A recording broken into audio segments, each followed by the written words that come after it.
Where do you stop, though? Supposing I came to you and said, Doctor, listen, I like the bollocks, I like the penis, but I don't like them where they are. I want them in the middle of my chest. I want breasticles. Yeah? The arse, I don't like it around the back, I can't see what's going on.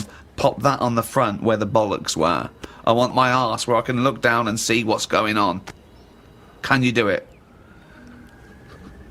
I think it's just easier to move the head, isn't it?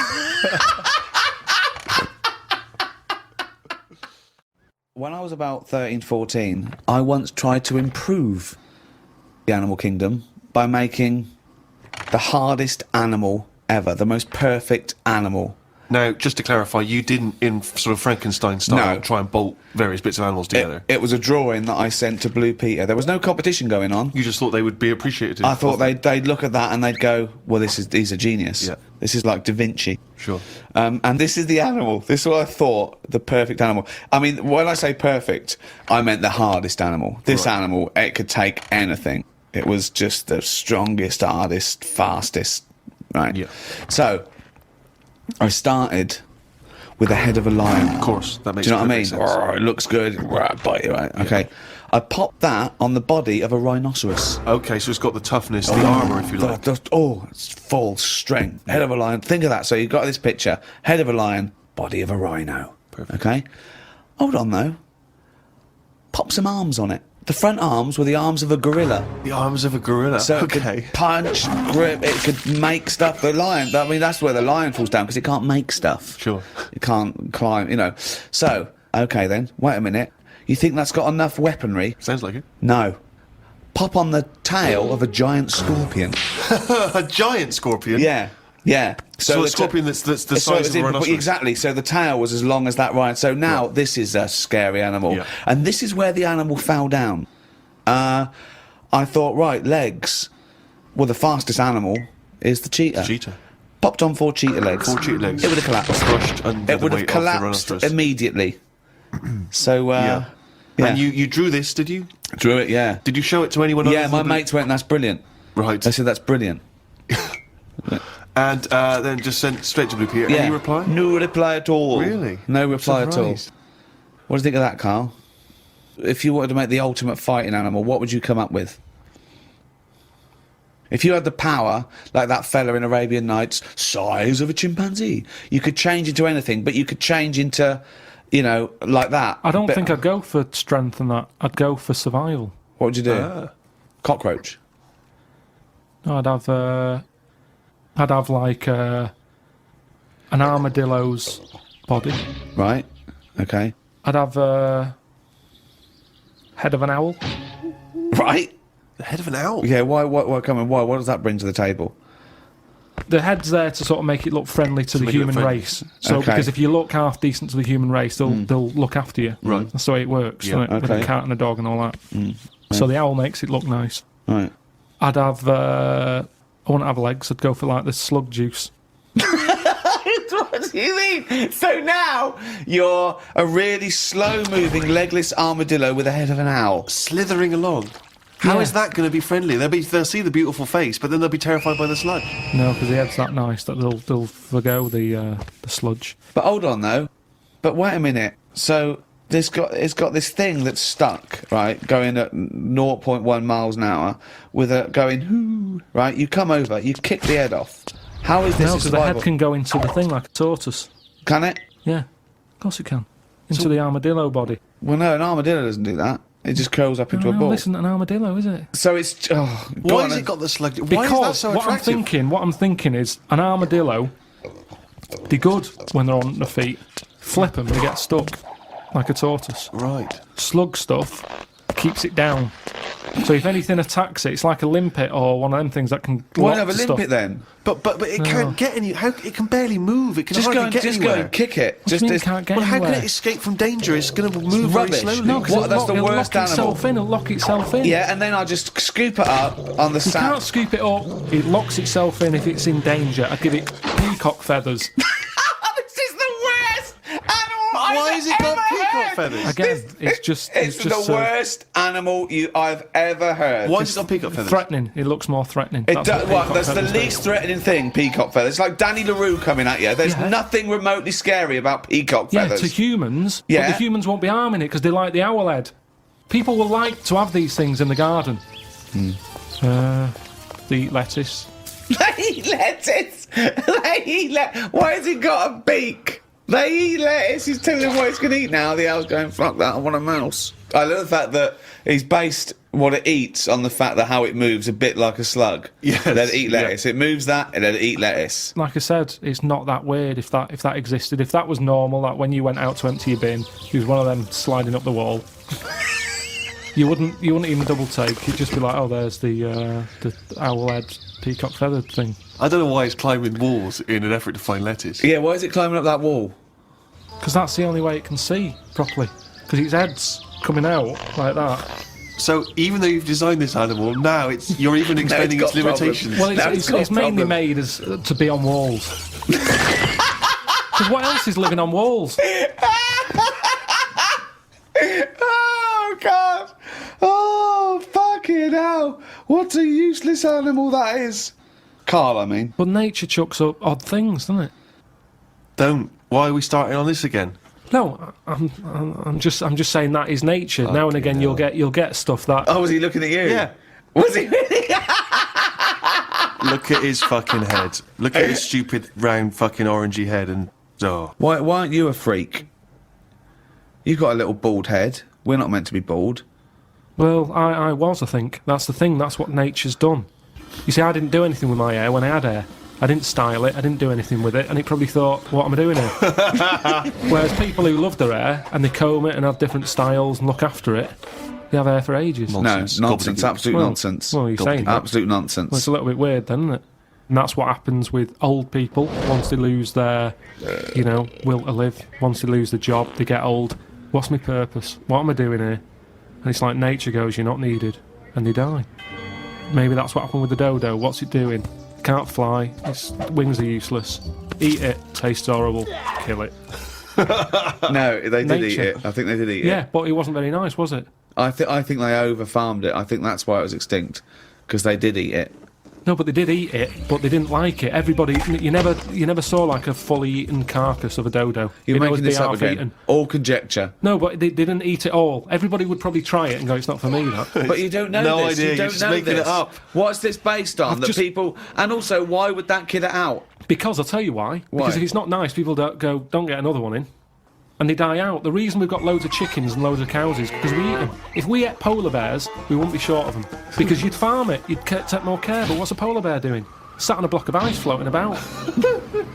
It's no use to us, is it? It sounds harsh. Once but it's again, no got use. his information from a Glacier Mint No, advert. but it's no use to us. We know they're there, and it's all very sad when you see them on the news sort of struggling and all that. Yeah. But it's going to make them stronger. I read my science magazine. Some things I learnt from the science magazine. Number 1, space is running out of space. We should stay out of the sea because shark attacks are up. Yeah. Probably 4 a year now. Well, he just says here, we should just stop going in the sea. Yeah. There's no need for it. Exactly. Why is there no need for going in the sea? Just because there isn't now, is there? We've got loads of land. So it's just, one or the other. We walked out the sea. Now, this is what I mean about going backwards. Getting back in it again. We came from the sea originally. Now we're going back in it. Don't go in it. Unless you're in a boat. The rules, according to Carl The rules of Carl Pilkington. Oh, God.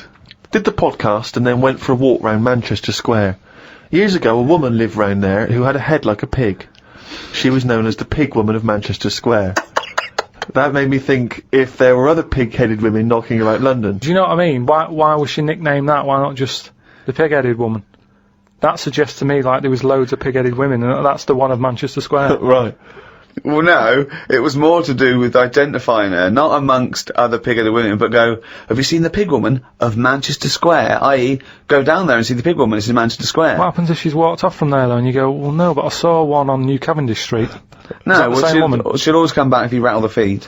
Watched a film about Hitler. Didn't watch all of it as it was subtitled. Can't be doing with that. Asked Suzanne if cinemas are full of deaf people when they're showing subtitled films. She said, shh, I'm trying to watch it. I said, what do you mean, shh? It's subtitled. I can make as much noise as I want. Yeah. She's a lucky, lucky woman. You must be a joy to watch a subtitled film. I mean, the concentration is up there already. I mean, it is hard to concentrate. It's not as easy as when you're hearing it, because you read things, but it's possible. If you had a buffoon going, I'm just going to sit here and make as much noise as I want, what's the point of that? Yeah. What is the point of that? I mean, it's possible, but why do that in a cinema? Just walk into a subtitled film and go, right, everybody, let's all do the conga. Well, yeah, or during ballet. Ballet, they're just dancing. You don't need to listen to the words, just have a conversation. We're having our bathroom done. The bathroom man was round at 9 this morning. We weren't allowed to use the shower because it all had to be bone dry before we could use his waterproof filler. Not that waterproof then. Went for a brew with Ricky. We talked about monkeys and how they are closer to humans than they are to apes, and how bees will drink cider to get off their heads. Now and again there is a bee that lets the drinking get in the way of the work, and other bees sting it to death. Blimey. Yeah, well, there's bees. They love a drink, and they will drink pure alcohol. They drink 100%. They drink ethanol. I don't know why. They love getting off it, and they fall down and they're drunk, right? A bee can take in the equivalent of 20 litres of wine, right? But some bees get addicted in the same sort of percentage as human addiction. Like 10% of bees, they can't get enough of it. They take ethanol, they take cider apples and that. And then when they get back to the hive, they go in a bit pissed, and they've got guard bees, and they go, come on, we've all had a drink. Bouncers. Yeah. They sort of are, right? And they push them away, and they push them away again. Then the next time they go, right, I've had enough. And they give it a good hiding. And KARL couldn't get over this. I saw his face, but I knew that he was thinking of that bee with sort of like eyes rolling round his head, a little bit belligerent with his jacket on backwards. Yeah. And the bouncer going, come on, son, we've all had enough. Let's move away, Yeah. move away. You're not coming in, right? You're wearing trainers. Yeah, you're wearing 3 pairs of trainers, and I'm sick of it. But what I did find out, because I went home and went on the computer trying to find out about drunk bees knocking about, they're not actually meant to fly. It's only because they don't know. Fly. Well, no, but they're if they were told that you're not actually designed to fly, they wouldn't bother. No, this is that thing that goes around that aerodynamically, on the face of it, looking at the size of the wings and the body proportions and everything, that it's a surprise that they can fly. Okay, it's not that no one's ever told them they can't, and as soon as someone tells me you're not meant to fly, they all fall out of the sky going, oh, what are we doing? Like in a cartoon. No, but it's something about the confidence and that. At the moment, nobody's saying It's nothing to do with the confidence. There is no such thing as confidence in bees. A bee never loses its nerve. That's not why it drinks. Because what are you drinking for? I'm just not confident anymore. There's no point to turn to the bottle. I can't go up there again. You're an idiot. And what else was there? There was this fella, there was a programme on the telly about survival, and a fella who he looks after elephants, and he's in this little hang glider looking for an elephant that he's looking after. He has to keep a track on where it's going and all that, and one day he's saying, oh, I haven't seen the elephant today, and the fella's like, well, look for it tomorrow. He's like, no, it's best if I go and look for it now, because it might go further away or something. He said, oh, I wish you'd leave it till tomorrow. So straight away you're going, oh, this is trouble. So he's going out in his glider, sort of at night. He's looking for the elephant. I doubt it's a glider. I imagine it's a glider with an engine. It's one of them light little aircraft then. Yeah. So he gets in that on his own. He's wandering about in the air, looking down. Like I say, it's loads of land. He's looking for one elephant. He's not having much luck. Anyway, I think he gets to the point when he goes, oh, I'm having no luck, I might as well go home. Goes to turn round. Something happens. The glider falls to the floor, crashes. Light aircraft. Yeah. That crashes. He gets out. He's broke his legs. Done his back in. His hands. I mean, he's in a bad way. And he looks at the plane, and that's a wreck. Petrol's coming out of it.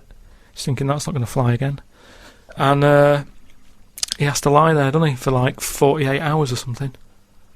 And in that time, everything's being chucked at him. He has a lion wandering around him. Scorpion walked over his leg. Some sort of dangerous snake went in his shoe. Yeah. What else is there out there? Some sort of bad ants.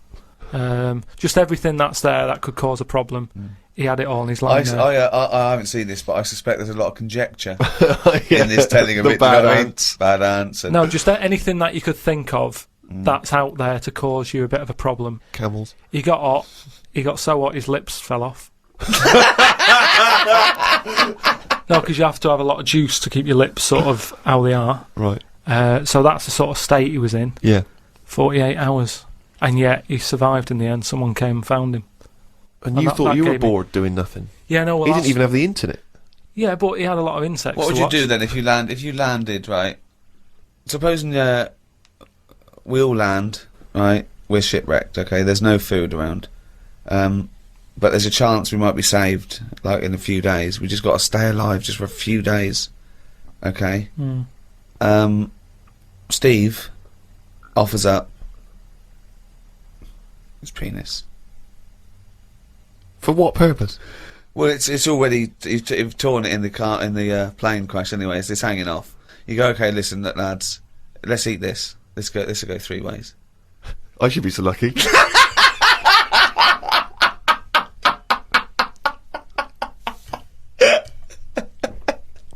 Okay, fine, yeah. I'll look for something else. Because we're surrounded by water. Why are we eating knob? There's loads of fish and everything. There's more fish in the sea than there is stuff on land.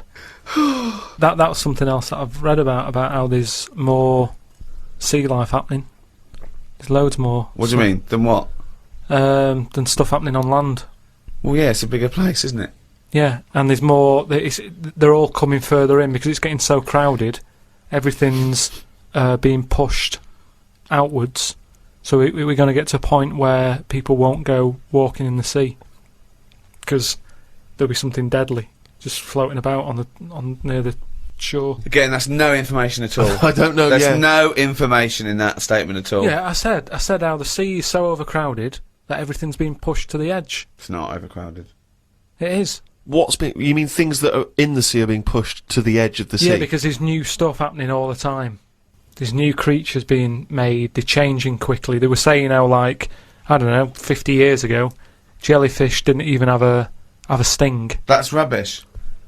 Try 50 million and you'll get closer to the truth. But what I mean is, in terms of, like, land, we all look the same, don't we? We've had 2 legs and 2 arms for ages. Whereas in the sea, things are changing at a really fast rate. So, like, jellyfish were knocking about. The sea is a much more stable environment than the land anyway.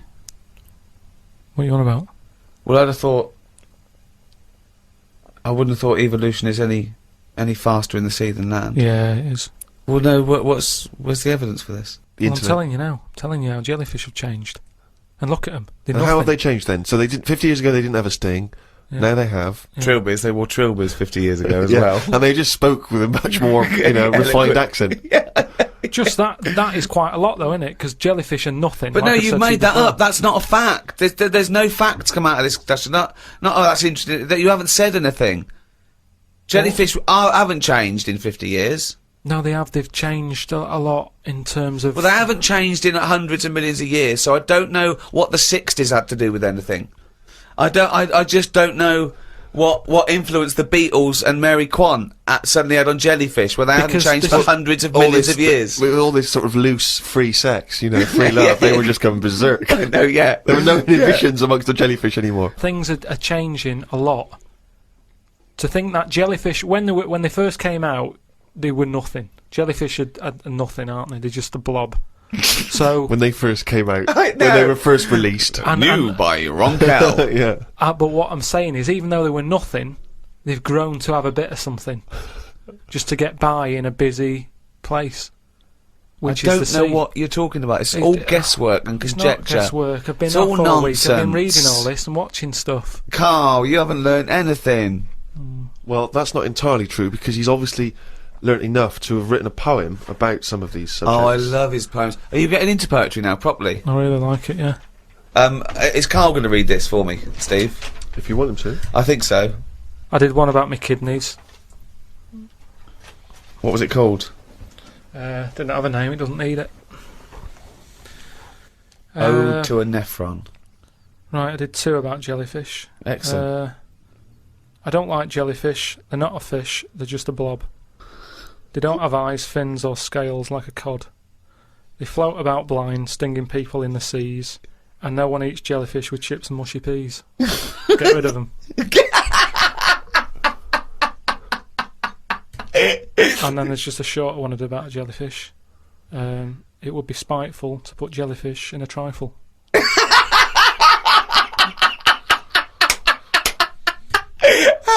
Yeah, it certainly would. So, That's great. That's really good because it's jelly. He's done us there, Steve. Yeah. That's a really good poem. It would be spiteful to put jellyfish in a trifle. yeah. A little half rhyme. Yeah. Do you want the one about my kidneys? Yeah. For God's sake, me belly ache. The doctor said it's me kidney.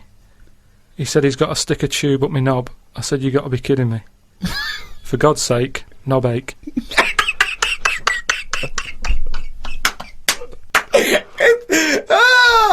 Oh God! I'm sort of mildly disappointed that they're quite good. Yeah. No poet's ever written about jellyfish and kidneys. It's great. Oh God, I think you might have the market sewn up there.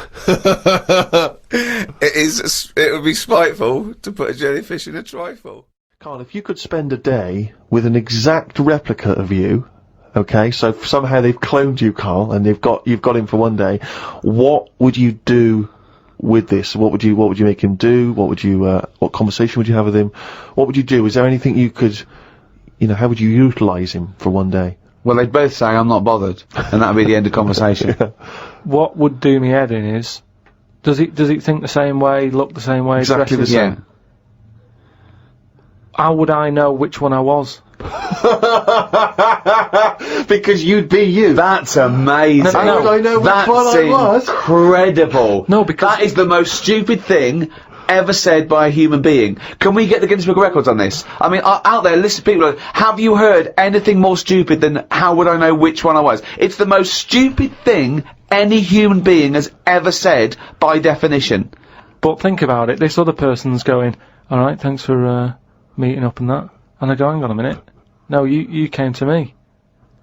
And then Suzanne would come home and she wouldn't know the difference. And then suddenly you'd start doubting yourself. And you go, should I be leaving? Or... So, how do I know if I am that real one, if he knows what I know? But you know who you are because you're experiencing But he'd it. be saying that because he'd say, yeah, it is a bit weird, But isn't it, you know Alan, the truth, you idiot. How would I know which one I was?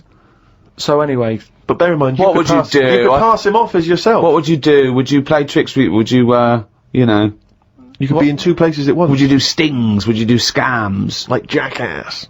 No, because it would only end up getting me into trouble, won't it? Because people won't believe that there's another one like me. Otherwise, everyone would be saying that when they get caught robbing. They go, oh, it wasn't me, it was my doppelganger. It can only... I wouldn't want it, to be honest. It's a bit of a headache, isn't it? Because he could be going off, going mental, causing all sorts of trouble, and you're going, well, you pack it in.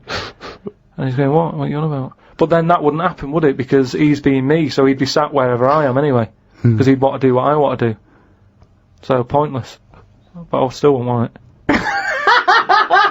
It's unbelievable. That was a conversation with himself. That was amazing. That was like experiencing what it would have been like if there was two Carls. Yeah, He's having a discussion with himself. We could have left in that time and come back, and he'd be arguing still. That is officially the most stupid thing. If the Guinness World Records, has anyone anywhere in the world said anything more stupid than how would I know which one was me? But does this mean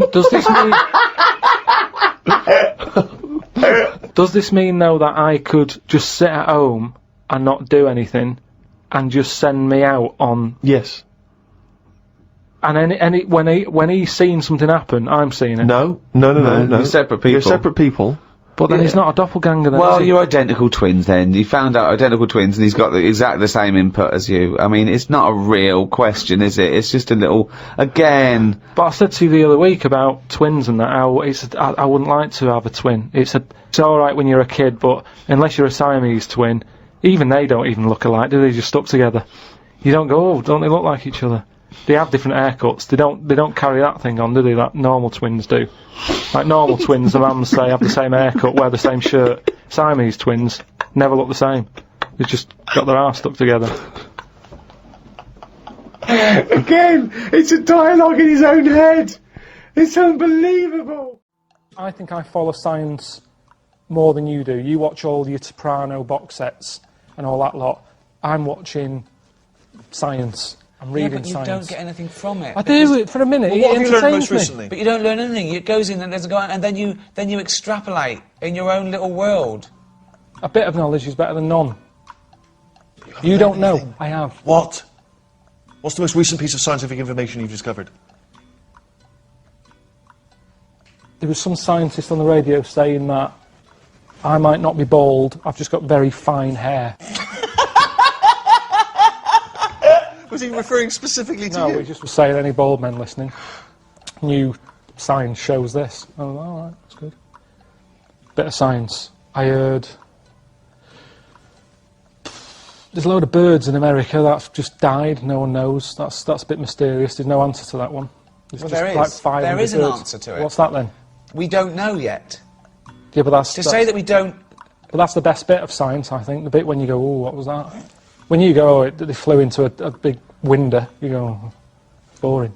I like that bit of it. I like the bit of, can we make this kid with no legs walk? Don't know. Give it a go. Yeah, we have. Oh, a bit boring. It's the bit. So it's the you'd rather working that on kid it. didn't walk? I like the bit when he's dragging himself about and you're going, will we do it? Will we ever make this boy walk? That's not science! I'd love to see that show coming soon to the Science Channel. Will we ever make this boy walk? Yeah. So he's got some new mechanical legs that he puts Right. by the side of the bed. You How just would nick you- them because okay, you'd right. rather see him There's a crawling little kid, around. has he got legs? Or has he got legs that don't work? Right? They just No, don't they're just work. not there. They're just not there. He's got no legs at all. Was he born without legs? Right, so he's born without legs. Oh, this little baby's got no legs. Carl, will we ever make this boy walk? Well, we can try. Okay.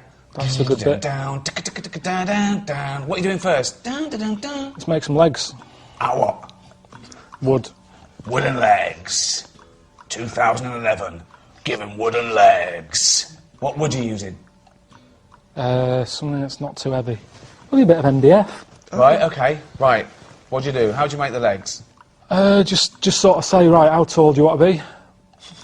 I want to be about 5 foot. Right, okay, we need a 2.5 foot leg. Right. Make them. You're still going with wooden legs. Can I just convince you to look at some other materials? No, we haven't got time. We got wooden He's legs. got no legs and he's moaning. What do you mean you don't want wood? You haven't got anything down there. Selfish. He's brought out the real him. Okay, right, okay. Mr. Pilkington, thank you for saying you have got wooden legs, but I'm just worried about, like, well, rotting and woodworm and... Preservatives. Sorry? Fine. Just preserve them twice a year. Right, It'll be fine. right. How rotting legs? Well, You haven't got any at the moment, so which is better, little Billy? What do you want, rotting legs or no legs? Well, Because there's other kids out there sort of rubbishing about on their arse who'd love these little wooden legs. What do you want? And that's how it should Wooden be. legs. Right then. okay. This is not science, this is Pinocchio.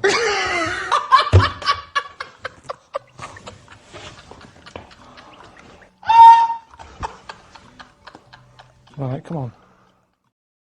Let me just clarify, Rick. In a sense, you are the scientist in this experiment. You're taking Yeah. a creature, a thing, a device, you're placing it into the world and seeing how it reacts. I feel like I'm Anthony Hopkins in The Elephant Man. This is John Merrick. I've gone, look at the deformation, the roundness of the head, the arms, the gimp expression, the quite normal genitals, slightly over hairy. He could trim them. Doesn't want to shave the testicles. Maybe. But apart from that, what That's a the straight... extended version of the elephant. Yeah, that's the director's cut. Yeah. See if we tickle them, do they not move? Like I say, there's science in everything.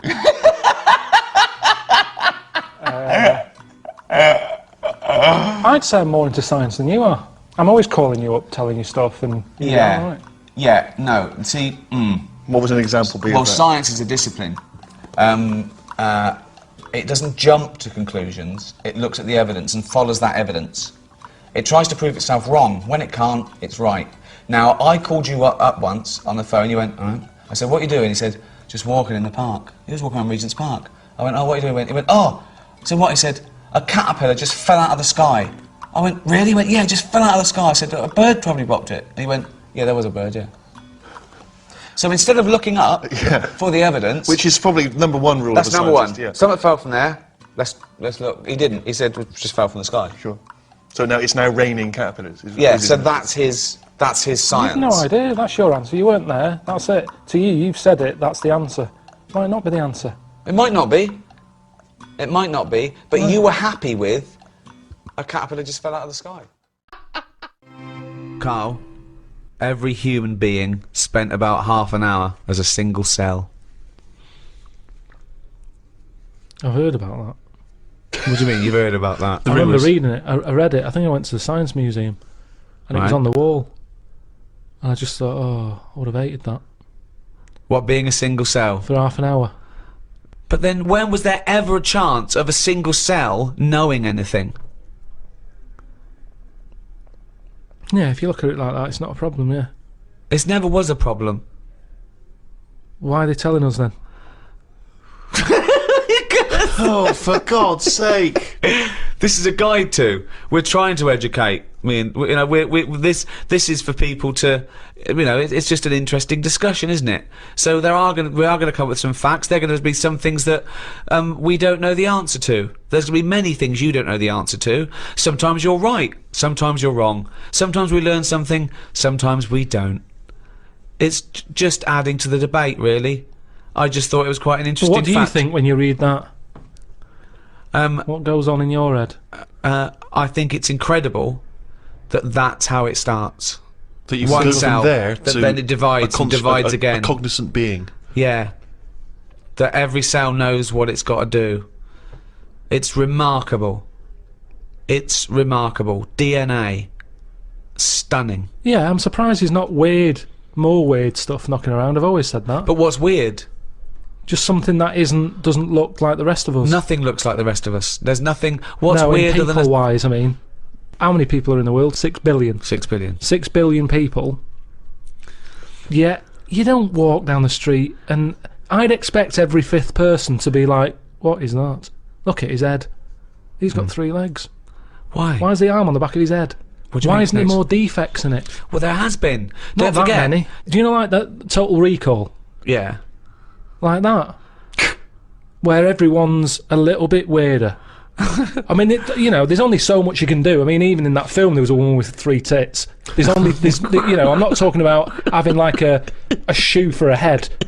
I'm just talking about He's the like weirdness. a surrealist. He's amazing, isn't he? I just mean, You'd like to see more. You'd like to see more 3-titted women. Is what you're saying? well, one. We'd all like I mean, to it see doesn't that. matter. Mix it up. At least then it's a bit more of a surprise what you're going to get. One giant boob. And it's a shame because it does make the world more interesting. But what's more interesting than the world? You Than see, the you're natural endlessly diversity? bored. You're endlessly bored by the world as it is. We're amazed. We sit here amazed by these facts, by thinking about the cosmos. You're endlessly bored by Just it. a Always discussion. looking for something new and weird and alien. Do you know they've estimated that there might be about 5 million species of animal, right? But they think there might be another 20 million all insects. So they've stuck it about 1, but they wouldn't be surprised if there's another 20 million species of insect. I wouldn't. Right, okay. Well, thanks very much. No, because you start off with the big stuff, don't you? If someone comes along, I mean, I'm still surprised when they say things like, "We found a new duck," and I think, well, that's not hard to find. If you're talking about bacteria, I'd go, "Well done. Where did you find it?" No, that's the other way round. A new elephant? Wow, really? No. Where was that hiding? No, I'd be A new- annoyed that someone's not found it. If it's not my job to find new stuff, Right, so it's not my problem. Right. But if someone's on the payroll right. and they're out there trying to find new species, There's and they no- go, there's no "We one on the found a new payroll." llama," I'd go, Right. "Well, where's it? Why have you missed this?" Right, Annoyed. yeah. Not wow. There's a new llama. No, but it's harder to find. Attenborough, he's been out doing his job for years, hasn't he? Yeah. He was excited that he found a small frog. He found a frog, he stuck it on his finger. He said, "I've been looking for that for ages." And you could see Did he check under the microwave, down the back of the couch? he was delighted. Yes. He was chuffed. I was chuffed for him. He'd been Yeah. looking for it for ages. Right. Now, the thing is, respect due to him there. His eyes aren't as good as they used to be. Right. He found a small He's frog. been looking for it. He kept looking. I'd have given up if I was him. But he kept looking. He found it. There it was, a little frog on the end of his finger. Right. It wasn't on his finger all along, was it? I've got more respect for him finding that, Yeah. something so small, than someone else whose job it is to also be rooting around for new stuff, coming round the corner with an elephant, saying, look what I've got. I've been looking for this.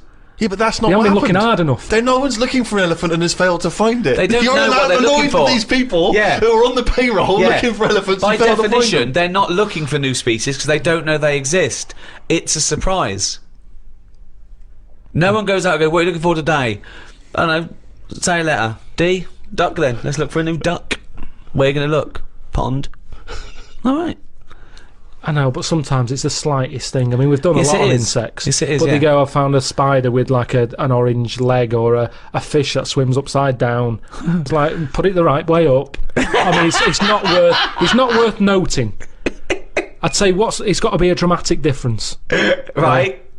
Right. You're such a bag of contradictions. You'd be annoyed with someone who found a new elephant. You'd think that was a sizable discovery, but no, that would piss you off because they should have found it before. They find a fish just swimming around upside down, put it out the right way. How Isn't that- different does the elephant need to be? It comes around the corner, you go, that's just like another elephant. How does it have to be different, right? What to you has to be different? To the point that I don't know it's an elephant. Well, That I go, like our hippos related What to would a it look whale. like then? Uh, Well, we're all related. We're all related. no, we're not. We're not. Though, Yes, are we That's are, a yeah. daft thing to say that. No, we are all No, we're not related. all It's just a related. matter of degrees. Um, You understand what it means to be related to your brother, don't you? yeah. So you understand what it means to be related to your cousin. Yeah, it starts getting a little bit. Really? Already at cousin? Yeah, Already there's at cousin? cousins I don't It- talk to. I haven't seen cousins. Right, well, so let's forget chimp then. My dad said over Christmas that who do you think you are was on.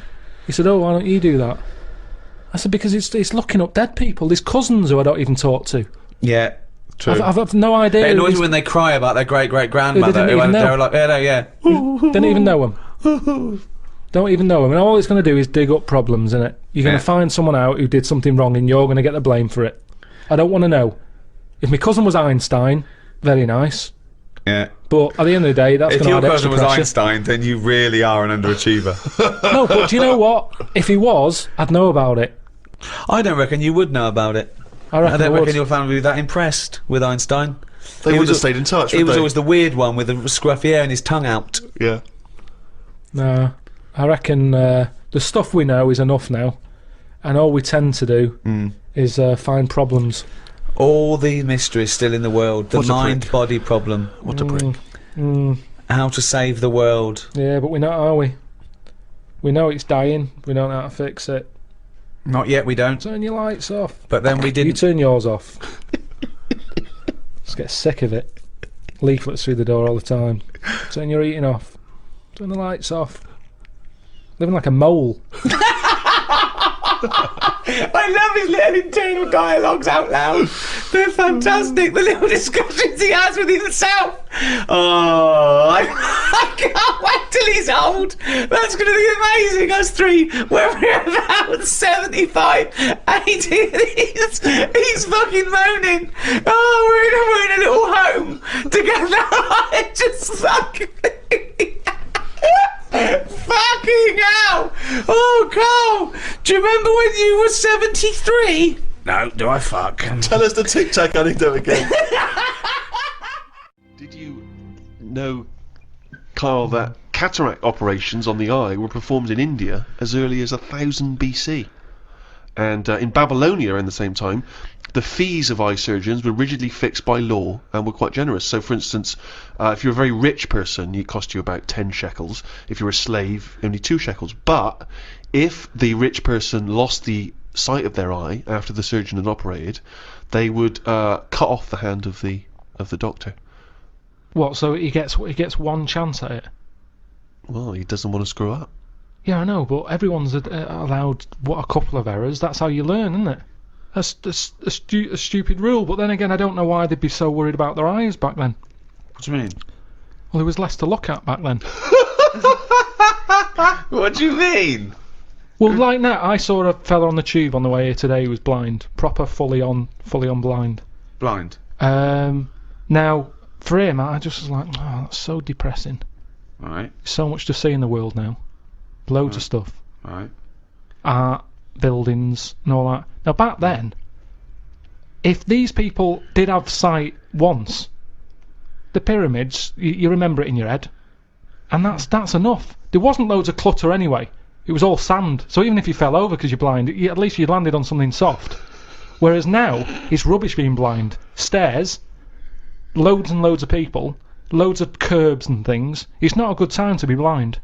So I'd prefer, if I was going to be blind, That's be blind brilliant. back when Tutankhamun was Do you knocking think that's about. a choice that people have that are blind now? No. If you're going to be blind back when Tutankhamun was knocking about. But all I'm saying is... Sorry, it Doctor, I didn't seems- realise there was a choice. it Oh, seems- yeah. If you'd already told me you were going blind, I'd have said, well, let's get you back 3,000 years.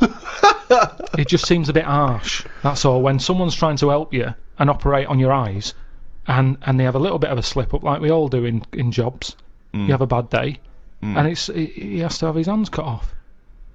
Then who's helping him? Who puts the hand back on him? And if they don't put the hand back on him right, do they have something done to them? They're blinded. Well, it just Blinded, seems like yeah. a no-win situation. I wouldn't be a doctor, and maybe that's why there aren't enough doctors about now, because of things like that that put people off. I don't think so. Well, I wouldn't be a doctor now. Why? Look at the hassle that happens now. You're being watched all the time. You're not allowed to slip up. Right. Well, that's generally quite a good rule, isn't it? That doctors don't make mistakes. No, but you've got to... I'd say at the end of the day, it's a complicated job. I'd get more annoyed when, say like the fella I've got round coming to fix my boiler. The fact he keeps having a go, he keeps charging me 80 quid, he don't really fix Is it. it and he still keeps not coming back. working? I haven't cut his hands off. No. He keeps coming back. Oh, I'm a bit short on money, let's go round to the Pilkington household. Charge him 80 quid again.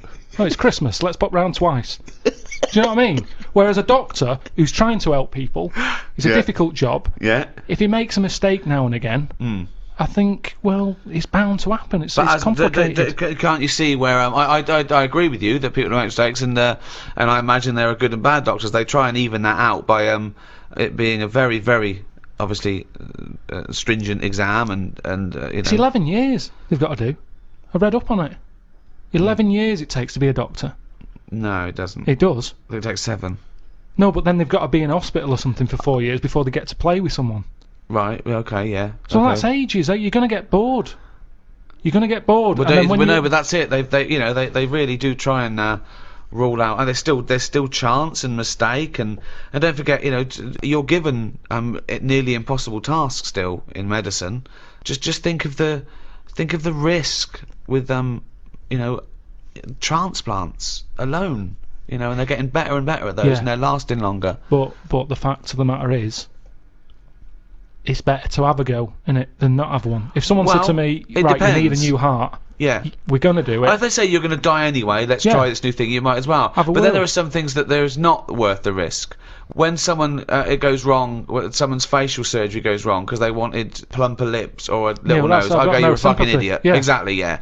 You Yeah, shouldn't waste- even be doing that. Doctors shouldn't even be allowed to do that. I don't know think. why. I really don't know why a doctor under a Hippocratic oath takes the risk of something going badly wrong, sometimes general anaesthetic, because they can't be bothered to fucking go for a run. Right, so they have fucking bits sliced off and tied up and sucked out. I want to go, you lazy fucking fat pig. Just go for a run and stop eating burgers. Right, you might fucking die. I know.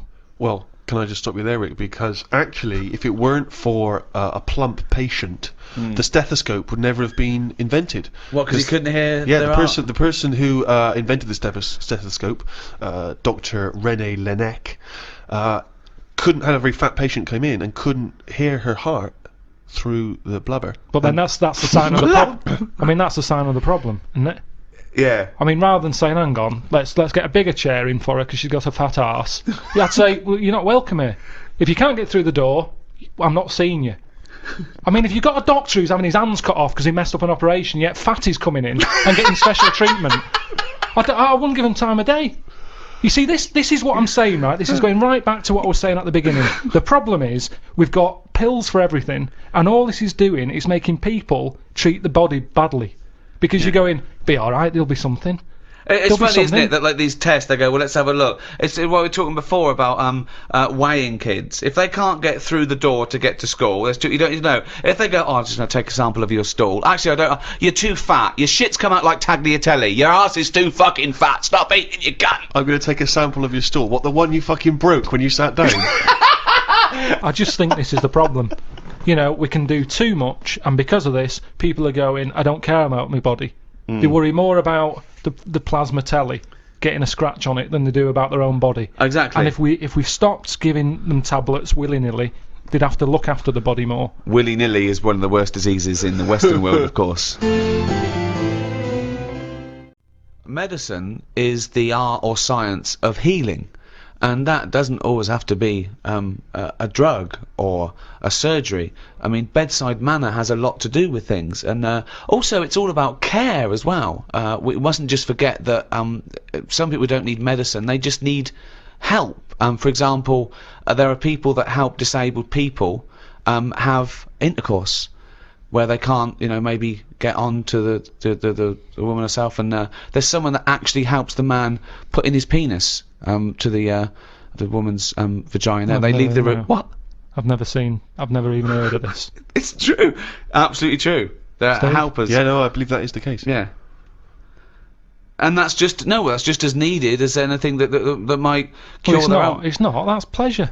Yeah. So what are you saying? Because you can't walk or move, that you can't love someone and want to share that love? I'm just saying it's not a priority.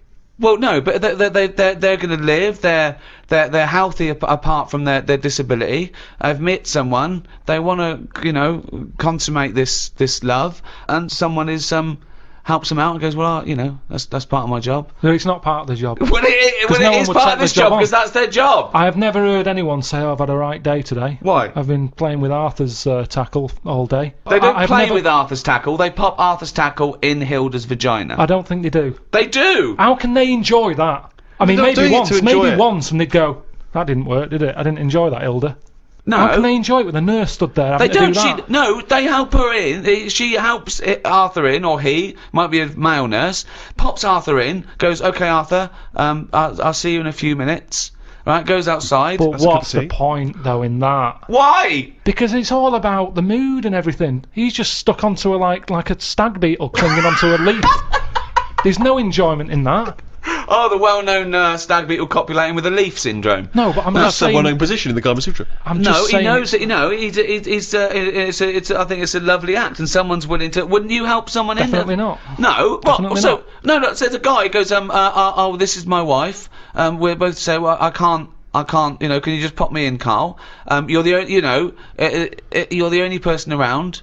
No, I don't think it's important But there are enough. people... What do you mean you don't think it's important enough? I'd be happy to go round, put the washing on for them, make the bed. Do you want a cup of tea? Yeah, I'd love one. There you go. Oh, just before you go, forget it.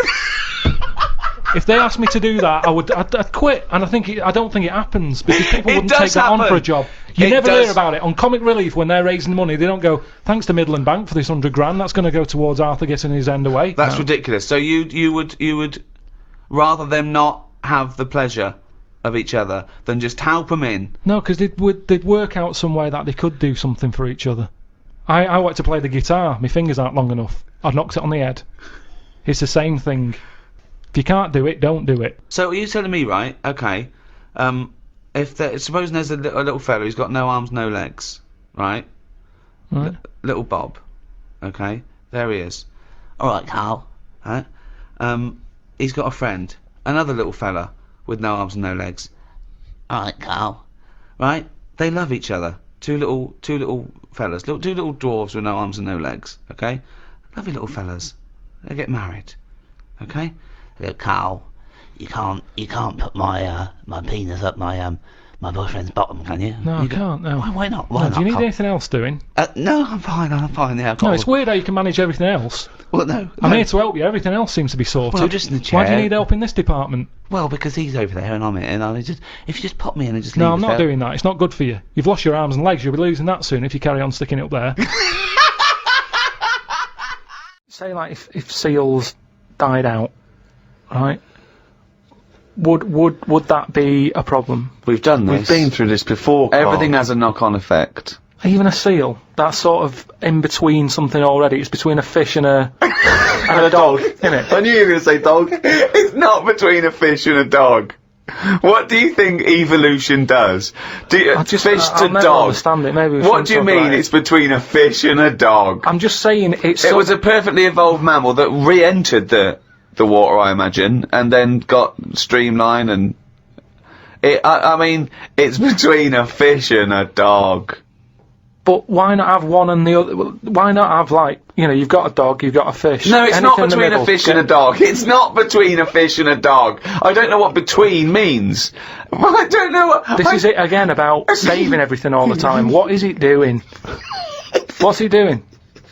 Everyone's feeling sorry for him all the time. Save the seal and all that. What's it doing? Why are we saving it? Let's just ask that question. What's it doing?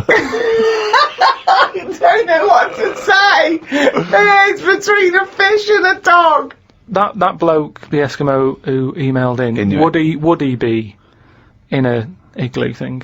Probably not, no. Well, no, not. I mean, I don't think many igloos have got internet capabilities. I don't know. I don't want to slag them But off. why aren't we saving them? Why aren't we Maybe helping? there's sort of, When you build it, leave a little hole. Yeah. That's where the... but there's kind of igloo internet cafes. They Yeah, they go there, they all go to one igloo, yeah. But why are they being left alone to live like that when it isn't great?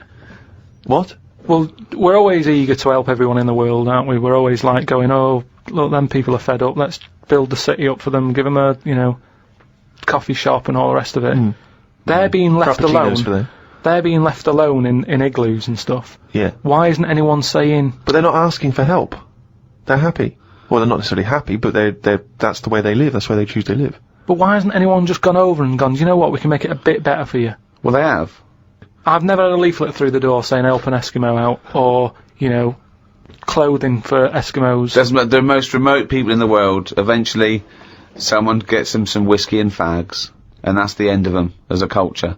It happens all around the world. There can be this idyllic world where there's no stress, and soon they're watching Come Dancing on telly, knocking back some whiskey and smoking 40 fags a But they're day. not moving, Surely are they? dancing on ice. Yeah. But what I mean is, like, Oxfam collects clothes for people in Africa where it's warm. Probably don't need a jacket. Nothing for Eskimos where it's freezing, where they'd be quite happy to get a jumper in the post. Right, okay. So what are you suggesting? To Africa we send parasols and sun Bikinis. cream. Yeah.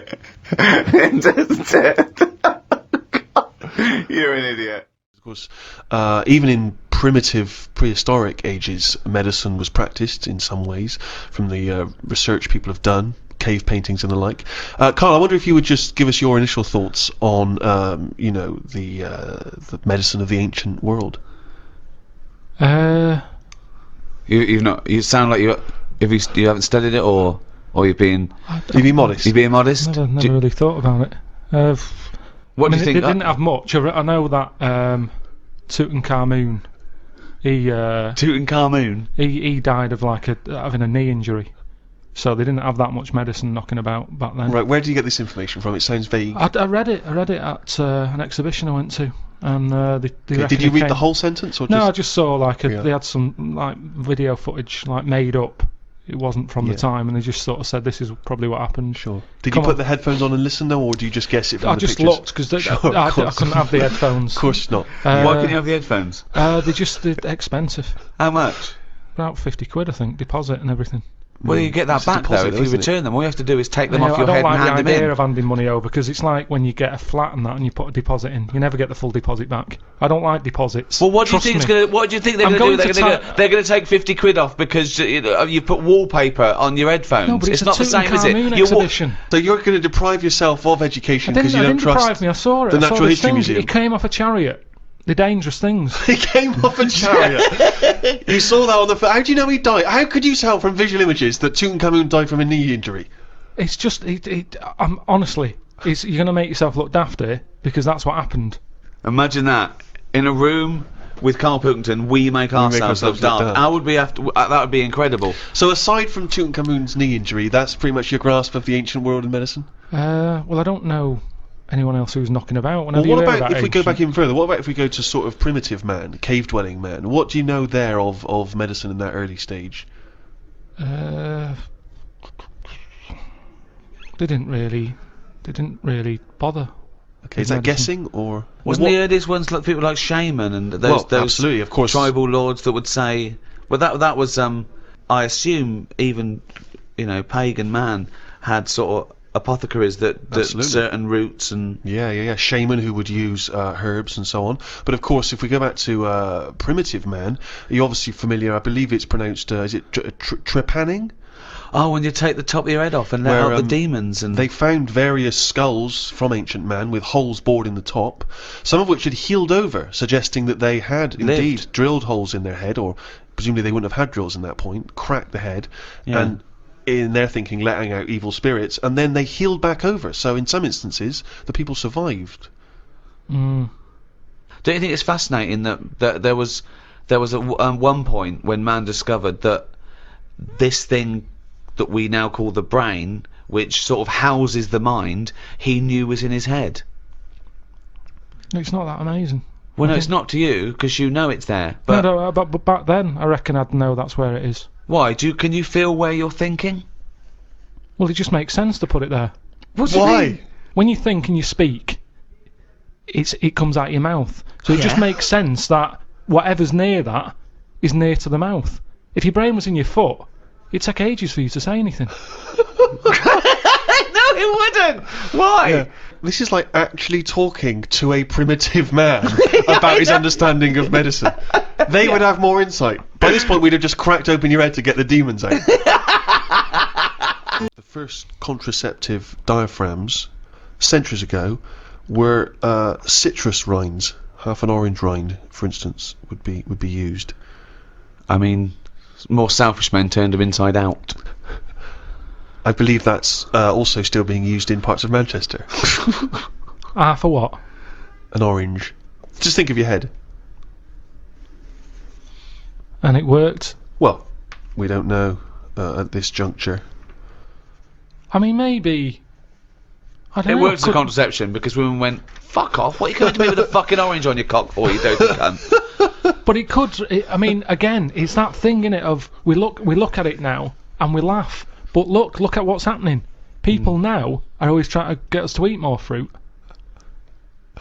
I don't know. Amazing. That's a way of getting... I thought for a minute he was going to say, okay, so they start with... Then they went from the orange rind to, say, a coconut shell. Yeah. That was too big, that didn't work. Run! Here comes Coconut John! No, don't put half a pineapple on your cock. That's insane. Yeah, that's mental. And then somewhere down the line, they finally got to contraception as we understand it. Is that? I thought that's where you're going, but no. Something about eating oranges is healthy for you. What I'm saying is, if you go into any well-known supermarket and you look at, say, some young kid who's had a kid, and you look at stuff in their shopping basket, they're not buying fruit. They're buying, burgers and chips. Turkey Twizzlers, crisps and all that. Now, but they love having it away. Get some fruit in. So they definitely have fruit in the house, which at the moment, a lot of kids don't have fruit in their house. That's why they're eating Turkey Twizzlers. But the mum loves having it away. So she would have loads of fruit in. So everyone's happy. If the she kids was are using eating an fruit. orange for contraception, she would also be giving the kids... well, you wouldn't waste so half it. the orange she'd give to the kids, and half the orange she'd stick up her fanny. Yeah, a treat for everyone. Have a bit of fruit, and she's got what she wants. Whereas at the moment, what happens? A burger's not coming in helpful for anyone.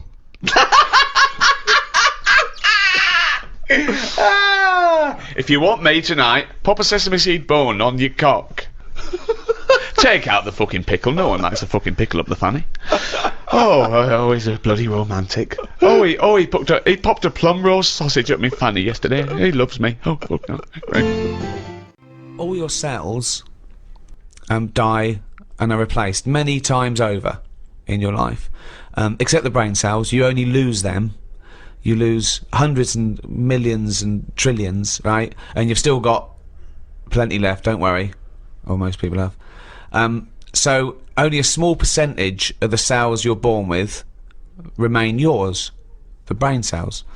So supposing you're 99% different, all the time you're changing, is that the same person? Well, you'd say, yeah, because you've got the important ones, the brain cells, which keeps your memory, your personality, your input, the you. But then, as we talked before, if you took your brain and put it in someone else, would you Yeah. be the same person? You know, Well, that's then, it. yeah, What well- defines the person? Yeah, It's the this- brain, isn't it? It is that the it. brain, but then if you look different, you'd be treated differently and you'd have a different personality. You could still be the same person, but people change anyway. People's personalities change. And if you're in a car accident and you lose all your memories, you've got the same hardware. People have had complete personality changes. Particularly through car. I knew someone whose girlfriend was in a terrible accident, and she lost a lot of her memory, and so the person she was with, her boyfriend or fiance, she no longer related to them in the same way. And equally, he obviously that wasn't the same woman that Yeah, he but was fallen it in his love fault? with. Was it his It wasn't fault? his What's fault. that No, got to no, do no. with it? What's that got to do with it? No, was it his fault? Was the accident his Well, what's fault? that got to do with it? Because you would be fed up, wouldn't you? That's a completely different point that he was making. No, it wasn't. He said Yeah. a woman had an accident. Yeah, but we were talking about, are you the same person? Well, hang on, let's hear what Carl's point Go on. is. You said, Yeah. you know, this woman was in an accident. Yeah. It's terrible, that. It's sad. Yeah. Now, all I'm saying is Little bit of opinion just popped in there. Terrible, that. Sad. Yeah. she went off him. I'll pass on your condolences. Yeah. She went off the fella. Yeah. All I'm saying is, you're saying, oh, it's because a brain had a knock and went, oh, I'm not into him anymore. But all I'm saying is, if it was his fault who was driving the car and it happened because of him, you would sort of go, Yeah, but "You that's idiot." not the point I was making at all. It's not, it is wasn't. it? It, It's not, A, that's wasn't not. involved, but B, it was because she got a form of amnesia, so she didn't relate to him in the same way because the life they'd spent together, she no longer had a memory of, and equally, when he was talking to her, she was no longer the person that he'd first met. Do you see what I mean? So that's what my point was. Not because he was in. Yeah, no, I can understand that. That doesn't surprise me that much, I suppose. At the end of the day, it is what you go through, isn't it? Yeah. You can hark back. You can talk about stuff.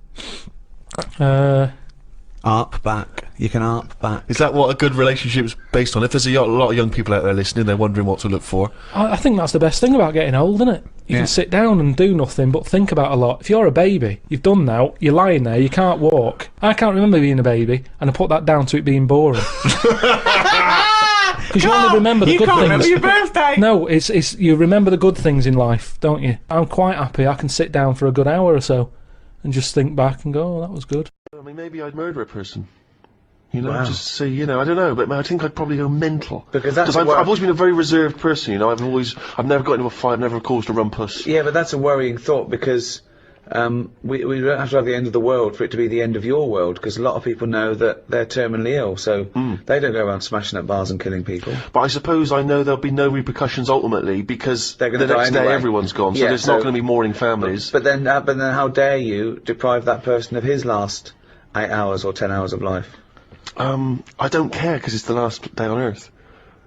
Well, So that's true. I know the moral guilt that I'll feel is over in a few hours. Morality isn't relative just to repercussion, is it? Because No, but you the point you is can you- do things without repercussion. But often people say, you know, what would you do if you never got caught, or would you do it if there is repercussions for that person, as grave as they might be, just because you feel that it's no big deal either way, that they're only going to live another 8 hours, they might feel differently. And you're saying, well, you won't care because you won't be around. But then, why do people care about their loved ones when they won't be around? Why do people get a will ready? Because my point is that they know that those people will continue to live for an indeterminate amount So of you time. do care about the other person's Of course I feelings, do. then? Oh, no, of course I do. But my point is, knowing that everyone is going to be wiped off the face of the earth the following day, all those repercussions are no longer quite the same. I'd find it hard to divorce myself from my morality that's ingrained just because it doesn't matter anymore. Yeah, but I mean, I honestly, to me, it seems that we're approaching just the end of all things, and so I'm saying that there's something about the fact that we're all going to end that somehow seems very liberating. What would you do? I've always wanted to kick a duck up the arse. One prediction for the future, Carl, is from an academic study, what the world will be like in about 75 years from now. And a big prediction they're sort of sure of is that androgyny will rule. There'll be so little difference between men and women, apart from the biology, economically, socially. It won't matter who the biggest breadwinner is, that's already being phased out. If you're in a traditional heterosexual male-female couple, it'll be who stays home, who earns the most or whatever. It won't be governed by gender. and that's getting less and less anyway, as it is now. But soon you won't even need a female or a man in your life. You'll just need the egg or sperm, and you'll be able to have any coupling you want or not. Thoughts, Carl? That isn't what I've heard. What were you heard? I heard that. So you read an academic study, Rick, but Yeah. let's find out what Carl's been reading. I heard we're all going to go ugly. Different point, though, isn't it? It's a That's a completely different point. that. Not listening to a word Ricky said. No, it's just if we all sort of go ugly, that will sort the population He gets an problem out. extra syllable in the word ugly. Ugly. Ugly. Ugly. So that just sorts the population out because people aren't sort of having it away left, right, and centre. Well, no. Well, then that doesn't sort of. What do you mean? Sorry, Rick, I don't understand what the hell he said there. Are you saying because everyone's ugly, everyone won't want to have it away more with the ugly person? Yeah. Okay, I still don't. You seem to understand what he's talking about, Rick. I'm still But confused. what he thinks is that if we're all ugly, then we still have this strange paradigm of beauty that won't exist, so we won't fancy anyone as much. No, they'll still sort of fancy, because at the end of the day we're animals, aren't we? Yeah. So we'll still have it away, but Yeah. not as much as they'd like to do now because it's all based on looks. Sorry, but what's this got to do What's with this what Ricky world said? like? Describe Ricky's- a typical town or It's countryside. to me. exactly right. Imagine London, you've still got the gherkin, you've still got the big wheel. Right. It's just everyone's ugly. Right, and they're doing all the same jobs, are they? Everyone's still, the So world's got to carry on. What do they look like? What's ugly? Just imagine, like, haven't you ever seen anyone when you've just gone, look at that. Yeah. Right, well, like that. Yeah, but hold on. It's ugly by today's standards, is it? So I throw forward to 75 years, you'll go, oh, everyone's what we call ugly. But what's happened to society? What do they think of everyone? They won't suddenly go in, oh, isn't it annoying? We've got uglier. Because it's not No, like because a we strict... have got better looking, haven't we? If I look back now Yeah, at a school photo, yeah. you look at my class and you go, what was going on then? You can't tell the difference between some of the girls and the blokes. No, but that's not true, because... It is, honestly. You that's look at it and fashion you and see nutrition, and I see that, when Yeah. I see an old episode of Bullseye, I think, Jesus, the men look like Right. rakes with no teeth and a moustache, and they're bald with their hair down like a paedophile, and he goes, now how old are you? And I go, 52, 50 goes, I'm 22. He's like, what? Yeah, but that's more because of the sort of people that used to go on Bullseye. I mean, Paul Exactly. Newman was never going to pop on Bullseye. No, exactly. Because he was And actually then- a plumber from, Yeah, Essex. and then think of the people that he grew up with, Well- some of them live in holes now. Yeah. So, I don't think the class of Pilkey 1982 doesn't really count. When he said, we've got better looking, I thought he was going to talk about cavemen, not his school photo. I mean, what happened there? There's been no evolution in that time. What are you talking about, Carl? We've got better looking now, haven't we? I wonder if he's confused it with the paradigms of beauty have changed, haven't they? So in the 50s, Marilyn Monroe was considered, very desirable, whereas that body shape on women, Yeah, more that's recently what I said, it's has fashion. become less, there's Yeah. lots of skinny women are seen as a paradigm of beauty. But, so that has maybe changed. But we will change. Yeah, we'll Probably not in change. There's little 75 things. years. I mentioned before about your little finger. There'll come a time when that'll go. I've watched it. I've kept an eye on what my little finger's doing. Sometimes it does nothing. It never helps out. All the others are grabbing all the stuff. That one just sort of sits there watching. So you could get rid of that, and I think that will go in evolution. Think of the books he could have read when he was doing that, when he was monitoring his little finger. I've been watching my little finger. But again, it's what you mean. 75 years is nothing. The only thing that changes in 75 years is trend, fashion, economics. The gene pool doesn't change unless there's been some sort of really weird mutation due to an external force. That I don't know. For things of science fiction where we all accidentally drank plutonium and got 3 eyes and 1 leg. It doesn't happen that fast. I've told you before, if you shaved a caveman, he's basically us. He's basically us. Well, it's basically Carl. Yeah, yeah. But, the little finger will be, let me tell you, millions of years. I think what's more interesting about the future, Carl, is the fact that technology integrated with humans will be fascinating. So, for instance, they're talking, about the fact that in the future we may even be able to have chips in our head that allow us to access the internet or an equivalent of it directly, mentally. Not So imagine just that. to say, not French fries. It doesn't But mean hang that. on though, at what point are we us then? Yeah, this is good. Go on, go on. Go on. No, because if I can go on the internet at any time, then that's going to know more than me. What does that mean? Okay. When I don't know an answer to something now, which is a lot of stuff, Really? Go on. you Yeah. watch University Challenge, Yeah. and the stuff them kids on that know. I just think, where have they stored that? Where's that gone in their head? How have they left that somewhere, and it's just sat there waiting to be used? For me, if something doesn't get used within a time period, that's it. But again, It's forgotten about. okay, that's application and training and all that. I don't think- I think But that- basically, you've got about the same hardware I as haven't. those people. Honest to God, I haven't. I know I haven't. Your brain capacity It's not the same as theirs. It's not the same. Well, you might not be what's considered as academically intelligent as them, but again, an awful lot of it is, nurture more than nature. Your brain's good. Your brain is up there. Don't worry about that. Well, it isn't. But listen. So what I'm saying is, if I want to know the answer to something, I go on the internet. Yeah. Right.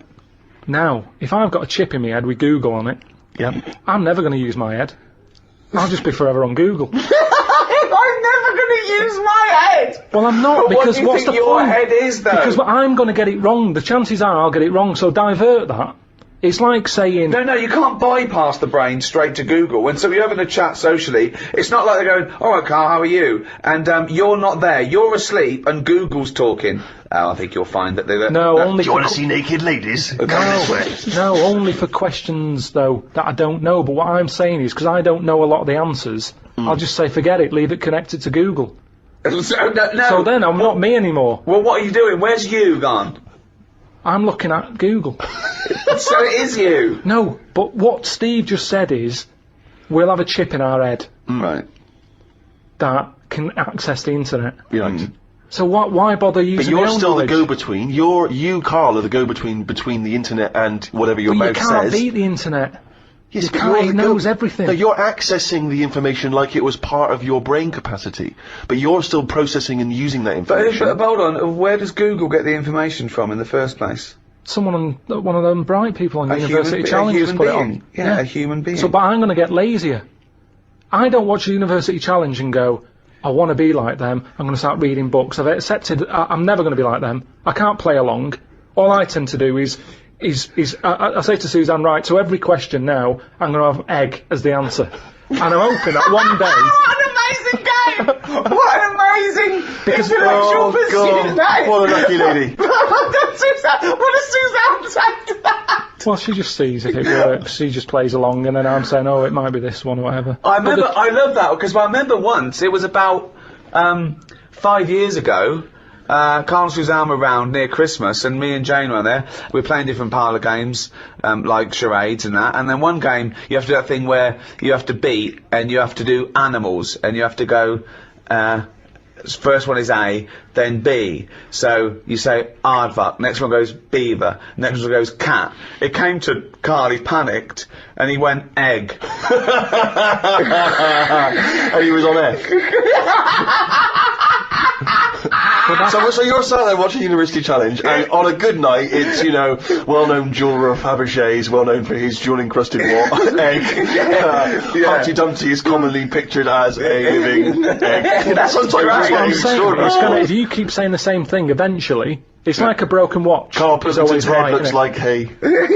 Yeah. I've just got more chance of getting it right. Sure. But also, he told me when he plays University Challenge, he said he's given up ever trying to get an answer. So now he tries to guess who's going to answer the question. Another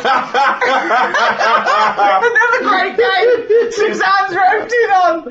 Unbelievable. So how'd you do with that? That's not... I'm normally alright on that. Normally, all right. There's got to be something else. There's To watch. there's another evolution thing though. When you watch brainy people on that, or wearing glasses, Yeah. what does that tell you? We are reading too much. We're wearing the eyes out.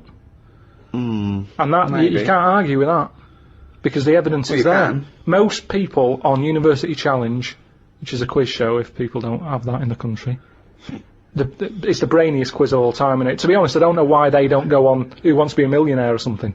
because they'll get a better prize than what do they win on University Challenge? Because they'll be stitched up by a question of who's in Hollyoaks. It will be the yeah. But that's the snobbery as well. It'll be what character does Andy Lincoln play in this life, and they won't get it, and you'll go egg, and you'll be correct. But that's the thing, isn't it? This snobbery on like braininess, the way that if you're a specialist in I don't know what something. Well, no, don't help him. Go on, finish. You've started a conversation. You're halfway through a sentence. You've got a point. Can't bail out now. Okay. Say if you're a specialist in Go on. Latin tattoos. Latin tattoos! Don't know what that is. What Latin tattoos? I didn't know you wanted something so specific. So that's a tattoo you have on your arm with Cogito ergo sum underneath, or is it a Just tattoo? any sort of. Well, it's the only reason Latin's still alive, isn't it? Right. Right. Tattooists. So you go on Mastermind, Yeah. and people will go, "Oh, he's clever, isn't he?" You got 40 correct in 60 seconds. Yeah. Now, if you go on and say any questions about Coronation Street between 1990 and 92, people go, "No, he's a bit of a knob," because there's a snobbery to education. Yes. Yes. There is. But a question is still a question, isn't it? Well, to a certain degree, although, yeah, that's fine. But there's no application to knowing who played Ena Sharples, whereas presumably there is something useful in. Well, not perhaps Latin tattoos, because No, not Latin none of us tattoos, understand no, exactly what no. that is. But if you have knowledge of astrophysics, obviously that's going to be as Ricky says, it's going to take more application to become an expert on that than watching Coronation Street twice a week. But it's still information that you've had to learn. You've not learned it, have you? You've just sat down in front of the telly and it's just piped into your brain very directly and very easily and enjoyably. Let's say the people working on that microchip that one day you'll have in your brain, are they not doing something more interesting and valuable for society than the Coronation Street fella?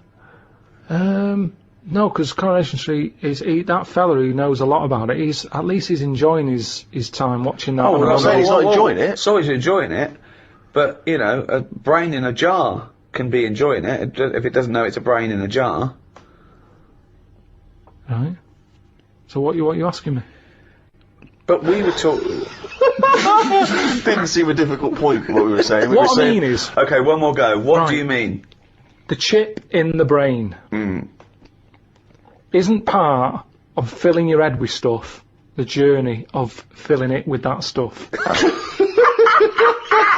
What do you mean? Whereas if if you had a baby, the baby pops out, it cries a bit. They go, right, we've got. What do you want your baby to be interested in? And you say, I want it to be a plumber.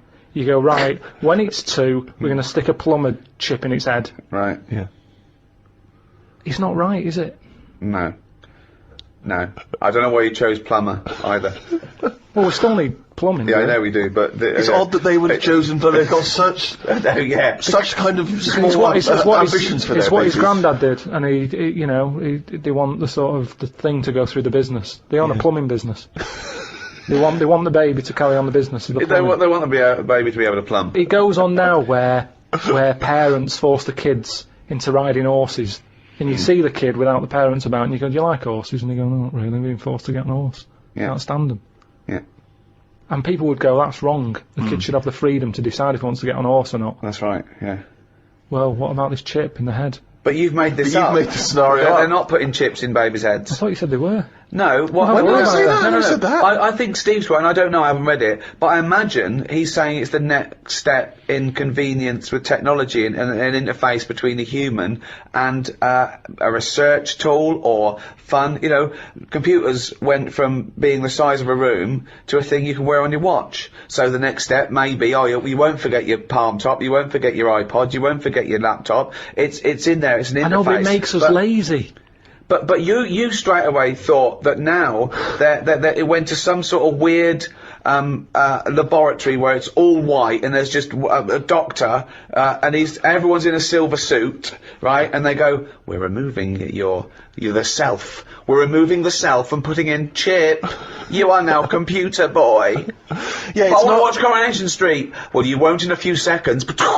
I hate Coronation Street, me. Carl, it's not a question of. It's not that Google is now Carl. It looks like Carl, but it's just spouting, little pop-ups about offers you can buy and cheap holidays here and there. He's not the man I'm married.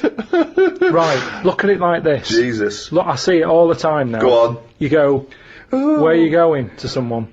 And they go, I'm going to Dorset. Hey. Alright, what road are you taking? Dunno, just pop on the sat-nav. Now, that's a start, isn't it? Okay. Let's act that out with me, okay? I'm going away for the weekend, Carl. Are you? Yeah. Where are you going? Dorset. Oh, yeah. How are you getting there? Car. Alright, yeah, well, which way are you going? Dunno, why do you want to know? Oh, just making a friendly chat. I'm interested in geography. Which way are you going? Well, I don't know really. I've got a sat nav in my car, and I'm getting there. And what do you want? What? Bit lazy, isn't it? Well, I'm not a pigeon. I don't. Have you got an A to Z? Well, yeah, but it's on a computer. The A to Z. What's the difference between looking at an A to Z and? Bit lazy, though. Not really. No. Why? Why is it any different that I've got it computerized so I can go along? A to Z's a bit dangerous, isn't it? It's a bit. Don't go to A to Z when you're driving along. Clive, who are you talking to? Because we need to hit the road. We need to get going. Well, it's this fucking idiot who wants to know what road I'm taking, which is a fucking boring thing to ask. Anyway. Sorry, who is this twat? Because we really got to get going. He's a fucking dickhead. I think he's an A to Z salesman by the door. I mean, just tell him we're using the sat nav because it's the brain. quickest, most efficient way to do it. It's the quickest, most efficient way of doing it. No, but look what's Who happened. the fuck are you? Would Columbus found America if he had a sat nav? Yes! No, he wouldn't. He'd have put in America and he would have taken him He to wouldn't. America. He only found it because he got lost. Now, if everybody just goes... Hold on. How would an undiscovered country be on a sat nav? No. Go on. But I just What's mean... the difference between the sat nav and the map in that regard? Because I've found some lovely little cafes on roads I've never been on. And I've instantly gone from finding a continent to a little cafe. I love that. Little greasy I am off to discover the unknown world. Where are you going? Well, I don't know yet. It's the unknown world. What are you taking? Just a boat, like all lazy swim, you cunt. I love the fact that he's so Luddite now, he's annoyed at the sat-nav. I mean, you'd have probably given Columbus a hard time. Oh, got a compass. Don't you know where north is, you twat? I just think there's something in being lost. I never feel lost. I just think, oh, I've had a diversion. Because you find new things. I'm forever going Meanwhile, down... Suzanne's asking the French peasant where I just think, Columbus... Alright, what's the most interesting thing you found when lost? Like I say, they normally... I found a shop that was like a fancy dress shop. Amazing. Do you need fancy dress stuff? Dressed You up never as go out. Columbus You and went and bought a sat-nav. Went to Dorset for the weekend. You never go out. Why do you need a fancy dress shop? That sounds like the sort of one thing you would hate is fancy dress. Yeah, but I like looking at the... they have like a space helmet in there. Right, so you found a fancy dress shop. Where are you supposed to be going that you had time to get sidetracked and go in a... I think I was going to a meeting.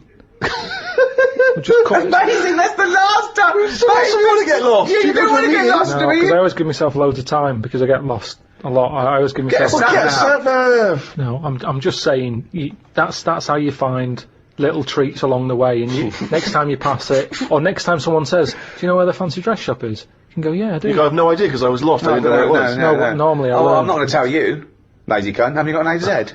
Oh, that's harsh. Yeah, find it yourself, you lazy twat. Well, I might get lost. Good. You might find another one. It just goes back to the chip thing in the head. I think you've got to learn along the way. We can't get lazy. We can't have chips in the head knowing how to plumb. That's what it's all about, isn't it? And making mistakes.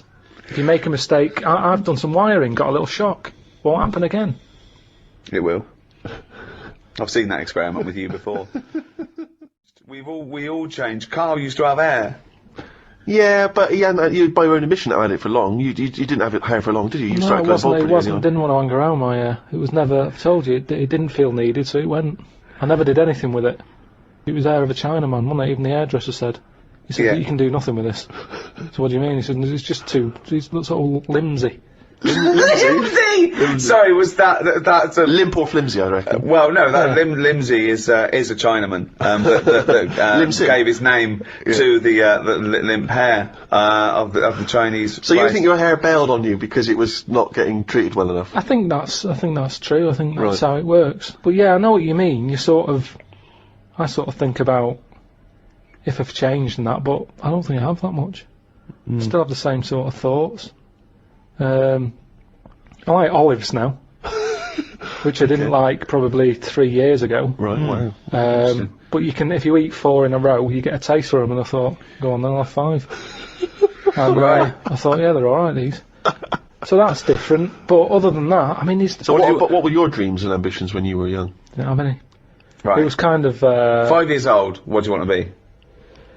What was your thoughts for the future? I didn't worry. At 5 years old, you're not worrying about work Okay. and that. 10. What's your hopes and fears of all these years I met in thee tonight? I wasn't worrying about work till about 13, 14. Just thinking, right, you know, people who are new had left school, they weren't getting work. And I was thinking, I don't want to be like that. That's when I did boxing. You know, I could have gone down that route. Got into boxing, didn't I? How many fights do you have? Don't know, about 3 or 4. How long is it? Just when does brain damage kick in? I guess it can. I guess it can happen almost instantly. I mean, that must be Must have been. part of it. Were you really? Did you really get a bad beating on one of those fights? Yeah, Leroy gave us a right good clackering. Clackering. Yeah, the thing is, your jab was a bit limsy, but Leroy's was clackering. Then there was the dancing. I don't remember this. What, breakdancing? Well, I did that. I did a bit of body popping. Yeah. But did you ever really think that you might do this in the future? You never know, do you? But did you, at the time, do you remember thinking, oh, I wouldn't mind doing Well, this I professionally? must have thought that for me to go. Well, let's try and join, you know, Twiggy's dance club and all that. And my mum and dad always sort of, you know, if you want to give it a go, give it a go. With the boxing, you know, my dad was saying, right, I'll get you the proper shoes and that. And my mum was like, don't bother getting in them yet. Let's see if he sticks at it for like 4 months, because they were about 30 quid for Let the him shoes. carry on in my furry slippers. Then with the dancing, it was the same thing. I said, I need some leg warmers and that. And These tights are just as good. Come on. No, my pop dad- on your nan's tights. my dad gave me like his he cut like the sleeves off his shirt. Amazing. And that were your leg warmers. Yeah, Amazing. but it's funny when you're a kid, it don't bother you. But surely cut them off a jumper. No, I don't know why. I know it looked daft. I had cuffs on leg warmers. That's amazing! But when you're That's a kid, amazing! What did they you think roll about them up. Twiggies? It must have looked like Lancelot and Bowen doing a handstand. But then, you know, that didn't last long. And then my dad, you know, I was getting older now, and he's like, Dad needed his shirt back for a wedding. Yeah, as long as he didn't take his jacket off, it was fine. Dad, I'm losing my hat. I need a hat. Dad, I don't need a bloody hat. Pop my pants on bed. but then you've got to make sure you try and get a job. And school was sort of saying, So 15 now. But hang on, everybody. why did Twiggies? Why did you stop going down Twiggies? well, it was shut, wasn't it? Amazing. Oh, it closed down. Closed down. It had a load of toilet rolls in there. It'd been turned into like a storage unit. I've never really had like a dream. I've just bumbled along. Because, like I've said, it's Bumbled. that thing of Clackered, sort of. bumbled, limsy. It's like, call my fucking bluff. There's no point sort of wishing for too much, because if you don't get it, you'll be fed up. So it's better just to sort of go, well, let's see what's around the corner. This is what I've said to you about a sat-nav system. Right. Isn't it? It's the same thing. Yeah, sure, have the sat-nav, type in where you want to go, and it'll take you straight there. But what I say is, use the back streets. Have a look around, turn off, don't go straight ahead, turn right. The little dead ends. Yeah. Have a Well, you look. might get mugged. Have a look. Don't go down the dead ends. Why not? You've got to reverse back There's out. nothing there. Dead end. No, but have a look. Well, there's nothing there. It's dead end. What's the road doing there then? Well, it's a dead end. There's Yeah, but dead there must be ends. something down there. There's nothing. It's dead. It's just ends. Just a wall. Right, so it's not a problem. Reverse. Well, don't go down in the first place if you know it's a dead end. Don't tell people to go down the dead end. They've got to reverse out. Difficult. Well, I'd say just have a look. You see, that's the difference between me and you. I'd have a look down the dead It's end. dead end. No, don't worry. It's What's dead down end. there? There's Just nothing, mate. Dead end. Rubbish? Just Yeah, no, rubbish? nothing. Dead Nothing end. at all? Yeah, don't put going there. Dead end. Right, so I'll go, well, I'll just have a look for myself because I don't believe you. Okay, well, go on then. Right, I'll have a look. Yeah. Oh, look at this I've found. What have you found? box of money that you didn't know about. All I'm saying is it could be He has still anything. got the brain of a 10-year-old, hasn't of money. he? He's still got the brain of a 10-year-old. I'm just set your stall out. Right. So where's the store? Where are you setting the store? Not They don't, 'cause there's no through traffic. thoroughfare. Yeah, you want to be on This a is sort of crazy. public highway. Where are you setting the stall out? What are you selling? What are you selling? Well, this is what I'm saying to you. What are you selling I'm first? selling a mixture of stuff. What? Like what? All sorts. What have you bought it with? A bag of money you found in the dead end? Leg warmers. So you got new leg warmers with do you want cufflinks for them? What? Do you want cufflinks for them leg warmers? Well, no. Why would I do that? Well, you got to fucking look smart, ain't you? You cunt. So you're selling, what are you selling? So yeah. you set your stall out. Yeah. Right. Now, Yes. isn't it dangerous to sell all the same product in that shop? Right. Okay, I don't know what you're talking where's the about. analogy going? This is Yeah. a metaphor. I think it's a metaphor. Yeah. Or simile. It's a What, Yeah, what are you selling? What are you selling first? Bang. No, 2, hang on. 3, 4. No, but Quick, this is it's what The I'm saying Apprentice. to you. What This is what I'm saying Go to you, on. though. I Right. just said to you, Yeah. well, Yeah. I don't know what you wanted to do. You haven't told me. But Right. I'm Do you want me saying, to tell you what I wanted to do when I wanted to be at 5 years old? I wanted to own a sweet shop until my mum said, you know, you got to buy the sweets first. Right. From 10, I wanted to be like a scientist. 15, a vet kicked in. But at Carry some on. point you jettisoned all of that to try and pursue a pop career. 20, I wanted to be a pop star. 25, I thought I'd better get a job. well, At 30, I did. me saying turn off the main road and do a right Yes. is saying just have a look around in the same way that if you go into a It's a shop, metaphor, wasn't it? yeah, Right. it was, yeah. Yeah. In the same way that if you go into a shop, you're thinking I'm getting a quarter of bonbons. Right, bombs. Bombs. But by the time you get to the counter, You're clackered. and you get some licorice all sorts instead because you thought, actually, I'd forgot about them. Sorry, no, this isn't a metaphor, is it? This is a real shop now, isn't it? I just mean you're gonna be let down. You're gonna be very, very disappointed with life if you know But I haven't been What? disappointed If with what? If what? if If what? if If what? the thing you're aiming for Yeah. doesn't happen. But what if it does happen? I'd like to take issue with this because there's a lot of young people who listen to our podcasts, and if they listen to this tripe that if you try for something in life it won't happen, so don't bother, I think it's a bloody disgrace. No. Imagine if Leona Lewis had thought that when she went on the bloody X Factor. She wouldn't have got punched by that bloke in that. Alright, that doesn't make sense. But you know what I mean? She would not be living her dreams. Yeah, but we don't know what Leona wanted to do. She might She have had a wanted to be a backup singer, plan. that's why she's done it. She might have had a backup plan. Yeah, but she fulfilled the main ambition, which was to sing. That's why she went on the show. She didn't go there because she thought I might want to work down a branch of water Do you stands. think she went in there and said, quarter bombs? She went, oh, this is X Factor. But she went, oh, go on then. Well, I was saying. But what about the girl who looked like a fat baby? She went on there with a dream. It's not going to happen.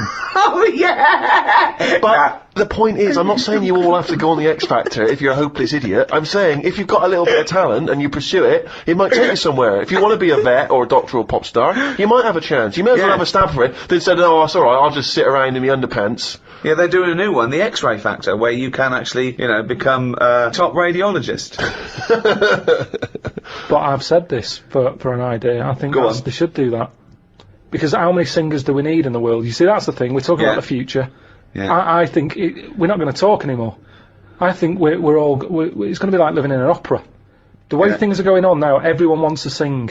Yeah. Whereas, if you did a TV programme to try and get a doctor, you know... X-ray Factor. You know, it's Yeah. all about, you know, getting in young kids, do live surgery. You know, there's big queues anyway. People are queuing up to have operations done. Yeah.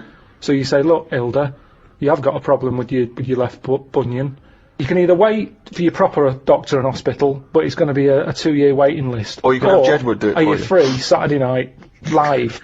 Because we've got two 17-year-olds who are going to do it. Hilda! She comes out, they sort little voice. I've never heard him do a little voice before. So hang on, wait, I'm okay, okay. So this is okay. What is this? This is a talent show where people can have a go at being a doctor. Right? Well, this They is need- like something from the Middle Ages. But they need volunteers who would rather have an apprentice, someone have a go.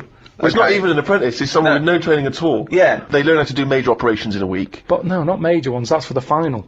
You do a heart, Of course, you yeah, do a you've got to heart build onto that, transplant, sure. But you're building up. transplant for the final. That's So anyway, so amazing. it's Hilda, and Hilda's not the person, she's not operating, she's just the person who needs a No, bunion she's removed. the foot problem, yeah. So she comes in, they have a quick chat I with had her. a chat with her, how's your life been? Bit of Coldplay under her. She's Yeah. going, oh, it's terrible, I can hardly walk and all that. And they go, Right. right.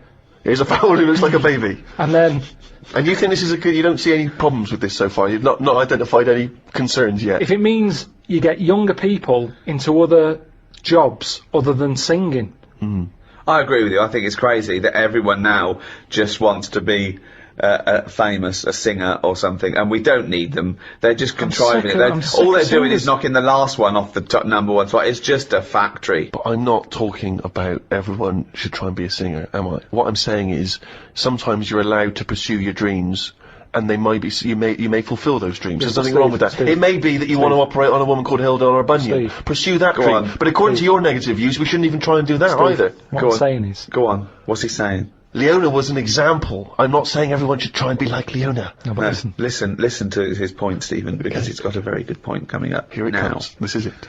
Okay. He hasn't said a normal word yet, but he's going to say some now, and they're all going to be profound. people's dreams aren't their own dreams. Oh, hold on. What do you mean by that? Okay, keep going. No, keep going. Keep going. Let him, no. He'll explain. You don't need to ask any questions. He'll explain. Because they think they know what they want because they see it on the telly. They see, someone singing a song and they go, I want to do that. So all I'm saying is, change the dreams. Change the dreams. Yeah. Surgery. They're watching that. They're seeing Hilda happy with a better foot. The doctor's getting all the praise. They go, I want a bit of that action. That's what it's about. They don't want to be singers. They want to be known. They want to be famous. Yeah. So, fine, have a bit of fame, but do some good. Fix Hilda's foot. Sorry, was that the end of the point? Yeah, because all we've done, we've changed the dreams. Dreams are... Well, you hit on a good point there, because what is astounding is that when people are inundated with praise for people who are just clothes horses. They are just skinny nobodies who don't do anything except have their picture taken, and they're role models for, I'm not talking about, anyone in particular, but it's just these people who want to be seen with other celebrities and marry celebrities and be a celebrity. People think that's an easy life because they're getting rewarded for it. And yet, someone who's stuck in a laboratory trying to come up with a cure for AIDS, they don't know or care about them. And okay, can I just point out though that if we're going to have a go at people being successful, making money, and being well known for doing nothing of any value, I point you to the man sat opposite me here. And that's, hey, I tell you, there's times when I, lie awake at night thinking, what was my dreams? Yeah, but I'd love to be a little but I've got doctor. a new boiler. hold on, And 2 houses. I'd love to be a little doctor. Yeah, I mean, it's past me now. There's no way I can go back. Well, But it would have been you're brilliant. wrong. KARL Pilkington! Hilda! What is it? What now, Hilda? What's up with you? I've got terrible piles. There's some sort of blockage up there. I haven't gone to the I haven't gone to the toilet for a week. Well, KARL, can you unblock Hilda's arse? Now live, unblocking Hilda's arse. KARL Pilkington. I thought she had bad feet. No, the feet. No, Jedward fixed her feet. There's a lovely job. That's why they stayed in last week. Her arse is worse than her feet. It's because she's been off her feet for so long, because she couldn't walk. Her arse took the brunt of it, and it's just terrible. Piles have burst. It's blocked up there where all she just eats is cheese because she's so depressed.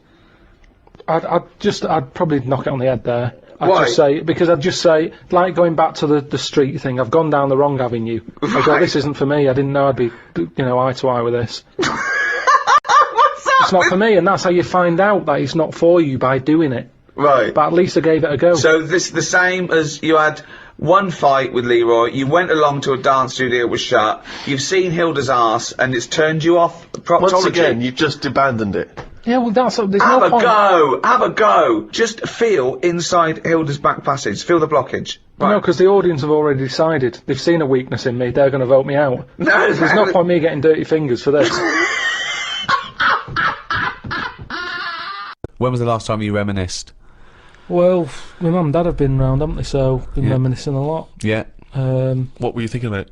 We're just chatting about Tic Tacs. One of the great memories, yeah. The happy memories. No, because you see, here's the thing. You're saying how that woman changed when she had her head caved in.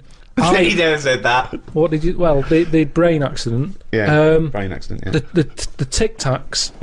Now, I used to love them Yeah. when I was younger. Yeah. My dad got a load of them. What, this year? No, Just no, recently? years ago. Years ago, Like right, years okay. ago when I loved them. I said I loved Tic Tacs. Me. Yeah. He met one of his mates. You didn't nick him from the sweet shop? No, No, that's what he you knew did, some yeah. mate who could get his hand on a load, Right. and he Thief, must have he was a got thief. about he must have got about 30 crates of Tic Tacs. 30 crates of Tic Tacs. Honestly, with like about 24 on each crate. We got them, stuck them in a cupboard under the just in the kitchen in the corner. Yeah. Now I worked my way through about 6 crates. I was quite happy. In how long?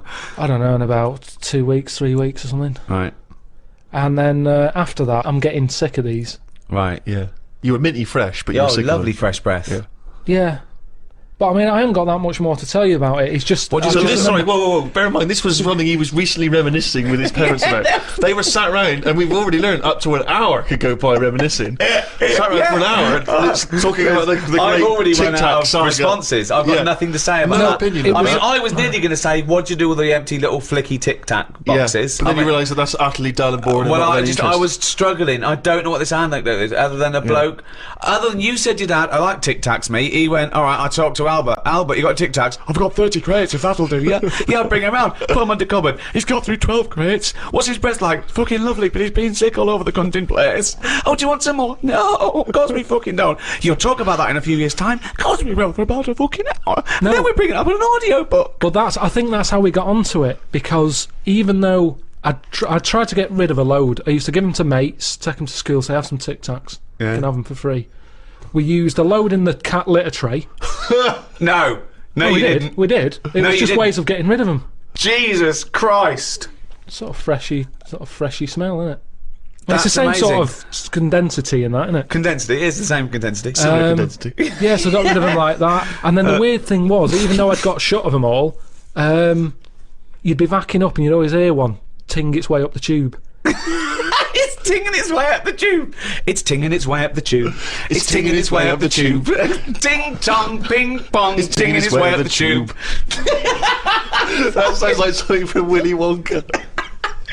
Oh No, god. it's just I'm just demonstrating that because that's how many of them there were around the house. You'd drop them, they'd go in every corner and that, like Pac-Man or something. They'd be That's everywhere. You'd be backing amazing. up, tinging it up. Sheila's getting married. Hannah gets confetti. Don't buy any confetti. Go to cupboard under stairs.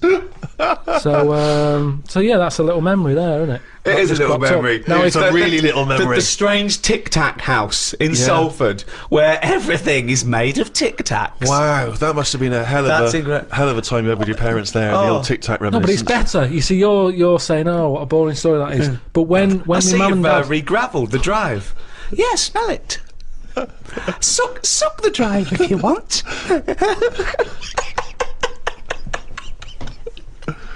Fucking hell. no, but it's different. When my mum and dad are there and they can remember that, and they're going, oh yeah, the Tic Tac incidents and stuff. What's known as the Tic Tac incident. The Tic Tac Let us incident. never speak of the Tic Tac incident. Yeah, I just imagine the clock ticking. There, it's Christmas Day. I go, what are you smiling at? Oh, remember it used to ting up the tube. You should think about selling this to Hollywood. Listen, what do you remember then? What do do you I remember? That's Wow. an amazing thing to That's say. a difficult question to answer. Yeah, I don't. Nothing at all. Why, out of interest though, and this will sound naive, why don't we remember the very early moments of our lives? Why is it? Is it because it would be too harrowing to remember the point at which we sort of born? Because I don't really remember anything from those first few years. Why is it? Is it just because the brain's not fully formed at that moment? I don't know. The memory's not sufficiently developed. I honestly, It's got to be trauma, hasn't it? It's the things. Again, we were talking about me being younger, and the youngest I could remember back to was 1978. How old were you then? Uh, When were you born? 72. And it What? was You summer holidays. you couldn't remember earlier than 6. You Um, can remember back to about 2 or 3. Most people. What? You, no way. My mum and dad don't even remember them. Because Because you're not doing anything. This is what I'm saying. Mum and Dad don't even remember me then. That's amazing. Because they pinpoint They remember things. all the Tic Tacs they've ever yeah, eaten. yeah. Do you remember when Carl was 6? Of course I do. 5? Yeah. 4? Yeah. 3? No. 2? No. Because you're not doing anything, are you? My mum and Dad don't even remember So, me then. and it's weird. I remember must have been about 2 sitting on a potty surrounded by Lego. I remember that very strong image I have of that. No, I don't remember that. No, you wouldn't remember that, would you? you weren't there, were you? What do you mean? What, you don't remember Steve sitting on a potty surrounded by Lego? No, I mean, I can't remember having a potty. I remember having one of I'm them. not suggesting you have the You same used to go in memory. a fucking litter tray. Now I know why, to eat a Tic Tac while you're having a shit. But okay, so what is your very first memory? The one that cropped up the other day was having my eyes sort of glued together by. Gangsters. Where's the fucking Tic Tacs? No, I was, lost our truck for you, guys. when I was on holiday and I slept near the window and the window was open and I used to wake up in the morning with my eyes shut. My mum and dad thought I was having a lovely lie in. I just couldn't open my eyes. But whoa, I don't understand. Why were they? I'm gonna burst. Whoa, What do you mean? Why were they glued? Why were they? What do you mean they were glued? Wait, but why didn't you say, Mum, Dad, I'm not asleep. My eyes are glued together. It's just that you get a build up on Yeah. the eyelashes. Yeah, yeah. And it all. But when they came in and you could sense them looking I didn't know at they you. were there. But what do you mean? Why didn't you say so? So you lay there dead still? Well, you should have sprinkled some Tic Tacs around the bed, and you'd have heard them crunching in as they came in. Yeah. Oh, what do you mean? So that's your my eyes earliest memory. wait. So your eyes are stuck together. You're lying there. You're still. You're awake, but you can't open your eyes, so you don't say anything. Yeah. What? Why? What? What, Every so your- day? It Your happened memory a of- lot. It happened a lot. But your memory was that this was scary to you because you thought you'd gone blind. Probably, and it hasn't happened since, so it's something you remember happening, isn't it? It's like the kidney stone thing. That will always stay with me because it's like I was in agony. Yeah. And that's what I'm saying about trauma. It's quite frightening when you're a kid No, and you you were can't open your saying. eyes. So we don't remember You were trauma. saying you don't remember trauma. Oh, Do you remember that? Do you remember that traumatic. conversation we had a few minutes ago? Maybe it's because I had time to lie there and think about it. Because I sort of wonder that if having vision does get in the way. No, that's a good one. Okay, go on, interesting. Yeah, interesting. Yeah, go on. Oh, just your eyes are, you know. Go on. What are they? They're the thing that makes you do the things you want to do, aren't they? Your eyes What do you at the end mean? of the What day. do you mean? Interesting. Go on. Everything. You might want to. You might like drawing. Right. Your eyes. That's an example, though, isn't it? Because then you might like music, and you don't need your eyes for that, do you? Well, you need yeah, your ears, because you yeah. still got to find your way to the record shop to find the record you want. Someone could put it for you, or you could. What I mean is your eyes. Wonder how we do Say rather You than. might like smells. You might be a perfume. You need Let me just need think. the nose, don't you? Wine tasting, just I've just always thought blind people go on. are probably good listeners. Right, yeah. That makes sense. Yes, Which means that they'll be more brainy. possibly. They won't waste their eyes on watching rubbish telly. No. Yep, sure. Um, But bear in mind, you learn a lot, don't you? Yeah, Just from what yeah, you see, you swings absorb and a lot of roundabouts. information from Swings what you and see. roundabouts. yeah, but blind people are going to say, right, I'm not going to be defeated here. Right. I'm going to make sure that I still feed my brain with stuff. Right. Whereas if you've got eyes, your eyes can sometimes say, well, don't listen to that intelligent thing there. Yeah. Watch some rubbish on the telly. Yeah. Yeah. Why Because- your eyes are saying that? Are they? Who are they talking to? Are they? I'm just saying, if you've got eyes, Yeah, they're talking to you. you're more drawn to things Drawn. that keep you... What are you drawn to, though? Keep your eyes, Go on, keep your what are you eyes saying? interested. It's like everything. Right. It picks your food for you. Does it? No, Yeah, it does. It doesn't. does. Of course, it does. That's why they advertise food in a way that look those adverts on the telly. Look at So- this. This isn't an ordinary pasta. Yeah. It's So yeah, well- you'd eat a nice plastic apple, would you? It looked like an apple. Eat it. presentation is 90% of what goes on now in this world. Whether it's clothes, Is that a That's statistic that you because picked up that's from because you somewhere? know what the thing you like looks like. So you recognise it. You go, oh, I like that. You don't go, oh, I like the look of that. I ate it last time and I like the look of it as I was eating it. You go, I know what that is. That's the thing that tasted good. not always. No? I think there's a lot of cakes out there, and I've been conned, where my eyes have gone, that looks good. I'll go, can I have one of them? And I get it, and it's just like air with cream on it. But There's that's nothing. You, There's Are no you furious enjoyment. with your eyes at that point? but Well, you it's a just bit annoying. contradicted your own point. No, I haven't. I've said, my eyes have said this is what you want, Yeah. and I've been disappointed with it. So your eyes shouldn't pick your food then, should they? Really? They shouldn't. No. But they do.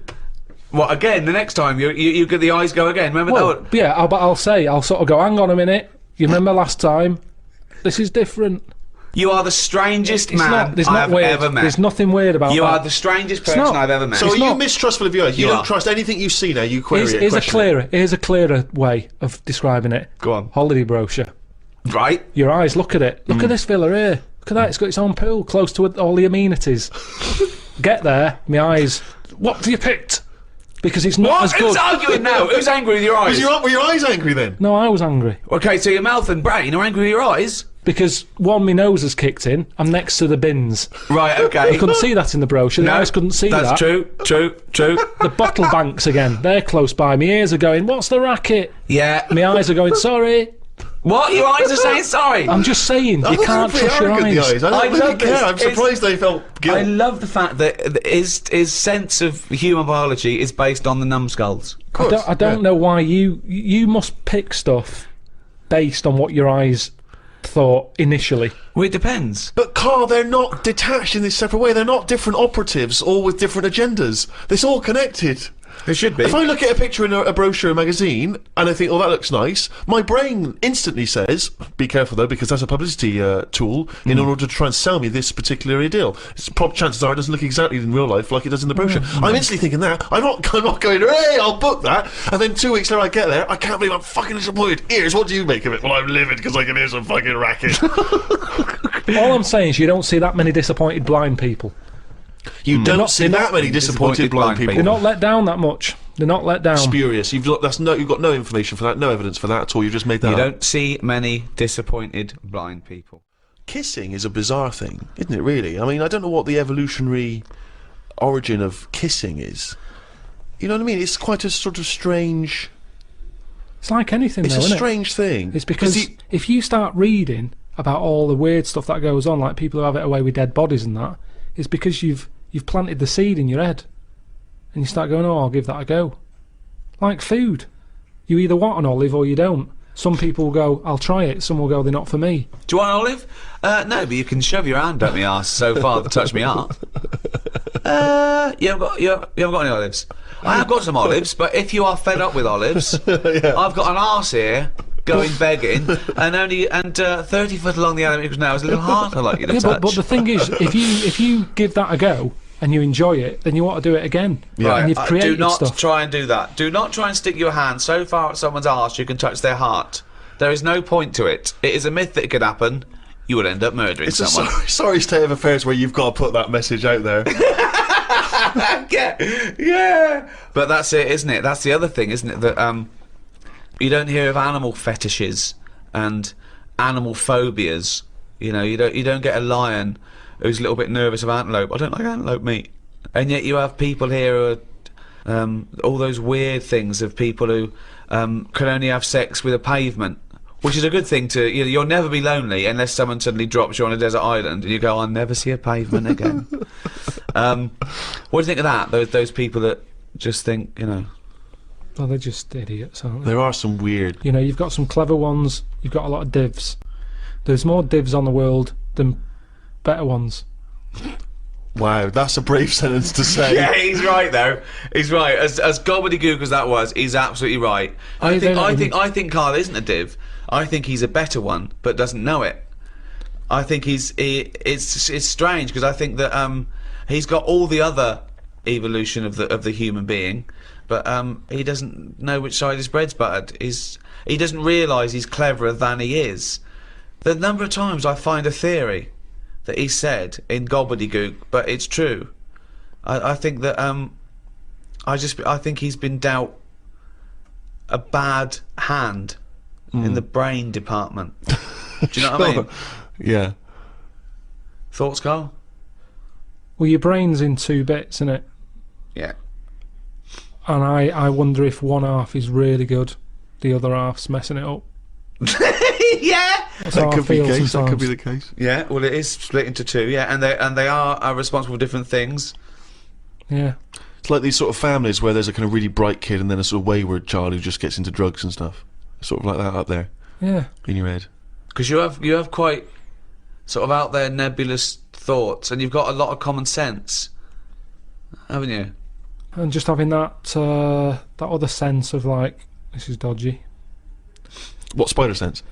Just that sense where you just go, I don't know why, but something's telling me we shouldn't be here. And you go, all right, let's go. And you move from it, and you don't know what that is. Yeah. You don't know what's decided that. You know, it's like when you're lost. A part of my brain's got me lost, but then there's another bit that I don't know what it is, where they go left. And you do, and then you go, So remember that time when you called me and I said I don't know where I am, and I couldn't concentrate. Think of that. I called him. I went, Carl, what are you doing? He went, I don't know where I am. What do you mean you didn't know where you were? What you? I got lost. I What, went in London wandering. you got yeah, lost? Yeah. And I went wandering, and then you know, I it's was when like, he first moved into his new place. He was walking back from his old place to his new place, and he didn't know where he was. He tried How can to you take a ever short. really get lost in London though? I'm just ask a cabbie. well, yeah, I don't want to do that because you feel bad pulling one over and then saying, "Where am I?" Yeah, they don't appreciate that, do they? But I found my way back, didn't I? Yeah, But you told me 20 one minutes. time that you much prefer getting lost. You love wandering around and getting lost. Yeah, you said go- that's much better. go around It the was a cold cul-de-sac. day. It was a cold day. I just wanted to be at home. I had things to do. There's a time and place to be lost. Well, go on. Well, a place What's you the don't place? know. What's and the place to be lost? Somewhere you don't know. Right, good. Okay, And the specific. time? The time. Time when you're not in a rush. Right. But that time I was in a rush. And I was And- cold. So a typical argument in your head is what? I'm lost. I'll do one side of the brain. You do the other side of the brain. Okay, in your head. Okay. Carl, What? this isn't where we should be. You want to go home, didn't you? This isn't your house because it's a field. You live in a house, don't you? Why are we standing in a field? This isn't your house. You're meant to go home, but you've walked into a field. No, but that wouldn't. I've never been that lost. When I'm walking across a field, at the edge of the field, I'd go, hang on a minute, this isn't right. I wouldn't get in the middle. I wouldn't go that far. I'd go, right, I definitely shouldn't be here. You did once. You were in the middle of a field, and your dad had to rescue you. Yeah, and carry that's you when I through was the a kid because I was reading as I was walking. That's,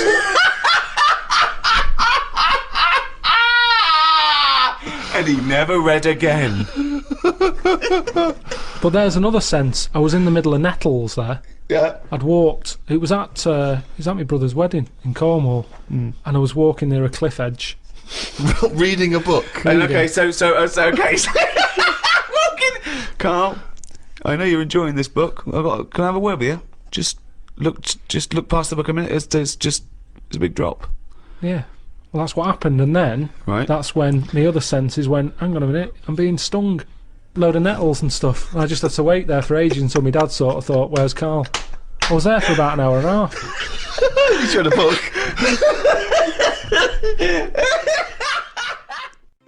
Carl, the human body is one of the things that you're actually genuinely fascinated in. This is one of the things that you admit is quite amazing, and I think we all agree with that.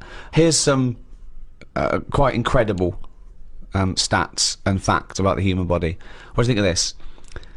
50,000 of the cells in your body will die and be replaced with new cells, all while you're listening to this sentence. Go on. Well, that's it. What's the sentence? That was the sentence. What was the sentence again? Well, it doesn't matter. The sentence doesn't matter. 50,000 just dying and being replaced in that time. But what are they doing? Different cells do different things. Some are taste buds. Some carry hemoglobin and oxygen to other cells. Yeah. Some are skin. Some are liver. I've heard about skin. I've heard of skin, sort of. you What? What you heard? know. A rumour about skin. You heard of skin? What? It's just. It Keeps just all your stuff from falling on the fucking floor? well, it's the thing that makes you what you are as well, isn't it? More What do you than mean? more than anything. Why? Well, without the skin, you're just a skeleton. You look all the same. No, you're not just a skeleton, no. other than your lungs and your heart and your kidneys and stuff. What I'm saying is, I know, went to and all the yeah, flesh on top and all the blood vessels. And all I the, went to that bodies exhibition. Yeah. Here we are. This is it. He knows all about the human body and science because he went to the bodies exhibition. Do you know where the German fella cuts bodies up? Yes. Now, he had a load of people on show. Could have all been the same family. Because everyone, without the skin on their head, looks the same. Other than height, Yeah. everybody looks exactly the same. And that's why racism is so stupid. Well, it's a good point. Good point, isn't it? Yeah. That's saying that, though, I did think most of them were Chinese. What made you draw that conclusion? It's just the eyes. They didn't have any eyelids! Honestly, if you've seen it, it looks, there's something that... and they're a bit mad, aren't they? They do all that endurance stuff, and I thought, this is the ultimate way to go, isn't it? I think that's Japanese, yeah. Just Is it? completely different race, culture, country, nation. Right, well, Peoples. well, the Japanese, then, I reckon they've donated their body to it. You started off saying you cannot tell anything about where they come from because they haven't got any skin. It was just the eyes. It didn't occur to you, or I mean, was there not any information saying where the bodies were sourced from? They don't tell you, they just tell you that if you want to be part of an exhibition later in your life, put your name down. And what did you learn about the body from this exhibition? Well, I told you. You know, we all look similar. At the end of the day, your skin is what makes people... Look different. Yeah, that's the bit that makes you look like you, doesn't it? Yeah. That's the bit that you can tell how old somebody is. Yeah, by that's what you recognise. You don't That's what- recognise someone's skeleton and their brain. Unless it's the Elephant Man. But then again, with the skin on, I couldn't tell you how old he was. There's something about his head and everything that he's ageless. He could buy a packet of fags and be underage. He could get on a bus and say he's an OAP. I have not got a clue how old the Elephant Man was. There's no distinguishing things for his age, is there? But with most people, it's the skin that does it. Strip all that away, and they were all stood upright as well. They weren't sort of unched. Right. Unched. They'd been straightened up. Not unched then.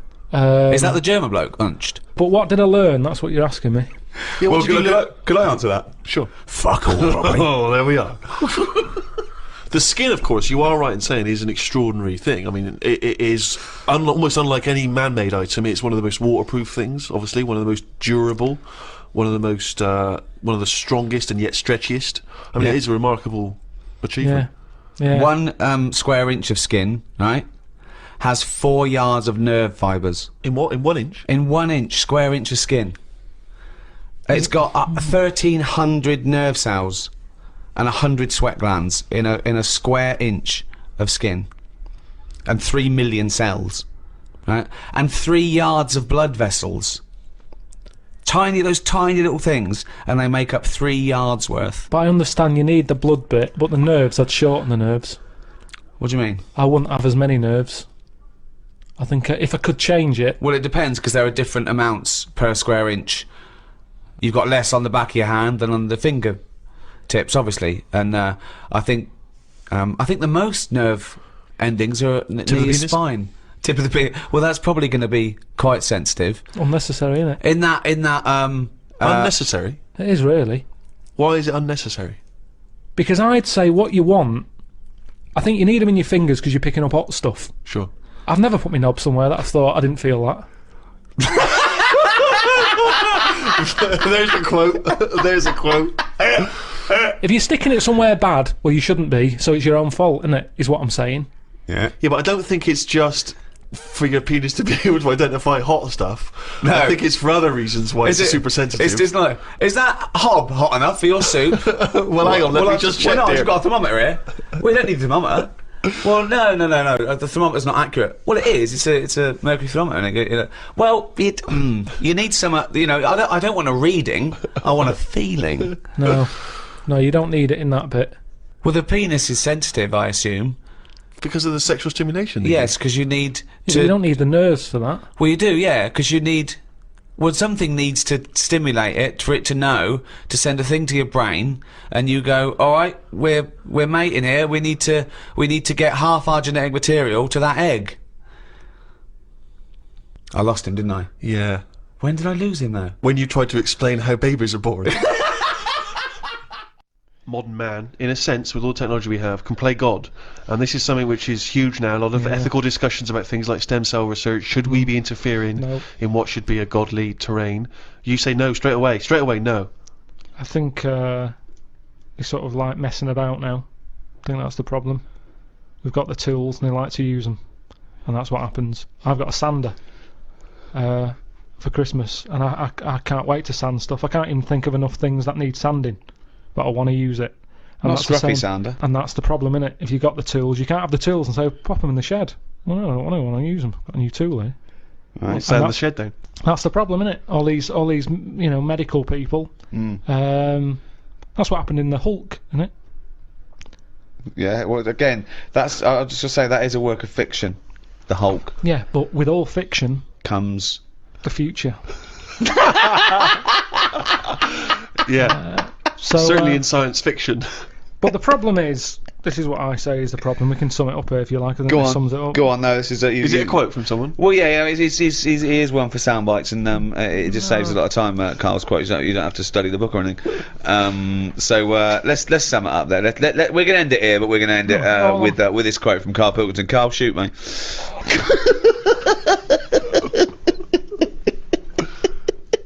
People are living too long. Okay, but that's your summary of medicine. Well, the yeah, it history of is medicine. because it's kind of now. You see, I agree with medicine to stop pain because it's depressing pain. Stop the pain. I'd say as soon as we sorted that out and we started saying, "Do you want a new face?" That's way over the line. Yeah. No one should be getting a new face unless they're really disfigured. Yeah. But those are the people who aren't getting new faces. No, they're not. There's people messing about. Yeah, no, it's people. Well, plastic surgery, but that's Yeah. people's own choice. They're paying for No, it. it's up to them. ridiculous. I know, but It's not taking it away from other people, is it? Yeah, it is, because the person who's messing about with someone's face could be doing something No, else. because they're plastic surgeons. They're privately employed. Yeah, but they shouldn't be. They What are should you be talking sorting about? someone else out who's got a little funny head. They shouldn't be messing about with Pushing someone who's got himself nothing wrong with forward, them. trying to get some free treatment. Get some free And it treatment never for- looks right anyway. They spend No. all that money, it never fits properly. Yeah, but No. this Fish- is what annoys me about Fish Carl. lips and It that just looks wrong. that stupid little skeletal nose. You'd be and all better the- off changing the head, all of it, rather than messing about with the face, because it never fits properly. But you've completely, as a form of summary, you have completely gone off tangent. No, on That's the not a mark. summary yet. Sum Right, up. I have one more right, go. so- This is the real one. Yeah. Okay, Carl. Sum up our global guide to medicine. Go.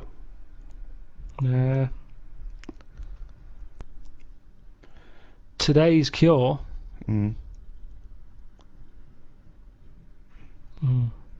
Today's cure. It's something like that. It'll be something like today's cure is tomorrow's headache. It's all right. That's all right. Because what I'm saying there is, Go on. we can come up with stuff. We can come up with a tablet to get rid of headache. Tomorrow, your headache's gone. Your leg's hurting. So today's cure is actually tomorrow's leg ache. So today's cure is tomorrow's leg ache. Yeah, but ages ago I said on. to you, don't solve problems, Yeah. because a problem solved is a problem caused. I'm gonna die. I'm gonna die. I don't remember that quote. But okay, so finally, in summation, what you said was So, okay, At the end of So- the day, we've all got to die of something. right. Now, Albert might come in. I'm a doctor. Right, Albert, how are you today? What's wrong with you today, Albert? I've got an inflammation of the testicular region. Right. My scrotal sac is all stretchy and swollen. It's pustulating, and it's causing the penis to be all red and inflamed, and that spread to the anus. Right. Take these tablets. Right, where do I put them? Just have them with some water after a bath. Okay, I'm not gonna have a bath. I can't have a bath of these because honestly, you see these get in a bath and they start bubbling with the. Yeah, like I say, just take the tablet. I don't know what it is, but look at it. It's like a mess. It's like quite a mess down there. I can't. Well, take the tablets. Take the tablets and come back. In a week's time. Let me know how it goes. Okay. Right. right. So Do you know what let's it is? Let's imagine that perfectly normal scenario has happened. What is your point? Right. He'll come back the week after. Yeah. The problems downstairs will be sorted. But Yeah. at the end of the day, he's 76. he's going to have something else wrong with him. I do another check on you, and even though your sack is sorted, They're not quite right, to be honest. no, but he better. Well, it swings and roundabouts Yeah, because well, that's life. That's life, Albert. the penis is much more functional. The testicles are really that they've lost all their skin. It's just like a bag of spaghetti just hanging on the chair, and the arse. The arse is the itchiest arse I've ever had. I've had to, at some points, I've got blood under my fingernails from scratching my anus. So it was not completely cured. And this is why no one wants to be a doctor anymore. I get back, right, I'm run down because I didn't sleep when I was out there. I'm not very good. If Suzanne's not in the bed, there's something, it's like I feel... What, she's got to be there to tell you to sleep? Close it's- your eyes now, yeah, Carl. it just... Now, and our ears, stop Listen listening. to my words. Stop. Yeah. Sleep now, ears. So anyway, so I wasn't sleeping, so I was there for 4 days or whatever. I must have had about 3 hours. One real day's work filming, Two- and he was two, shattered. really. Two. He was absolutely shattered. He was weak. He was ill for a week afterwards. I did was like run down. 35 days. You know. Yeah. So, yeah, but you were sleeping. If you don't sleep, it's basic sort of biology, that. If you don't sleep, you get run down. Sloths never get a flu. Because it's good, isn't it? That's when your body's replenishing.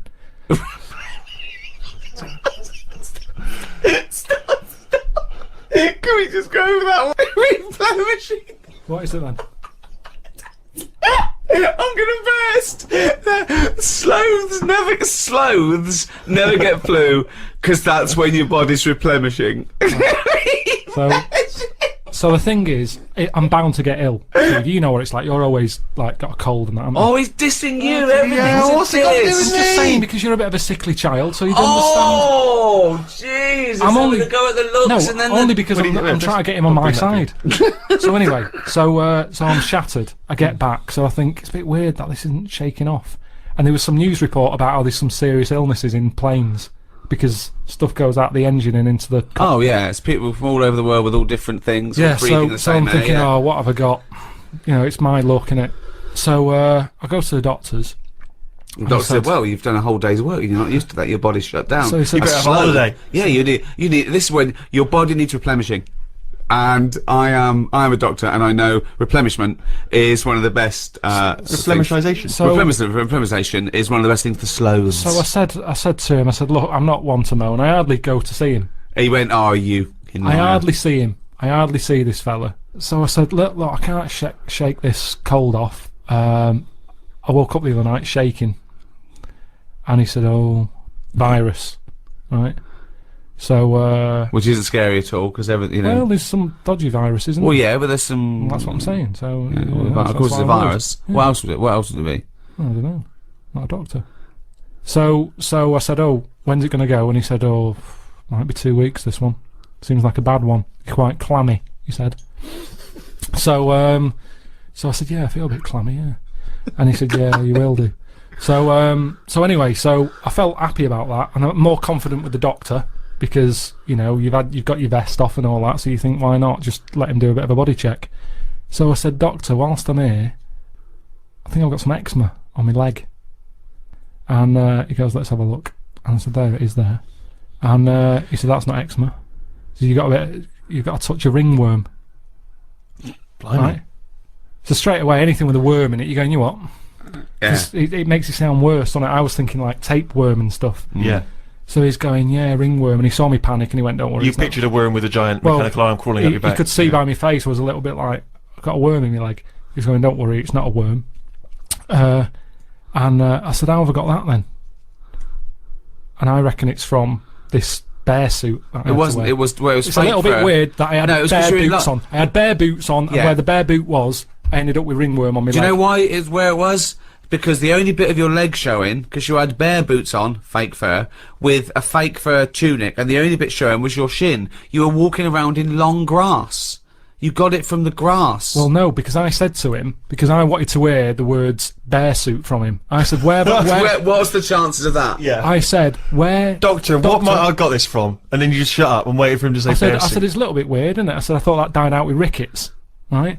Because I'd never heard of ringworm since I was a kid. I remember some dirty kid had it at school, and my mum sort of said, don't go near him. So I said, ringworm then, doctor. Where have I got that from? thinking he'd say, Have you been wearing a bear suit? yeah. Anyway, he said, well, he says gay people get it. What? No, he didn't. He did. Why did he say that to you? Well, out this of is the what blue? he said. He said gay people. I said, right, tick that off. He said wrestlers. Why do wrestlers get it? And I said, I don't understand the connection. I said, I don't know, any gays. I don't know any wrestlers. And he went, well, it's the body skin rubbing. Well, why do only gay people get it then? Why don't heterosexual people get it? Don't know. Didn't quiz him. But then he said, what about? Did a doctor really say to you, gay people get it? He might have said like homosexuals.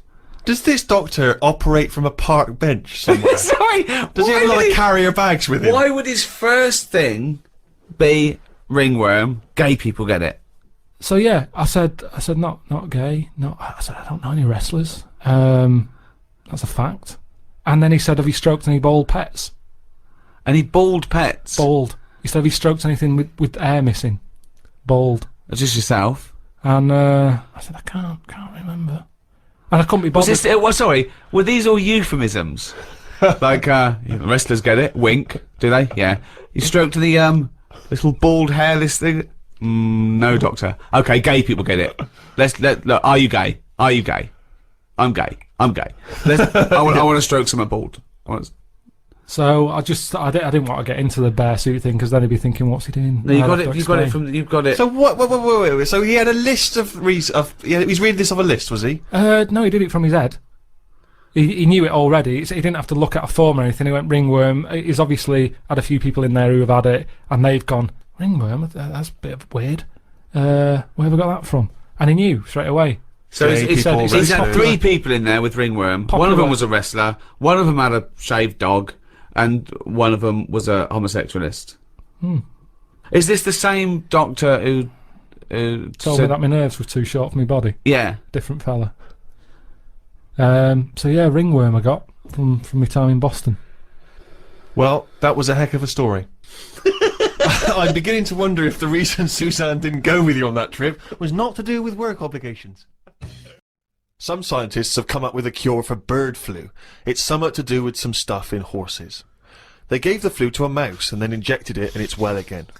I think we should stop coming up with cures for things as the germs are just getting stronger and stronger. I reckon by 2020 germs will be so big that we will be able to see them in the air.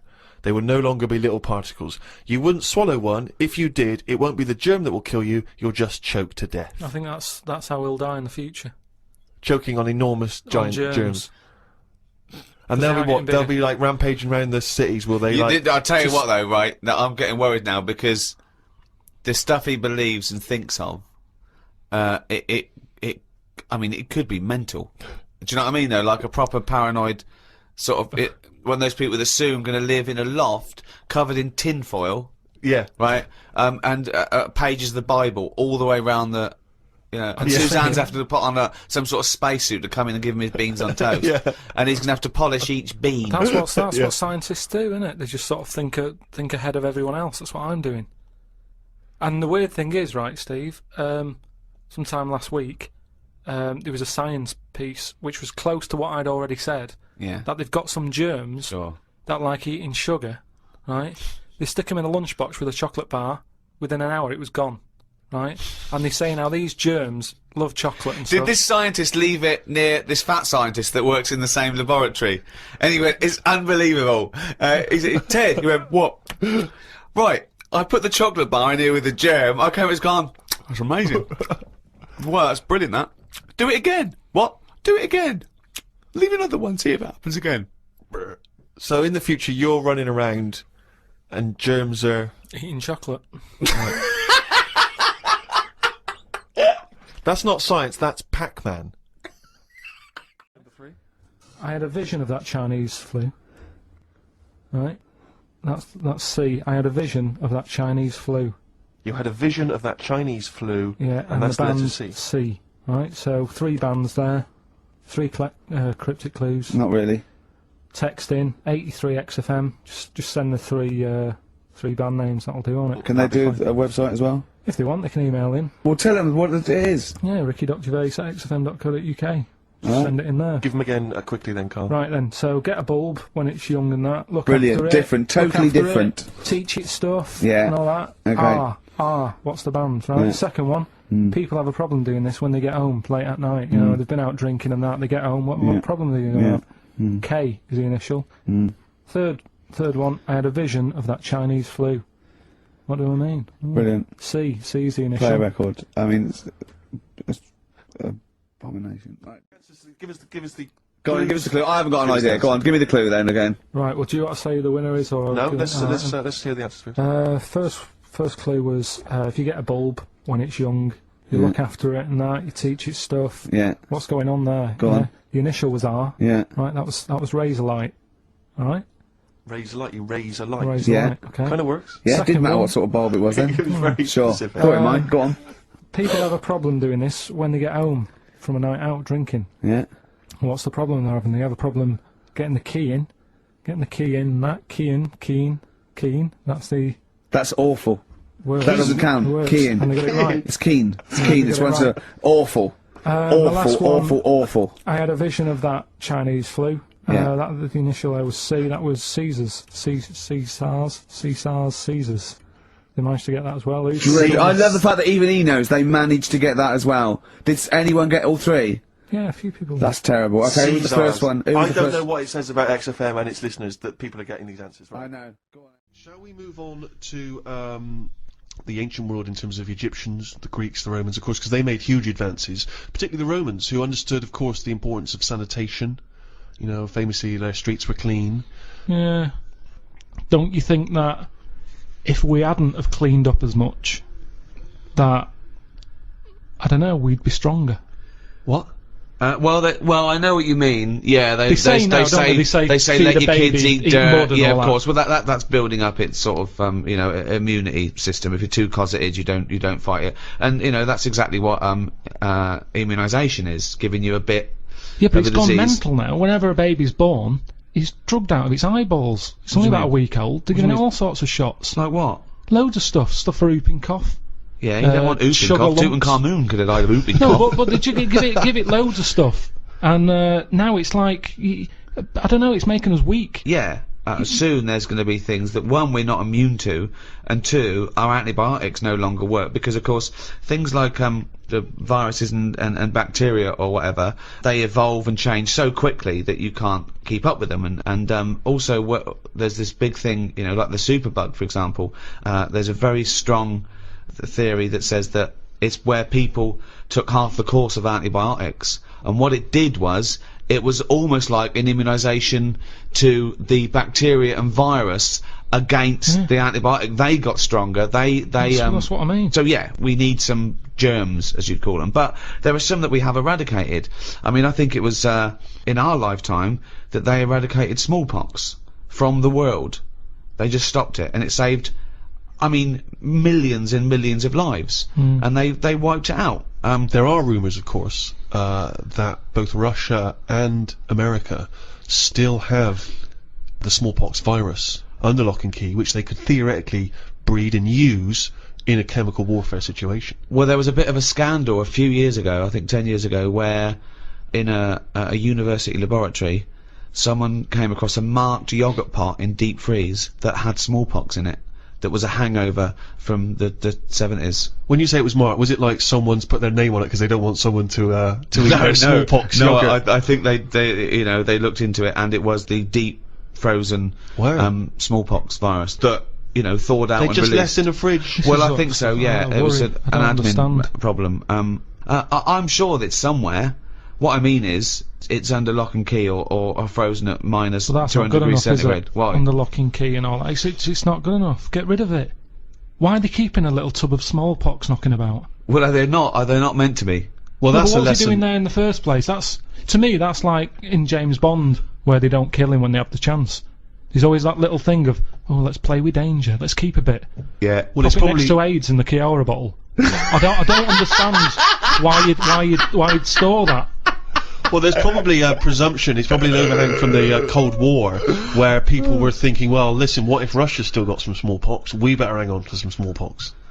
It's just clutter though as well, isn't it? You see, we're obsessed. We're keeping stuff. And it's the same with germs. We can't even say, get rid of that. We won't be needing it. Smallpox. We'll keep it just in case. Get rid of it. One prediction for the future, Karl, is from an academic study, what the world will be like in about 75 years from now. And a big prediction they're sort of sure of is that androgyny will rule. But soon you won't even need a female or a man in your life. You'll just need the egg or sperm. And you'll be able to have any coupling you want or not. Thoughts, Karl? That isn't what I've heard. What were you heard? I heard that. So you read an academic study, Rick, but Yeah. let's find out what Carl's been reading. I heard we're all going to go ugly. Different point, though, isn't it? That's a Completely different point. that. Not listening to a word Ricky said. But No, go it's on. just if we all sort of go ugly, that will sort the population He gets an problem out. extra syllable in the word ugly. Ugly. Ugly. Ugly. Yeah. So that just sorts the population out because people aren't sort of having it away left, right, and centre. Well, no, well, then that doesn't sort of... What do you mean? Sorry, Rick, I don't understand what the hell he said there. Are you saying, because everyone's ugly, everyone won't want to have it away more with the ugly person? Yeah. Okay, I still don't... You seem to understand what he's talking about, Rick. I'm still But confused. what he thinks is that if we're all ugly, then we still have this strange paradigm of beauty that won't exist, so we won't fancy anyone as much. No, they'll still sort of fancy, because at the end of the day, we're animals, aren't we? Yeah. So we'll still have it away, but Yeah. not as much as they'd like to do now, because it's all based on looks. Sorry, but what's this got to do What's with what this Ricky world said? like? Describe Ricky's- a typical town or country It's set to me. exactly right. Imagine London, you've still got the gherkin, you've still got the big wheel. That's Right. It's just everyone's ugly. Right, and they're doing all the same jobs, are they? They Everyone's just... still, the So world's got to carry What on. do they look like? What's ugly? Just imagine, like, have you ever seen anyone when you've just gone, look at that? Yeah. Right, well, like that. Yeah, but hold on. Because it's not No, like because a we strict... have got better looking, haven't we? If I look back now Yeah, at a school photo, yeah. you look at my class and you go, what was going on then? You can't tell the difference between some of the girls and the blokes. When he said, we've got better looking, I thought he was going to talk about cavemen, not his school photo. I mean, what happened there? There's been no evolution in that time. What are you talking about, Karl? We've got better looking now, haven't we? But we will change. Yeah, we'll Probably not in change these little 75 things. years. I mentioned before about your little finger. There'll come a time when that'll go. I've watched it. I've kept an eye on what my little finger's doing. Sometimes it does nothing. It never helps out. All the others are grabbing all the stuff. That one just sort of sits there watching. So you could get rid of that, and I think that will go in evolution. Think of the books he could have read when he was doing that, when he was monitoring his little finger. I've been watching my little finger. But again, if you shaved a caveman, he's basically us. He's basically us. Well, it's basically Carl. Yeah. I think what's more interesting about the future, Carl, is the fact that technology integrated with humans will be fascinating. So, for instance, they're talking, about the fact that in the future we may even be able to have chips in our head that allow us to access the internet or an equivalent of it directly, mentally. So imagine that. To say, not French fries. It But doesn't mean hang that. on though, at what point are we us then? Yeah, this is good. Go on. No, because if I can go on the internet at any time, then that's going to know more than me. What does that mean? Okay. When I don't know an answer to something now, which is a lot of stuff, Really? Go on. you Yeah. watch University Challenge, Yeah. and the stuff them kids on that know. I just think, where have they stored that? For me, if something doesn't get used within a time period, that's it. But again, It's forgotten about. basically, you've got about the same hardware I as haven't. those people. Honest to God, I haven't. I know I haven't. So what I'm saying is, if I want to know the answer to something, I go on the internet. Yeah. Right. Now, if I've got a chip in my head with Google on it, I'm never going to use my head. I'll just be forever on Google. I'm never going to use my head. Well, I'm not, But because what do you what's think the your point? head is, though? Because I'm going to get it wrong. The chances are I'll get it wrong, so divert that. It's like saying... No, you can't bypass the brain straight to Google. When you're having a chat socially, it's not like they're going, all right, Carl, how are you? And you're not there. You're asleep and Google's talking. I think you'll find that they don't. No, only... Want to see naked ladies? Come this way. No, only for questions, though, that I don't know. But what I'm saying is, because I don't know a lot of the answers, I'll just say, forget it, leave it connected to Google. So then I'm not me anymore. Well, what are you doing? Where's you gone? I'm looking at Google. So it is you. No, but what Steve just said is, we'll have a chip in our head Right. that can access the internet. Right. So why bother But using my you're own still knowledge? the go-between. You, Carl, are the go-between between the internet and whatever your But you mouth can't says. beat the internet. Yes, You but can't, you're it the knows everything. Where does Google get the information from in the first place? Someone on one of them bright people on University Challenge has put it on. Yeah, a human being. So, but I'm going to get lazier. I don't watch University Challenge and go, I want to be like them. I'm going to start reading books. I've accepted I'm never going to be like them. I can't play along. All I tend to do is I say to Suzanne, right, so every question now, I'm going to have egg as the answer. And I'm hoping that one day... What an amazing game! What an amazing intellectual pursuit that is! What a lucky lady. What does Suzanne say to that? Well, she just sees if it works. She just plays along, and then I'm saying, oh, it might be this one or whatever. I love that, because I remember once, it was about 5 years ago, Carl and Suzanne were around near Christmas, and me and Jane were there. We were playing different parlour games, like charades and that, and then one game, you have to do that thing where you have to beat, and you have to do animals, and you have to go, first one is A, then B. So you say aardvark, next one goes beaver, next one goes cat. It came to Carl, he panicked, and he went egg. And he was on F. So you're sat there watching University Challenge, and on a good night, it's, you know, well-known jeweller Fabergé is well known for his jewel-encrusted egg. Humpty Dumpty is commonly pictured as a living egg. Sometimes it's I'm saying, extraordinary. if you keep saying the same thing, eventually, it's like a broken watch. Carl It's Pilkington's always head right, looks innit? like hay. Yeah. I've just got more chance of getting it right. Sure. But also, he told me when he plays University Challenge, he says he's given up ever trying to get an answer. So now he tries to guess who's going to answer the question. Another great game! Suzanne's roped in on! Unbelievable! How'd you do with that? That's not... I'm normally all right on that. Normally, all right. There's got to be something else. There's watch. another evolution thing though. When you watch brainy people on that, or wearing glasses, Yeah. what does that tell you? We are reading too much. We're wearing the eyes out, and that you can't argue with that because the evidence is You there. can. Okay, one more go. What Right. do you mean? The chip in the brain isn't part of filling your head with stuff. The journey of filling it with that stuff. What do you mean? Whereas if say if you had a baby, the baby pops out, it cries a bit. You go, right, we've got. What do you want your baby to be interested in? And you say, I want it to be a plumber. You go, right. When it's 2, we're going to stick a plumber chip in its head. Right. Yeah. It's not right, is it? No. I don't know why you chose plumber either. Well, we still need plumbing. Yeah, I do we? know we do, but... It's odd that they would have chosen, but they've got such yeah. such kind of small It's what ambitions for it's their what his babies. granddad did, and they want the sort of the thing to go through the business. They own a plumbing business. They want the baby to carry on the business of the They plumbing. want the baby to be able to plumb. Well, what about this chip in the head? But you've made this But you've up. made the scenario They're up. not putting chips in babies' heads. I thought you said they were. No, what? No, When I did I didn't say say that? that. I never said that. I think Steve's right, and I don't know, I haven't read it, but I imagine he's saying it's the next step in convenience with technology and an interface between a human and a research tool or fun. You know, computers went from being the size of a room to a thing you can wear on your watch. So the next step may be, you won't forget your palm top, you won't forget your iPod, you won't forget your laptop. It's in there, it's an interface. I know, but it makes us lazy. Carl, it's not a question of. It's not that Google is now Carl. It looks like Carl, but it's just spamming, little pop-ups about offers you can buy and cheap holidays here and there. He's not the man I'm married. Right, look at it like this. Jesus. Look, I see it all the time now. Go on. You go, where are you going to someone? And they go, I'm going to Dorset. Aye. Oh, aye, what road are you taking?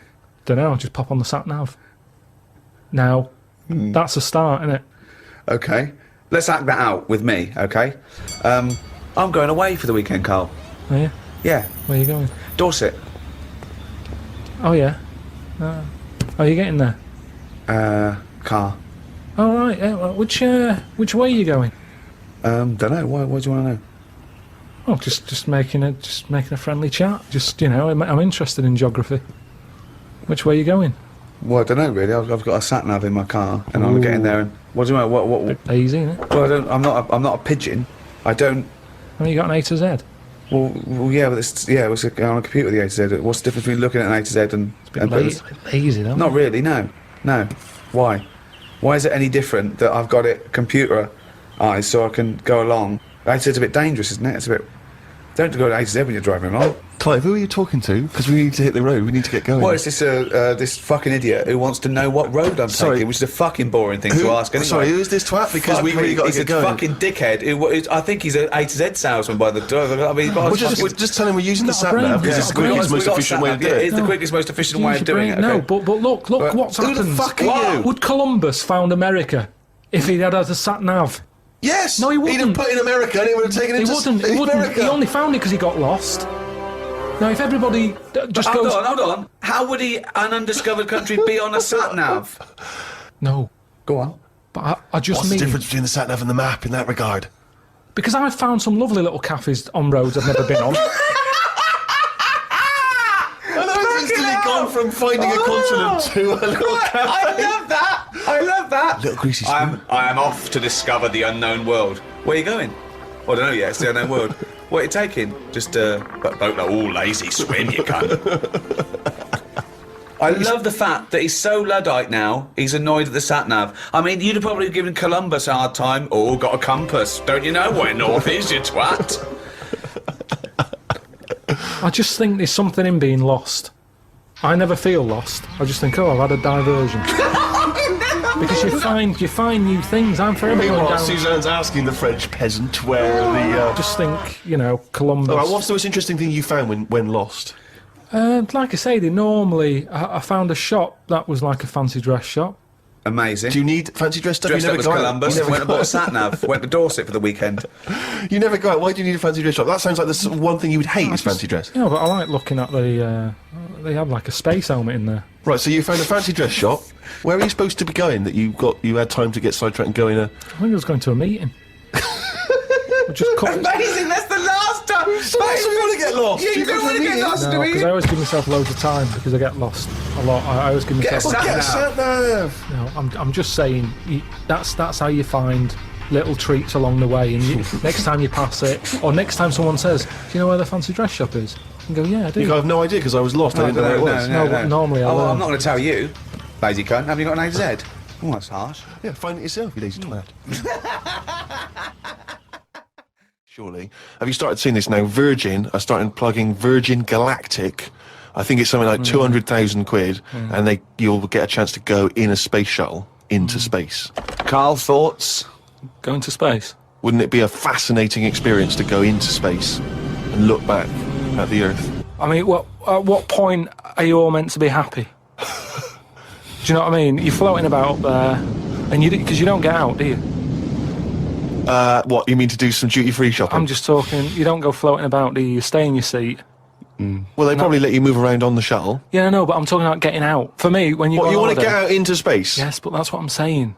When you go on holiday, the flight bit isn't the best bit of the holiday, is it? That's the bit you've got to do. So what I'm saying is you've got to stay on this and then you go back home. So you don't take luggage, right? I don't see the point. Right, so you're there, you're sat in your own clothes for the whole time, same clothes the whole time. But I don't understand what is the point. I think it's the view. I think it's two things. I think it's the view and being able to be part of an exclusive club. I went into space. It's all that thing about man conquering nature, and you're one of that elite few that have managed to pop up, see the world from a distance that no one else can see it from, and then pop down. All that way just for the view.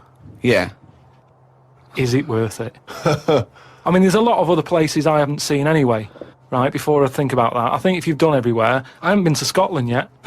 Right? Right, yeah. I'm not being funny, but do you know what I mean? So just have a look in your back garden before you go looking in someone else's. In space. Yeah. Yeah. What would make it a trip worthwhile for you? I mean, if you did go into space, if we gave it to you free of charge, we said, Carl, go up. I know the answer. I know the answer to this, Steve. He's thinking, I'd like to meet some aliens that can talk like I do, and I can understand them, and they can tell me something. Like what? Oh, they met God, he was all right. That's the sort of thing, that's what he's going to say. He'd like them to look like monkeys in spacesuits. Yeah. That would be his ideal thing. He'd like to go to the planet of the apes. He'd like to go to the planet of the apes. He I was would gonna- love they to could go arrange to the... that. Look, he's nodding. He's nodding. Thoughts, Carl? Well, yeah, that'd be brilliant. What would be brilliant? Seeing a little alien and that, having a chat with him, find out what's been going on. What's been going on? No, but don't you think that, like, I mean, if you bought me that as a present, right, either of you, I wouldn't be that happy. For me, that's a little bit like... Well, that's annoying, because we've got you a trip We to just space pulled and a together. goat. Yeah.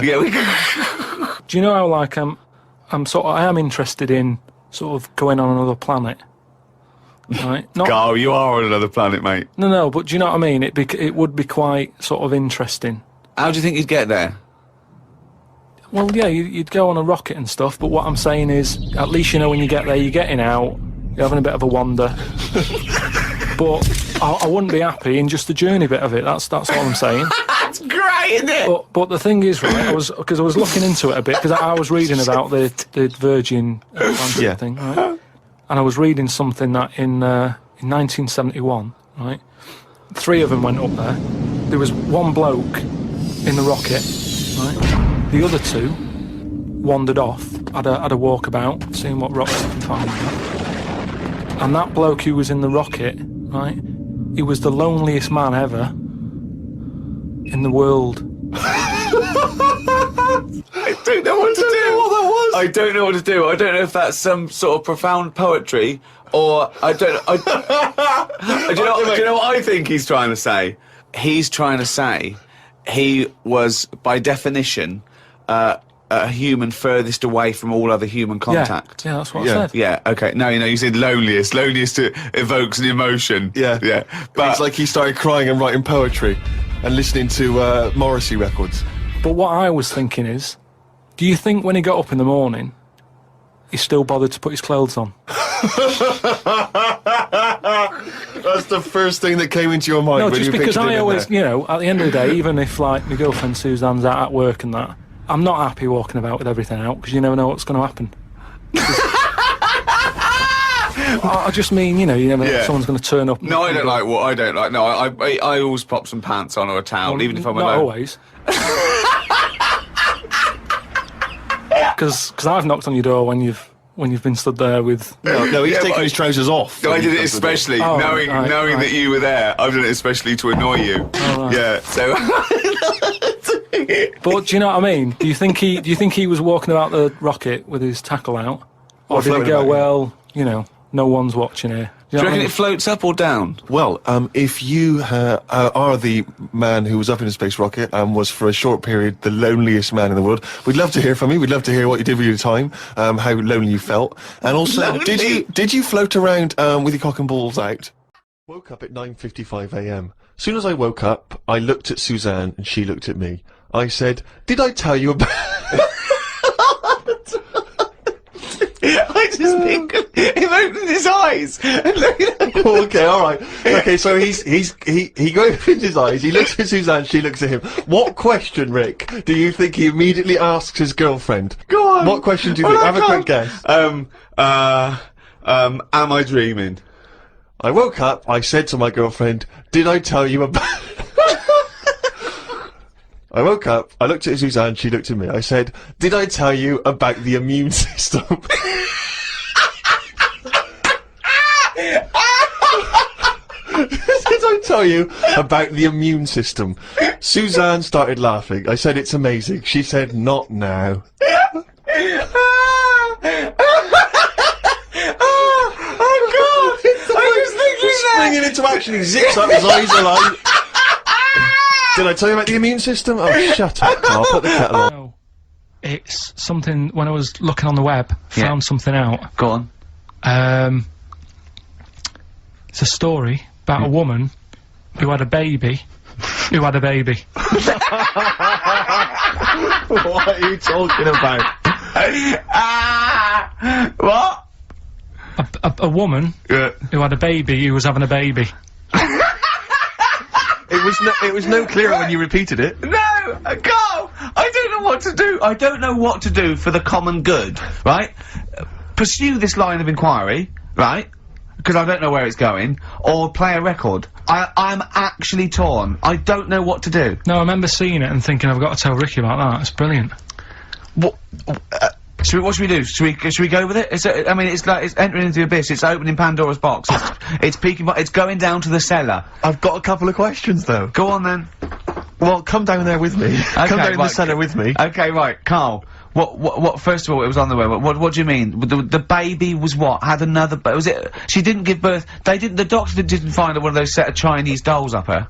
Russian dolls, whatever they're called. That's what I pictured it like, those dolls where you take the head off and there's another one in there that all look the same, but no, the story was, there's a woman who's... No, don't just say it again, that's a headline. That's not a story. There was a woman who had a baby, That's not a story. Imagine handing that in as a thesis to loads of the BMA. There you go, and read that. That's a children's rhyme. Yeah, there was a woman who had a baby What do you mean? So she had a baby, right? Yeah. And, that bit's fine. We're okay with that. That's normal. That's normal. A woman had a child. Yeah, totally normal. She gave birth. Fine. Yeah. Next. Well, I don't know that much more, apart from the fact that the baby's, like, roaming about, and then, 12 months later, she's like, oh... Interesting, so the gestation period of that baby was actually 3 months more than an adult. Yeah. Excellent. It's weird, though, isn't it? So, was the headline, "My baby's 12 months pregnant"? What are you talking about? 12 months later it had a... What are you talking about? Forget it. No, you haven't even finished the story. That what you said, and 12 months later, you didn't even finish the sentence. So what do you mean? No, I didn't read any more into it because I just saw that and I thought, that's weird, and then I just was thinking, oh, like, imagine the kid at school, at parents' evening. Go on. And it's like, well, your kid's pretty good, now let's have a look at your work, sort of thing. Don't you think that'd be weird? But what? Did the child have a baby? Yeah. Of course it didn't! Play a record! We shouldn't have gone down in the cellar. We should have just left the cellar door closed. I never learned. That's the Zombies and a song called Time of the Season. I've enjoyed that. What do you think of Zombies, Carl? It's alright, yeah. No, not the group, but the Living Dead. Don't worry about them. No? Why? Not about, are they? Doesn't happen. You don't believe in that? Listen, right? You don't believe in zombies? So, but you do believe a baby had a baby? Yeah. On you go, on you go. Are you still saying that didn't happen? Yes. Right, well, I'll find the thing again, I'll print it off and then you'll read it. All I'm saying is there's more information that we need. Yeah. But it always annoys me that when I do get the information, you'll go, yeah, but its name's Sally, you didn't say that, and make out... No. As if... No, don't make it look like we're over-inquisitive or over-cynical. You come out with the most abominable things man has ever uttered, and you expect us to accept them. Usually headlines, usually illogical, not just probably wrong. So, fleas are born pregnant. Are they? Interesting. Yeah. Right. Okay. See? On we go. So... See, that's true, and you're not impressed, because it doesn't involve a little werewolf child. Or half man, half shark. You're just not, it's not good enough for you. No, but if I read the first line of something, and it's not that interesting, I go next, right, and I move on. Now, when I saw a woman had a baby, and it had a baby, but you still didn't read on. No, but, alright, I didn't read on, but it got me thinking. Like I said, you wonder about the parents' evening. I was thinking about, you know, is it a good thing? Because you're gonna spend more time with the kid. Do you know what I mean? There's a lot of mums who have to go to work and that. She's gonna be a great mum. Grew up with her, literally. Yeah. Do you know what I mean? So She's gonna be a great mum! I just wonder if, I know it sounds weird, but if was it the you know the baby that woman had, was that a girl or a boy? No, it would have been a girl, wouldn't it? Of course it would, it'd be mental, wouldn't it, if it wasn't? And, we just had an email from Dan. He says, my Mrs. Lynn is pregnant and is 8 days overdue. Karl, could you offer any words of encouragement to coax the baby down the birth canal? I've sat Lynn only inches away from the speaker to allow optimum audio transfer to the uterus. What would you say to that, child there, just to lure it out to the wide world, Karl? I wouldn't rush out, to be honest. Right. It's not good, is it? Out here. Sure. And I don't really want to talk about kids either, because Suzanne's mate's just had one and now she wants one. Oh, God. Yeah. Please never bring a child into the world, Carl. Promise us that. They just bore me. Have you seen, there's loads of people in the office who have got them now and they've all got baby pictures everywhere. And they're all like, isn't it nice looking? And it's like, no, it's not. They all look the same. Do you know what I mean? All like Mel Smith, They just... don't they? But it's that theory, actually, right? Do you know how I've said before about babies, right, Yeah. but like little old people? Yeah. There was, no, Another of the great theories. no, the fact that, you know, you're born and you sort of, you know, you got no teeth, you got a little bald head, you can't control your bodily functions and that. Sure. Then you get to like Sorry, 70. you're describing yourself? or Yeah, I was saying, you've got a dangerous No, ground, I'm aren't just you? saying, that's how you're born. Yeah. Then you get to about 70 or whatever. Yeah, All that starts to happen again, doesn't it? Right. yeah. Now, there was a story in America about, just backing this up again, 70-year-old fella, 70-year-old fella, okay. little bald head, Yeah. right? Probably no teeth and that. Probably, yeah. Nappy and that, right? Yeah, probably, yeah. Goes It's into, like 70-year-olds, pop the old nappy on your 70th birthday, take your teeth out. Goes into an off-licence to get some beer, doesn't get served because they didn't think he was old enough. Right. Okay. Right, okay. Wait, Right, Carl's back. Carl's back. Wait a minute, No, I'm sorry. joking. So they thought he was Right, a okay, forget giant it. baby that had Right, walked into an forget off-licence. it. Weird, innit? Steve, forget it. Carl, please. I Forget need it. Carl to answer. No, I mean, that's the story, but it's weird, isn't it? That's Well, what I'm it's not true. saying, it just backed up The my guy theory in an again. off-licence thought that a giant baby had waddled A into an 70-year-old off-licence. wrinkled baby in an overcoat, stuck in Werther's Original, smoking a pipe and going, I can't believe it, the price is not the same as they were, right, was a small child. Well, Yeah, weird, isn't it? Play a record, you're an idiot. right, what is the saying? Chucking a baby out with the bathwater. Yeah. Have you heard that phrase? Don't throw the baby out with the bathwater. Well, yeah. Yeah. Right, how would you use that? Well, how would I use that? Don't throw the baby out with the bathwater. I suppose if you've been discussing something, you've come up with some plans, but you're slightly worried, and you know, you might abandon the whole plan, whereas there might be some ideas in there which are still worth retaining. So you don't want to throw the baby out with the bathwater. There might be Right. something you can just change and you don't really, yeah. You know, there might be a few ideas you can salvage from an otherwise worthless one. Well, the saying, right, comes from like years ago again. And Pre or post phone? ages and ages ago when, like, you know, the bloke worked in the house, you know, he was like the coal man, and then you had like No way, it's important. then like the mum is like you know, she stays at home making the dinner, looking after the kids. Yep. And you've got like the little kid who's just growing up, just messing about and stuff. So what happens is, back then they didn't have like fresh flowing warm water every day. So all they could only afford to have like one full big bath of fresh water. So they'd fill up the bath, right? And then the dad would come home and he'd say, oh, I've had you know, I had a tough day at work and that, down the pit. And his wife would say, it's alright, I'm putting the dinner on, you're gonna have a nice warm bath. So, because he gets to bath first, Because doesn't he gets the bath first, because he's the grafter. and he's right? covered in coal. He's covered in coal, so the water's like minging by the time he's finished. Yeah. Right? And then the wife says, oh, after all my cleaning the house and doing the cooking, I'm a bit sweaty now. I She's think covered in dust and grime. She has the next one. I'll have a bath, right? Yeah. At the end of the line, there's a little baby. Yeah. He's been playing out all day. Also got like little grubby knees and stuff, needs to have a bath. Yeah. He goes in the bath, right? But because the water's so dirty, Sure. they go and empty the water out of the window. Can't see the baby in it. Chucking the baby out with the bathwater. That's where it comes from. I don't know what to say, Steve. Because I heard this. I'm just. What do you think, Steve? So firstly, that sort of, I mean, that doesn't explain Where do you why- start? Well, You're struggling, aren't you? You're struggling where to start. firstly, I can't see how we've now applied this to, I've you know, been the thinking of example this. that I I've thought been of thinking of earlier. this for days, Steve. Waiting for you to hear this one. These coal mining parents, deeply Yeah. negligent. Yeah, I learned They've about left their that baby in the bath, unattended. That's the way round to do it. The one covered in coal. Yeah. You go first. Sure. You go first. Don't wash the baby and then get in that. Yeah. One covered in coal goes first. Yeah. That's the best idea. Yeah. Second most dirty one goes second, and then the clean little baby. Yeah. I think we should do him last because he's done nothing towards this family. But more than that, Rick, leave him to his own devices. Yeah. Jack, I'm just going to throw the water out. Yeah. In the bath. Don't check first. Have you checked that the baby's down there? Don't No, check, I'm not don't even going to waste bother. my time You'd checking. see it, you'd see it. I'd be able to see a You'd baby. see a baby in if there. a baby was in here, Yeah. I'd be able to see it. I'm Yeah. just going to throw it out. Yeah, I'm not even going to look, to be honest, Jack. Not We've all even had our gonna look, bath. yeah. If the baby's in there, Yeah. then it should be, Be making careful, itself Jack. We have lost 3 children this way. Don't worry. This isn't. No, but it's better. It's This better isn't not knowing. broadcasting, It's better though, is not it? This is knowing. nothing. Come up with something. Well, the fat Talk. baby then, the fat baby that they found, that was on the telly.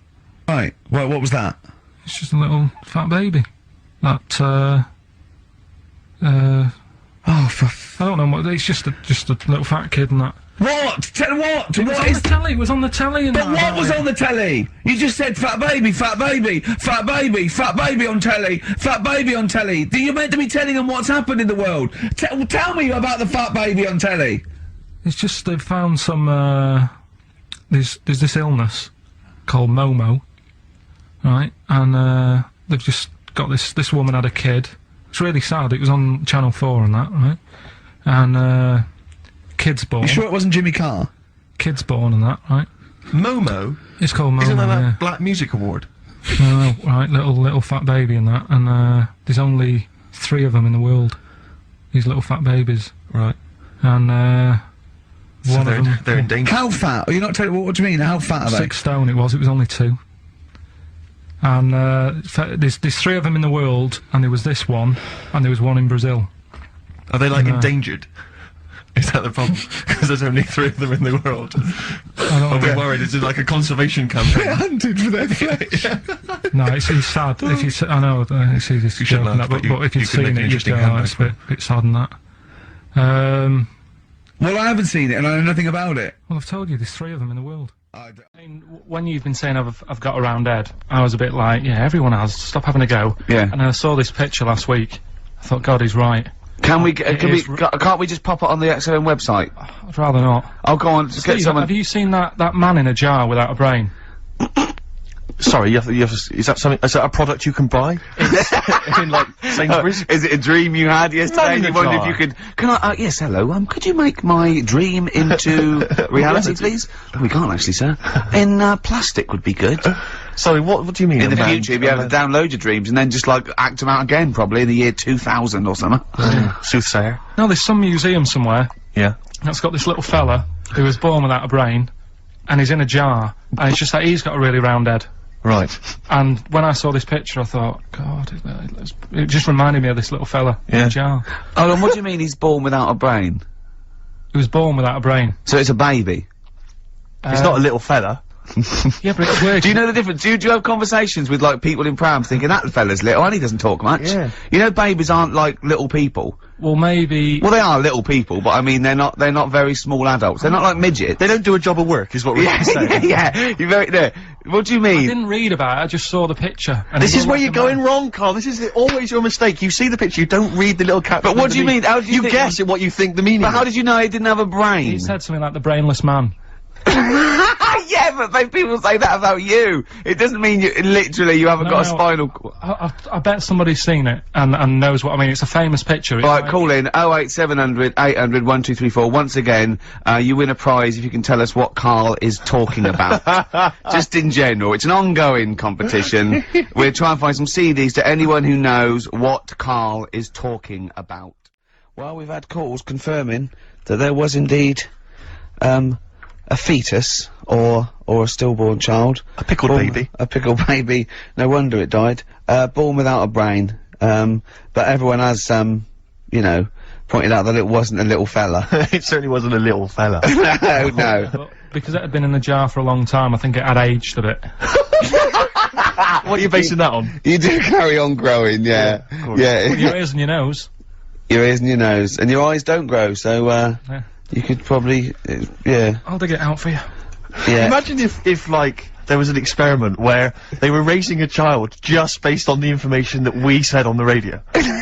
What kind of a person It was like would they download, be? yeah, yeah, yeah. And What it kind of just, information would they and have? it took everything literally. Exactly. And I think, yeah, there's no irony or, yeah, it was just. They just everything we said they assumed was fact. Everything that Carl said. And they any assumed was question, fact. any question it had about the world, it could only ask Carl. Exactly. And it would See, be now, his- this worries me because without wishing to be disrespectful in any way, Carl, you know I think you're the best man on earth. when you have a child, we could be in a situation a bit like that. Do you know, is it a concern for you, do you think, that, like, when your son's growing up, or your daughter, and they're asking you questions, you're conscious, I mean, you yourself have admitted that you have a sphere of knowledge which you are an expert on. Ask your mother. You'd say ask your mother. That's good. That's great, fair enough. That's good. And I'd play with it. I think I'd be a good dad. Yeah, I think you would. But I wouldn't be the one who's shouting at it. No. Who would just you like- get to shout at it? Probably Windsor Davis. He'd be good, wouldn't he? You horrible little man! Well, you know, I'd tell it the rights and wrong. You don't have to be a really bright person to know the rights and wrong in the world. Yeah. No, I think you are bright, Carl. You are. And at what point in their life would you tell them about the evolution of the baguette? Which you told us. Or the story of the bee. Yes. That you scored once. Or the two children. Would you ever get them to meet as maybe like that? They could be godparents. The friends you had at school. Yeah, with webbed hands. the big heads and big webbed heads. They hands. won't be friends. That weren't friends. I wish we could track them down. Oh, that'd be great. I imagine they're in a zoo. Oh wow. Oh, Yeah. two big That's Safari jars. Park, yeah. Two big jars. Industrial strength jars. Oh, dear. What do you make of the what do you make of the first genetically modified baby? Oh. Are you worried about this? Do you know what did they do? What? Let me see what it says here. It Well, says, isn't it just choosing the, you know, eye colour? Well, this is the concern, isn't it? That in the future you'll be able to decide whether it's a boy or a girl, how intelligent it is, what it looks like, is it handsome, is it ugly? Obviously, no one will choose an ugly baby, and so on and so on and so on. And so it means that, you know, where will it lead? Where will it end, Carl? Are you concerned?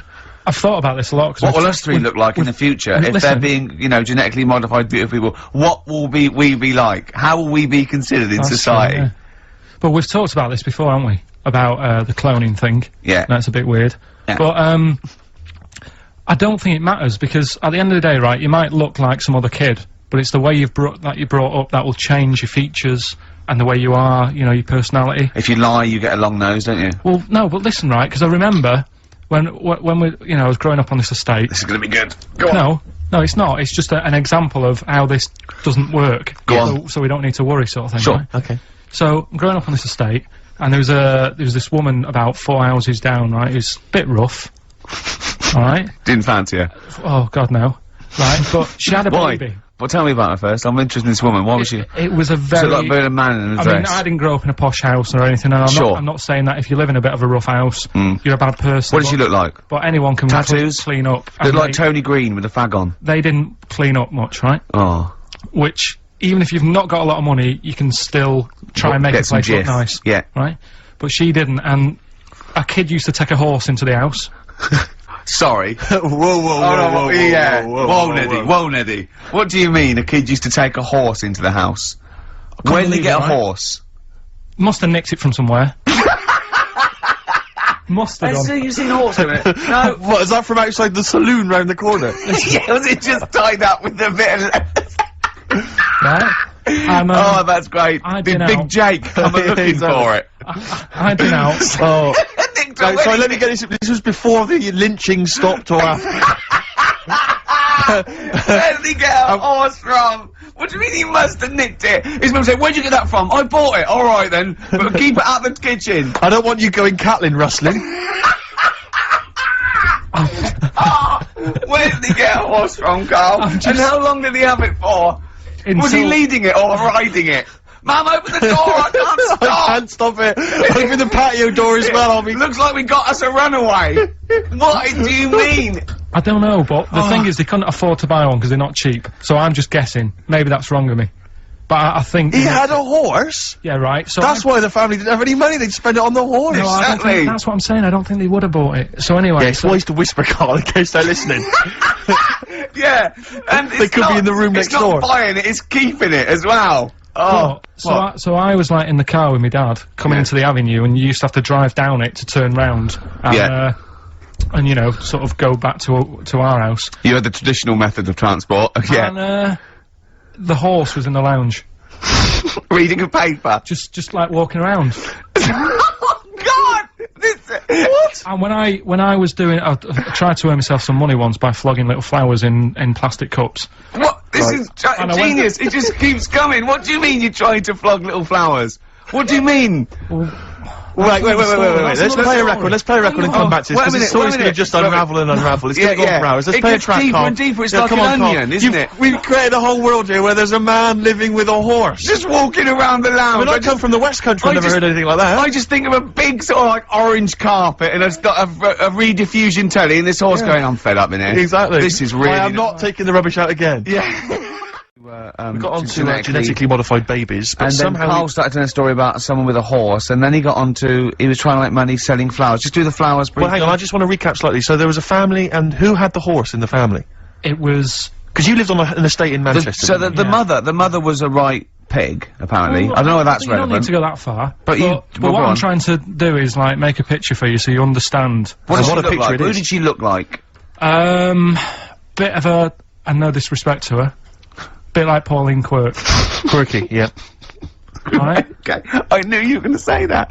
I knew it was going to be Paul. Did she have any tats? Did she have any I've tattoos? never got that close to her. Okay, alright. So who had the horse? Was this her son or her No, husband? her daughter. Her daughter had stolen a horse, Yeah, from I don't know where. There was I think there was some stables down the road or something. and they kept the horse in the house with They them. kept it in the house. Did but they didn't get have caught? it for long. No. So, and you said you were in the house one day and you saw the No, horse no, in what there. happened was, I was, they did this thing at school about raising money for charity, right? For some local charity. And they said you can do anything to raise money, and they came out with all these ideas, and I thought, that's good. What was the charity? But well, I don't know, I thought, forget the charity. Yeah, that's I'm just the a good money charity making here. idea. So- You're a charity. So, so I asked my mum for some, because she used to have a lot of flowers around the house. Sure. I said, can I just take some snippings off them? And I'll go and buy some plastic cups. And got some soil out of the garden, planted the bits of plants in them, Yeah. got a tray, Yeah. had about 25 plants on it, selling Yeah. them for 25 pence each. Excellent. Did you sell any? Yeah, so loads. Did you just cut, you didn't just cut them and stick them in the Yeah, they soil? wouldn't have survived. Oh. But I think people sort of thought, well, good on him for trying. But anyway, so I went round to theirs, because I thought their house could do with a bit of colour and stuff. Yeah. So it's a bit rough. So as I went The home- horse went, thank God for that breakfast. They've been feeding me kitty cat. So I got up to the door, and they opened the door, and it was one of them houses where no carpet, Yeah. A horse in the living room. You know. We've all been there. and the horse was walking around the living room. Oh. I looked quite happy and everything, because I always say that about animals. Black Beauty right? was on. Yeah. Well, think about it, right? If you were a horse, where would you rather be? In a little wooden hut with a load of hay, or in like a house with a Central heating. 3-piece suite and Sure. a telly and that? Telling you that! No, but I was saying this the other day, And an Atari. right? I was walking through London. the other Commodore day. 64, Yeah. rubbish. Exactly. Walking through London with Suzanne, right? Yeah. And you know, like homeless people always have dogs. And Yeah. she said, "Oh, I hope she looks after it." I said, "They've got that dog is happier than most dogs Right. because people always walk past and give it a pat on the head. Yeah. It's with its owner all the time. Yeah. It's out in the open. It's not locked up in a house. Yeah. It doesn't You know what I eat, mean? but other than that. No, it does eat though. They're always all right. So that's what I was saying. I think this horse was doing all right for itself. Do you know what I mean? Well, not many horses have got their own house. Exactly. For a start, yeah. But anyway, that's That's what by we the were talking by. about. Yeah. So anyway, this family, who's a bit what we were talking about. It was about cloning. Genetically modified kids Yeah. and all that Yeah. stuff, yeah. Right, now what I'm saying is, you could say, you know, right, Steve, you could have a baby, right? And Ricky could see it and say, God, I want one that looks like that, Yeah. right? It could happen, Rick. So, Come on, work with him. so you take it to your doctors, and I don't know what they do, they inject it with something or whatever, Yep, that's how it's done. Yeah. and get a little baby, and there it is, it looks the same. Now the thing is, you separate, you both go off and do your own things, Yep. right? Now, you look at Stephen, you look after your baby, Yeah. you treat it well, you give it good food and I'm that, a good dad. all the vitamins and stuff. Yeah. Ricky just gives it cheese, right? So then it changes its looks. It goes a bit fat, you know. It gets tired easily and that sort of thing. Now, when this family, Why am I just feeding a baby cheese? right? This family who had a horse in their house. Yeah. They had a little baby, and my mum went round and said, "You're not going to believe this, but it's a beautiful looking baby, right?" Yeah. And I was like, well, you know. And the weird thing is, it was a good-looking kid, but as time went on, they didn't really look after it. And I'm not saying, like, abusing it, but it used to run around, it used to play out till, like, 10 at night. Yeah. It used to chase cars. Right. It was a bit... Did it have hooves? Yeah, no. Chase cars! Right? What sort of kid chases cars? Oh God! No. Was it called Rover? Did it catch sticks? It's Liam, it was called, right? Right. Now, the weird thing is, it was a good-looking kid, but as time went on, and all that, like, not eating properly and its hair was all patchy. It's not Liam Gallagher, is it? And chasing cars and that, and it became an ugly kid. It's definitely Liam Gallagher. And that's what I'm saying, right? You can clone all you like, but at the end of the day, it's how you brought up. Brilliant. Wow. Whoa. Life. Wow. That was a hell of a point. Oh God. But am I right? You're always right, Carl. Well, like when you're born, you're a little baby, wrinkly and stuff. When you get older, you sort of morph into a baby again.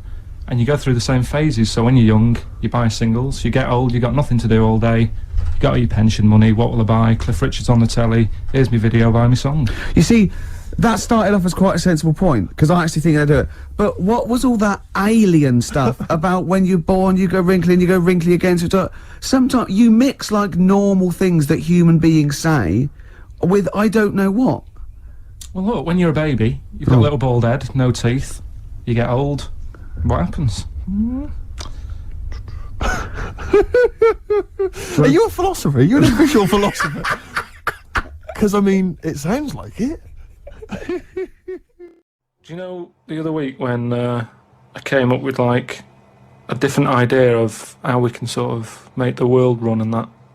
Can we just have a quick recap of that? Because I seem to remember it was a load of old arse. It was ridiculous. It was he was saying that the world is overpopulated, so the system would be where people were living too long and stuff. So what happens is people live till 78. I don't know how you can enforce that, right? Yeah. But when they die, they've got a little baby in their stomach, Right. like a pip in an apple, that then carries on when they die. Right. It wasn't a theory. It wasn't an idea. It was the ramblings of a mental You're case. saying it's stupid, but someone's emailed in and said, "Oh yeah, that's pretty good." Just saying, if that's a no, right? I've been thinking. It is a about, no. What about if we do it the other way, right? Ah. Go on. Somehow, I don't know how. A kid has an old lady?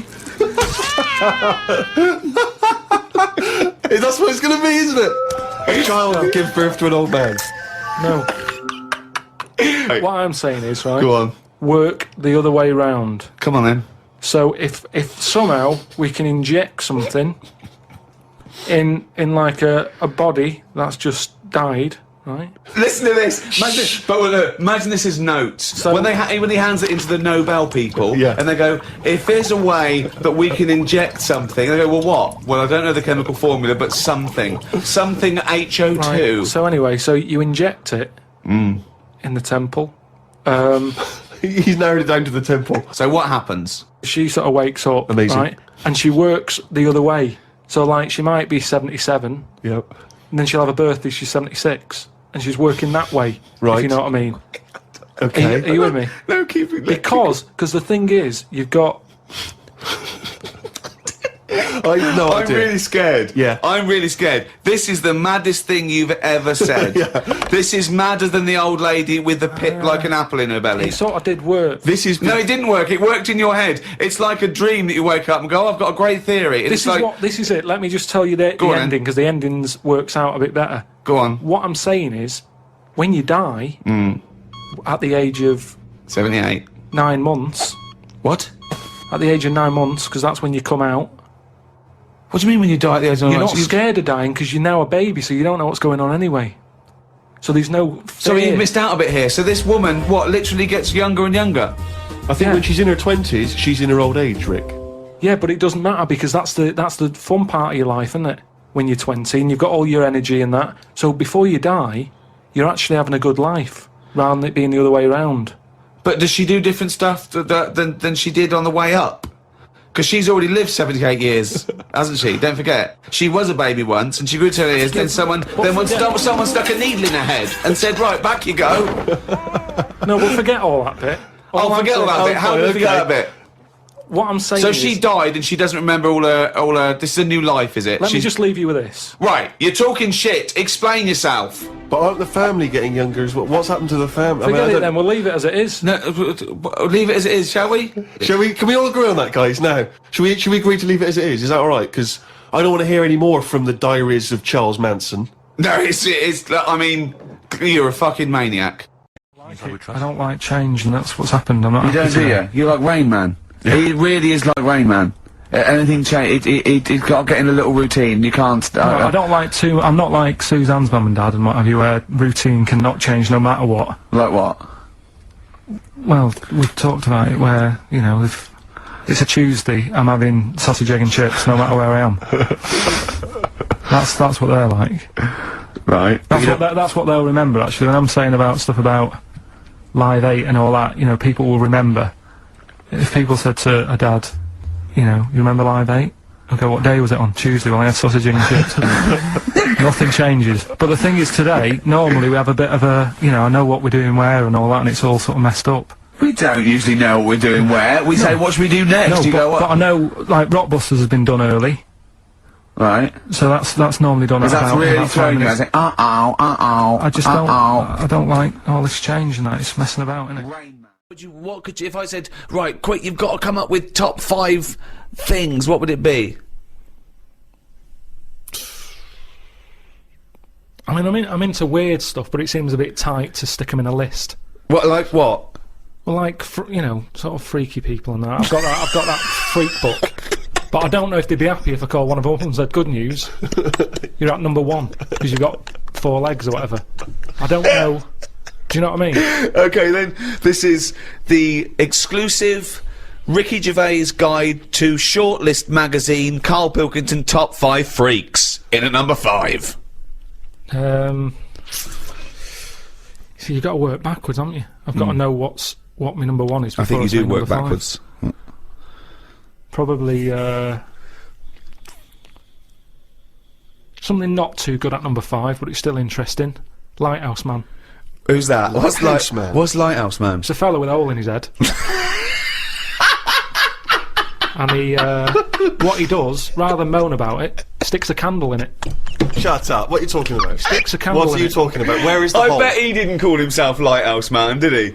Well, I don't know, it's just what he got nicknamed. Because he had this hole, doctors were like, there's nothing we can do, can't fill it. So what can I do with it? And it was of the days when there was no electric and that.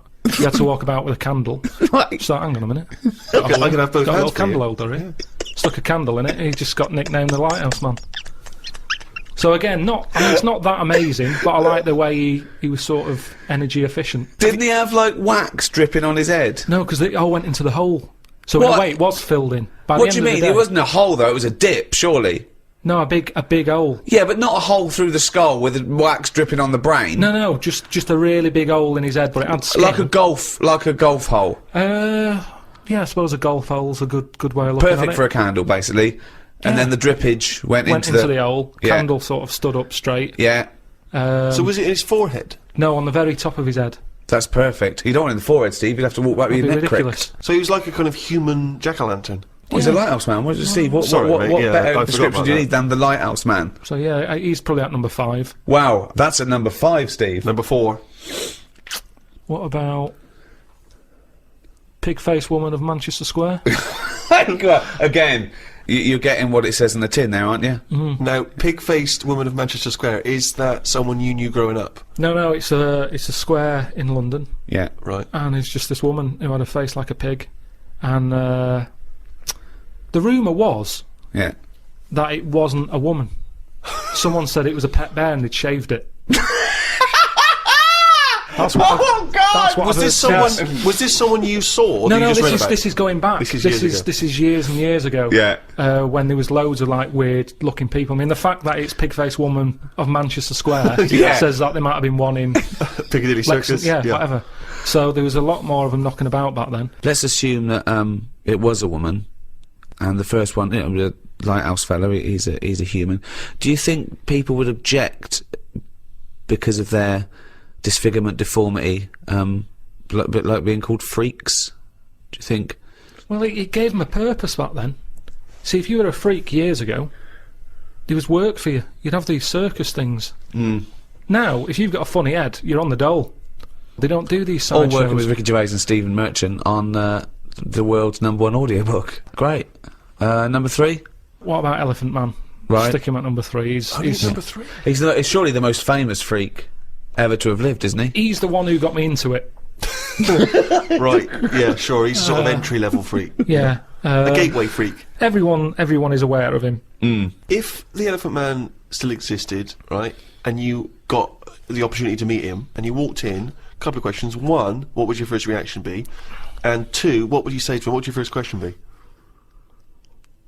How would I react? Well, I've sort of seen him enough now that it wouldn't shock me. So I don't even think I'd flinch. Okay. I mean, like I said when I first saw you, that was a bit weird. But now look, I can look at you. I don't double take or anything. What would I say to him though? I'd probably say, where do you get that hat to fit you? He always had that on. Where do you get that from?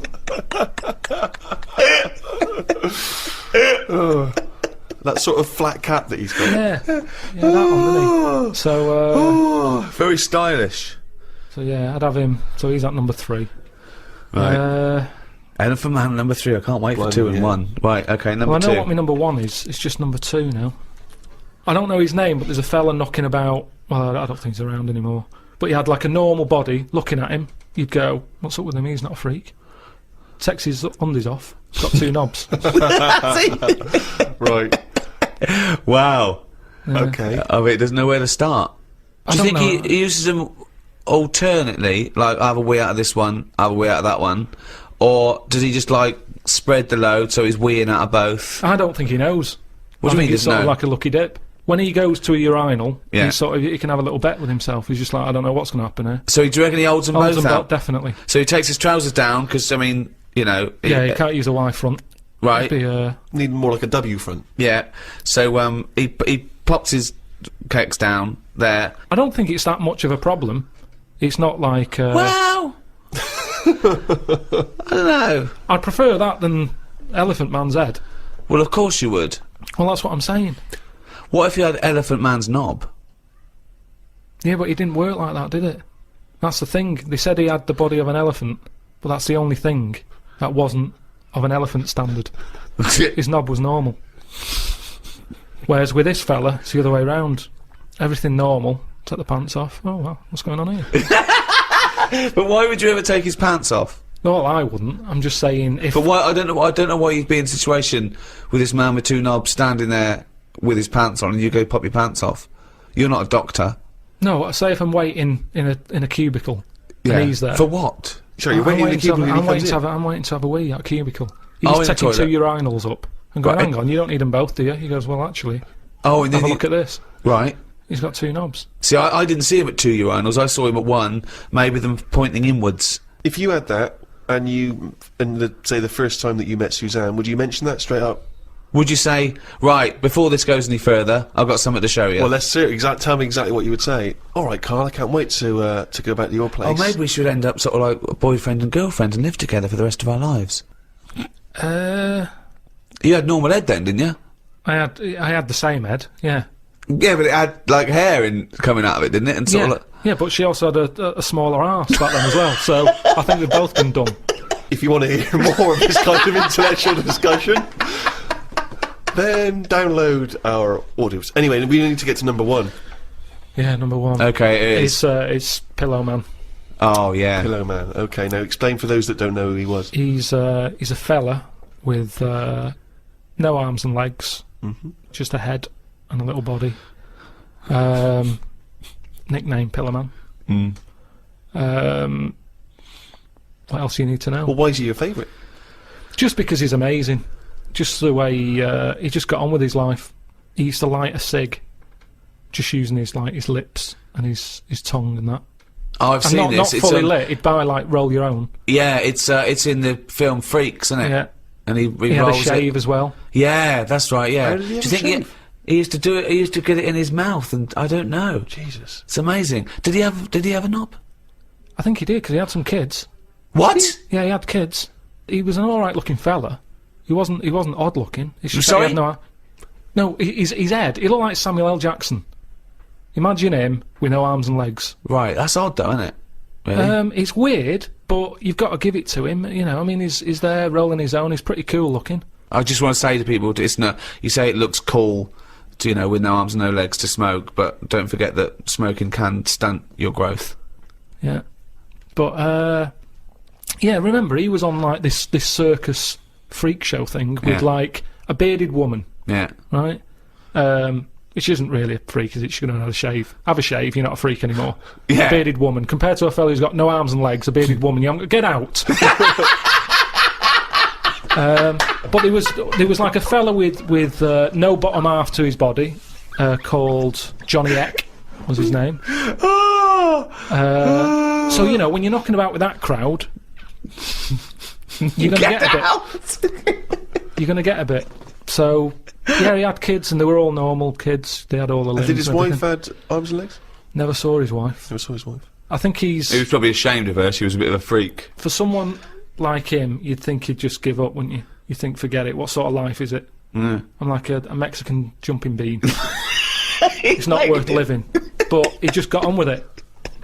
I mean, to have a shave, I don't even bother having a shave some days. No. Nor did the bearded lady. Lazy fucking bitch. So that's why I've put him at my number one position. It's just amazing, isn't it, the human? You know, how you know, whatever you dealt, some people just get on with it. Yeah. So yeah, the Pillow Man. Or Draft Excluder, as I prefer to call him. There you go. Oh God. Oh fucking hell. Okay, sum up mankind's foray into the future. I want this. This will be the introduction to a book about the future. It will then be read in 100 years' time and go, Karl Pilkington was the most prophetic genius that's ever walked the earth. These are his words from 2010. Just some predictions. Just sum it up. Just sum it up. I believe. Start off with, I, Karl Pilkington, believe that mankind in the future will. Okay, start off And with that then what? sentence. Just have like a top 5. Well, no, or just Or maybe just predictions. Just predict. Yeah. So and just- then a little thing to remember. And remember ye this. So I, Karl Pilkington, predict that in the future mankind will. Start off with that. Start off with that sentence. I've given you that one. Alright, I'm Karl, and the future. He's already gone off road. It's a scary place. But the future's going to happen. Right? There's no getting away from that. Yep. Okay, your predictions are. Well, we're all. It's not a soundbite. Keep going. Hang on a minute. Give him space. Give him space. Give This him is in a time. book. I've got to think about. I don't want to get it wrong. Think first. Think and then say it. Okay, starting from now. These words of wisdom will be inscribed on a wall of a museum one day. Proceed. Wall of a lavatory, will it? I think trousers are going to be stopped being made. Just because you see kids now, they've got pants around their ankles. They're going further and further down. So I think that's evolution, just getting rid of the trouser. Right. It's just dropping naturally. That's the evolution of the trouser because it's dropping incrementally But you see now, down you can the see arse. kids' underpants, so they're just dropping. Yeah. I think they'll get to a point when they just don't bother wearing them anymore. Right. Prediction 1. Okay, That's an amazing one. They'll stop making trousers in the future. Good. Okay. We're going to get weaker. That's already happened. They used to say, you know, an apple a day keeps the doctor away. Now they're saying eat 5 fruits. Right. So we've definitely that's evidence. You can't argue with that. I'll probably put that first because the guy's right. What's number 2? So swap that round. Okay, that's number Give 1. him the pants second. Yep. I'm gonna die. Okay, They number used 3. to say an apple a day keeps the doctor away.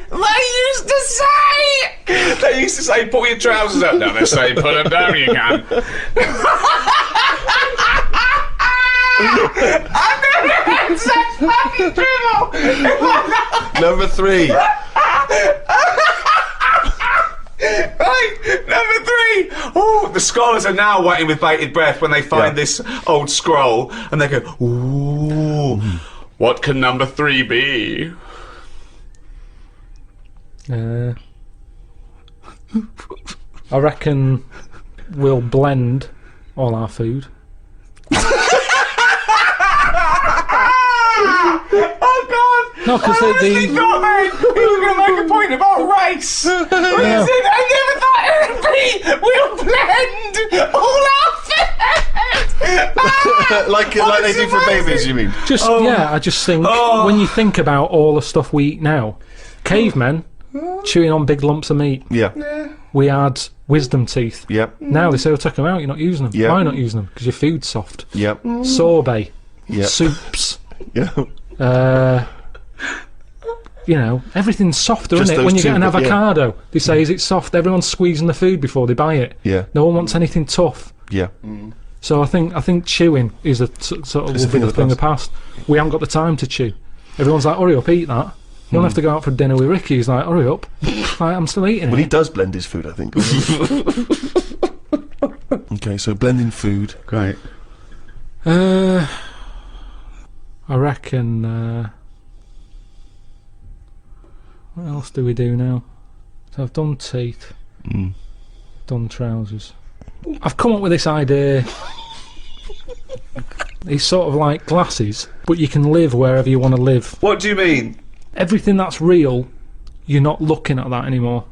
This is really the future. I'd put this at number 10. This is like... We're only doing 5. Fuck me. So what you mean is that you look through the glasses and instead of seeing what the real world, you see a tropical what you want to paradise. see. So if you're a young kid and you like the idea of living in the urban ghetto with all graffiti on the walls and that, you can see that. Yeah, but hold on. Are you walking around? Because you'll be bumping into stuff, won't you? No. Why not? No, what you mean is that the stuff that's there in the real world is being digitally reimagined in your glasses. So what was a nice country lane is suddenly now an It's urban got loads ghetto. of graffiti on it. Sure. Absolutely mental, pointless, will never work. Absolutely But one of the older- maddest So things you've ever said. really weird, that one. Yeah, It could be done. I reckon it could be easily Why done. would it be? Okay, Because- that last one, that's number 4. That's a load of bollocks. So what's number 5? There'll be more letters in the alphabet. Why? Why? Because we're running out of words now, aren't we? No, we're not running out of No, we words. are. We are definitely running out Just of using, words. just using the letters we've already got and yeah. making new words. Yeah, we're making, No, but we haven't got enough now. Of course we have. Have you any idea? You could have a word with 9 L's Yes. before you run out. Yeah, and they do in Wales and what have you. That's because their alphabet is shorter than ours. They've only got something like 24 letters over there. Right. But they go mental with the L. now what we do is we've got 26 letters, but we are now struggling. We're not struggling at all. We are. We're not. I mean, it's a stupid... Boswallocks in shampoo. Now there's a word where they've gone, well, we've invented something here. We've got something we're putting in shampoo. Boswallocks? Boswallocks. Have you just made that up? No, it's not. They go, I knew with Boswallots and ceramide R. Yeah, but that's a new word because they have to. They come up with a new word. But it's a terrible word. Why? Boswallocks. It's another word. Is that real? You've missed that out, No, is it? I haven't. That's a real word. Yeah. Now this is what I'm saying. So years ago, when they came up with all the sensible ingredients, Go on. sodium. That sounds. Sodium. That sounds all right. He likes sodium. He doesn't Happy like with that. Because it Boswallots. sounds like something in it, like an ingredient. Well, yeah, but that's because you're used to it. Is this a load of Boswallocks? Are you winding me up? No, the two of it's you? real. It's real, and that's because 26 letters. We've wasted them. Years ago, we went mental with the, pneumonia, sticking a P on it, and there's loads of words where you go, "What's that letter doing in there?" Whereas now, they can't do that. They've gone, "Whoa, pull that back. Why is that letter there?" And now you've got stuff like abbreviations and stuff. Yeah. Let's not waste letters. Let's just control it a little bit. Cars are called things like, GTI or something, because they're going, well, I can't think of a word to call this. So they're giving them letters. Think of a word now. Think of a word that hasn't been made up. What do you mean? Well, tell me a word that hasn't been made up. All words have been made up. No, one that hasn't. That could be used. Say if I invent something now to put in shampoo, what can I call it? Quick. Cranberry. No, it's too close to that. No, we can't get that past the advertising person. Scrimpton. Scrimpton. Yeah. It took Ricky 2 goes and you accepted his second one. Well, I think we've sorted out the future. You know that big thing about the fat people in feeders. They were getting up to like 60 stone and that big one. And there's a thing called fat admirers that just fancy fat women, right? And You writing that down? yeah, sorry, and they had blow up versions. It looked like a bouncy castle. Wow. Yeah, Really? Yeah. You'd be knackered when you blew that up. Yeah, You just wouldn't want to go and exactly. forget it. Yeah. Oh, God, That's I people being cruel as well, isn't it? Because after watching the programme on Channel 4 about the fat people and fellas who like them and stuff, there was a story on one of the news websites about some fella in Germany, right? He was a big fella, must have been about 50 stone, and he fell over, right? And I think he hurt his ankle or something. And Timber. they sent firemen instead of like an ambulance. Yeah. So straight away they're having a bit of a laugh. They're not. No, they've got winching gear. Well, they didn't know. They didn't have winching gear. They had to use the hose pipes What? to carry him out.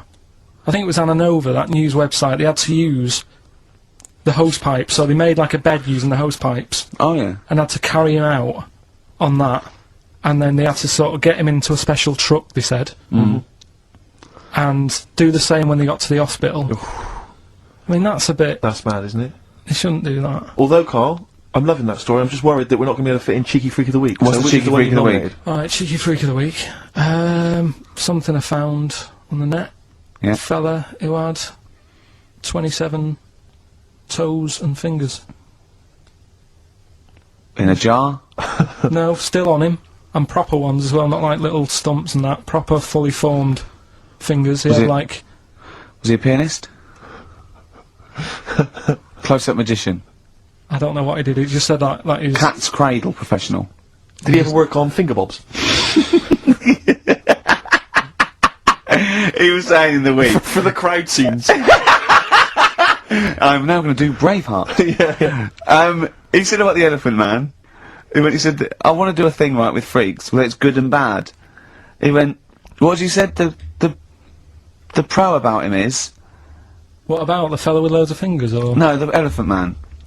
Well, he... He said the bad thing is he stretches his jumpers. When he puts them on. Yeah. And what's the good thing?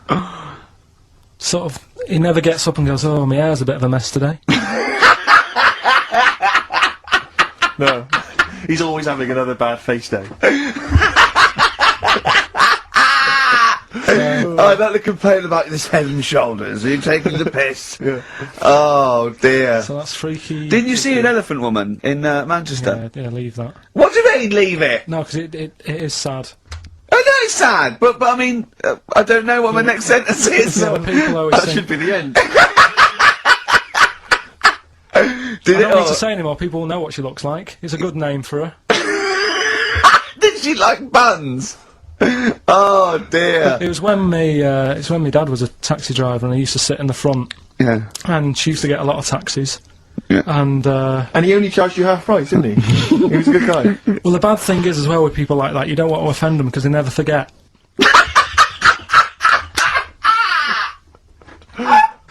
Oh, go! But, Go, Pilkington! I was sat in the front of the cab and my dad goes, right, we're going to go and pick the, I can't even tell you the name, these guys, it's just evil. What do Right. you mean? No, leave it, so she's got... No! No, Carl! please. Tell me what he said! No. You've already stitched him up with Stephen things from Little Welsh I don't Fellas. care. Right, what did he call her? Steve, back No! me up on this, I really Carl, don't want to be to... fair, our opinion of him is already pretty low. Look, tell me what he said.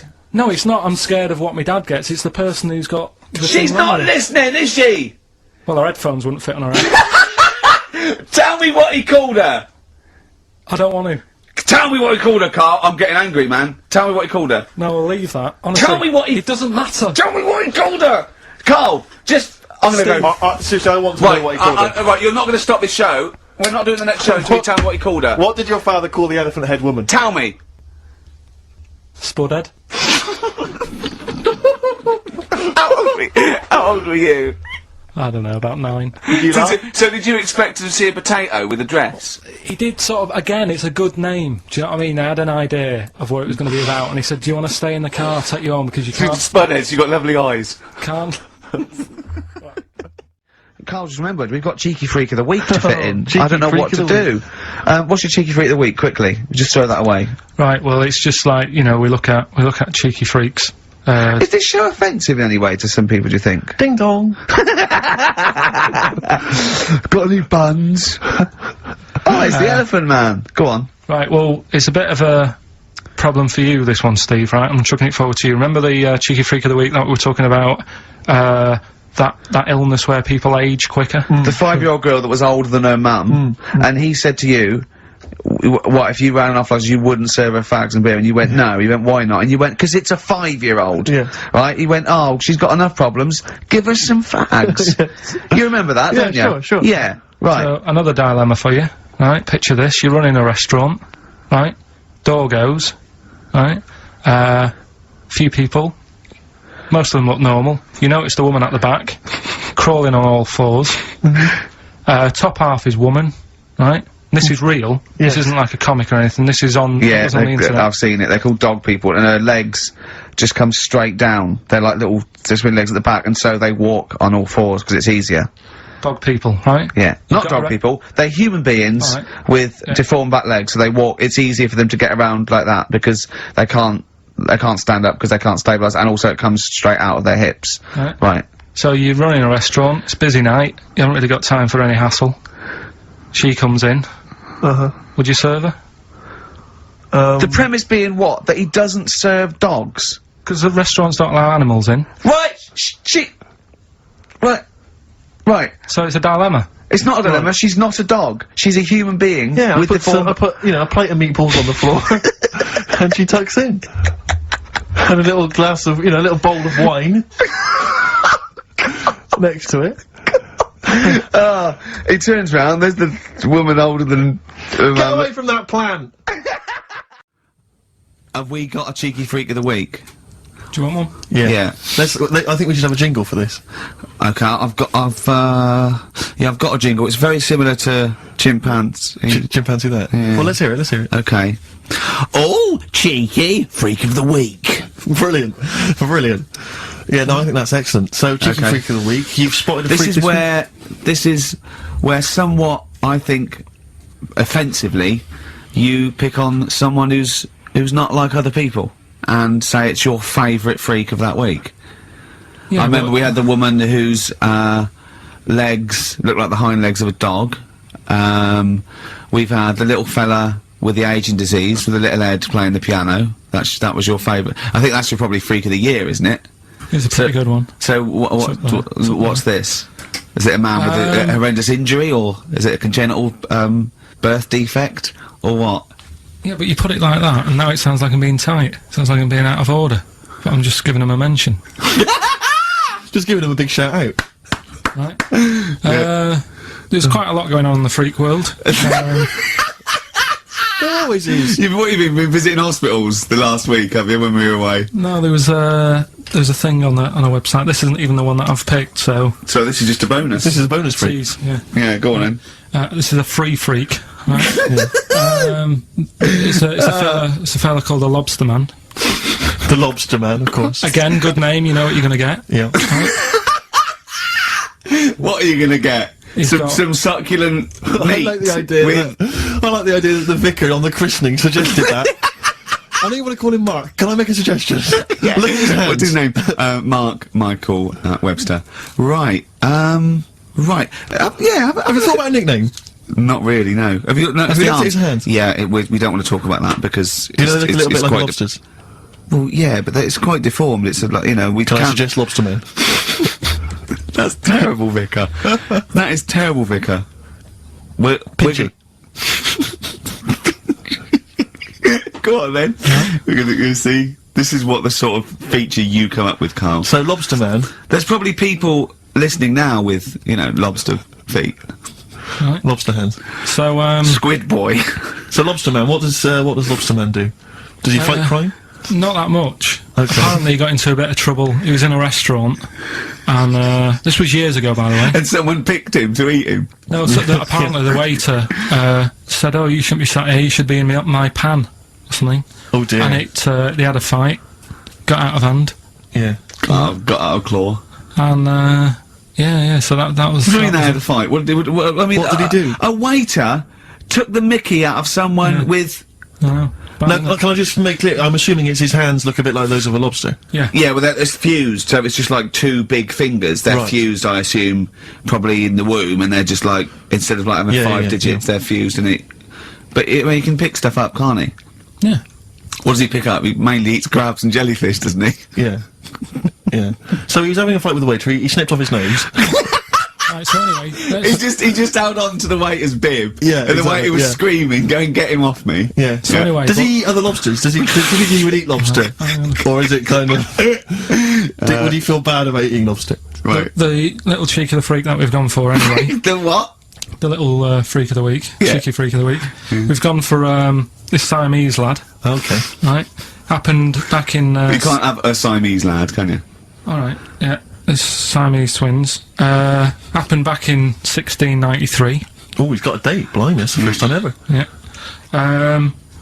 And all it was, he was doing all right for himself. He used to go on the like those circus things he used to do. They're two people you're talking about, Carl. So we're going to him. All right then. All right. They did this circus show, right? Yeah. And everything's going well. They're selling out the tents and stuff. People coming to see them. Yeah. He was doing all right for himself, Yeah. right? Sorry, before I said that, did you think a Siamese twin was a man with two heads? Well, it can be, can't it? It depends. There's There's a two man. people, they're conjoined. No, but it depends, doesn't it? The one that I shown you in that book that time was a fellow with two heads. No, it wasn't. That was a stupid picture in one of your stupid books that he had a growth that looked a little bit like it had a face on it. It wasn't a man with two heads. You're the same sort of people who send potato chips to restaurants and say, "Doesn't it look like Norman Cook?" Yeah. It's not two heads. We'll bin this feature. No! No, it's just... They're two people. They're two people. Conjoined twins. Right, so these... They just happen to have a similar taste in clothes. Okay. Anyway, so they were doing all right, and it all went wrong when he crossed the road, got run over. The lad with two heads got run over. That's it. What? How is that cheeky freak of the week? Just because he got my interest, and I kind of thought, why didn't he just look both ways? Modern man, in a sense, with all the technology we have, can play God, and this is something which is huge now. A lot of ethical discussions about things like stem cell research. Should we be interfering in what should be a godly terrain? You say no straight away. Straight away, no. I think they're sort of like messing about now. I think that's the problem. We've got the tools, and they like to use them, and that's what happens. I've got a sander for Christmas, and I can't wait to sand stuff. I can't even think of enough things that need sanding, but I want to use it. And Not that's the scruffy same, sander. And that's the problem, innit? If you've got the tools, you can't have the tools and say, pop them in the shed. Well, no, I don't want to use them. I've got a new tool here. Right. Sand the shed down. That's the problem, innit? All these medical people. That's what happened in the Hulk, innit? Yeah, well, again, I'll just say that is a work of fiction. The Hulk Yeah, but with all fiction, comes... the future. Yeah. So Certainly in science fiction. But the problem is, this is what I say is the problem. We can sum it up here if you like. I think Go it on, sums it up. go on. No, this is... Is it a quote from someone? Well, yeah, he is one for sound bites, and it just saves a lot of time. Carl's quote. You don't have to study the book or anything. So let's sum it up there. We're gonna end it here, but we're gonna end it with this quote from Carl Pilkington. Carl, shoot me.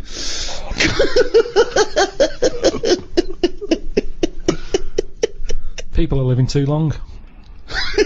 Okay, but that's your summary of medicine. Well, yeah, the it history of is, medicine. because it's kind of now. You see, I agree with medicine to stop pain because it's depressing pain. Stop the pain. I'd say, as soon as we sorted that out, and we started saying, "Do you want a new face?" That's way over the line. Yeah. No one should be getting a new face unless they're really disfigured. Yeah.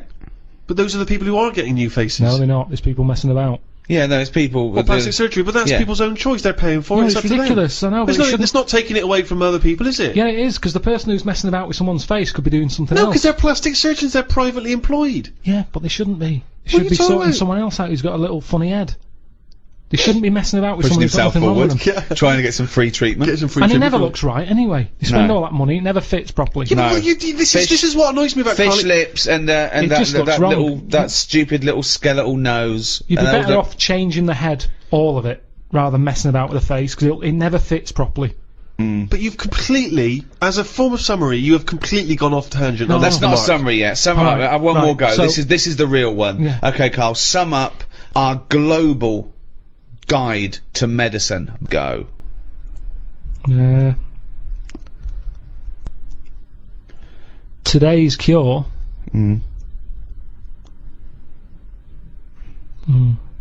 Today's cure. It's something like that. It'll be something like today's cure is tomorrow's headache. It's all right. That's all right. Because what I'm saying there is, Go on. we can come up with stuff. We can come up with a tablet to get rid of headache. Tomorrow, your headache's gone. Your leg's hurting. So today's cure is actually tomorrow's leg ache. So today's cure is tomorrow's leg ache. Yeah, but ages ago I said to you, don't solve problems, Yeah.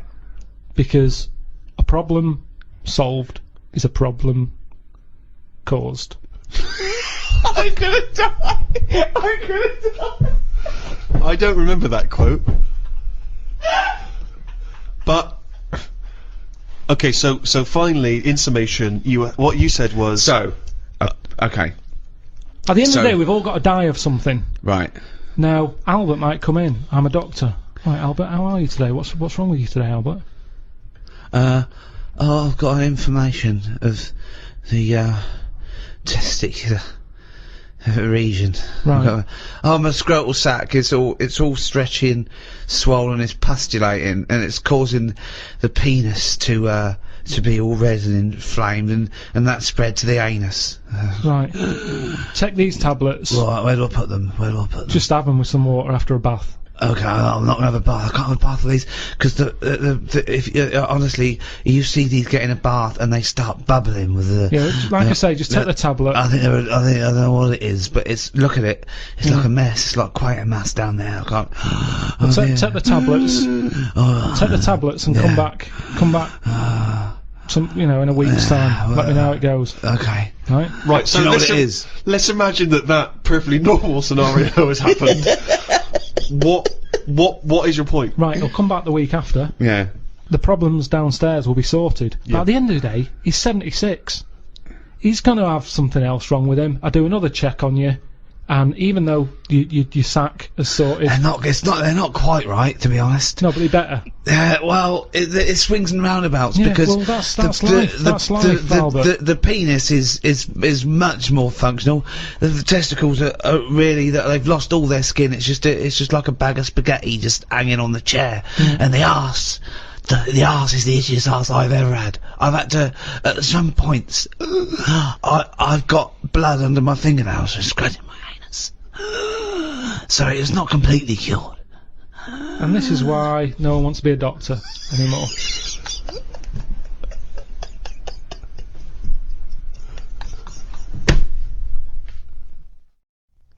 KARL, that cataract operations on the eye were performed in India as early as 1000 BC. And in Babylonia, in the same time, the fees of eye surgeons were rigidly fixed by law and were quite generous. So, for instance, if you're a very rich person, it cost you about 10 shekels. If you're a slave, only 2 shekels. But if the rich person lost the sight of their eye after the surgeon had operated, they would cut off the hand of the doctor. What? So he gets one chance at it? Well, he doesn't want to screw up. Yeah, I know, but everyone's allowed a couple of errors. That's how you learn, isn't it? That's a stupid rule. But then again, I don't know why they'd be so worried about their eyes back then. What do you mean? Well, there was less to look at back then.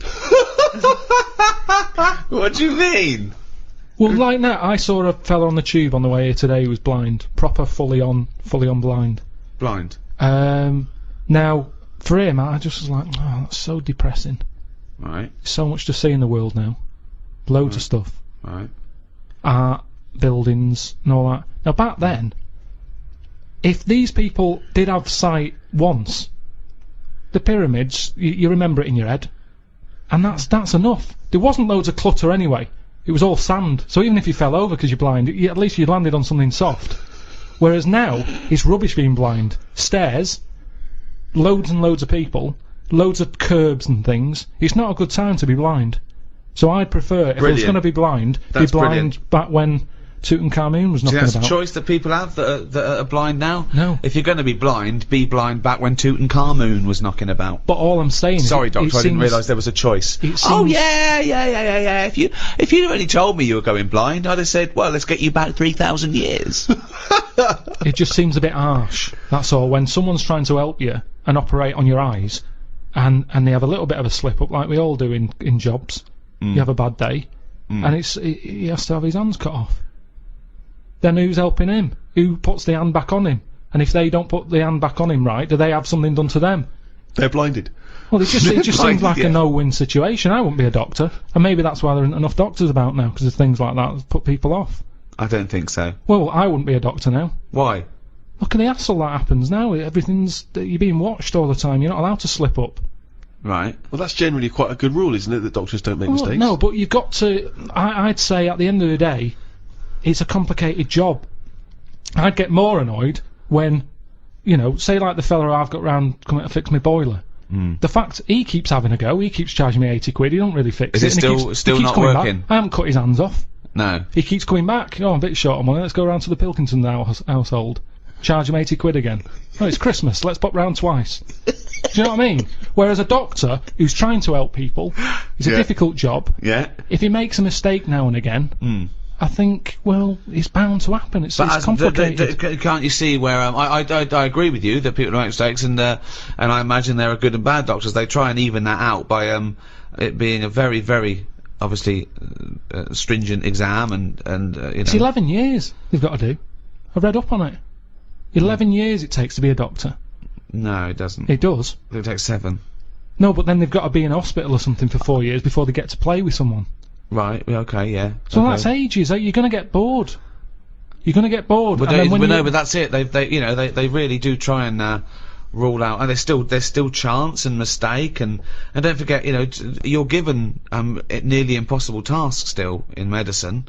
Just think of the risk with you know, transplants alone. You know, and they're getting better and better at those, Yeah. and they're lasting longer. But the fact of the matter is, it's better to have a go, innit, than not have one. If someone said to me, it right, you need a depends. new heart, Yeah. we're going to do it. If they say you're going to die anyway, let's Yeah. try this new thing, you might as well. Have a But then whirl. there are some things that there is not worth the risk. When someone, it goes wrong, when someone's facial surgery goes wrong because they wanted plumper lips or a little well, that's- nose, I've I got go, no you're a fucking sympathy. idiot. Yeah. Exactly, yeah. You Yeah, shouldn't waste- even be doing that. Doctors shouldn't even be allowed to do that. I don't know think. why, I really don't know why a doctor, under a Hippocratic oath, takes the risk of something going badly wrong, sometimes general anaesthetic, because they can't be bothered to fucking go for a run.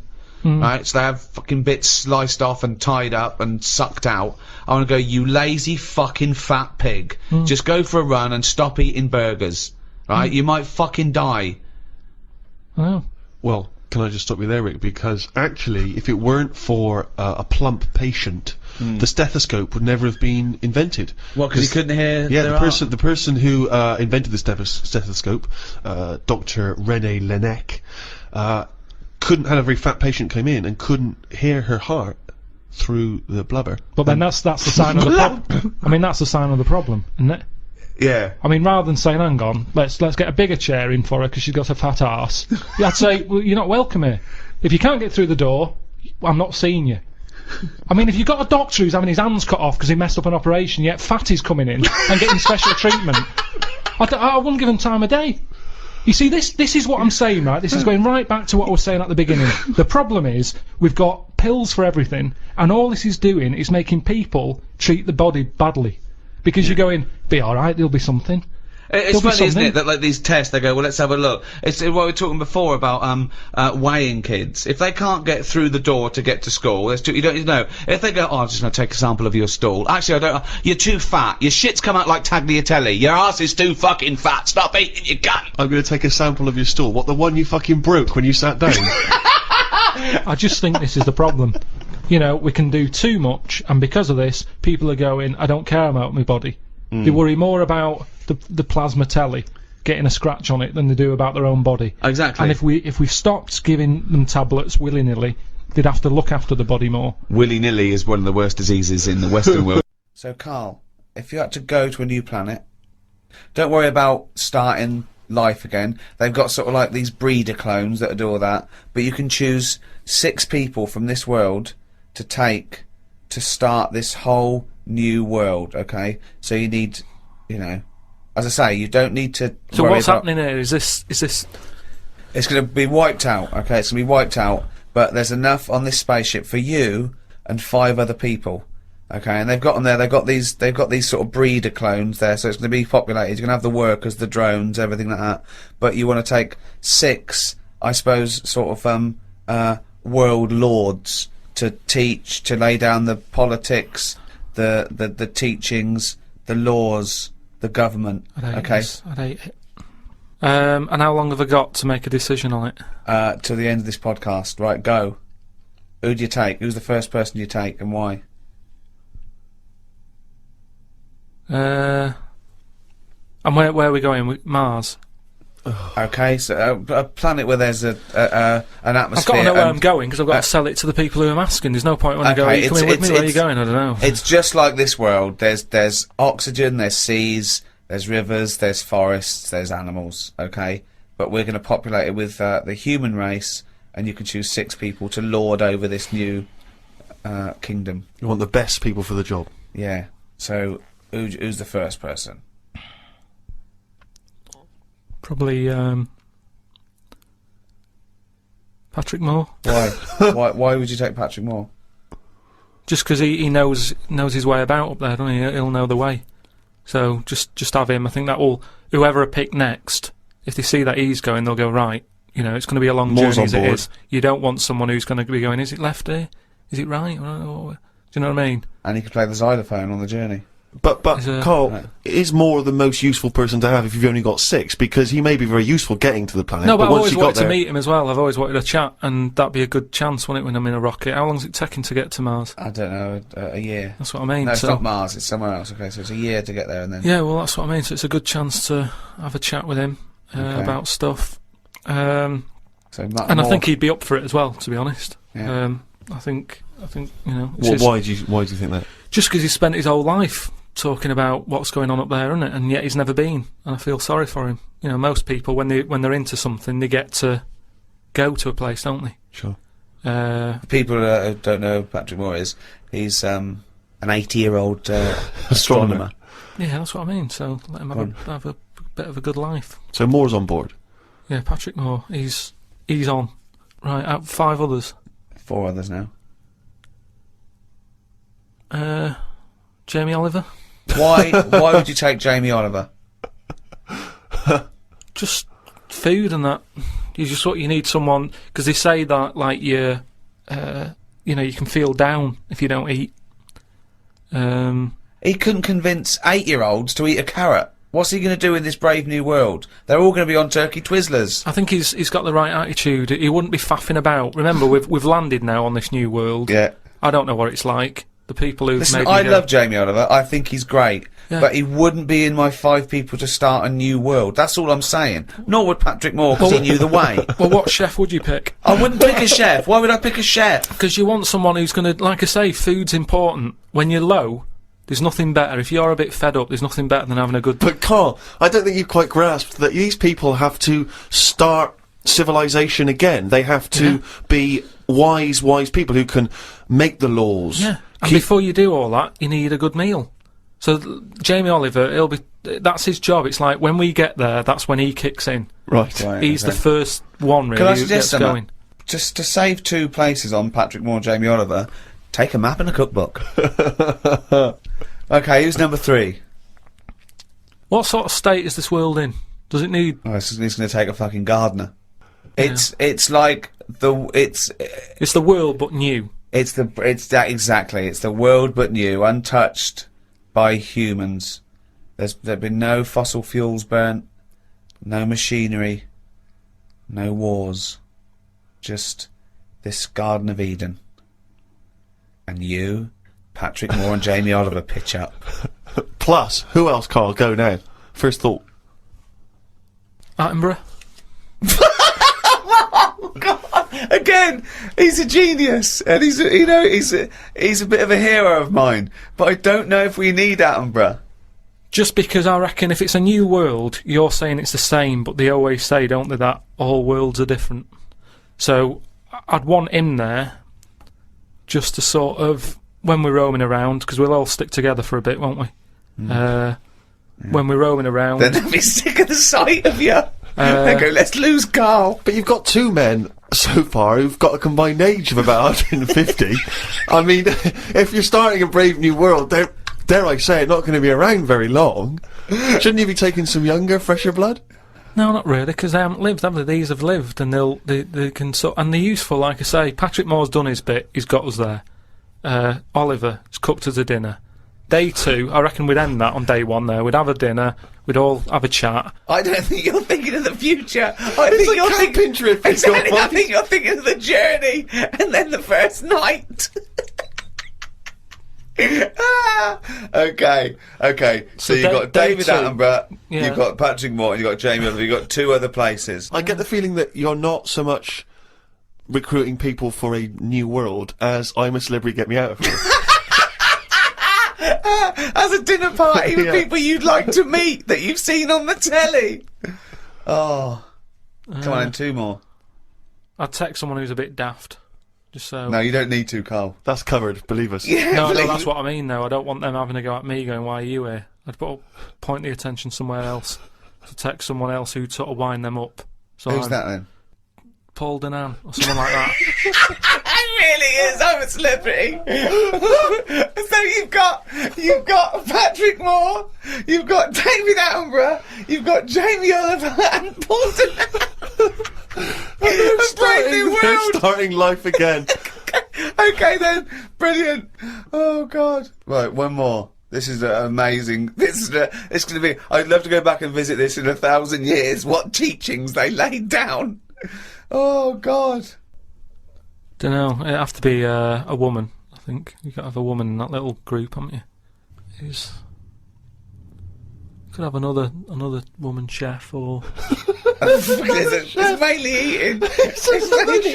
He's got that covered with Oliver, but no, he's got to take Nigella in case he's in a cream cake kind of mood. Oh God! Delia Smith was furious. She packed her bags and everything. Or a nurse.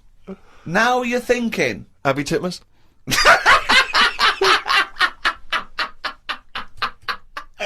Medicine is the art or science of healing, and that doesn't always have to be a drug or a surgery. I mean, bedside manner has a lot to do with things, and also it's all about care as well. We mustn't just forget that some people don't need medicine, they just need help. For example, there are people that help disabled people have intercourse where they can't, maybe get on to the woman herself, and there's someone that actually helps the man put in his penis to the woman's vagina. They leave the room. What? I've never even heard of this. It's true, absolutely true. They're helpers. Yeah, no, I believe that is the case. Yeah. And that's just as needed as anything that might cure It's not. That's pleasure. Yeah. So what are you saying? Because you can't walk or move, that you can't love someone and want to share that love? I'm just saying it's not a priority.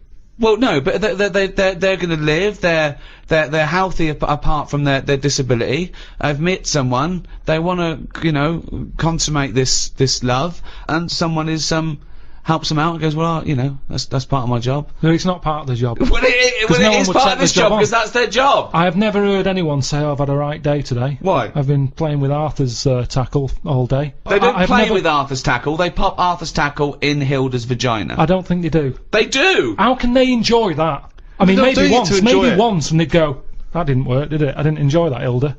No. How can they enjoy it with a nurse stood there having to do that? No, they help her in. She helps Arthur in, or he, might be a male nurse, pops Arthur in, goes, okay, Arthur, I'll see you in a few minutes. Right, goes outside. But what's the point, though, in that? Why? Because it's all about the mood and everything. He's just stuck onto like a stag beetle clinging onto a leaf. There's no enjoyment in that. Oh, the well-known stag beetle copulating with a leaf syndrome. No, but I'm That's not saying... a well-known position in the Kama Sutra. I'm just saying... he knows that,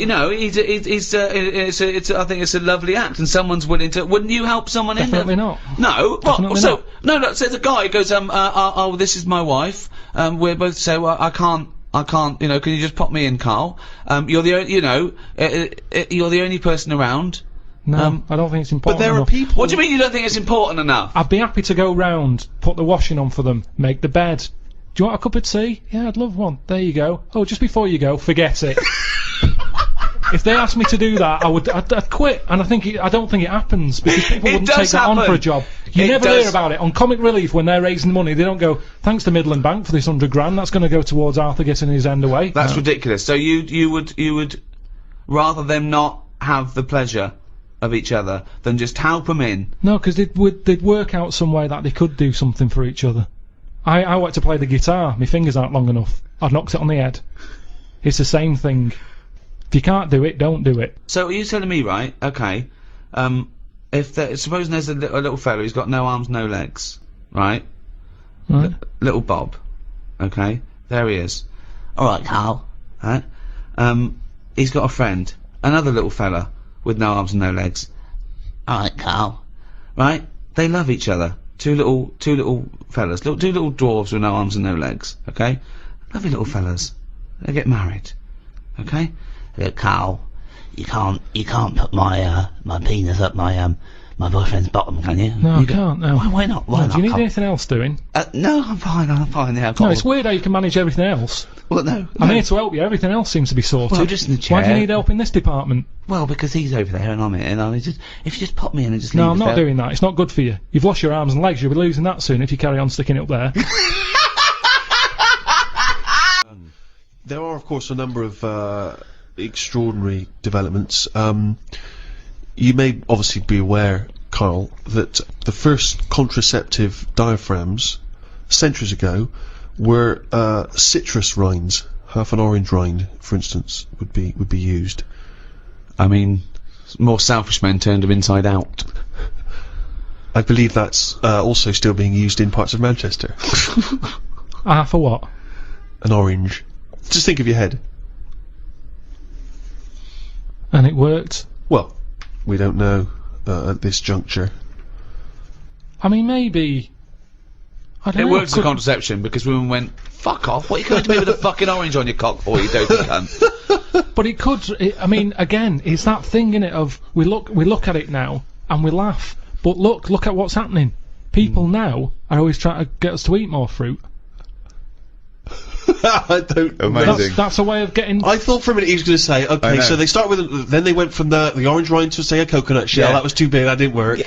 Run! Here Yeah. comes Coconut John! No, don't put half a pineapple on your cock, that's insane. Yeah, that's mental. And then somewhere down the line, they finally got to contraception as we understand it. Is that, I thought that's where you're going, but No, no, something no. about eating oranges is healthy No, for you. what I'm saying is, if you go into any well-known supermarket and you look at, say, some young kid who's had a kid, and you look at stuff in their shopping basket, Yeah. they're not buying fruit. They're buying, you know, burgers and chips. Turkey Twizzlers, Yeah, crisps. and all that. No, but they love having it away. Get some fruit in. So they definitely have fruit in the house, which at the moment, a lot of kids don't have fruit in their house. That's why they're eating Turkey Twizzlers. But the mum loves having it away. So she would have loads of fruit in. So if she everyone's was, happy. If The she was kids are using eating an fruit. orange for contraception, she would also be giving the kids. Well, you wouldn't waste so half it. the orange she'd give to the kids, and half the orange she'd Well, stick up her fanny. Yeah, a treat for everyone. Have a bit of fruit, and she's got what she wants. Whereas at the moment, what happens? A burger's not coming in helpful for anyone.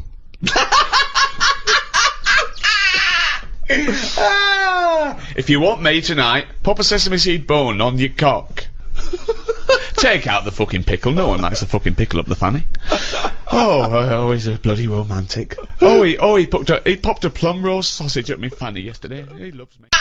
Through the Middle Ages, particularly in Europe, we ended up going backwards, and it became, people sort of returned to superstition, started relying on that. Sanitation was poor. A lot of the amazing sanitation the Romans had built was left to ruin, and we went backwards. And really, it wasn't until the Renaissance that people like Leonardo da Vinci started to, draw pictures of the anatomy and so on. Well, putting scientific evidence and experimentation behind the theories, as opposed to someone with a big cauldron saying, if you bury a toad, your warts go away. Exactly. He looked into this and then thought, well, maybe they don't. Maybe it's a coincidence, So that's where experimentation comes. Empirical evidence, not just hope. Of course, you still couldn't experiment or dissect humans because that was frowned upon. So often they would actually, the only people they were allowed to dissect and operate on were criminals. And at times, criminals would actually be dissected or cut open whilst they were still alive as part of their punishment. Is that ever justifiable? Do you think, Karl, that people sacrifice for medical advancements? They do it now, don't they? You hear about these people having, you know, tests done on them. You get paid 20 quid, and they say, "Let's rub this cream on your head." Yeah. And you get your 20 quid, and if your head goes funny, they say, "Well, you took the 20 quid. It's your own fault." Wasn't that a student that took a few grand? He What became the happened? living elephant man, didn't he? Oh yeah. It was quite horrific. His head was in all kinds of weird Yeah, shapes. I mean that's unfortunate for 20 quid. But I'd say do it on the ill people because they've got nothing to lose. Just test it. It's, you know, all this testing on animals and that. Well, don't test it on animals. If you've got an itch, the doctor can say, "I've got this cream here. We haven't tested it. It might work. It might make it worse. Give it a go." Right. Yeah, but the whole point is that if you do that, someone's head might blow up to the side Yeah, of the and it elephant might man. outweigh the that's, ailment. That's You- happened already. A fella who had nothing wrong with him has now got a head of the elephant man for Yeah. 20 quid. Yes, I know. Well, but That isn't fair. no, I know. But you're saying, you're going for athlete's foot. Rub this on your feet. Oh, your bollocks fell off. Never mind. It was a chance we had to take. I mean, that's a particularly sloppy bit of medical research, that one. I know. Yeah. No, but say like my Auntie Nora, right? She's had everything wrong with her, right? She's had tablets that haven't been tested on anyone else. They test them on Nora. She's up for it. She's like, "Oh, I haven't had that. Let's have a little tester." Yeah. She loves it. But she knows that that's the case, and she's happier to give something a go than not a go. I mean, it's ridiculous the amount of stuff. She rattles. She carries that many pills, like a maraca. You can hear her coming. But that's the way her life is now. She's just used to the fact that if it weren't for all these tablets, she'd be dead. Yeah, but well, not necessarily. But the pills. She doesn't take pills that have been untested. She's not taking experimental I think pills. Karl. she's honestly, she's got so much. Well, so she again, has a you lot. just made that up. Then you just assume that they haven't been tested on someone. Where'd they get them? Where'd they get these pills from that haven't been tested? Well, it's all very new. She's on a lot of new medication. That can go either way. Could this be one of the reasons why she farted for 24 hours? It could have been one of the side effects. 5 minutes. Oh, 5 minutes, was it? Yeah, that's what that's what my mum said. It's all the medication because your body's in shock, isn't it? It's been, you know, given all these drugs that it's not used to. Luckily, she's- some of the pills weren't suppositories because she'd have lost them in the great fart of 1989. I've lost all my suppositories. But you know, that's what you do, innit? If you're in pain, and I mean, like, I don't know if I told you when I had kidney stones, I think you mentioned it. I was in agony, Yeah. and they said I was in A&E, lying on my back, and the woman at the A&E counter said to Suzanne, "Who's that over there?" And she said, "Oh, he's with me. He's in agony." So they said, "What's up with him?" I said, "Oh, it's his kidney stones again." Because this is when I went back at the night. I was like, I couldn't care that people were staring at me. I was rolling about on the floor like a dying fly on my back. I just didn't care about what was going on around me. But I was told that because it's busy, that they might have to send someone out to shove like something up my arse that would get to the pain quicker. Well, what do you mean send them out? Well, they send what? No, while no, you're no, lying no, on the no, floor no. in A&E, they're going No, to I stick think something so, up yeah, your there arse. was What do you a bit- mean? Oh, you mean a pill? I thought you meant to get to your kidney quicker than up your knob. No, a pill. They put it up there, and apparently it'll kick in quicker. Yeah. The tablet works quicker Yeah. up your arse than it does down your throat. Yeah, because Did it's you a have it mucous done? membrane and it's. yeah. Well, I was up for it. I just was like, whatever it takes. Now, saying that to me now... But now, hold on though, what if the doctor said, okay, I could give you this morphine, take it, it will take a few minutes to kick in, or I could rub some on my penis, I pop an orange on the end of my penis, I rub that in morphine, and I pop that out of your rectum, Mr. Pilkington. Are you in agony or not? Are you in agony? Okay, look, I'm just smearing... I'd say I'll get a second opinion. Well, no, you haven't got time. There it is. Do you want this up your arse? It's covered in morphine. He's in his private life he's a promiscuous gay man, but in his professional life he is a doctor with a morphine smeared penis, and he's ready for action. So if you're And he's willing to do that in the middle of A&E. yeah, so He takes no pleasure from that. it's He's the just only willing. way. So are you in pain? Do you want this done or not? Yes or no? He comes out into A&E reception, his trousers around his ankles, he has an Yeah. erect penis, he says, "Carl, do you want me to stick this up your arse?" And your answer is? Yes or no? You're in terrible agony. He's wearing a condom. He smeared the condom in. I mean, it's not unprotected morphine penile surgery. Administration. And what? In and out, done. Just in and out. Yeah, he just administered your arse takes on the morphine from the Dr. Penis. And it's the only way, really. In and out. Yeah, in and out. Up once, okay, and out. It'll definitely work. You will. The pain will go away. No side It'll be effects. pleasurable, No side if effects. anything. No side effects. No. I'd probably call Auntie Nora and ask if she's had it yet. Carl, we're often accused of bullying you. This is a recurring thing, isn't it, that we bully you? But both of us, and Ricky in particular, is always concerned about your well-being, particularly in Alaska, if you recall. You are not going to be eaten by a polar bear. But when you had your medical, I found out that you didn't let them test your prostate. Did you? No. No. But that's... Why not? In the UK alone, more people die every year from prostate cancer than being savaged by a polar bear. It's a bit of a weird time to bring it up when I'm in the middle of nowhere. It's one of the biggest killers, right? And that's just a simple test. So a doctor pops his finger up your anus and he goes, "Yep, you're all clear." And that's you relaxed for another year. I don't understand why you're suddenly caring about this now. I've got little battery left on this phone. I'm wearing the battery out. If something happens, I'm dead. Right. He's my best mate. Sue me. I'm worried about him. Yeah, yeah. No, but why isn't there ever anything about how's your blood pressure? Or how are your feet? You're in the cold. Are you warm enough? No, there was none of that. It was, Yes, I know. why don't you get a finger up your arse? Because often there are no symptoms. Well, I don't want it done. I know you don't, but it's good for you. So, can we bring the doctor out, please? Right, well, this is a waste of time then. This is Frank. That's Carl. Frank, how's it going? You alright? Good to see you. Is the consultant urologist at St Bart's? Yeah, St Bart's. Yeah. The thing about prostate cancer is you can be perfectly well and yet still have prostate cancer. And one of the ways that we can detect if that may be a problem is a rectal examination. The thing with just feeding. I don't want a finger up the arse though. wait, You keep wait. going on about this. Right. I've told you time and time again. I mean, I presume there's a lot of ill people knocking around that Frank should be looking at. Instead he's here debating with you two whether he's going to shove his finger up my arse. How long will it take if you did it now? If you went. No, wait. How long would it? 15 seconds. 15 That's a seconds. long time. As far as I'm concerned. What are you looking for? What we're looking for, okay, there's two things we're looking for. One is the size of the prostate gland.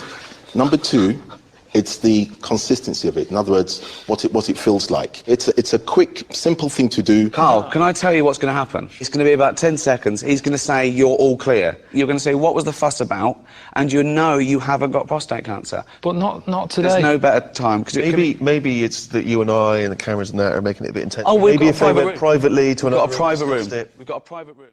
You may as well check his testicles while you're there. So what's the rules here? I mean, I know it's an important thing to have done. Yeah. But it's just the way they go about it. I've been travelling around the world in dangerous places. They've never cared about me before. Yet today they keep going on about having this done. Men are embarrassed about these things, you know. We're not used to these things. But for the sake of something that really is very quick and painless, we're talking about potentially saving a life. And before you know it, it's done and it's over.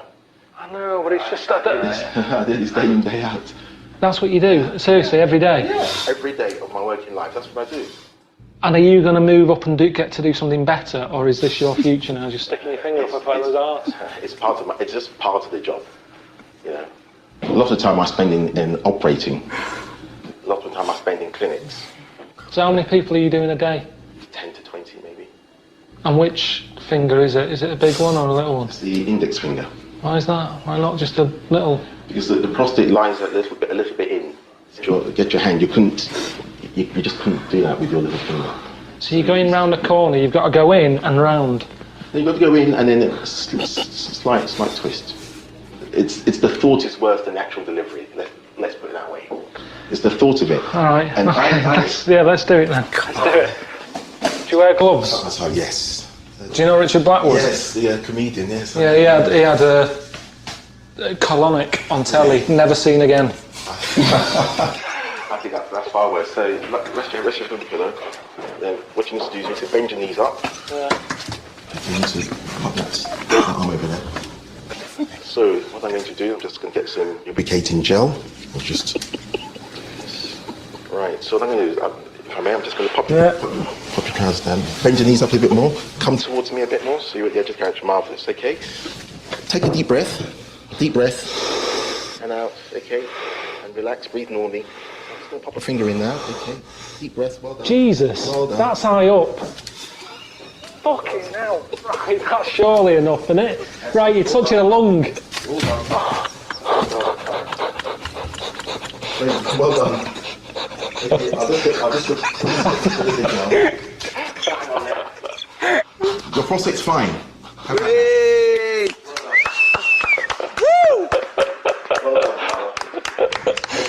Oh, God. Well done. Brilliant.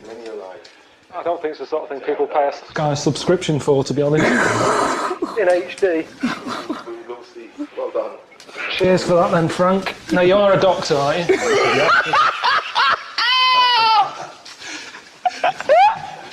He just said to me, because he was shaking, because he said to me, and I quote, he said, oh, he's just whittering to himself, I must remember to eat next time Suzanne's away. I know. I must remember to eat next time Suzanne's away. No, but you did. I mean, I wonder if I lived on my own if I'd still be about. Because I just neglect myself. Yeah. So, I mean, for all I've eaten. A this lot of morning, self-abuse. Is that what you're saying? I had lasagna last night that I messed up. Right? Why did you mess it up? Cooked it for too long. It was like a brick. Right? And she called up and said, have you eaten? I went, yeah. She went, was it nice what you have? I said, lasagna. Was it nice? I thought, I don't want her to worry, because she's probably been out and had a good meal with all the work people. Yeah. I didn't want to say, well, you know. And she went, okay, bye. And I go, that can't go, yeah, I bet he cooked it like a brick. I bet he threw it away. Anyway, gin and tonic. And I had Scotch pancakes for breakfast. That is all I've had. So I'm starving, I'm shaky. Plus I've got that restless leg syndrome still going on, which I can't get rid of. What's restless leg syndrome? I find, if I go to bed, right, my body's tired but my legs aren't.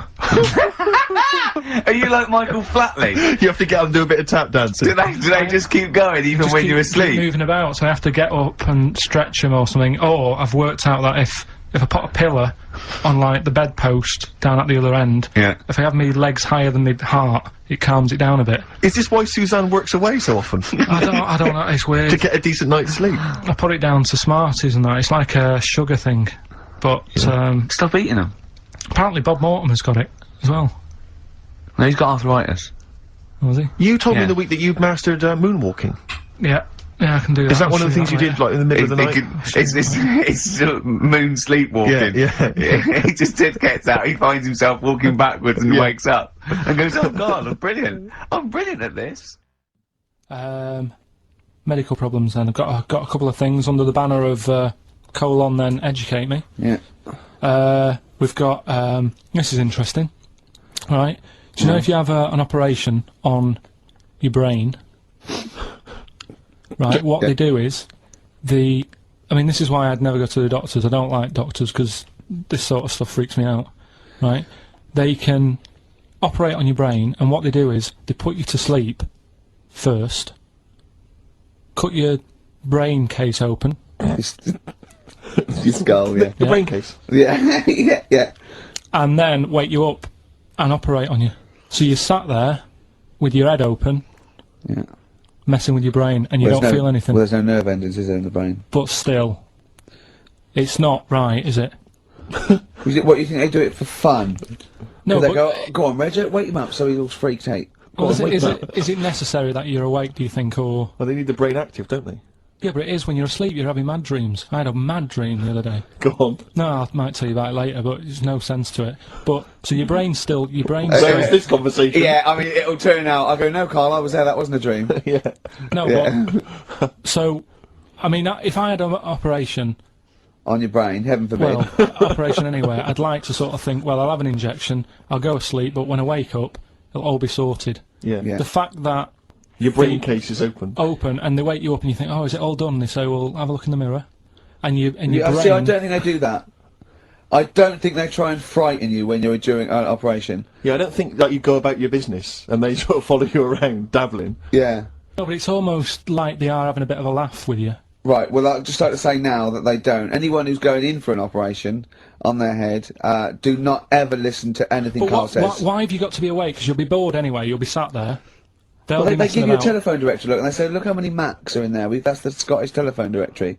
And, you know, time flies when you're counting that sort of thing. No, but do you know, like, when you... What are you telling me? What are you I'm just asking saying me? how weird it is. It's weird, isn't it? It's like, do you know when you go for a haircut, right? It's a bit embarrassing. Well, I don't anymore, but when you go for a haircut, it used to be... When you go for a haircut? It used to be a bit embarrassing when, like, they'd wet your hair and they'd make you have that sort of Hitler cut because your hair's wet, and I used to hate it, and I think, do you have to do that?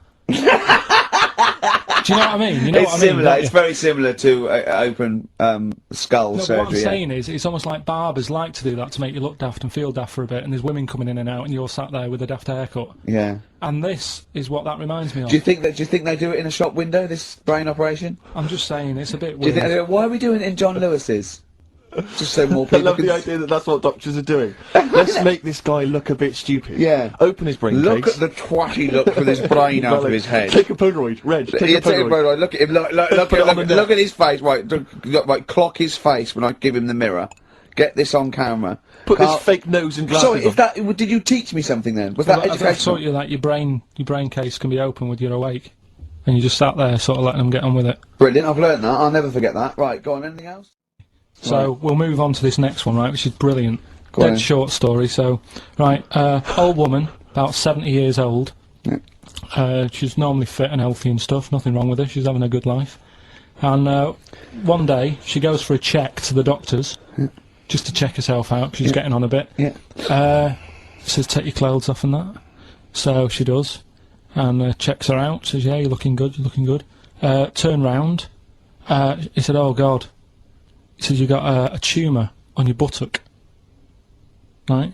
So she goes, oh, can you do anything to sort it out? So they go, yeah, we could book you in for an operation. It's best if we remove this. Books are in for an operation. Operation day comes, strip her down and that. They're all stood round, the doctors. Start to operate. It only turns out it's a pork chop that she sat on 5 years earlier, and it had stuck to her buttock. Right, Carl. I can forward you. I'm not. honest- Right. No, listen. Serious. Right, okay, Carl. I'm telling you now. I'm leaving. I'm never doing this show again. No, I'm serious. Honestly. You're talking. I've never had such. You are. Play a record. Play a record. I couldn't believe it. What do you mean you can't believe it? Stop the record. Stop the record. Stop the record. Right. Okay. Right. What do you mean you couldn't believe it? No, when I read it, I said I've got to tell Ricky This that. woman had a pork chop stuck to her arse for 5 years. You mental case. Of course she didn't. This the other day. Yeah. Oh, what was it now? Listen, the fella. Play a No, listen. record. Do you want, this, alright. Alright, no, come on, alright, he's got it now. Go on. This fella goes to the doctors, right? Oh, right, okay. Right, if this is in any way apocryphal, stupid, illogical, impossible, right, you are never, ever speaking again on radio. So make sure this is at least possible. I'll tell you what, I'll even give you improbable, but possible. So if anything that breaks the laws of the universe or logic, okay, that's all you have to avoid. On you go. Right, so this fella, right, he goes to the doctors because he's got earache. Right. Okay, if a chimp's living in his brain... Go on. So he's got earache, he's sat in the waiting room and his ear's all bunged up and it's hurting a lot and what have you. So the doctor comes out and he goes, right? And because his ear's all bunged up, he doesn't hear it that well, right? So he thinks it must have been me, right? So he wanders in. Keep going. Anyway, I'm gonna hate this. I can just feel it in my bones. Steve, I'm gonna let you take over. Okay, Let's hear it. Come So on. the doctor says, sit yourself down there, right? So he sits himself down, he goes, right, take your pants off, right? So he's thinking that's a bit odd. Anyway, he heard that though. He apparently he took his tackle off. The doctor, like, did some operation. What, there in the waiting room? No, in his office. In his office, yeah. What? Wait, so he removed what? His genitals? Yeah. In his office. Why, Carl? Why, Carl? Because he hadn't called him in. Oh, he's calling the bloke who wanted his testicles taken off, and he didn't hear it. You. What? So the doctor went out and said, Mr. Jones, who's here to whip off your cock and balls, just here and now, right? Bloke comes in, didn't it? It must have been me. So the bloke we wanted his balls taken off didn't say, oh, I think he said me. So he didn't interrupt then. So the bloke goes in, he starts taking his testicles off, and he doesn't say I'm in. Right. What's been going on? What's been going on? I've been to hospital. I was rushed to hospital, like emergency and that. Had a tube put on my knob. You had a tube put up your knob? Yeah. What's the story? Kidney stones. Ooh. So, shouldn't really be here, to be honest, doing this. He said rest. And that. Climbing them stairs on the way in. To be quite honest, it doesn't look like you're expending a lot of energy at the moment. It's like at Zookeeper going, oh, that sloth move today. Calm down. Yeah, but I had to get here. It's been raining. Yeah. I had to come up the stairs. I had to carry the computer. Yeah. Well, that's not entirely true, because your girlfriend was carrying it. I saw her outside. Yeah, but I'm just saying. And then you handed it to me and said, Steve, carry this. Almighty. Yeah, I know. That's already a lie. Christ almighty. Whinging. Not whinging. I'm in show business. I know loads of people that wake up every day with a sore knob, feeling like they've had their kidneys probed, and they would say they're unconscious. So they don't whinge about it. They get straight back onto it. They, a lot of them on TV now. Yeah, straight back to hosting game shows.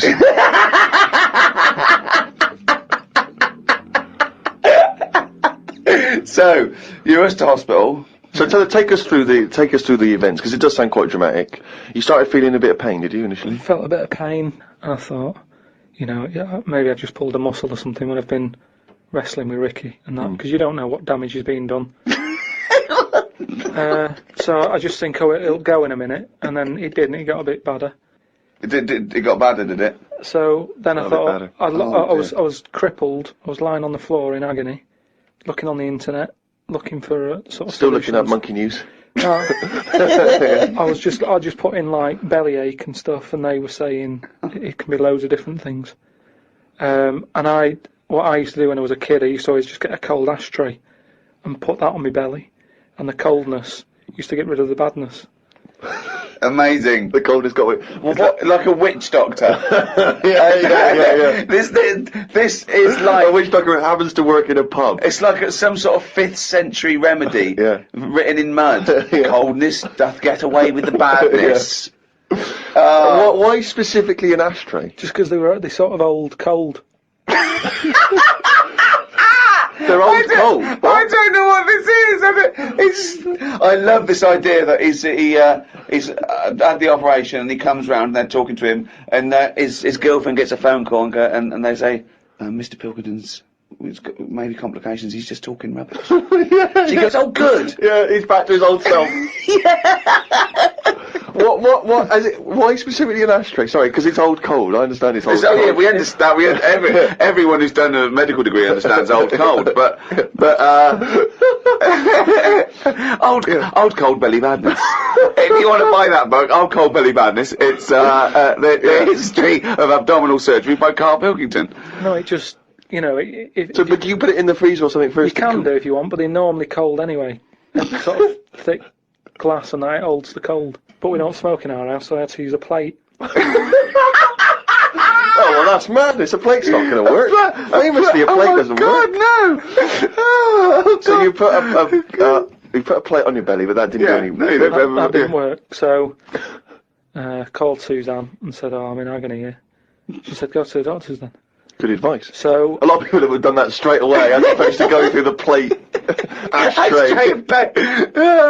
So he went to hospital, and they went to hospital and he said, have you got an ashtray? They went, no, essentially an ashtray. This is no smoking. So anyway, then we get in a cab and what have you, go there. I have an X-ray. His voice is even more boring than usual, isn't it? Yeah. Fuck me. And they put me on a drip and everything. Give me some morphine and stuff. And found out that I had kidney stones. So that's why I was in hospital. And they get them out by... I don't know what's gone on, to be honest. I've got some tube inside me. From my kidney to my bladder. That's helping me stuff get about. And so there's a little tube up the end of your knob into your... Yeah, it's not there now. It's high up. Right. So it's high up between my kidney and my bladder. But why didn't you have the thing where they go in the side? You had the choice to... Because I said to the doctor, I said, I'm not a doctor. I said, what do you He think? went, stop putting yourself down, Carl. He said, We need you in the operating theatre now. he just said, I said to him, what should I have done? Because he said, if you want, go home, and we'll get you in again or something. Something like that. And I said, no, I might as well have it done properly. Have it done now whilst I'm here. Sorry, the choice was have it done properly or go home. It was something like that. He said there's something you can do, and I said, oh. Flush it out. No, because it's too big. It's something like 7mm. And it's basically because you don't drink enough water. Yeah. So anyway, I said, what do you think I should have done? And he said, tube up the knob. And I said, not my favourite one of the choice, but if that's what you think. So he said, yeah, have that. He did me little diagrams, which didn't help. He was like showing... How big did he draw your knob? Sort of normal size. Yeah? Was it? It was alright. You weren't offended by them? But he went into detail. It's just, more the tubes and stuff in your bladder and your kidney. What was your ball bag like? Did he draw that? He didn't do that bit. He left that bit out. Okay. Right. But he said, we'll just pop that up there. And then that's when Ricky turned up to visit. Came in laughing at me because we sat there in like my underpants and stockings. In stockings? Yeah. Why were you? He was there. No, he wasn't in bed. He was sort of out of bed with his little drip, right? He had his little boxer shorts on, just sat there, right, in his pants, right, and he had stockings on. Yeah, because they stop clots or something. They put them on your legs. It's like, when people have got big veins and they go on a plane. Right. Yeah. You said you're not a doctor. No, but I've seen it because Suzanne's mum did it, and she put them on ridiculously early, like 3 days before we were going away, and she'd never been away before, and everything was like over the top. Do you know what I mean? She's like, I best put them on. And so I put them on, and they I don't know what it is. It's something when you're under, your blood doesn't move about the same, right? And it can clot up in your leg. So you wear these tights. And I came in to cheer him up, didn't I? Yeah. Was that a nice cheery experience, him coming in? I had a headache at the time. I think I was a bit stressed out. Well, he's just the man you wanted at that point. Yeah. He reassured you, I imagine. Well, it's weird how it suddenly all happened quick. It was like as soon as he came in, it's like they got the finger out. And when I say not that, literally. I mean, suddenly I was being rushed down to, have my stuff done. And I woke up and there was an Irish woman over me going, "Are you all right? You all right?" And I said, "Oh, it's stinging a bit." She said, "I'll give you some more morphine." And I sort of put my head up to have a look at my tackle because I wanted to see if it was still there. What was attached to it. Do you know what I mean? Because they said something about they might leave some string hanging out of it, so they can pull the tube out. It makes you talk. So, I had a look for that. Couldn't see any of that. Yeah. But as she put the morphine in, all the muscles in your body go funny. My head just collapsed. Your head collapsed? I sort of looked up to look at my stuff, but then she said, "Oh, you just need a little bit of morphine." And she put that in, and I just sort of went, oof. And then they sent me home about 2 hours after. But I'm in agony now, and... Are you in agony right now as we speak? Yeah, it's hurting. Now, are you a man who's had this kind of hospital experience before? Is this your whole first time? I don't go to hospitals and stuff, because I don't like them messing about. But it does make you think now, do you know what I mean? Like, life and everything. It's weird how it's all happened in the last month, from seeing that bee sort of die. No, well, not really. No. This is not a near-death experience. You had a routine operation to remove kidney stones because you don't drink enough water. No, I know, but... This is not a shark attack. Yeah, but it's all life-threatening, otherwise you wouldn't have to fill out forms, would you, saying, if everything goes wrong, Suzanne can have the house or whatever. And then you find out more about the body as well, which has been sort of doing me head in a bit. You're more aware of stuff in your body, which I don't like knowing about. Yeah. They keep checking your heartbeats and stuff, and your blood pressure. I don't like knowing about that. I just leave it. It's happening. Don't be messing with it. Stop measuring it. Stop measuring it! No, do you know what I mean? Same with the knob. It's that thing of like, they put that thing That's what on. the anaesthetist was doing when you were under, wasn't it? Yeah. He was comparing the diagram to the actual thing. Oh, God. The fella across the way from me had the same thing as me, but he'd had it a couple of days ago when he was in agony. So that doesn't help when he's saying, "Oh, I've been to hell and back." Like, don't tell me that. Sure. I don't want to know. Just say it was all right and stuff. So it just the whole thing of a hospital is stressful. Do you know what I mean? They wake you up like every half an hour in the night, saying, "How do you feel?" It's like, "Well, what, it's 3:30. What are you doing?" I've got to have it done again in a couple of weeks because what they've done now, they've popped that straw up, but the stone's still in there because they didn't have the laser team in with them. Blast the stone, and then that time they're probably going to leave a little bit of string out the end. Then I have to go about 3 days later and they pull it out. I was out the other day, right? A woman came up to me. She said, "Oh, excuse me, you go to the gym much?" So I was going to lie, but they find out, don't they? They say, "Where do you go?" and all that, and how many star jumps can you do? She said, "I know what's probably putting you off." She said, "The fact that it's hard work." She said, "It doesn't need to be hard work." She said, "Come to my class." She said, "What we do on Wednesday nights, breathing classes. Classes teaching you how to breathe." I said, "I'm 32, I think I've got the hang of it." She said, "No, it's not that." I said, "Forget it." See, I think the reason there's so many gyms in London is because of the amount of gay people who are here now. I'm not having a go. I'm not complaining about it. I'm just saying, gay people, they always sort of like to look after themselves, don't they? They're always sort of muscly and that, sort of tight t-shirts and stuff. Whenever you see them, and I'm not, you know what I mean. I'm not looking out for them. I'm just saying, when I do see them, they're sort of muscly and that. So because there's more of them, more gyms are needed. But then the problem is, the more gyms we have, the less other shops we have because the space they take up. The other weekend, I just wanted to do some painting and decorating in the flat. Right? Thought, right, I need some brushes and some paint. You wouldn't think that'd be hard to find in London. Yet couldn't find anywhere. Couldn't find any sort of hardware shop, DIY shop. Yeah, if I had an urge to do some sit-ups, you know what I mean, I'd be spoilt for choice. I look in some of my girlfriend's magazines and it's all like, eat this, don't eat that, drink water. The amount of times people are telling me, "Oh, you don't drink enough water, you." Your dad's like 60 odd, right? I've never seen him have a pint of water, yet they're telling us we should have like 7 pints a day or something. And then they wonder why there's a water drought on.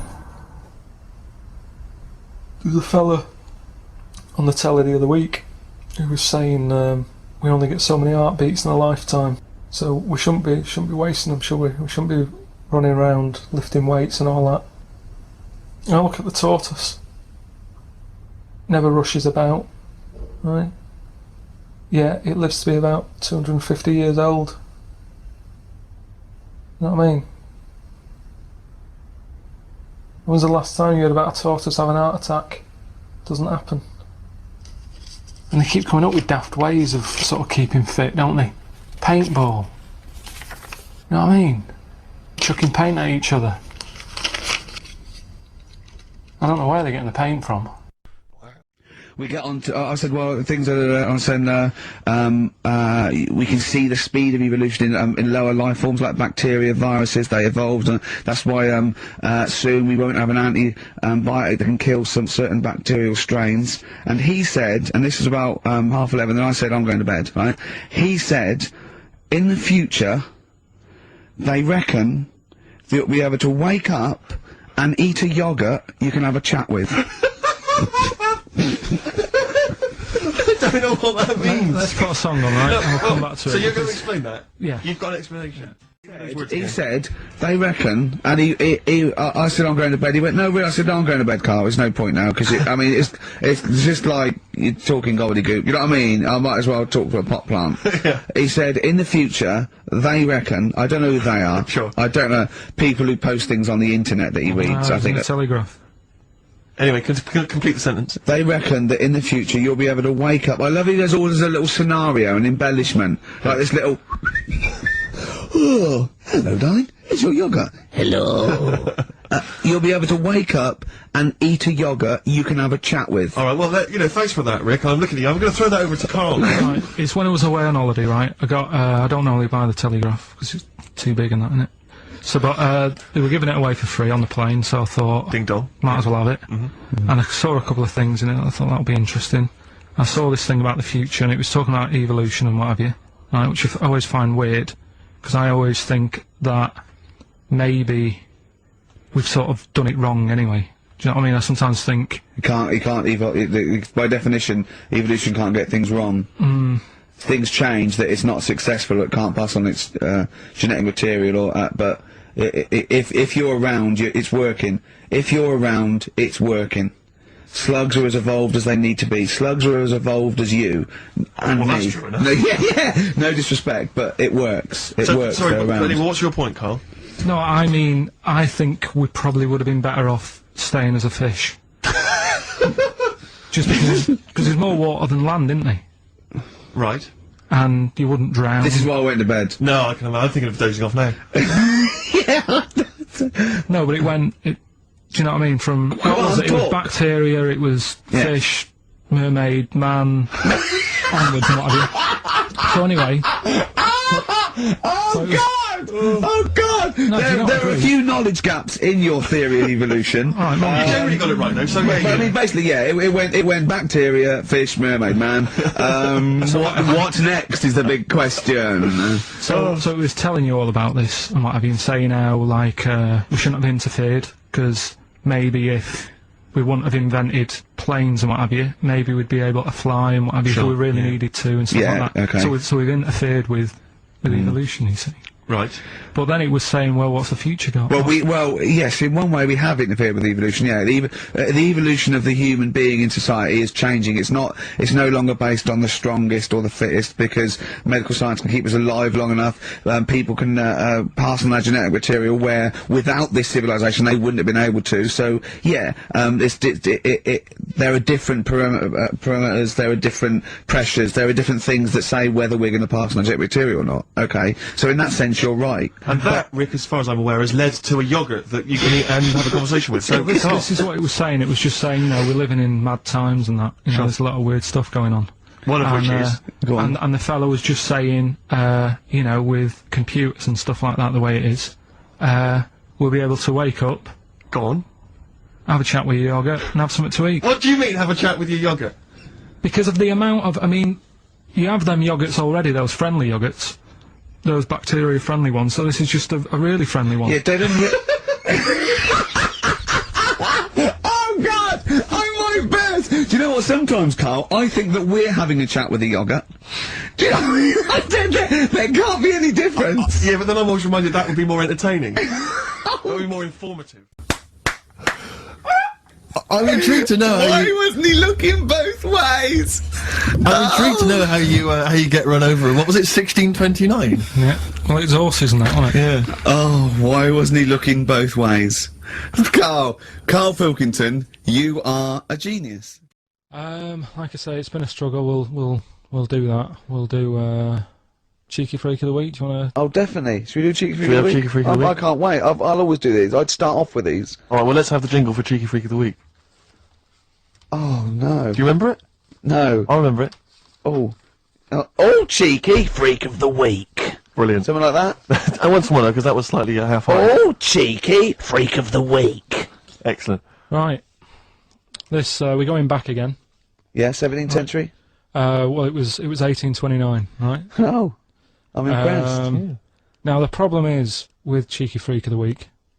Not so much the week, is it, if you're going back to 1829?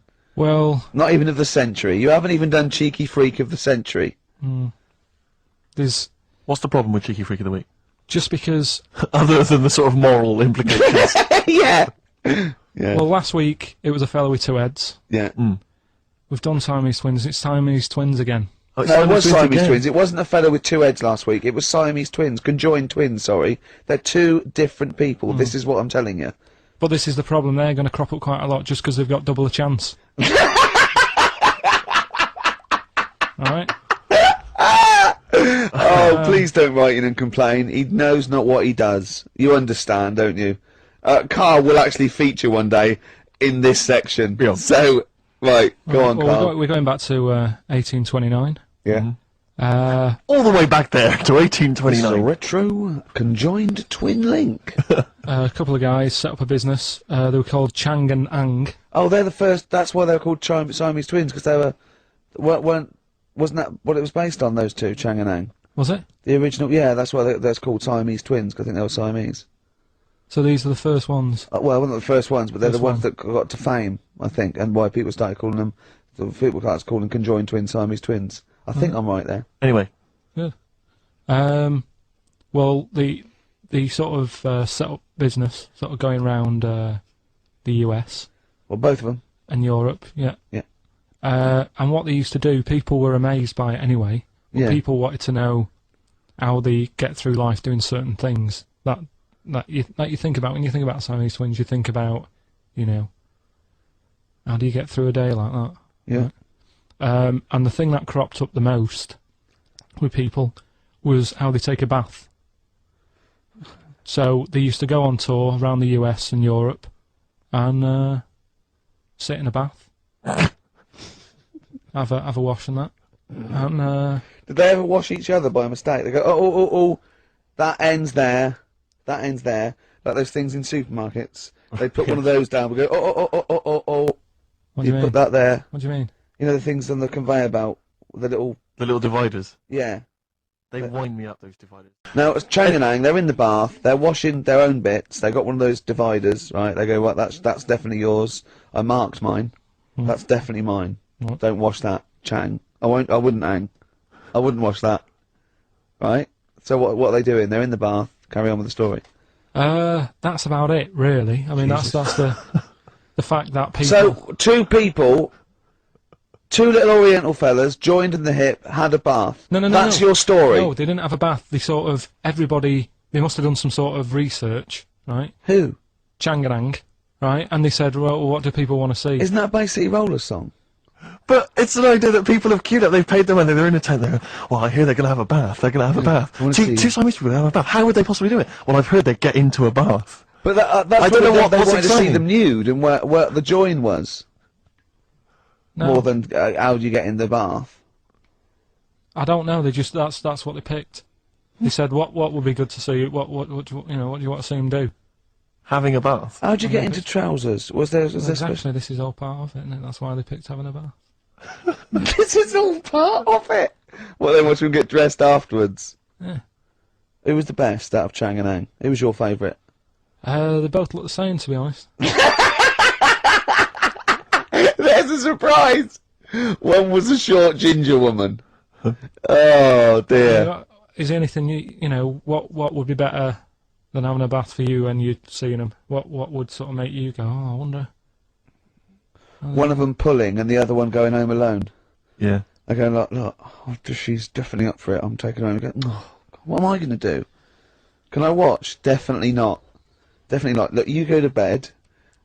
I want to wine and dine her. But if he's got back to their place and they're going at it hammer and tongs, but only saying one of them. No, hammer and tongs were their cousins. Right. They lived miles away. Yeah.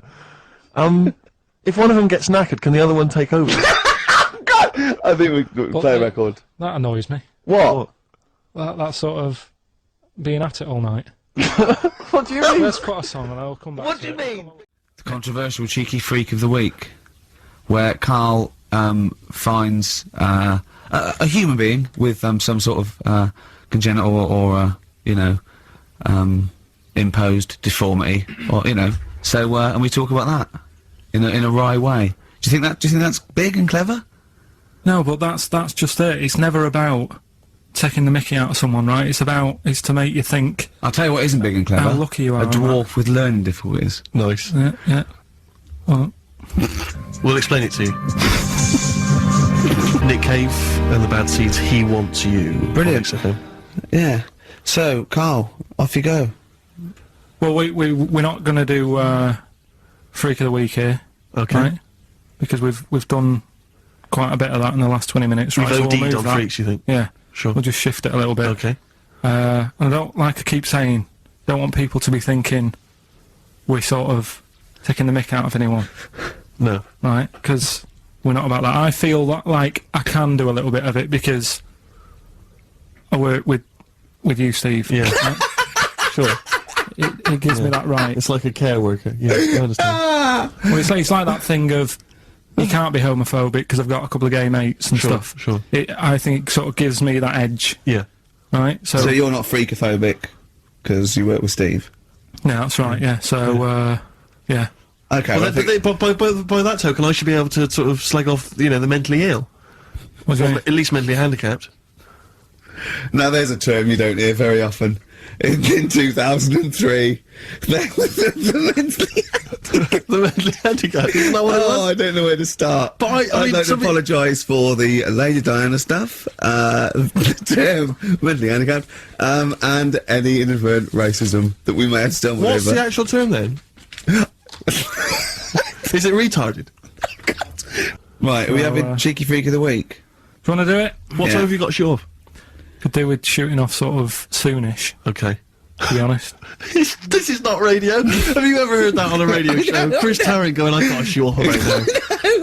I couldn't get a later train. I know! Why didn't you get a later train? There isn't a later train. So I couldn't get to Cornwall tonight if I had to. If I had to finish this show, I couldn't possibly get to Cornwall.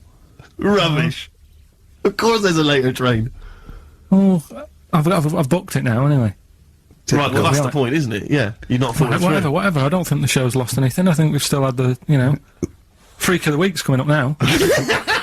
Oh, cheeky Freak of the Week. Right, well, we've had some interesting things we've been looking at. This week, it's about the strangest couple that ever got married.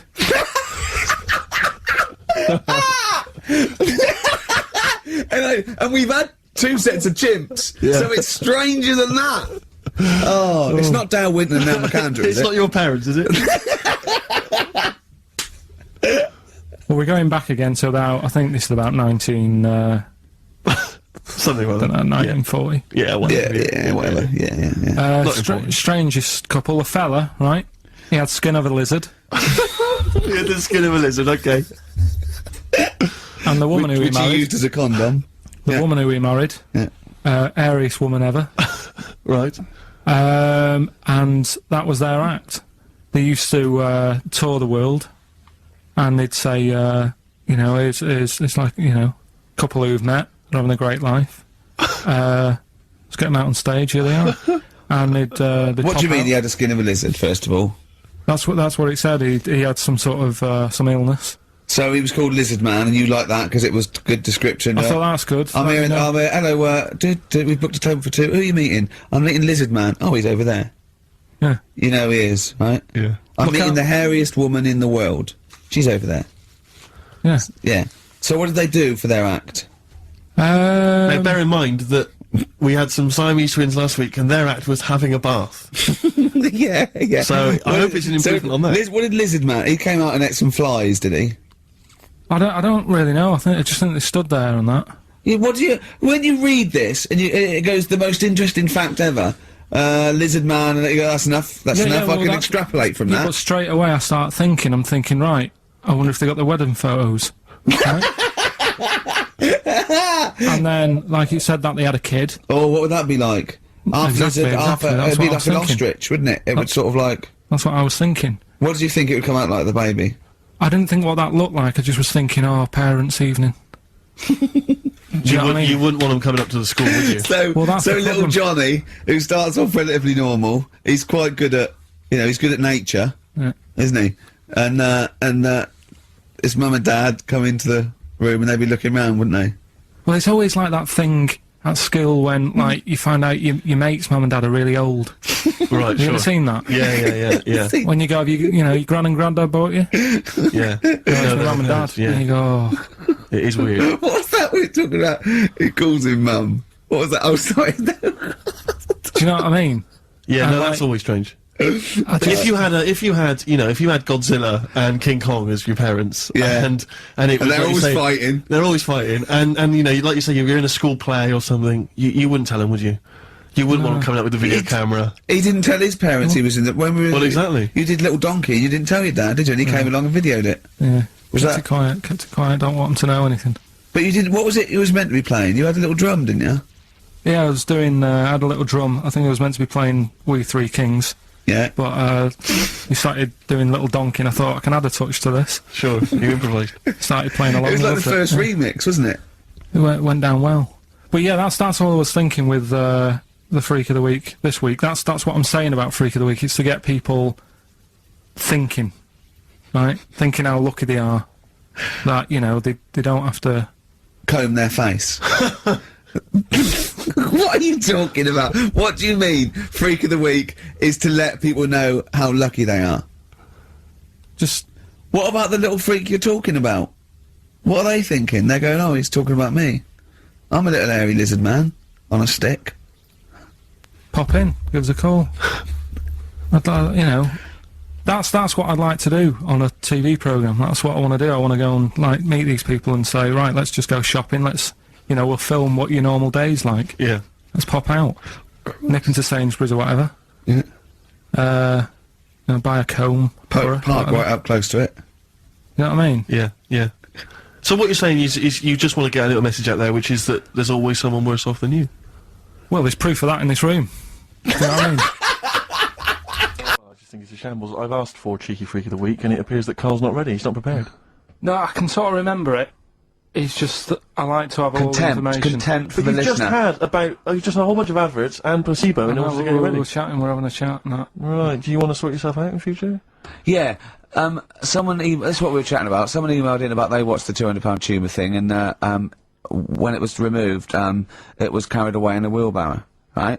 Carl said, what, even when she had it removed, she still carried it round in a wheelbarrow? And he went, I thought it's sort of like she'd become attached to it. You definitely are my favourite thing in the world. It's great. Look at the way he's looking back. But I think they're all the same. The people, I have had more emails about people saying I watched the £200 tumour and I shaved me arse than anything else. Than anything that, when we ask questions come about up with science, Shakespeare, we talk, yeah. nothing, High silence. concept, we talk about political issues. One person emailed in, they said, I tuned into the £200 tumour documentary, it looked disgusting, I couldn't watch for long. What were you expecting? Yeah. That it might sing and dance? Do a little show for you?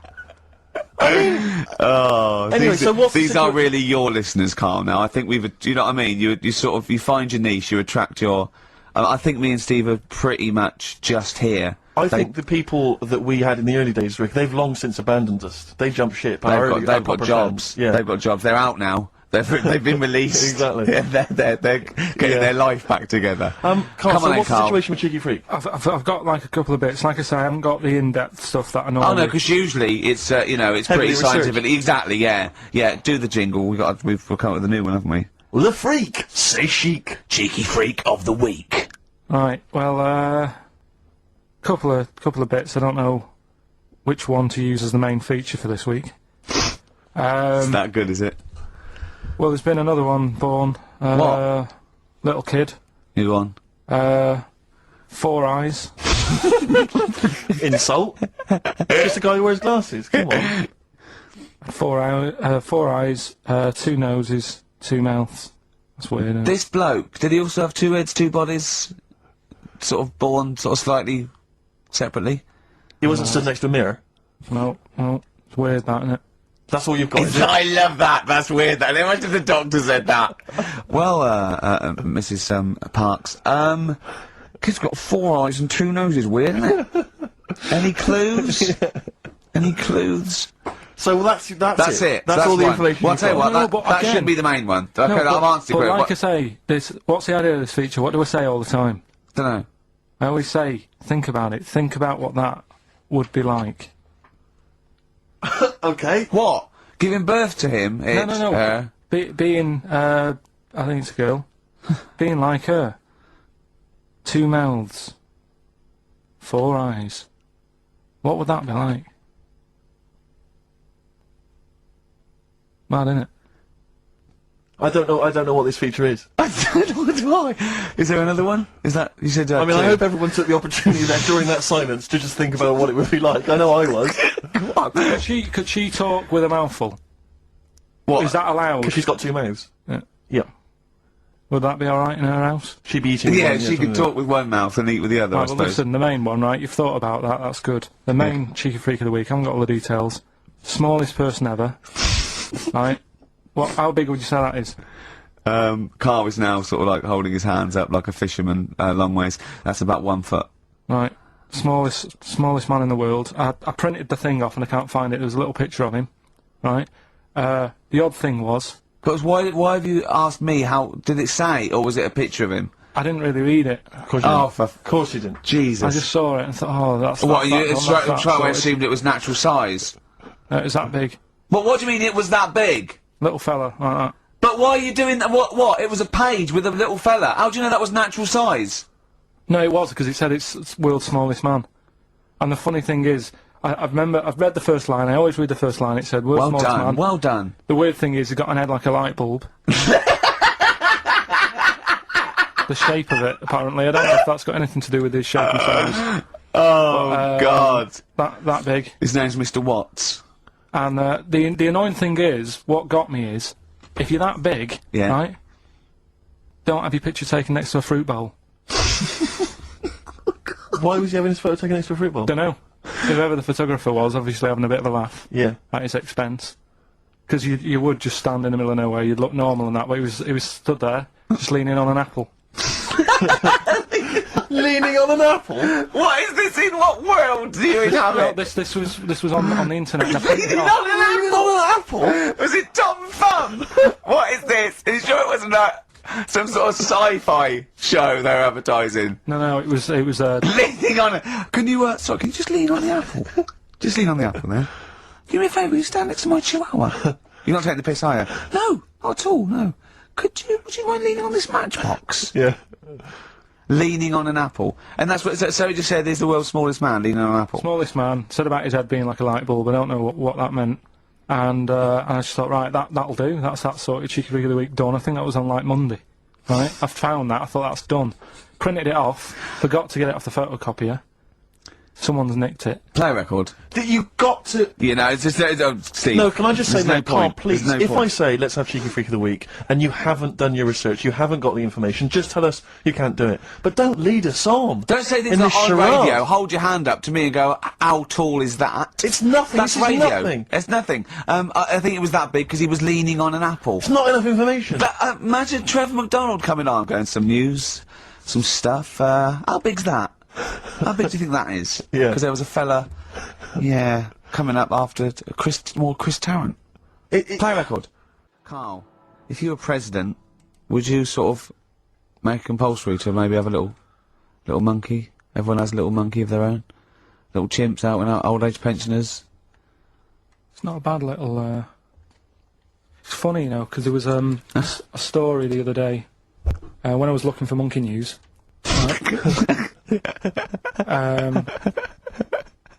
There's a story about a couple who couldn't have any kids, right? There's something wrong with them, but they really wanted a kid. And they got some dodgy email address where they could buy a baby online, right? It was someone who would have a kid, and you could buy it for $3,000 or something, right? Yeah. So anyway, they got one, they got picked, and like, brilliant, there's the money. Got the baby and everything, they were loving it. You know, playing with it and stuff. As it got older... Feeding it. It got area. Oh, shut the oh, Carl! Turned out they'd been sold a chimp. You maniac. You stupid mank twat. How Don't on earth? talk shit. That is as if... That, what? didn't notice. Oh, don't talk. Are you mental? You I love the fact stupid... that didn't make it into Monkey News. I know, yeah. Well, it's a bit sad though. We don't like to bring They the bought... feature down. Yeah. But And how anyway. long was this into... It got area. They're born hairy! No, They're not born like humans then develop hair, because they go, hold on, we better get the chimp stuff kicking in now, because we're in the jungle. School photograph, they were like, hang on a minute. He looks a bit weird. And all the Oh, other kids. you are just the Mad, innit? the rubbish. Mad, innit? Mad, innit? Mad, innit? Imagine, oh, God. But Just anyway. imagine if he was in charge. We did put him in charge of the country. Terrifying. Wouldn't it be amazing? Let him Run the country. Just for a week. Or the mayor. What would you do if you were the president or the Lord Mayor of London or the Prime Minister Carl. I wouldn't do it. Like he's going to be offered it.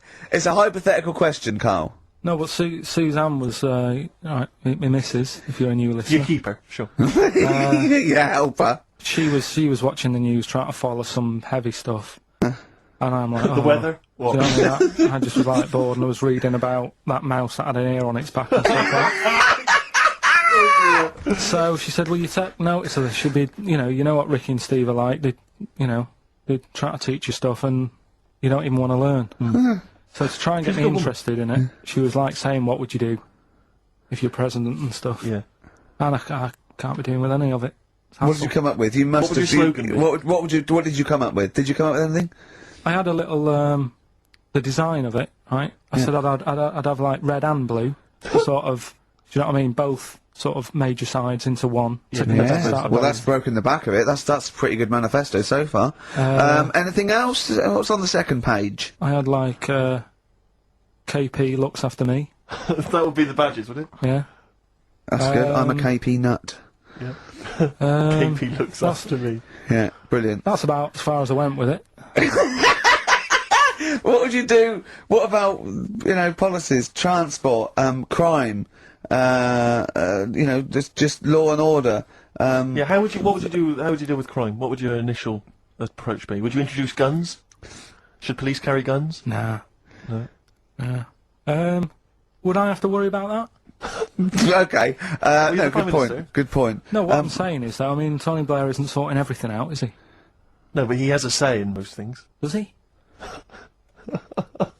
Well, go on then. What are the problems at the moment that need sorting out? Well, generally, what's the best way to combat? Would you bolster up the prison system? Would you introduce more community service? Would you go harsher for say I don't know drugs? Would you go harsher or less harsh? There's pros and cons to both, isn't it?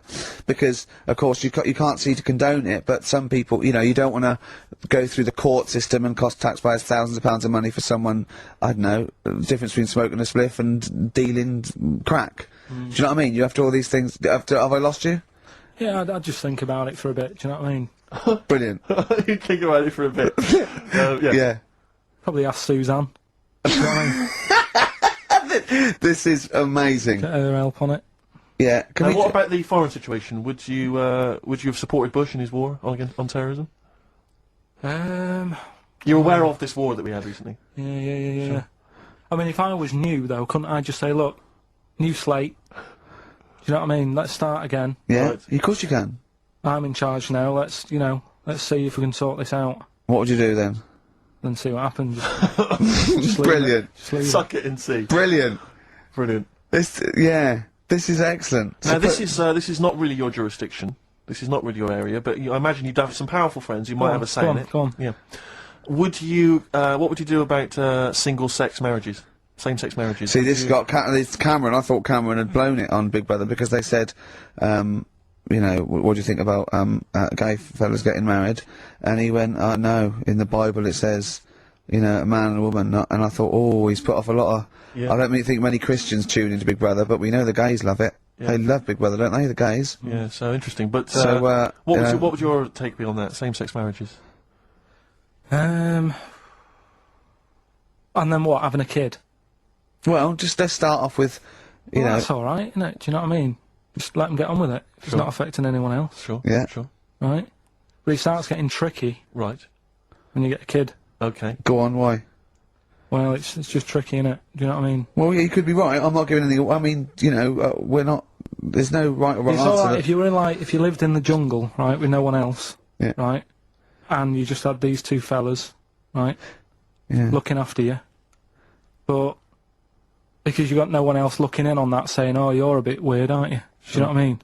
But as soon as you come, why have they got married? Do you think the gay people turned to a bloke because they couldn't get a woman? If there's two fellas go away and they're in the jungle, they go, we're definitely not going to find a woman here. We might as well bum. That's not how homosexuality starts. People don't. It makes you wonder. No, it does make you wonder. Gays don't go, well, I'll tell you what, I haven't seen a woman I fancy yet. I'll try a bit of knob. No. But what I'm saying is, right, if you're brought up in like a little jungle, right? Yeah. How are you brought up? Someone just puts you there.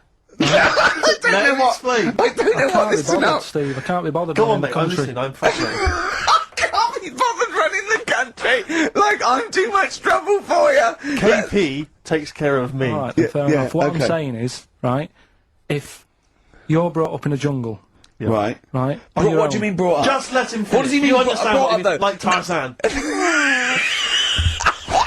You've got to tell me what you mean by brought up. Wolves, chimps. What? Right, well, there's a good example of what I'm saying to you. Right. Right, what I'm saying is, there's a fella, right, he's brought up in the jungle. Shut up. Just let him finish. Let him finish. There's no women about, he doesn't know about women, he doesn't understand what women are. Right. Right? But another fella walks in the scene, Yeah. and he gets pally with him. What does he talk about? Then they've both got needs. This scenario is ridiculous. How has he lived? Or do you know what's his reference points? I can't be bothered with this. Honestly, Saturday should be, day off and that, not worrying me about problems. So, there we go. KARL as president. He's still confused, aren't you, KARL? Just a little bit, sort of amazed Yeah. by the body. Yeah. You're in Just awe of it, aren't you? Just the way... I'm amazed how two people can buy a baby on the internet for £3,000 and not realise it's a chimp till it goes to school. No, but seriously, what we're, talking about there during Elbow and Fallen Angel, we were talking about that I think Yeah. if you're locked up, well, not locked up in a room, you've got a normal life, except there's no women in it. Yeah. Right? But how would that happen? What would this point of reference be? How would you bring Right, up hang a on a minute, person can I just ask you and something, totally... though? Go on. How can infinite monkeys and a typewriter... Right, again, I've told you before, right? That is not... You don't actually have to test that model. It's basically a model for that explains the nature of infinity. Okay? Yeah, but... I've told you before. It works because of the definition of infinity. There's nowhere in the world you'll ever be able to get an infinite amount of monkeys and typewriters to But anyway, all I'm saying is, I think if you don't know about women, would you crave for a woman, even though you don't know they're around? when you hit sort of puberty, your hormones will kick in and you'd start getting urges. But for what? If you don't know about it? You don't have to know about it. You don't, if you grew up and you started feeling hunger, you wouldn't go, I wonder what that is. You'd go, get me a sandwich, I'm starving. It's different though, it's different. But I'm not, but we're not saying it's all hardwired or people can't change their natural state. We do it all the time. We fight nature all the time with conditioning. Body is weird, isn't it? Yeah, well that's that one. I'll tick that. It's weird, isn't it? No, the body is. There was something. Yeah. Did you read that thing the other week about? Man with two penises? No. We don't need that. We don't need that. Lawyer who got in office realised he was actually an orangutan and they just shaved him and put a snooze on him. From Hugo Boss. And the funny thing is, he won the case and the judge said, well, don't send him back to jungle. Let him set off on his own. Bodge, wibble and podge. You'd make the best judge in the world. No, there's a fella. Here's a banana. There's a... okay, right, let's do the scenario. I'm at the door. Hello, I can see you in there. You might as well come open the door. KARL? KARL? Why are you staying so still? Are you trying to avoid me? It's working. KARL, your eyes are moving. Can you come to the door, please?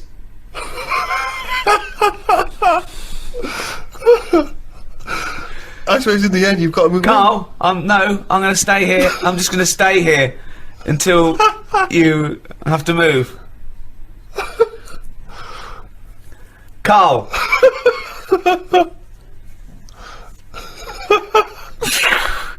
This is the most pointless podcast we've ever done. Me shouting your name and you pretending not to be here. Okay, and I'll move on then. Right. It works. Yeah, Works perfectly. Because Brilliant. once they've got you, that's the whole thing with charity. Once they've stopped you in the street, if you've stopped, that's it. Keeps on going. You're handing something over. Yeah. I mean, the amount of times I've been stopped. I mean, the good thing now is you've got an iPod, so you can just either pretend you're on the phone or listen to music. Or just stay very still. Just freeze when someone says, "Can I trouble you for?" Oh, totally frozen.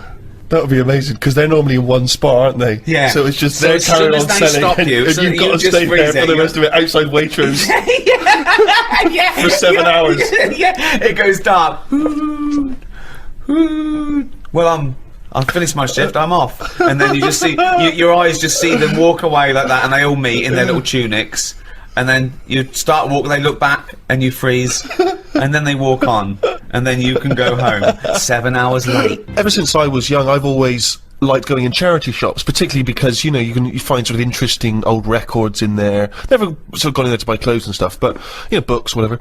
And, I was in a charity shop, you know, and I've patronised them for years, and I noticed out through the window there was like a paparazzi guy, and he was taking pictures of me through the window. That was a bit weird, and obviously the old ladies in there didn't have any idea who I was, so they just thought that was a bit strange.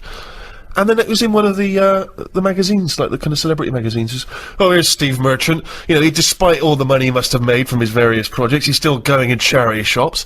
And you just think, but sorry, how is that a bad thing? I'm giving my money to a charity. Isn't that a noble cause? I mean, obviously that's not the reason I'm doing it. I'm doing it To save 50p. to save 50p, of course, but They don't know they that. don't know that. No. They You won't be don't know going there me. and going, keep the change, love. You never have said that. Never said that. Never said that in your life. No, occasionally I'll shoplift.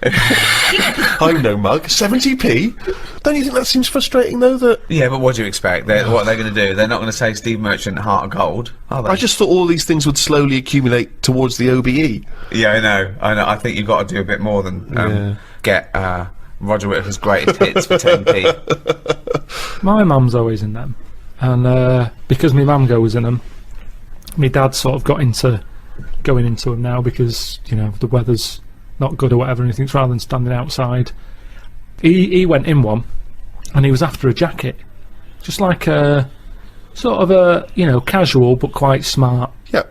He's quite a big bloke, so it's difficult to find them, right? So he's in there, sees the jacket, goes, oh look, here's that sort of jacket that I'm after. Picks it up, tries it on, right, it fits, it's good this, isn't it? She's going, yeah, while she's looking at, you know, a toad that you put money in or whatever. Yeah. So he gets to the counter, and it's got a price tag on it, £8, right? So he said, I'll give you £6. He had £6 in his pocket. Yeah. Yeah, I'll give you £6 for that. She went, no, it's £8. Now that's wrong, isn't it? That's a good price, and it's £6. They've got it for nothing. Yeah. And she wouldn't have any of it. He said, surely something's better than nothing. If you don't give me this for £6, it's going back on the hanger.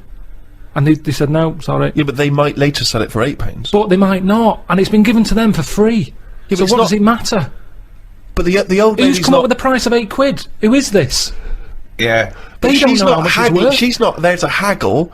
Someone's priced it up, and she's just a volunteer who's Maybe she thought of it that she was losing the charity £2 as opposed to gaining it £6. But they haven't gained anything because he put it back on, and how many people want it? How many people are looking out for that jacket? It might have been the principle. She might have thought, oh, you can't haggle when it's for charity. It was a fair price.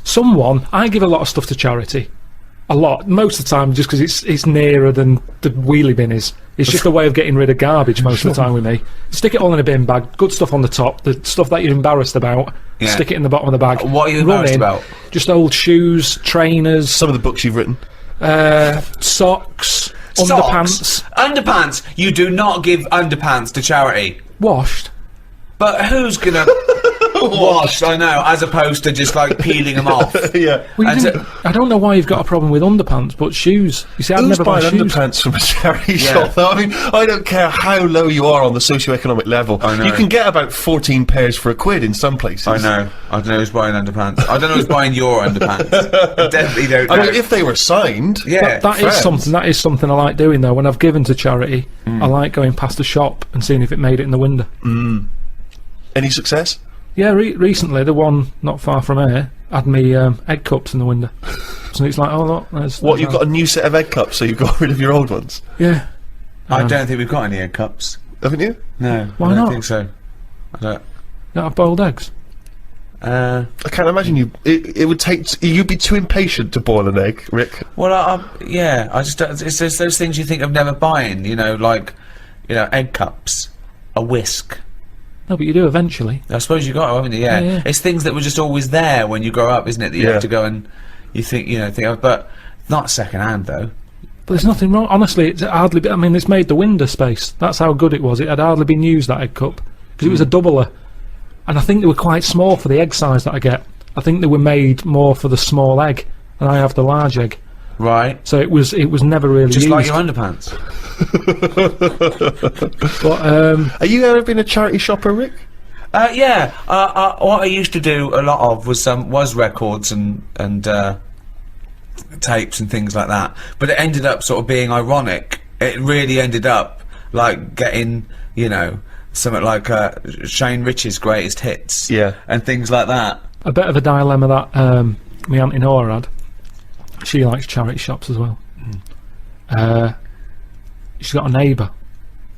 Went out to Graceland's, big Elvis fan. They came back. She said, "How was Graceland's?" He said, "Oh, it was brilliant.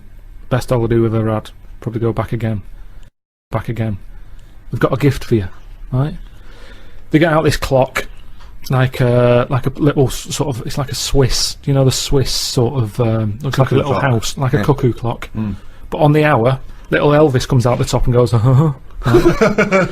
So she went, "Oh, cheers." She's not really into Elvis. She's more into Jim Reeves and Glenn Campbell and stuff. Yeah. But what can you say? She said, "Oh, thanks for that."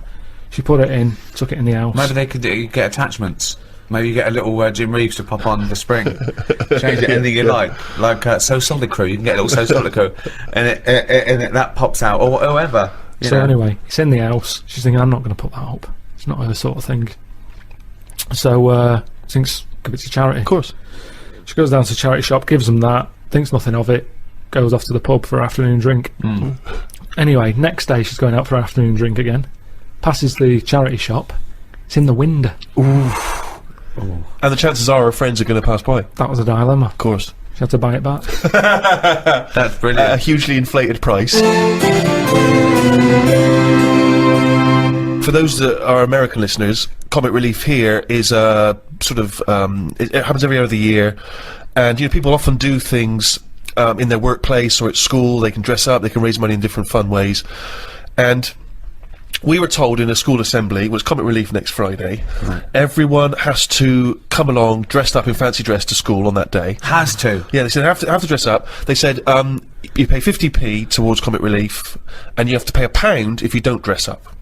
Right? That's annoying, isn't it? So of course I'm looking forward to this, because I'm a sort of aspiring comedian and that. Get to dress up like a clown, right? Spent quite a lot of time getting the old clown outfit together. What did that look like? The shoes, obviously, I just wore my regular shoes. Exactly, yeah. But I had the red nose, a wig, Wow. the whole deal, big bow tie that my mum made for me, I thought this is going to be the best day ever, right?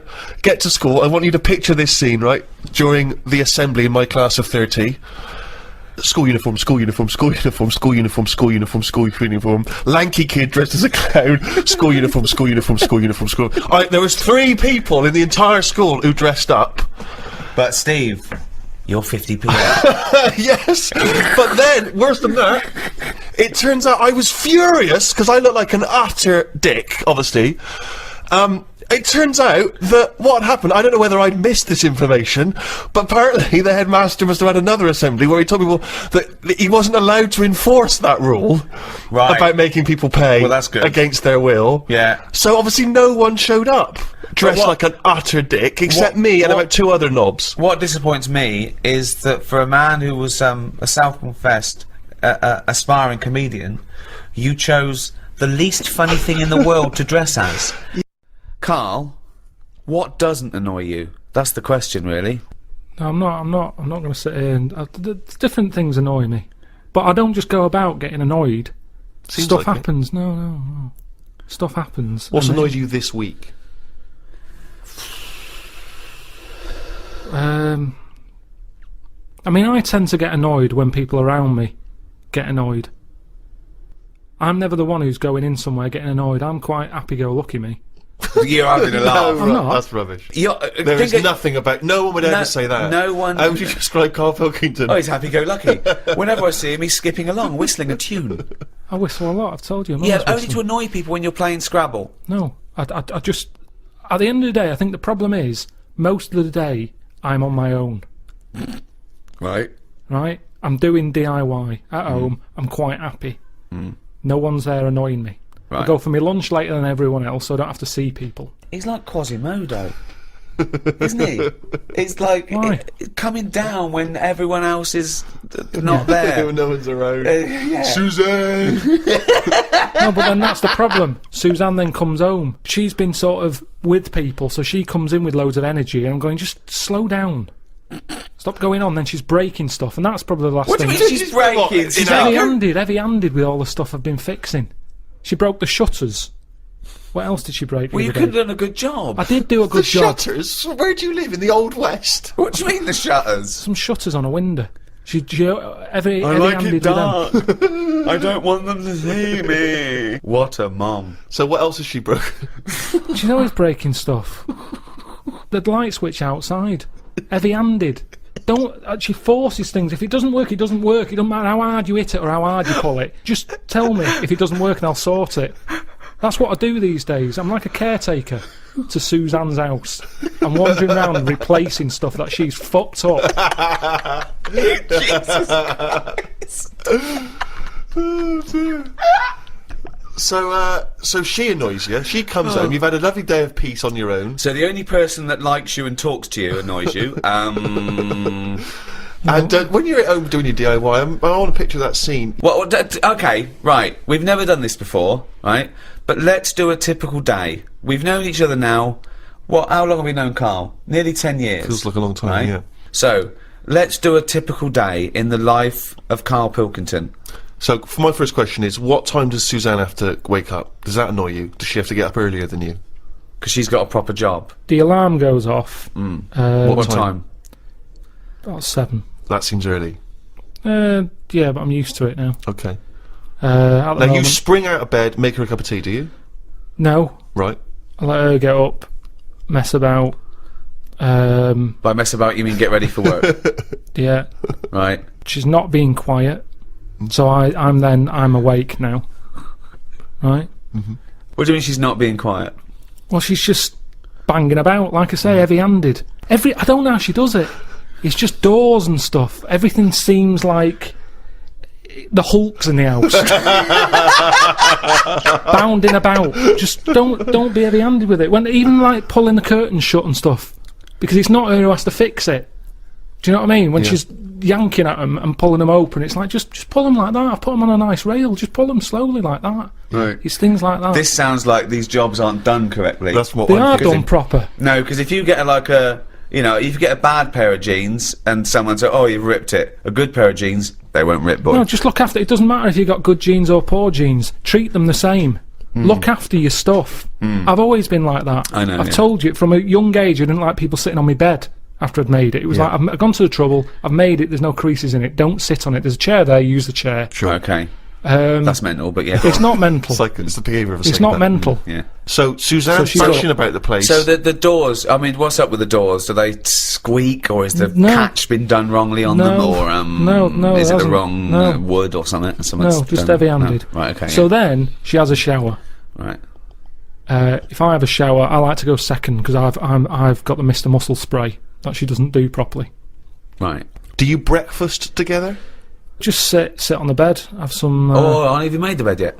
Yeah, it's made. Well, don't sit on the bed if it's made. No, madness. I've Sit on calmed the down chair. now, I've calmed down, that's what I've said to her. As I'm getting older, Yeah. I'm easing a bit. Yeah, you're like Doris Day.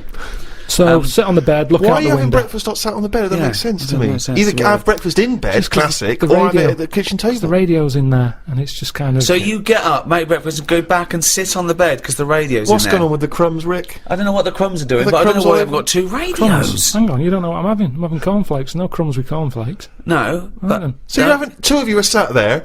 Are you sat on opposite sides of the bed looking at each other, or you're both sat on the sides of the bed sat- looking at the wall, listening to the radio, eating a bowl of cornflakes? Yeah, well, Relax. you sort of cross-legged on the bed, or your legs are down on the just floor. down on the floor. Right. Fully clothed now. You've had the showers. I might have a t-shirt on and my undies. Okay. I haven't put my socks on yet. I don't like socks. I'd put them on last. Why don't you like socks? They just cut off your freedom.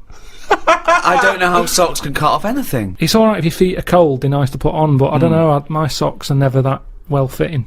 so I don't really enjoy But wearing won't you them. get socks that fit Yeah, you? get Because the I right never buy size. socks, do I? They I should let be the other same people- size as your shoes. Yeah, little I let roll. other people buy them for me, and they're never quite right. But hold on though, this is a rule you've imposed on yourself. I'm only telling you because you've asked. I didn't come in here moaning about it. I'm just Socks saying- cut off your freedom. Never heard that before. Okay. Mandela said it. Well, yeah, never heard socks compared to the Berlin Wall. Yeah, I think William Wallace said it as well. Right. Yeah, imagine that in Braveheart. Just takes his socks off and goes, Yeah. freedom! Yeah. Anyway, then I'll say, right, on your way to work, take the bin bag out. Right. She'll do that, and then I get on with whatever I've got to do that day. A little kiss on the cheek, on the But forehead. why do you say Pat on the head. who pats who on the head? I'll just sort of rub the back of her head. There you go, see you later. Then what? You're there, you got your pants on, you got your t-shirt on, Well, you've you had listen your to the cornflakes. news, you listen to what's being said on the radio, we'll have a little discussion about it. Sometimes she's in the mood for it, sometimes she'll go, don't worry about it. Right, what now what would she say that to then? What would you worry about if you heard on the news? I heard something about worms getting teeth. Right. And she was kind of going, you know, you're not meant to worry about this news story. There's wars going on, stuff, you never listen to them.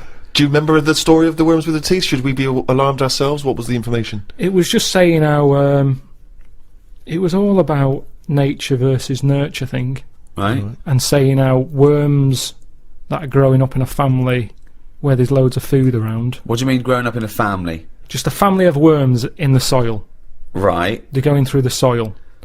If there's loads of food for everyone, and they don't have to fight for food, Right. they're quite happy, they don't have teeth. The ones, like the rougher worms, where there's not enough, it's like a massive family, that kids left, right and centre, but they haven't got the nutrients to feed them all. They fight against each other, and the ones, they're growing teeth now. I didn't hear the news story, so I'm going out on a limb here. I don't think it was about a worm being maybe more working class and chavvy though, with like big families. Look at that big family can't even feed them all, and then you got middle class worms going, well, we've got enough food for everyone because we haven't overbred.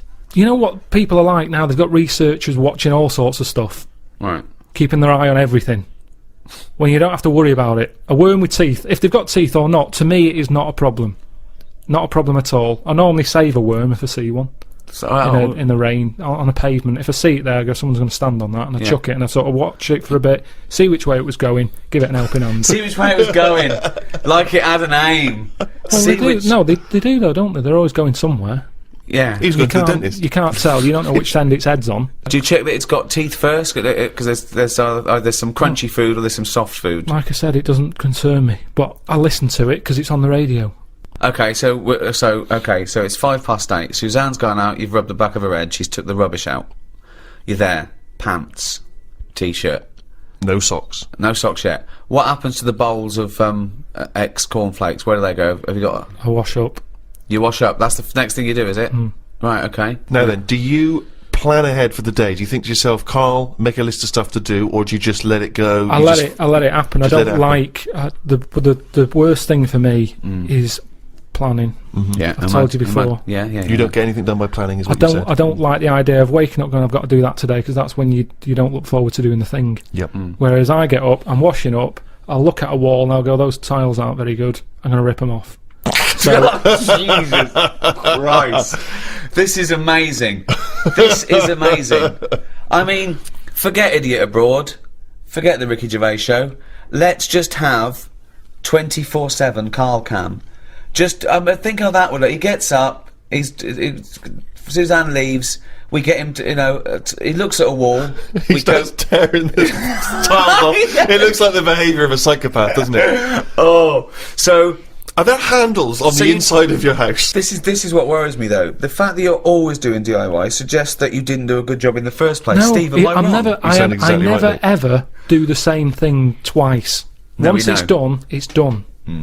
I do it right. I take my time. I get it done So right. this is other people's workmanship that you're undoing and doing Definitely. properly. Okay, right. Now, the radio's in the bedroom, so you can't listen to the radio when you're doing your work. I normally drag it through. You drag it through. How big is it? No, it's just a little clock radio thing. So it's plugged in. It's plug it in, yeah. Okay. Then Well, hang on a minute. Let's go back, because presumably you've dismantled the tiles. You've got to pop down and get all your supplies, haven't you, from B&Q or somewhere?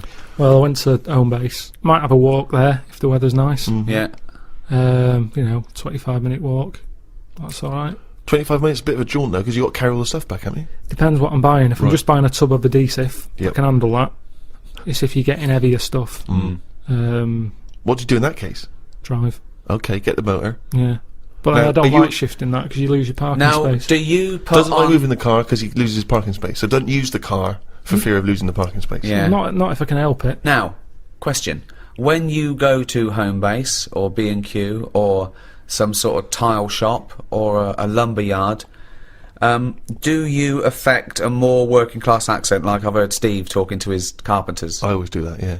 I don't have to talk to anyone. I know exactly what I'm getting. Straight in there. I know the layout. I've been in there plenty of times. I might have a bit of a browse whilst I'm there. I like looking at different tools. So if it wasn't for meeting up with me and Steve and Suzanne being home between, I don't know, 6 o'clock at night and 8 the next morning, you wouldn't talk to anyone, would you? Do you have any friends that you might talk to? Yeah, talk to some people on the phone. But then I soon get bored with that. Right. About 5 minutes in, I realise I'm not listening anymore. Aristotle once observed, law is order, and good law is good order. A seemingly simple concept, but the realities of making those good laws and enforcing them have troubled society since time immemorial. From community service to capital punishment, everyone has a view on how we protect the innocent and punish the guilty. Is one man's law another man's tyranny?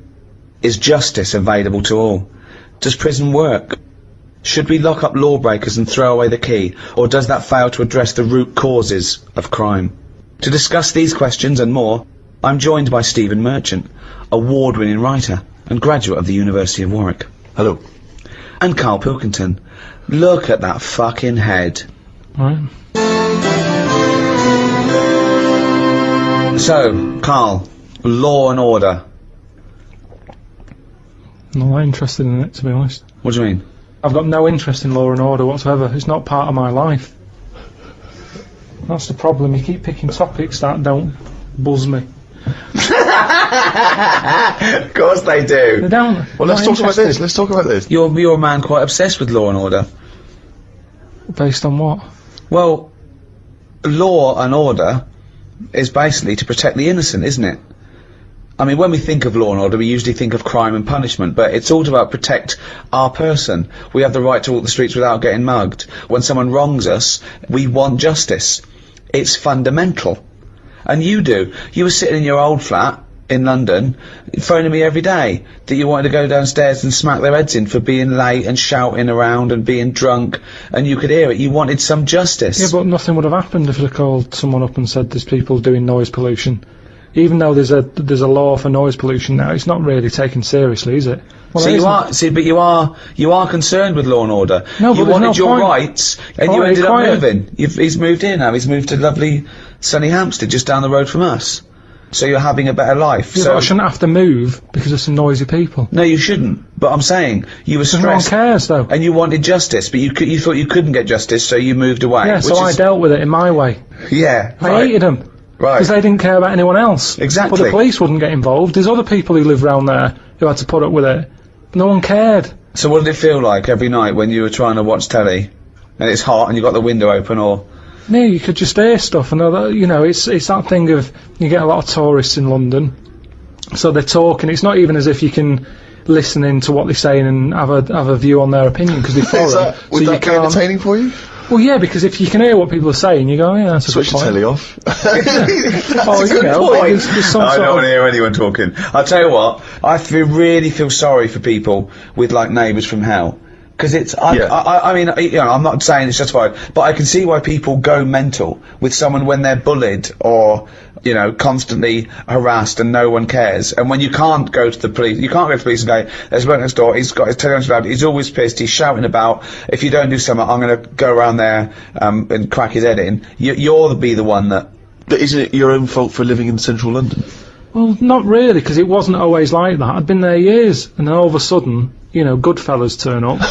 They sat down there making a racket. What can you say to them?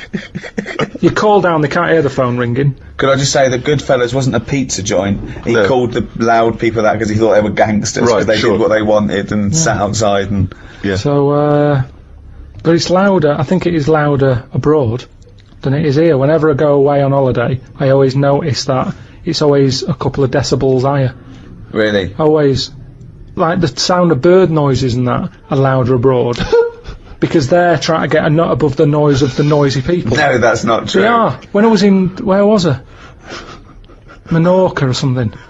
It was like lying there. If it wasn't a noisy local, it was the people in the villa next door. If it's not them, they suddenly collected the bottles from the bottle bank. That's a nice noise when you're just relaxing. The bottle bank. Just pop that there where the villa is. So that was a racket. There was always there was just so much noise. Animals, creatures. You can't escape it. It's the one thing you can't escape, noise. Your ears never turn off. No. They're always there. But I've told you before, wear earplugs if you have to. I don't like it. But he doesn't like. He says he can hear the sound of his own art. Well, there's always a sound. Like your eyes, you can close them. My eyes close all the time, and if I don't like the look of something, if I don't like the look of something, they close before even I've thought about if I want to see it or not. What do you think? What do you think exactly? I just mean if I see something on the telly or like one of those casualty programs or something. It's like my eyes know that I'm not going to like the look of it. But no. So they close quicker. No. My ears, they seem to be interested in everything. Even though I'm not. What I mean is, you can't close your ears. Yeah, you that's can't. what I'm saying. Exactly, yeah. You can't. You can never. So that's why I like the idea that your eyes are closing when you. I was watching that. Yeah, what are you doing, have your eyes ever closed something that you're going? No, they normally get it right. Your eyes aren't making normally any get it decisions. You're making decisions. You turn away because you don't like seeing something. You don't turn away, and then you're going, "What was that?" And your eyes going, "You don't want to know. You do not know. You don't want to know." I'm just saying anyway. Lovely pair of tits here. I just mean noise pollution. It's the one thing you can't escape. It seems to me, from what you've said so far, is that these things happen to you and you feel wronged, but you either want to close your eyes and ears so you can't tell it's happening, but it's carrying on, or move away from it so you're not a victim anymore, but it's carrying on. But the thing about law and order is, you don't have to take it. You don't have to walk away. You can do something about it. You can combat being wronged. And I suppose we associate that with justice. It's not just punishment or retribution. It's justice. You want to know that you're valued. This is a big issue, isn't it, Rick? Is one life more important than another? If you've transgressed in a terrible way, you've murdered, raped, whatever, and I say I'm going to put you to death because you do not belong in this society. You are too transgressive. What's to stop me? Why is that wrong? Why is that a morally wrong thing to do? Well, Carl? this is an interesting argument, isn't it? Whether capital punishment. Now, I don't agree with execution. State execution of someone, whatever they've done, for many reasons. But the main one is, I don't think you can have a state that shows that sort of violence against an individual, whatever they've done, and expect people to accept the very code and morality of treating people equally and not showing violence towards them. Carl, where do you stand on the tricky issue of capital punishment? You've given it some serious thought, I imagine. So what, you're asking me, like, should he be on death row? Well, should someone flip the switch, send him to his death in the electric chair?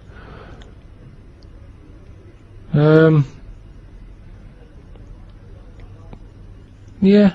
That was the least considered. Yeah. I mean, I saw a little bit of flicker behind the eyes. I don't know what. Well, just take us through the mental process that you arrived at the yes with there. So you know, I remember because there was quite a brief gap there. I just was thinking, it's not a nice job if you work in there and you've got to flick the switch. Right. But I was wondering if it's possible to just do it so it's linked up to someone's switch. What do you mean? When they put the lights on or something. So it's like sometime tonight when the sun goes down and people start putting the lights on in their house, it could happen. But we don't know what household. They might be away on holiday, so you might get an extra 2 weeks.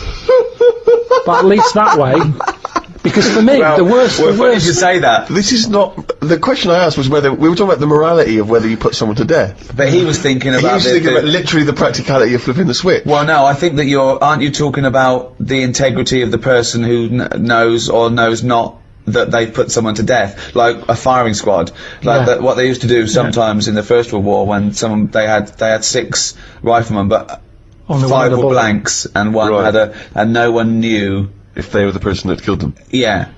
So, but my point is, you do agree that someone should be put to death for a terrible crime, do you? You've got to have something there to stop them people who don't care, haven't you?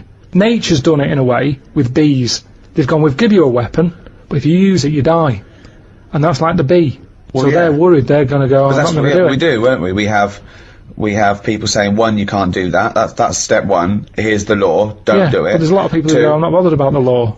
I'm not bothered about annoying people. Yeah, that's so true. for them, at the end of the scale, you've got the chair, and you stick the wires on their head, and we'll fry your head. And they go, oh God, I don't want that. That doesn't always work, does it? With being put to death, because as a deterrent, most of the crimes aren't just crimes of gain. With that, some of them are crimes of passion, where a deterrent doesn't count because you see red and you go crazy and you're angry and you kill someone. I think a lot of those crimes, the deterrent isn't relevant. You know, things like armed robbery, maybe, where it's a risk.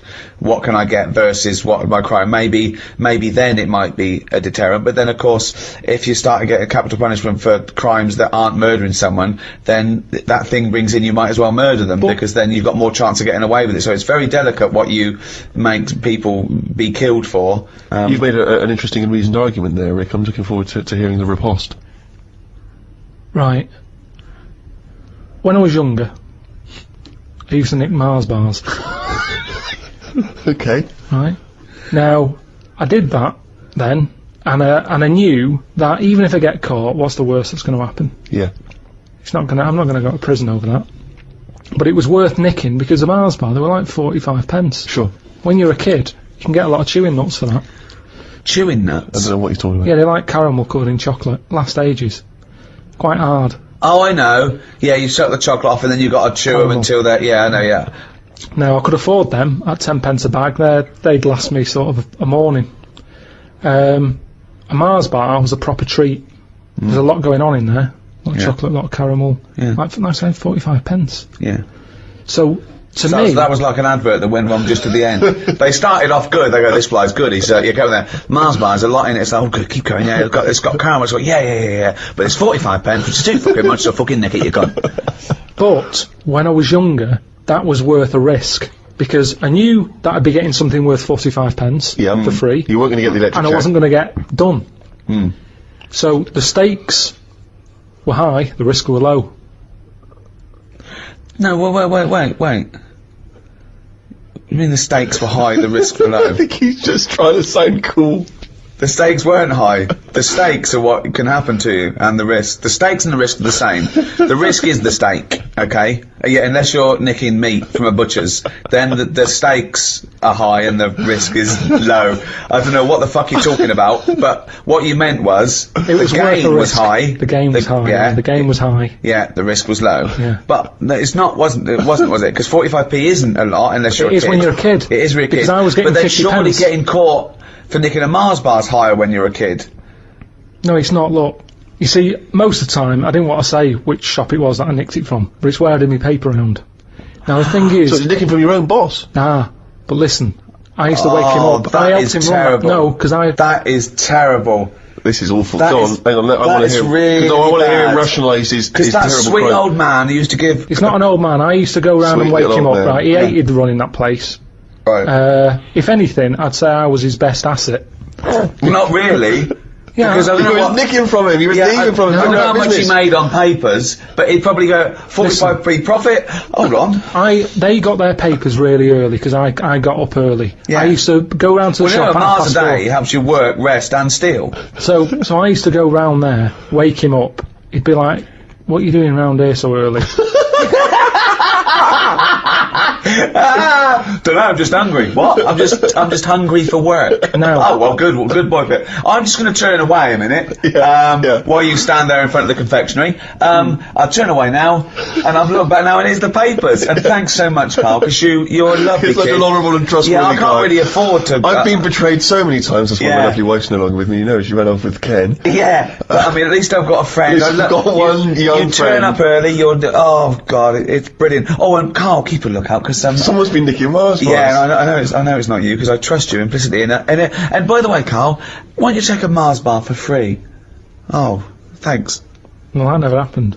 I remember when I went off to university, my brother-in-law dropped me off. My mum came up with me, and she was leaving, and she was sort of crying, and I was making up. I was pretending to be really sort of sad and winding up, right? And then I thought, oh, I better call her up. She said, call me, right? So I think I waited to the following Sunday. It'd been about a week, right? And I called her up, and I couldn't just call her up. I suppose I had to be ironic because I was probably embarrassed about calling my mum. Like I wanted to speak to her too. So I just called her up, and she went, hello. I went, Mum? She went, yeah? I went, it's Ricky. She went, what's the matter? I said, I think I'm blind. She went, what? I went, no, how's it going? She went, you silly bleeder, I nearly had a heart attack. That's great. So if you want to spice up calls to your mum, pretend you've had a terrible accident and that you're blind. I like it when I phone my gran, and the only other people that ever phone my gran is me, my sister, or my parents. No one else ever calls. And every time she picks up, she goes, hello? Like, it could be a monster that's going to come through the phone line. But also, it's like she's never... Like, each time she hears it ring, it surprises her. Like, there's a noise in the house, and she wanders around and she finds an object that's ringing. And she doesn't know what it is, and she sort of hits buttons and tells her, hello? Well, she's tried 3 already. But what annoys me is I'll say, hello, Gran, and she'll go, who's that? Oh, come on! You must recognise me by now. I'm the only person who calls except about 3 other people. I'm not the girl. Yeah, exactly. And my Gran, she's had this for years. It's not just as she gets up. She'll go through all of the family's name until she gets to me. Mine not used to do that. So she knows it's me, but she'll go, hello, Ron, Elaine, Alex, Steve. Yeah, exactly, yeah. But it's the same with each member of the whichever one of us she's talking Always to. last. It's the always last. Yeah. Oh dear. So you've spoken to your mum and dad. You've changed the tiles. You've had lunch. The telly's not on. Suzanne comes in. You've made her dinner. No. Right. What happens there? Now, what happens there? What time does she get in? You've done all this by about 4 or 5, have you? Well, I'm tidying up. I normally keep my eye on the clock. I like to give myself like 40 odd minutes to clean up. Right. Kitchen's all clean, ready for us to make the tea. Ready for her to make the tea, even though I know you've been tiling, but that was a job you gave yourself. You didn't have to do it. No, but I don't do cooking. She knows that. This isn't even a discussion. Right. She knows. Like today, I've got to get some thin chips, so I'll do that. You mean fries? Yeah. Okay. What, it's frozen in the bag or whatever? Yeah, I've got to get some of them. And what are you having? What are you having tonight? Scampi. So that's shop bought scampi. Just what do you do? Just don't know. She deep just fry brings it. I don't know. I think it's just chuck it in the oven. Yeah. So she'll do all that. I'll eat it. And sorry, let me just rewind for a second. I'll eat it. He's listing it in his day's work. I'll eat it. I say, I've eaten that. She goes, thank you. You go, oven. Do you ask her how her day's been? I'm just interested when she comes in. Definitely not. She's had a busy Definitely day. not. She's listen. Don't jump to conclusions, Rick. All right. Okay, so she comes in. Okay, let's act it out. Yeah. Okay, you've just cleaned up, right? The last bit there. You look back. Them tiles look good. You look at the clock. Oh, what time is it? She usually comes through the door. Well, don't know. It can change. She calls and warns me. Right. Let's so- go through. Take me through it, okay? The end of the day. Right. Vacuuming up, cleaning up all the mess. Phone's going. Who's that? Suzanne. All right. Yeah, coming home. All right then. See you in a bit. She'll go. I'll put the kettle on, or at least fill it, ready. Because she normally calls again. What do you mean? She calls again? What? She calls again when she's out the tube. Let's do it. Let's hear it. What's going on? All right. You out the tube? Yeah. Do you want a cup of tea? Yeah. All right. See you in a minute. Flick the kettle on. Get the tea bags out. Make a cup of tea. Milk? Bit of milk. Sugar? Sometimes I'll say, get us a little treat when you come out the tube. Yeah. So she'll get me, a bounty or something to go with a cup of tea. Nice. She'll come It's before in. your tea, though, isn't it? Yeah, but it's going to be another 40 odd minutes. So you have a bounty before you have a meal? Not every day, just sometimes. If I've got a sugar low, I've got a touch of diabetes. No, you haven't. I have. I feel like a bit shaky. Oh, so sometimes. you just made that up. So you have got no evidence whether you got diabetes. Well, I haven't got or not. evidence of it, but I think I No, have. so there's no evidence, but let's believe in it anyway. Right, well, I have a bounty that normally sorts it out. To me, that's a sign of diabetes. Otherwise, what's wrong with me? So, You're just a greedy fucker. no, I'm telling you, I sometimes need it. I get a proper urge for a Mars bar. I go, I've got to have one What's now. your bounty for then? No, just to mix it up because I get sick of Mars bars. Do you? Well, when you say get me a bounty, have you got an urge for a bounty then, or a Mars bar? Well, it's just that they're both quite equal in sugar content. Yeah, but Bounties, there's a lot of that. do you coconut. specify then when you say get me a treat? She says, well, what? Sometimes you have a Mars bar, sometimes you have a bounty. No, that's enough for me. I got when she comes in, it's a talking topic, innit? What have you got me? Topic. Sometimes gets you a topic. You know, it's something to chat about, isn't it? Right. Got Okay. your bounty. Something to chat about. So, has there ever been a time? Sorry, I just got to get this straight, Steve. Sorry, Rick, I just wanted to say, could you imagine you and I having a conversation about what chocolate bar you ever brought me? What'd you get me, Rick? Got your bounty. Is that all Thanks, right? mate. That's as long as that conversation can possibly Yeah, go. that You're is talking it. about it. It's a talking point. Yeah, so what happens? So what's the last time there was a discussion about what she bought you? Did she ever bring you a bounty and you go, oh, I was really hoping for a Mars bar? I think the last time she got a bounty, I sort of said, oh, they do a 3-pack now.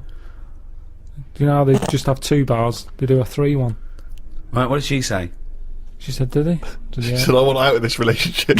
No, but that's how a chat starts, and they'll go, yeah, that's why there's fatter people now. Everything's in bigger amounts, innit? It used to just be 1, like a Milky Way. Now you can get a 3-pack, and then they're saying, oh, there's fat people. Because that's the thing.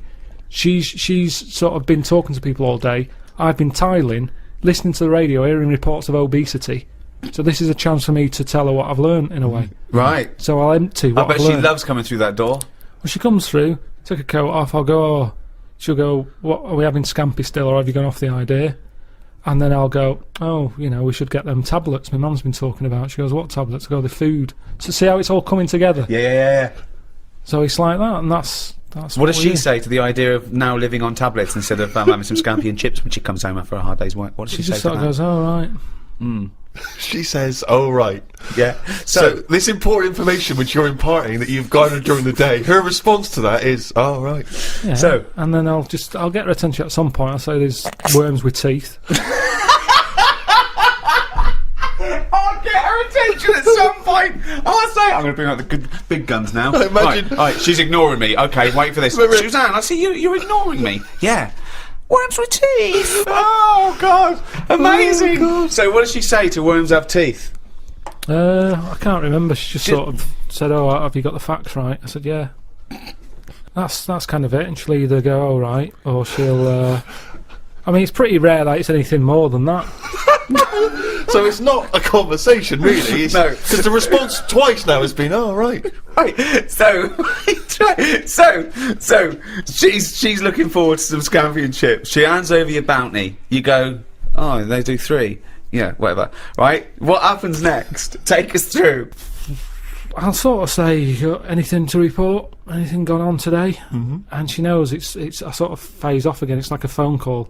She'll go, oh, so and so's leaving or whatever, and I don't know these people, and I'm not that interested. And she senses that. Yeah. Yep. So she'll go, oh, have you paid the insurance? I go, no, I forgot. She'll go, I told you to do that. I said, yeah, but I've been doing the tiling. She's going, yeah, but you weren't meant to do the tiling. I asked you to sort the insurance out on the washer because the washer keeps breaking. And she won't let me fix it, even though I know what it was. It was a heating element. I said, I know how to fix that. But she was going, no, I don't want you messing with it because if you flood the kitchen out, it's, you know, makes a mess. So anyway, so I've got to sort that out. I still haven't done it. I should have done that today. Then have a game of crib. Oh, God! Oh, It's like being in an old people's home. I know, but I'll tell you what. Put the telly on because there's some flump on there that might give you an insight. No, No? not until... like I've said to you before, unless she knows what she's putting it on for, it doesn't go on. Right. None of this flicking So it when on. she says, let's put the telly on, you go, okay, Suzanne, what are we going to watch? Yeah. Yeah? Yeah, what... And what she goes, well, I don't know, should we have a look what's on? I say, look what's on first. But have you got a Radio Times or a TV? Yeah, I've got a magazine that comes with a paper at the weekend. Okay. Look through that. If there's anything on your fancy, we'll look at it. If not, we don't need it on. Put the radio on. Right. And then she has a look and she'll go, The Apprentice is on. I'll go, okay, you can have it on. Right. If she goes, oh, there's... I can't remember a time when I've said, no, you're not having that on. You're quite patriarchal, aren't you, wouldn't you say? What do you mean? Well, that the man of the house rules the roost. Yeah, you pretty Not much lay the really. rules down, don't you? No, because she still does what she wants, even though I'm saying you're clumping about again, making a racket. She does it more. But it works, doesn't it? Yeah, sounds like it. And so you've had a lovely game of crib with Suzanne, because, you know, the magic's still there. And what time do you hit the sack? Don't know, about 11. Do you go to bed at the same time? Yeah. So that's it, yeah, that's So, the day, really. well, hang on, we haven't finished yet. So, any conversation before bed? Depends if the radio's on. I might say, look, here's that story about the worm. Yeah. And then she'll go, yeah, but look, it hasn't got teeth. It said this, that and the other. And I'll go, oh, yeah, forgot. Good night. That's the end of that, really. Another day closer to death. Well, that was a free podcast. I suppose we'd call that a day in the life of Karl Pilkington. That's a little thank you to all the fans who bought the audiobooks. It's not much of a gift, is it? Wow, it's something, isn't it? I mean, I know Karl did it begrudgingly, but thank you for downloading the audiobooks all these years. Karl's very grateful, really. It means he can go and buy as much grouting as he'll ever need. And thank you to people who've bought the book, An Idiot Abroad, and watched the programme. If you still can't get enough Karl, the DVD An Idiot Abroad is out. That's a lovely Christmas gift for all the family.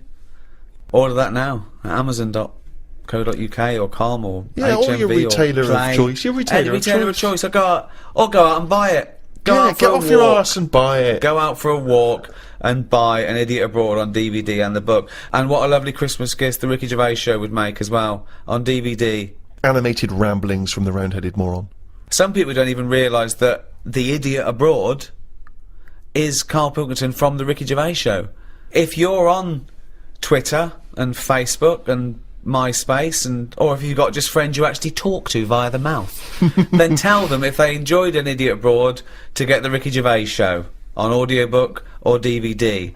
And while you're at it, buy my new stand-up on DVD, Science. I don't know, Rick. That seems a shameless plug. Yeah. Well, what was all the other shit then? Yeah, that was just talking to the fans. That's because you get a third of all the other stuff. All right, let's not reduce it to money. Karl's on it. On what? On the Science DVD. I've done a special programme where I interview him for Science, which is amazing. But my favourite bit is probably when he meets Warwick Davis. I stitched him right up. He thought he was going to have a talk about science. We hid Warwick, right? Well, that's not hard, is it? We had to keep him in a different room, and then Karl sat down, thought he was talking about science, and I went, got a little fella, and Warwick walks out, and your little face, and Warwick confronted him over some of the words he's used. Midget. Yes, I remember the famous midget hippopotamus story. Yeah. I'm sure you used the word midget there far too many times. Yeah. So there's a few things to buy at Christmas. Go out and buy one of our DVDs or books. This was free. Now pay for something. David Bowie, Sorrow, on XFM 104.9. Nearly there, but, you know, we're working our way up to the grand finale. The bit where Karl spouts absolute nonsense from a dodgy source on the internet about a monkey who did something impossible. Let's cue up the jingle. Hang on. Alright. Perfect. Oh, chimpanzee, that monkey news! Right. Let's have a look. This one's from some woman, right? Yeah. And she was taking part in the London to Brighton bike ride, right? Lovely day, weather's good and everything. What year? She's just a couple of months ago. She's done all the training, right? Done all the training and stuff. Got a brand new bike for it. Got a little puncher outfit and stuff, all set for the day, right? It's a nice day. She sets off. They all start pedalling and that on the way to Brighton, right? So she knows the route and that. Got her little headphones on, cycling along. Suddenly, Right, okay, I'm sorry now. If a cyclist overtakes her, and it's going really fast, and it's sort of hunched over, but it's got like lots of cycling gear on and a helmet and goggles, and they can't tell what it is, but they just know it's like a little hairy fella who hasn't bothered shaving his legs, which is weird, isn't it? Because cyclists usually shave their legs, and this bloke had really hairy legs. But and it won. They gave it the medal. It won 3 years running. They gave it to the Key to the City. It had its own game show, and then someone said, "Hold on, though, this fella's sort of hunched over, and he's only 3'5", and his arms are longer than his body. It's a chimp. If it goes anywhere near that, we're never doing it again." More monkey news next week. She's cycling So along. anyway, she's cycling along, right? And this tricycle. I couldn't predict that. There's always one element you can never anticipate. Yeah. Got a kiddie's tricycle with a little kid on it, little hairy kid with a helmet. Okay, just go on then. The tricycle comes Whizzing past, yeah. him. Strong legs, aren't they, chimps? So she's thinking that's, but didn't get a chance to see the thing. Oh yeah, couldn't quite see the cyclist. Oh God! You bald mank git. Go on. Yeah, research scientist Carl Pilkington. So anyway, she gets to the end line, right? And they got talking. It was a nice day, nice race and all that. So did you see a little thing on a tricycle? Thing? Well, a person, surely, just a human. Did you see that? No. Did you see that bloke on the tricycle? So anyway, turns out. Yeah. Well, what did you say? Thing? Well, no, wasn't no suspicious. I mean, what did you say? Did you see that fellow on a tricycle? Anyway, so it turns out. Go on. It was a chimp. You're joking! Right. Well, Christ almighty, there you go. Unbelievable, and it was a chimp all along. So anyway, right, so the woman's like, we're never doing this again. Checking out the news, right? There's nothing on it. She checks out XFM Monkey News. Right, okay, I'll stop you there again. Right, if it turns out she does on the news, right, and the circus goes, we're looking for our chimp, it used to ride this tricycle, and it escaped with police chasing it. No. So she listened to XFM, see if I picked up on the story. Yeah, sure. I didn't have it and stuff. So she got in touch with the organisers of the London to Brighton bike ride, said, look, saw a little hairy fella. Why did she care? Because she wanted to know, she thought it was a bit odd. Well, Turns out it was a chimp. They weren't happy about it. Of course not. Because now the owner of the chimp wants to enter it into the Tour de France.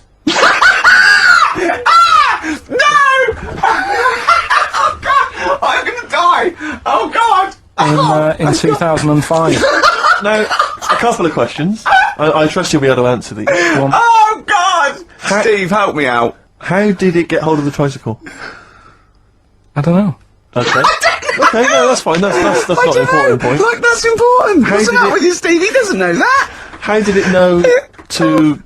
well, firstly, how did it know which way to cycle, but more importantly, how did it know there was a major bike ride on Just following the crowd, Steve. What's the matter with you? The owner of it had trained it and stuff. No, he hadn't! It had already done the run beforehand, before the big day. No, it hadn't.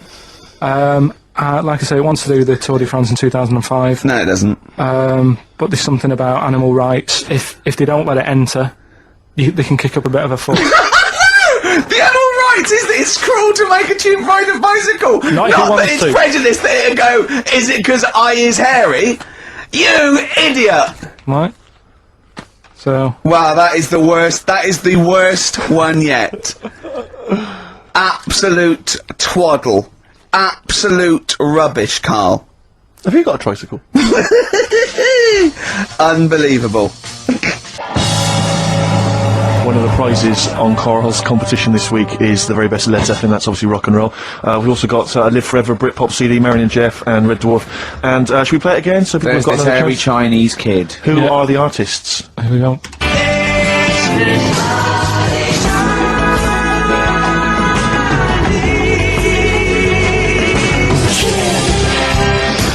It's tricky, it's not very easy.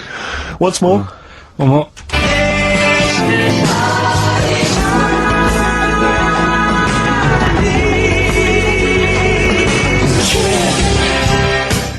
Well, there you go. Ricky.Gervais at xfm.co.uk. Those prizes can be yours. I, at the quiz, also discovered, of course, and I don't know, I'm just intrigued to know, Carl, I'm just intrigued to know. It was your girlfriend's birthday, wasn't it? Earlier in the week? Or last week? On Monday, yeah. And, I mean, obviously it was a triumph with the stuff you got her for Christmas. The condoms. The box of condoms.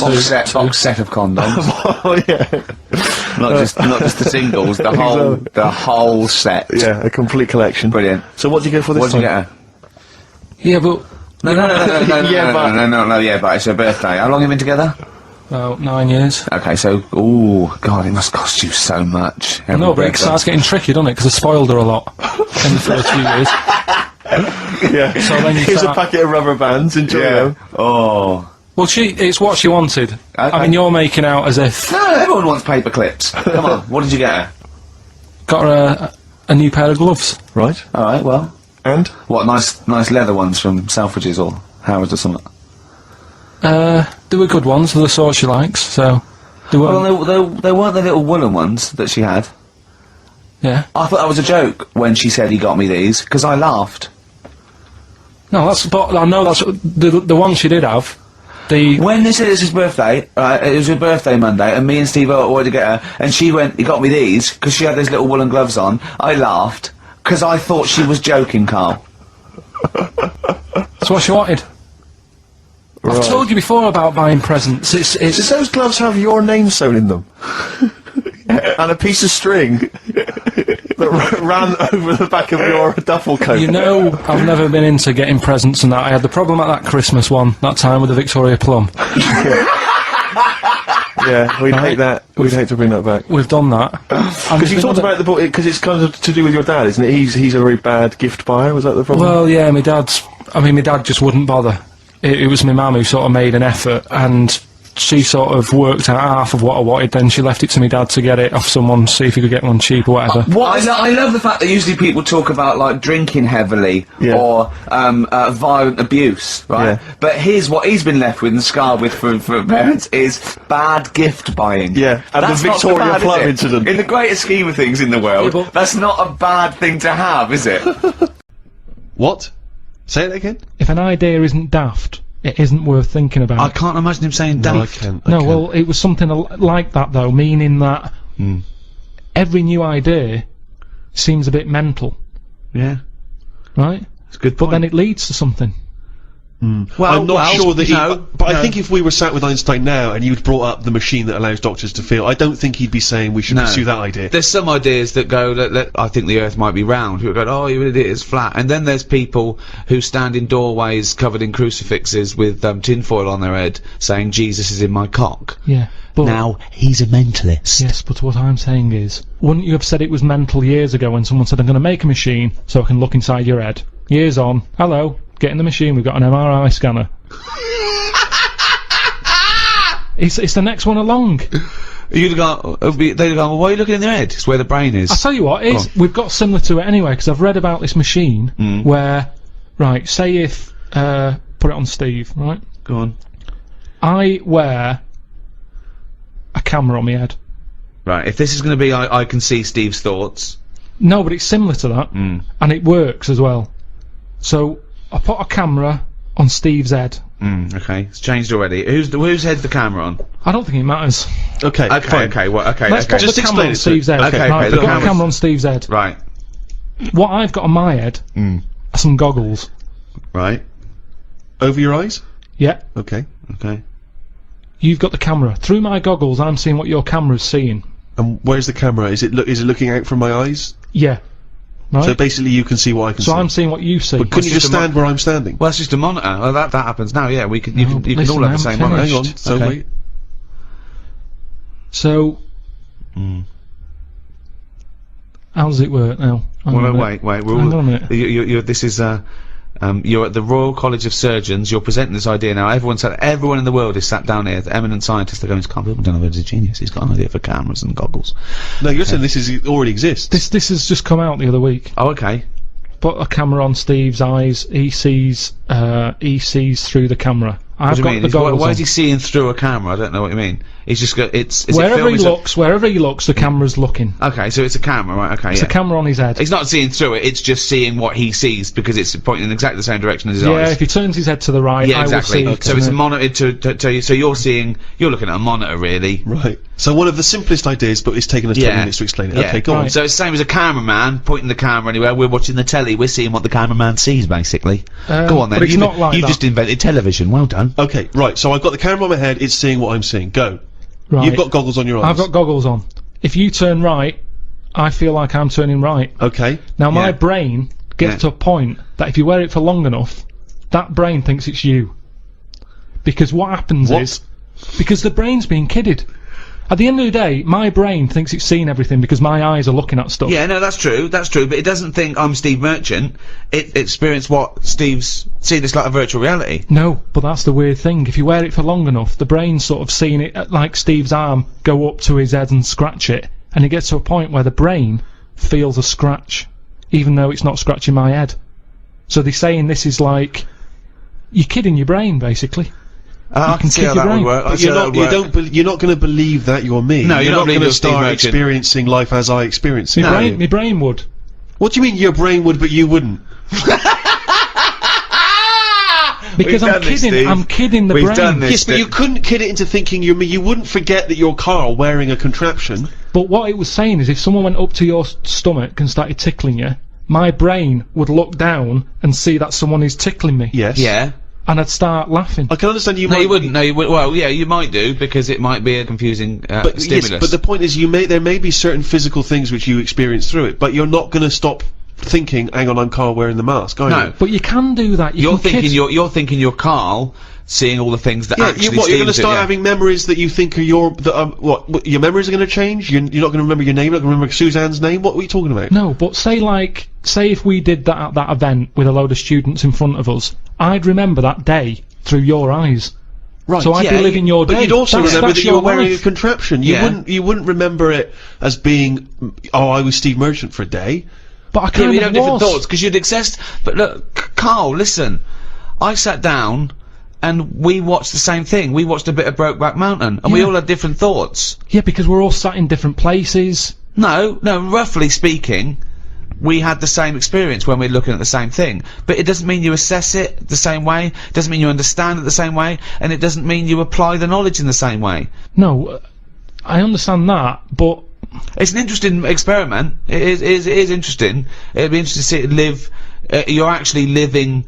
It's a different window to the world. Well, yeah, say if, like, I was a fellow with no arms and legs, but these goggles had a really long lead, and you went about living your day, and I was looking through your eyes, I could have quite an interesting life. Yes, you could, Without but you the wouldn't hassle. stop remembering that you're the person wearing the contraption. And also, But what is life? Yeah, Life but is what you experience. Yeah, but if Steve went off, but you'd know this, wouldn't you? I mean, Well, would you? If you stuck one on a baby... Well, yeah, that's different. Yeah. Well, I there mean, you go. if a baby knew no different, and those were his experience, then he would be feeling what he thought he was. Then there'd be nothing. But then, you know, let's face it, tickling someone is the sensation. It's not the thought. It's not the concept of being No, it's tickled not, is though, funny. because if someone goes to tickle you, but they don't tickle you, you can actually laugh, can't you? Because you go, oh god, I know what the feeling's going to be like. Yes, because you've already experienced the real thing. Yeah.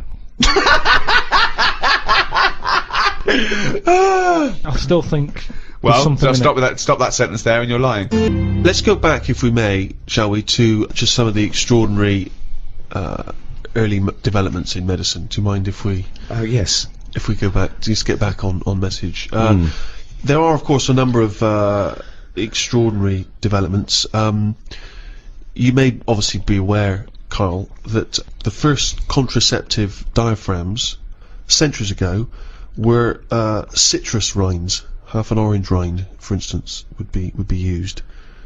I mean, more selfish men turned them inside out. I believe that's also still being used in parts of Manchester. For what? An orange. Just think of your head. And it worked. Well, we don't know at this juncture. I mean, maybe. I don't It know, worked as a contraception because women went, fuck off, what are you coming to me with a fucking orange on your cock for, you dopey cunt? But it could. I mean, again, it's that thing in it of we look at it now and we laugh, but look at what's happening. People now are always trying to get us to eat more fruit. I don't. Amazing. That's a way of getting. I thought for a minute he was going to say, okay, so they start with, then they went from the orange rind to say a coconut shell. Yeah. That was too big. That didn't work.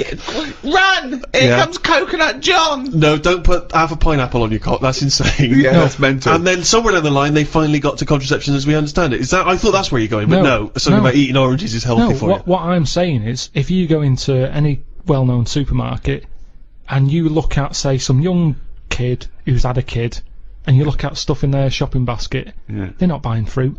They're buying, you know, burgers and chips. Turkey Twizzlers, crisps and all that. No, but they love having it away. Get some fruit in. So they definitely have fruit in the house, which at the moment, a lot of kids don't have fruit in their house. That's why they're eating Turkey Twizzlers. But the mum loves having it away.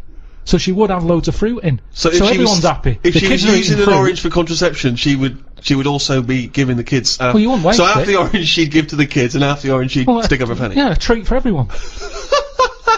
Have a bit of fruit, and she's got what she wants. Whereas at the moment, what happens? A burger's not coming in helpful for anyone. Hello, I'm Ricky Gervais. The English biologist Thomas Huxley once wrote, "To a person uninstructed in natural history, his country or seaside stroll is a walk through a gallery filled with wonderful works of art, 9/10 of which have their faces turned to the wall. Teach him something of natural history, and you place in his hands a catalogue of those which are worth turning around. To some, the wonders and intricacies of the natural world are a miracle, living proof of the existence of God. To others, the natural world is a wondrous illustration of Darwinian evolution." To discuss the complexities of plant and animal life, I'm joined by Stephen Merchant, graduate of the University of Warwick and award-winning writer. Thank you so much for having me. And KARL Pilkington, a man with no qualifications, very little education, but who is now known the world over as a man with a head like a fucking orange. Right. Natural history obviously takes in everything to do with animals, plants, bacteria, which are in neither group. I should start by just saying, KARL, that the natural world is so diverse that we don't even know how many species there are. Conservatively, there's 2 million species of animals. I mean, without even taking in plant life, there are at least 2 million species of animal. With plants and animals, there could be up to 10 million species. There are 37,000 different species of spider alone. What do you think of that? It's a lot. It is, isn't it? A lot. But if there's loads of stuff out there that we don't know about, and we don't know what it's doing, is it that important? Is it worth finding them now? Well, yeah. Why? Well, it may give us the key to unlock other mysteries. A spider won't. Well, it might do. A spider won't be unlocking any mysteries. Well, that's totally... Plants are different. I reckon there's a natural cure for everything out there. because there's loads of animals that have toxins that are used in medicine. Yeah, I know that we use dangerous spiders to get rid of headaches or whatever, or they do in the tribes, right? Yeah. Do you want to just expand on that point? It's just that's what they do in tribes. They've got all natural. All these tribes, they've got all natural remedies. They go, what's up with you? You got a sore ankle? Chew on this twig. And it works. I've seen it. They've sent women out there and, like, they couldn't believe the stuff they can do with twigs and trees and hedgehogs and stuff. It wasn't an in-depth analysis, was it? What I'm saying... Women, they just sent some women out there. Apparently. Yeah. I reckon the stuff that's got venom in it, that's useful, we probably know about all them. Because it doesn't make any sense. We probably know about all of them. What I mean is the police know about the gangsters. But they go, right, we're aware of them, let them get on with it. We'll keep our eye on them. And it's the same in the jungle. The spiders, the deadly ones you're aware of, the ones that are just pottering about, you go, don't even worry about them, don't even give them a name. They're not doing anything. But what if there's another poisonous spider they haven't identified yet, that lurking in the undergrowth? I'd be very surprised. So you'd be very surprised? I'd be surprised if there was something... It sounds like laziness on your part. But they're discovering new species all the time. We know about all the dangerous stuff now, because we have to. We live in a we world don't. now. We do. We know about a lot of the dangerous stuff. Whenever they find something new now, it's like a new butterfly or... Well, no, look at AIDS. When I was a kid, no one had ever heard of AIDS. Yeah, but that's not a natural thing, is it? That's not like a spider or What do you mean it's not a natural ladybird. thing? It's not a natural thing. It's not something that's... AIDS hasn't been, like, living under the soil for millions of years going, I'll wait till the 1980s and I'll come out and kill a load of people. No, but it is a natural It's a new thing. Yeah, It's new. Yeah, but loads of animals are new, aren't they? Evolutionary terms, there's new animals in evolution. I'm sure there's new stuff deep down that's just like, almost like bacteria, sat under the soil, it'll never come to the top. Right? It's like having an old woman who's a neighbour. She never goes out, she doesn't bother you. Let her be. But what if that old neighbour could unlock the secrets to... I don't think she can. Just even to us understanding the complexities of the universe, of the way things have developed and grown. Because we know about it. Well, why would we know about it? Because I never understand, why is it you want to stop researching and studying now? Why is it that you're happy to just draw a line under everything else? What if people had said this back in the 19th century? We've done this. I think someone in the 1900s, said everything that's going to be invented has been invented. And then look what happened in that century. Yeah, and I've said to you, look at the stuff that is being invented now. The frisbee and stuff like that. It's all stuff that like, you kind of go, it's alright, it's a good idea, but we don't need it. Yeah, but the frisbee wasn't being worked on by the top brains of our generation. That was some novelty toy that some manufacturer made. Yeah, but it's like, look at the fuss we made over that fella who came up with a Dyson vac. Everyone was like, he's up there with Einstein. Well, he's not. It's a good vac. It cleans up floors well and everything. Who said he's up there with Einstein? It's PR people. In one of those programmes where they did, like, great inventions of our time, it was easy early on. You go, Einstein, you know, Newton did this, Archimedes, Dyson. And they started to run out, because it is harder to come up with something new now. Because everything that's needed, remember, the things we've invented are things that we sort of go, we could do with that. Inventors don't sit there going, what can I make? Oh, I need a toaster. They've sat there, they've burnt the toast under the grill, and they've gone, I need some sort of device here. Well, yeah. And what can it do? I'll shape it like Necessity that, is the mother of invention. Yeah. However, there are people who sit around going, where's a loophole in the market? Where's a niche? Here's something. About a year ago, I came up with a see-through toaster, so that you can see how much the toast is cooked. Right. I found it about 2 months after that. Someone had done it. Right. So I'd just been beaten to the post. Yeah, but all you're really doing, Carl, is modifying an existing invention. What other examples are being pipped at the post, are there? It's got to be one that hasn't been done. Or it's not your theory. But also something that unlocks a mystery. Or helps the world. What's causing problems in the world at the moment that needs sorting? Oh, cures for things. Faster transport. Anything to do with security, anything to do with well-being. I mean, obviously environmental concerns are a big issue. People trying to design automobiles that Fuel. can run on different alternative fuels. I met a bloke on a conference once who sent a drawing to Blue Peter. It was their design a car of the future, and he sent them a drawing that was a car, and the only innovation was that you can have a shit while driving. And then he put shit goes down pipe, which becomes fuel. They must have looked at that and gone, what a maniac. I think that's a brilliant... I mean, I've driven a long way. I drove to Cornwall recently, and I would have loved... But I think he did it when he was about 9, and he must have thought, oh, I'm being driven to school. Oh, I need the toilet. Wouldn't it be good? But why hasn't that been done? What? Well, like Steve says, I've been in the same situation when you're driving and you go, oh, where's the service station? You see a sign saying 36 miles. So what would agony. So you suggest pull your trousers down and shit down in the seat that's a toilet? Yeah, well, what's wrong with that? Well, you got your nan in your back. She's got one as well. So you are going to Cornwall all shitting? Well, not all the time, but it's more useful to me than a lighter. So also, Where do you wash your hands? Wash your hands or wipe your arse? At what point does that occur? At the end of the journey. Oh God! So you get in, you have a shit at Deptford, and you wipe your arse at Polperro. Yeah, but like I've said to you, this isn't like just people going, oh, I think I'll have one. Do you need one? Not really, but it's something to do, innit? I'm sick of playing I Spy, I'm having a shit.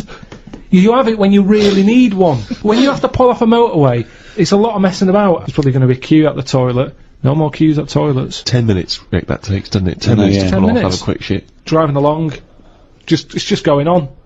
It's just going on. Don't even know about it. Radio's on. Everyone's happy. Doesn't matter. I don't know. I mean, we all do it as well. That's the thing. Anything else you'd come up with? I mean, so far you've come up with nothing. That was a 9-year-old boy's idea. I mean, the Breville maker wasn't needed. That's true. What's a Breville maker? Like toasted sandwiches. But there's so many things, chocolate fountains, anything like that. I just go, what are these? Who's invented these? Who's okayed this idea? And yet I can't have a shit on the motorway.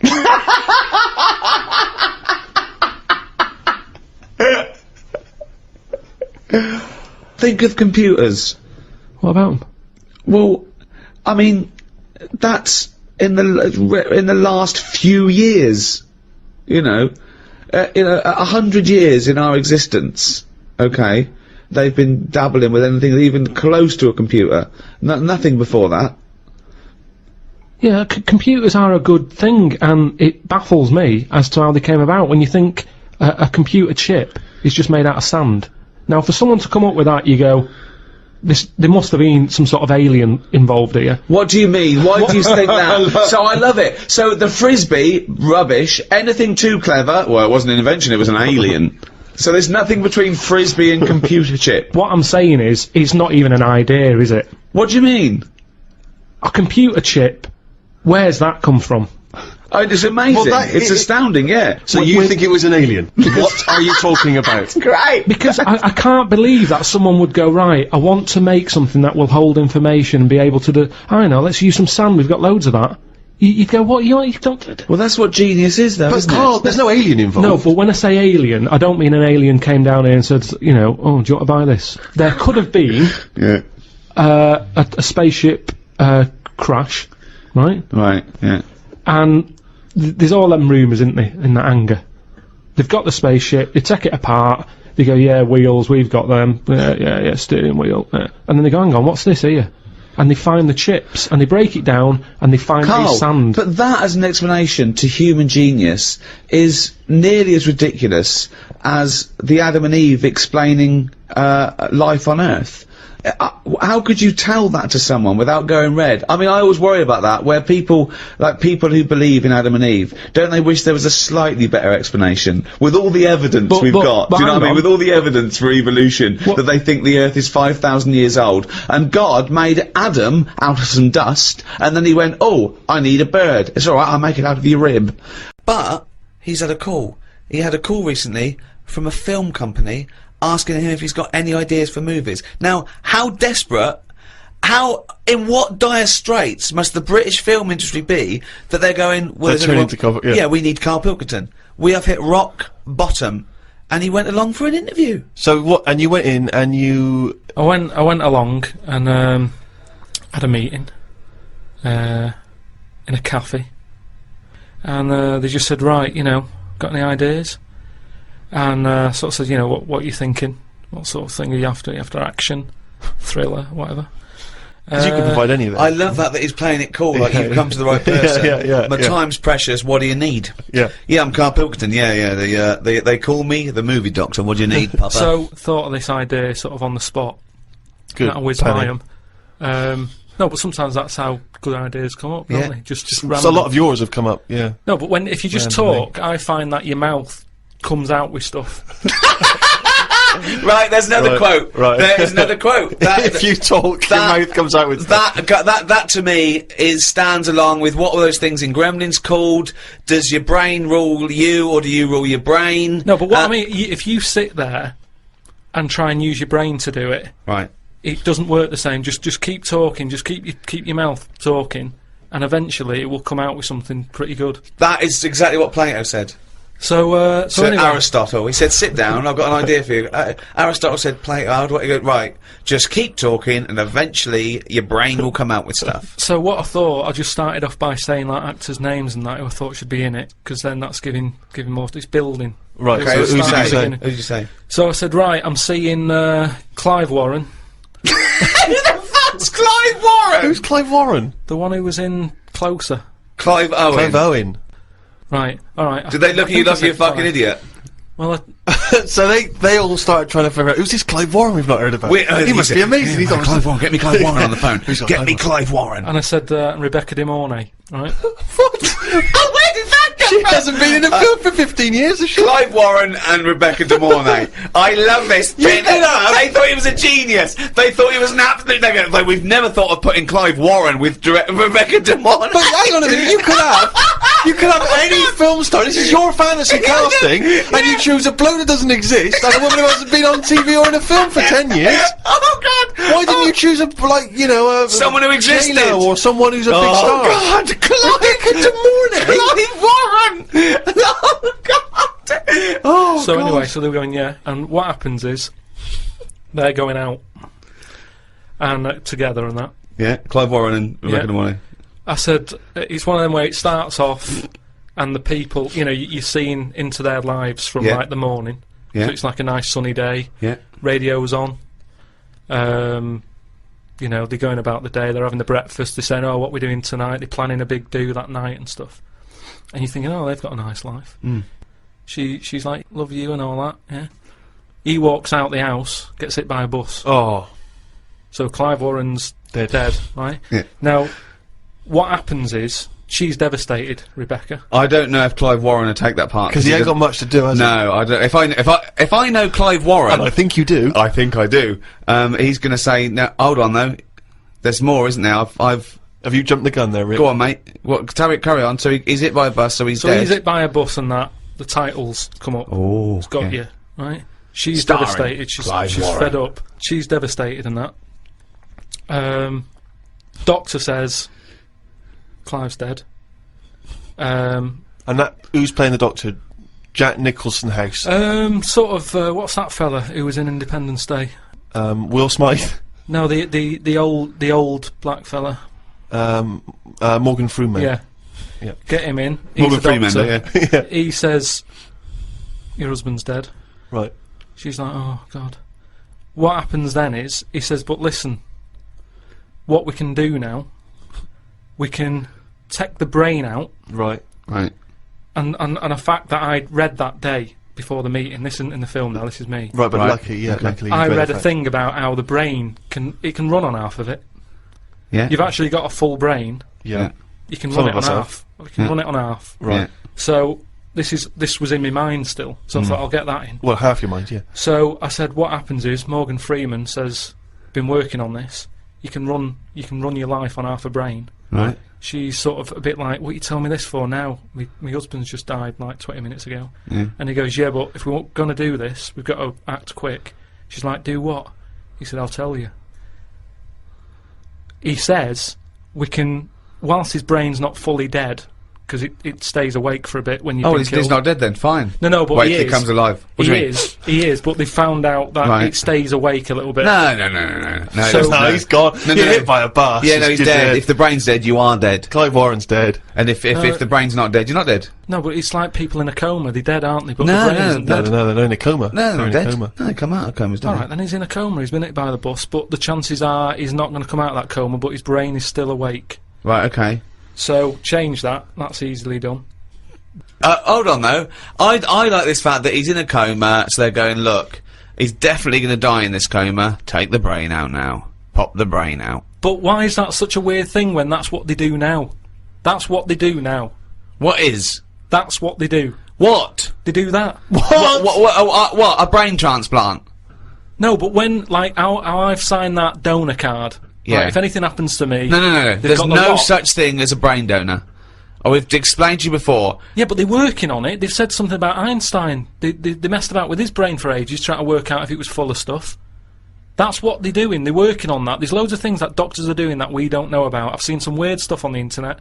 Yeah, I know you have. Yeah. I saw a programme on Channel 5 where a monkey brain was still alive and it was stuck on a stick. And they You were poked watching it. the Magic Roundabout. They poked it and it reacted. Right. So it's still alive. It's being kept alive, and it's only a matter of time. What's the brain linked up to? As long as you can link it up to the eyes, and somehow so it can tell the arms and legs what to do, you're laughing. I love that. Imagine a team full of doctors going, well, we're going to try and do a brain surgery. Carl, right, okay, I'm going to be quick because I've got to get back. My cousin's fixing my boiler. As long as you can link this up to the eyes and tell the arms and legs what to do, we're laughing. Cheers, Carl, see you later.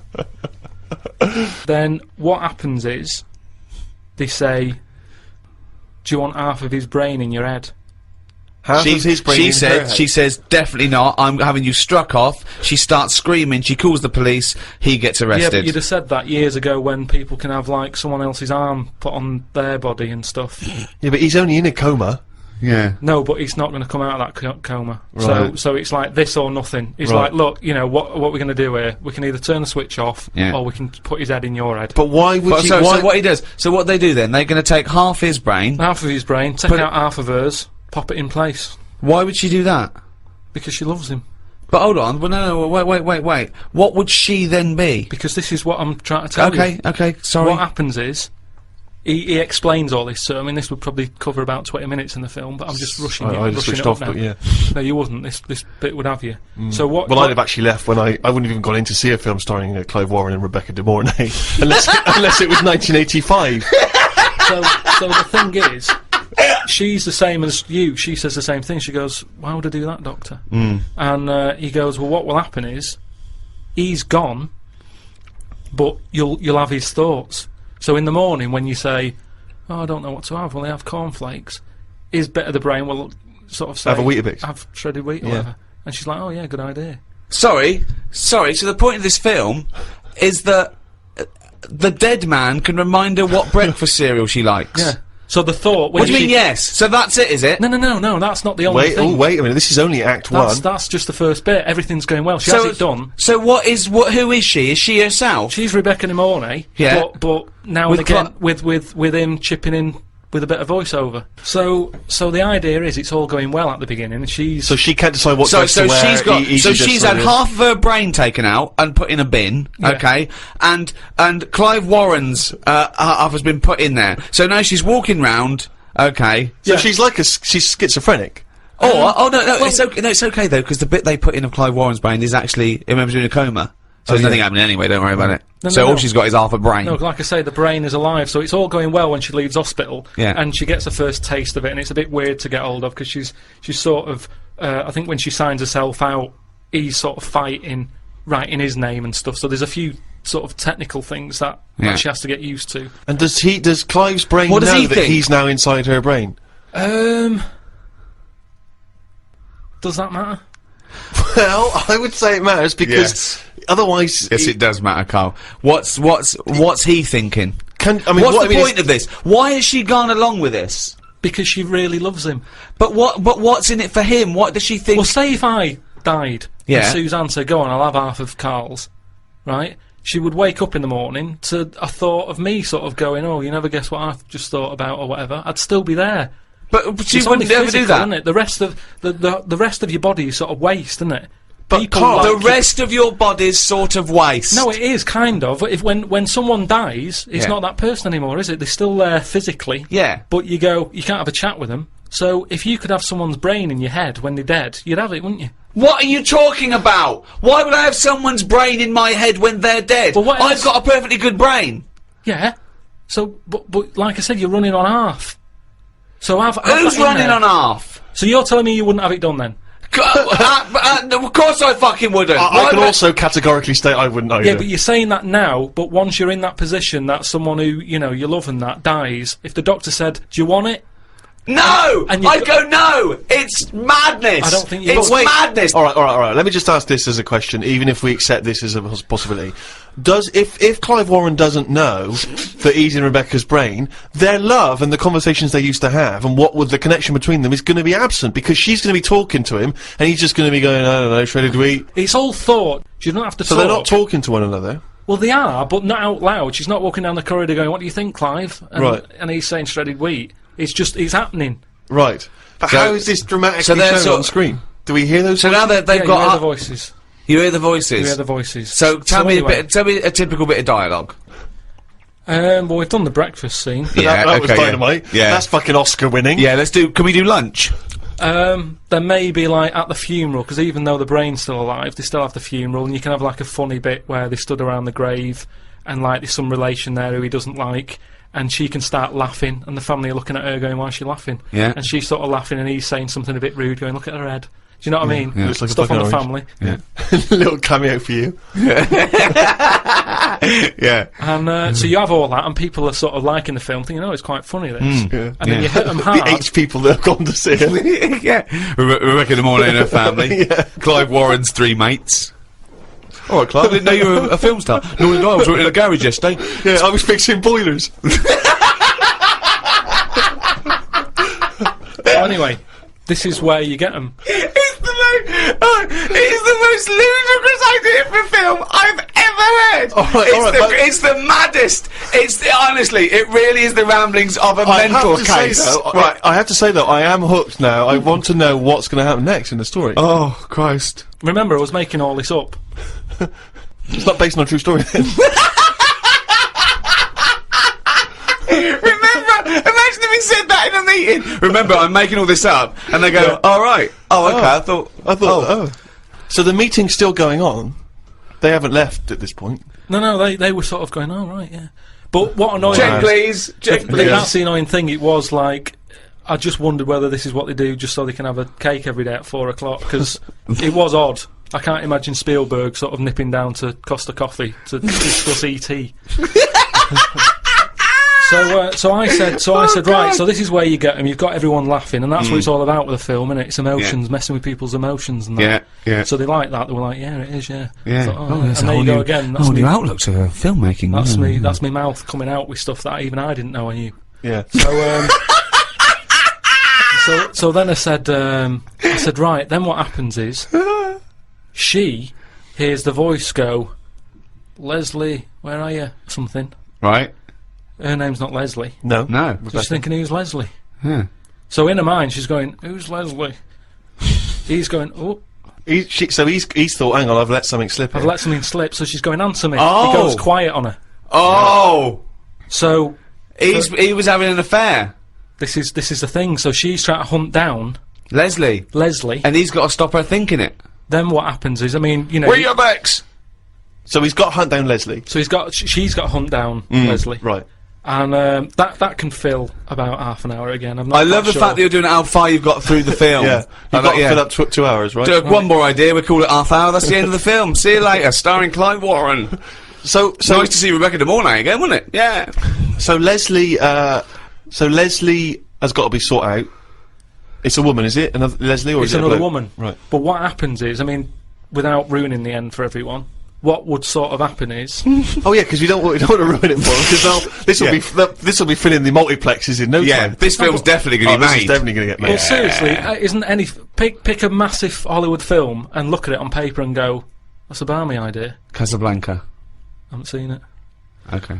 So what I'm saying is, what That's happens why they is, called on him as a movie expert. This is a different sort of love triangle. They've all got their own brains and Yeah. legs and stuff, walking around, interacting normally. But that's just it. It's the power of love, isn't it? In a way. Yeah. But sorry, How far I mean, you'll I don't go. want to see. No, it's the greatest love story ever told, set in a head. But listen, let's just get to hang the on a end. sec though, Carl. I don't. Yeah, you've got to tell us the end. I don't think you can let people No, come on, listening come on, what's hanging the on end? waiting for the film. Just let your mouth talk. Right. So what I said was, maybe, because I wasn't sure about this end bit. I Go thought on. they might think it's daft or whatever. You put So I yourself down. I imagine it's dynamite. Go on. said maybe you could have something like this, and they were there, sort of going, "Oh yeah, what's it going to be? What's it going to be?" Yeah, well, he's come up with some great stuff at the moment. What happens is, his brain is more powerful than hers. Right. How is there power? Why is there no power involved? It's got a stronger will. What I mean is, the brain, her brain was running the rest of her body. Now he's taken over. His brain's just sat there, isn't it, thinking stuff. Right. Brilliant. So that gets more powerful and overrules her body. Okay. Yeah. She then fancies Leslie. So it's a lesbian hold on, film. this is building up to a lesbian love. So what the? Well, it's what? trendy, isn't it? That. So just have a bit of that at the end, and That is the worst idea I have ever heard for any piece of art. I mean, it's the worst. It would be the worst. It would be the worst TV show, worst book, worst everything. It's the worst idea. It's not the worst idea because as long as a film makes you think. But this doesn't make us think about anything. I'm thinking, who the fuck's Clive Warren? So hold on. So he overpowers her, so she is now a lesbian. What's Leslie getting out of this? Why does Leslie think, hold on, why is my dead lover's wife coming on to me? Because this is what I'm saying to you. It's relationships. It's the love of two brains. Right, okay. Again, can anyone out there, can we make that into it? That's a quote. The relationships is a love of two brains. Well, now, he's got something there. He's got something there. But my point is this. Why is Leslie suddenly turned lesbian? Because she loves the brain. But does she know this is Clive Warren? Well, maybe now and again, Rebecca or Clive says something. Rebecca will say something now and again, like, "Oh, I like me minge. I like me, you know, me food done like this or whatever." And it's all about say if like food cooked. Oh my! Wait a minute, Clive Warren on this food cooked. Yeah, I'm in two minds about this bacon. Yeah, what I'm going to turn into a lesbian. People shredded wheat. People like what they like, and it's the same way, like I've said to you before, with someone who's been going out with a woman. And then is found out that she's got a twin sister, and they divorce that first twin and go out with the other twin. It's all the same. You're after the same thing, aren't you? Yes, but that... When a cat dies, you buy another one. It's the same thing. You want that same... Yeah, but you don't necessarily switch your sexual orientation. In the case of your twin scenario, they both look the same. Yeah. Has there ever been one where, it's a twin boy and girl? Go, well, I was going out with her, but I mean, he looks a bit like her. Yeah. I loved boobs, now I like cock. Well... This is your problem. You don't know anything. And this theory about if your mouth talks enough, the brain will kick in soon. Alright. So, I'm getting 50 pence a day for delivering papers. But I needed the energy. Right. Now, if I spent my 50p on a Mars bar, 5p profit a day is not worth it. No. So, help yourself. I knew I was doing a good job for him. No, so help yourself.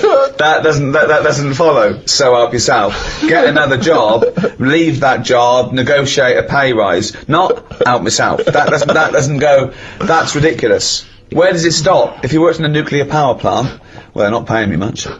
Have a little bit of uranium. A lovely little bit of uranium. Yeah. I do. That's a strange analogy, Rick. Some left straight from a bloke nicking stuff from work. So he works in a power plant, he's having himself a bit of uranium. What's he doing with the uranium? Well, you know, Mars a day and all that, and that's for energy, and so's uranium. But more energy than a Mars bar. Yeah. I never nicked because I couldn't bear the shame. Even as a kid, I knew that was shameful. I want a clear conscience. I want to go to bed and sleep at night. And I do, Carl. I haven't got restless leg syndrome or people shouting out my window. So I sleep at night because I've got a clear conscience. And that, to me, is what guides me. Well, it's like when I first moved to London and I was travelling, when I was living in Oval, I was travelling across London all the way to Shepherd's Bush every day. That's a big, long, 45-minute, hour-long journey. And there were not barriers at either end in those days. So I could get on the tube at one end and get off the other end and no one ever checked my ticket. And I was buying tickets every day for months and months and months, and it was starting to seem to me weird. I was like, well, no one's ever checking this. So, of course, you know, got a little bit lazy. Maybe I stopped buying tickets occasionally, taking the trip back and forth, boom, boom, boom, boom, and then for maybe a month, travelled without a ticket. And then I was coming up, kind of got a bit blasé, obviously, coming up in Oval Station. Someone steps up and says, excuse me, can I see your ticket? And that's terrible because when you're in your mid-20s, it's not like a kid anymore. No. I mean, you are an adult. You've made a reasoned decision there. You can't plead ignorance. So, so I said, I'm sorry. Yeah, let me see your ticket, please? I went, yeah. I was looking through because for some reason, I used to keep a lot of old tickets. And I was looking through, pretending to look for my ticket. I went, I don't know what's happened to it, but I did actually. I bought one at Shepherd's Bush, and they went, okay. If we phone up Shepherd's Bush and there's no evidence of you buying a ticket, you can go to prison. I'm going to ask you again, have you got a ticket? No. Oh no. I'm embarrassed. It was unbelievable. Being told off is worse. It's worse, Well, isn't it? it's because there's people walking by and I'm being told off by a woman who's at least 1.5 foot shorter than me, wearing a uniform. And it was so embarrassing. It was so cripplingly embarrassing. Yeah. Can I ask you again, have you got a ticket? No, I haven't. No. So you lied? Yes, I did, yeah. Okay, we're going to have to take your details. But honestly, being told, and that's it, it's the shame. Maybe it's a good bit of upbringing, unlike Karl, obviously, who's a man who's got no guilty conscience at all about the whole Mars bar incident. But whereas you and I, Rick, are raised obviously by better parents, and we are, it's been drummed into us, How much was that train journey? is, we do feel that guilt, and that's maybe one of the reasons why we don't transgress. Like, and this is an interesting, we were talking earlier about the murder thing. Well, of course, there's that sort of idea which has often been used in films. In a godless universe, and if you do not feel guilt, what's to prevent you from committing a murder? If you can get away with it, if you could commit a murder, let's say you wanted to, and you could get away with it, there is no one to judge you in a godless universe, and you can live with the guilt, what's to stop you doing it? Well, I'd just like to say now, it is a godless universe. As an atheist, there is no God, and I'm a good person, not because I'm going to get rewarded for it in heaven, because that's the way I want to live my life in a society that treats people like that. So, a lot of the laws of the land, not just in the country, in many countries, are from the Bible. I mean, that kicked it off. I mean, there was laws before, obviously, and there were different gods before this one. Was invented, but let's have a look at the Ten Commandments. I think that lays down most of the. A lot of them are good rules of thumb. We've got to go along with them. They certainly didn't invent those rules of thumb. I think that mankind were adhering to most of them before it was handed down. So let's have a look at them. There's a website here, a Baptist Christian website forum, and this guy. Maybe I shouldn't say his name. I mean, he's put it up there for public, but I don't want to embarrass him. He says, brethren and sistren. What? Yeah, so never heard that before. I've learned a word. Yeah. Brothers and sisters. Could have said that, but he's not. He's just the classic. He could have said people. Could have said people, could have said folks, say folks. It has come to my attention that not only are many of our members unable to correctly recite all the 10 Commandments, it's probably a big problem. I don't know, he goes around testing them going, number 3, get out. Go and learn it. But those who can remember, even a few, invariably get the sequence wrong. Is that important? Oh, well it is. He says, let me set the record straight. The commandments do not come in a random sequence, with the exception of 7th commandment, an obvious anomaly. Why? Well, he reckons that thou shalt not commit adultery at number 7 should really be 6th in terms of severity. Let me explain. The commandments appear in order of severity. Right. The harsher the punishment, the closer to the top. I hope this handy colour chart will make the intrinsic beauty of God's word more comprehensible to all. So this is it. He's laid it out. Commandment number 1: thou shalt have no other gods before me. Okay. Alert level severe. Punishment, genocide. Whoa! Entire cities with men, women, children and animals must be killed. So that's a lovely, nice Christian view there. So if you worship another god before the right God, he doesn't name him by name, he just uses the term God. Sure. But there's only one according to this genocide. Yeah. Anyone who worships another god, genocide. Entire cities with men, women, children and animals must be killed. I don't know what the animals have ever done, but yeah, okay, so that's number 1. That's the most severe, worshipping the wrong god. Sure. Okay? Number 2, thou shalt not make unto thee any graven image. Okay, no graven images. That's I assume, so druids, devil worshippers, anything like that, isn't it? Well, I think it's also just, I suppose it's kind of images that mock or degrade the Almighty. Okay. Severe. What's the punishment there? Genocide. Genocide again. Wow. That's his favourite there. Genocide. Entire cities with men, women, children, and animals must be killed. What worries me is we're a couple of smart guys, and we're not entirely sure what that commandment means. No. So we could go, but we could accidentally. Yeah. 3. Thou shalt not take the name of the Lord thy God in vain. Okay. Okay. I assume God made these, did he? He's used the first 3 talking about himself here. Alert level high. Capital punishment. Capital punishment, so not genocide, thank God. No, you're just going to be... Yeah, you're just going to be put to death there, not all your friends and family and dogs. Sure. Leave the budgie? No. Number 4. Remember the Sabbath day. Keep it holy. High. So alert level high. High, yeah. Capital punishment. Death. Capital punishment again. Yeah, if you forget the holy day. Well, what makes me laugh is that sometimes you can be walking along and you go, all right, all right, I'm just going to. I keep thinking it's Monday. You what? You forgot it's Sunday? No, I just felt death. Number 5. Honour thy father and thy mother. High. Okay, so and if you don't honour your mother, Capital punishment. Capital punishment. Lot of death. Lot of death. Again, at the moment, isn't it? Yeah. So strict. Yeah. We haven't even got to thou shalt not kill yet, and yet he's killed everyone so far. Wow, jeez. Now 7, he's put a number 6 here. He's put them out of order, 6 and 7, because he thinks this is higher. Thou shalt not commit adultery. High. Capital punishment. Capital punishment again. Now the fellow who did this website, he's put thou shalt not commit adultery above thou shalt not kill. God had it the other way around. God had thou shalt not kill, but this fella, I reckon his wife played away. Right. So he went, right, I'm putting them in a different order. Because before, let's see, number 6, he's put thou shalt not kill, alert level, elevated, capital punishment in some cases. So if you murder someone, you can sometimes be killed. If you commit adultery, always death. Get killed. So I think he's made that he can have his wife put to death, right? Or he could kill her, but maybe get off with it. Right. That's why he's done that.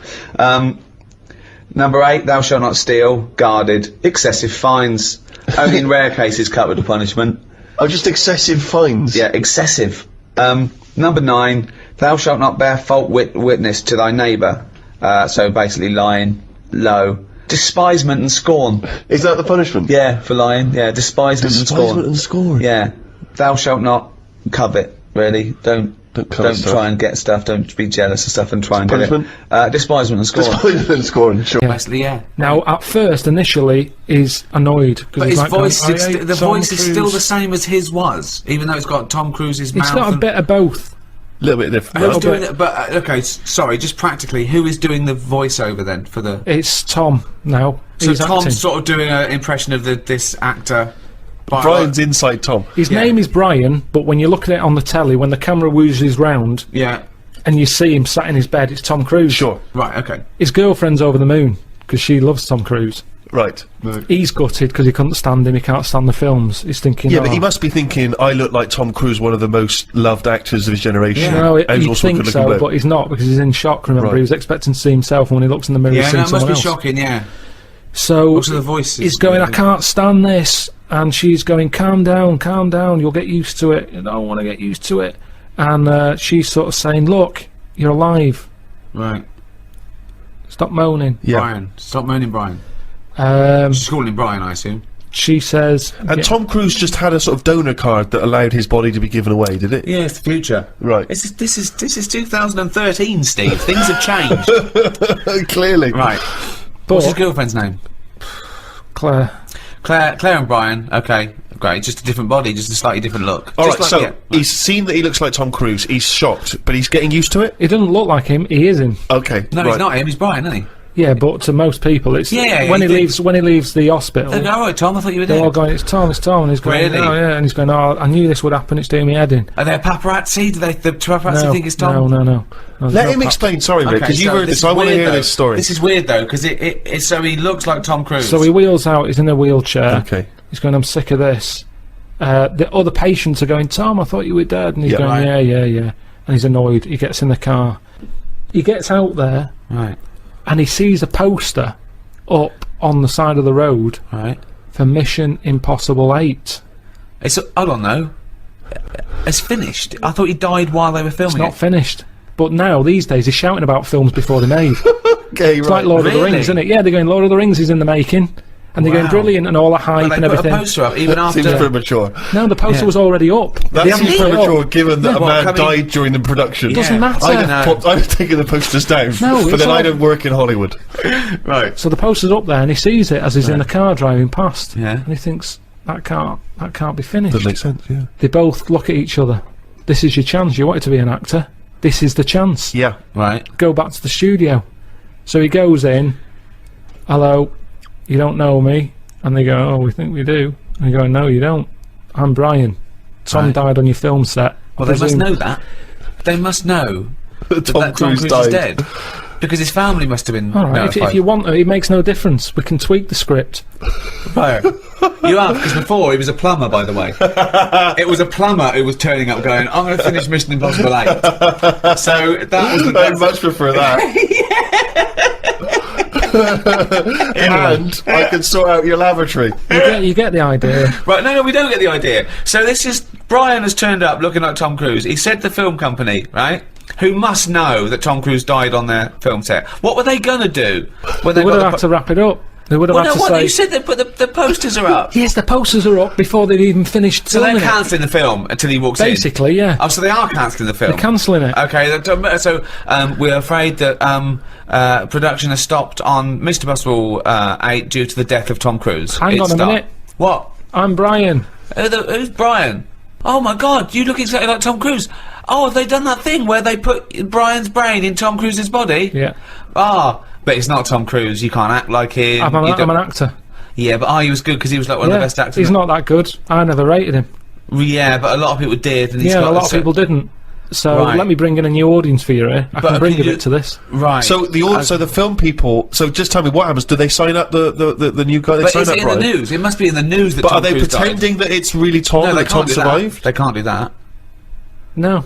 But they're quite So unscrupulous. they've these told Hollywood the people. world that Brian is taking over. Brian, right? He used to be a plumber, but This it's is now Brian, who has no surname. Brian By has the way, no he's like just Madonna Brian. or Cher. Exactly. Yeah. This- So Brian, right? Is that Brian? But it's above the title. Brian I bet it's Brian with a Y. Brian with Right, a Y right, in Brian. Mission Impossible 8. This won't work. Where's Tom Cruise? It's not the same. So this, of course, gives it a boost because Well, The people wanna flagging see- people franchise wanna has see how been good Brian is. rejuvenated. the Yeah. press, the news that's Yeah. out there. Yeah. Tom Cruise and his new film. Well, it's not Tom Cruise. They can't say that. Well, it is though. When you look at it and you go, "Oh, it's Tom Cruise." Well, no, you got to say a bloke that looks like Tom Cruise. The body in of his Tom new- Cruise. Yeah. The acting ability of Brian. In a new movie. Mission Impossible 8, starring the bones and skin and stuff of Tom Cruise with Brian's brain. Oh, forget Do it. you like Tom Cruise's face, but not his acting? And you'll enjoy Mission Impossible 8? I'm not bothered. Oh, Mission Impossible 8 from the people who brought you the first 7 and the hair of the bloke who was in the first 7, but with Brian doing all the lines. It's some gun I've never heard of on the 7th sequel. No, wait, sorry, I really want to hear the ending of this movie. Please let me ask questions. You had your chance to ask him questions.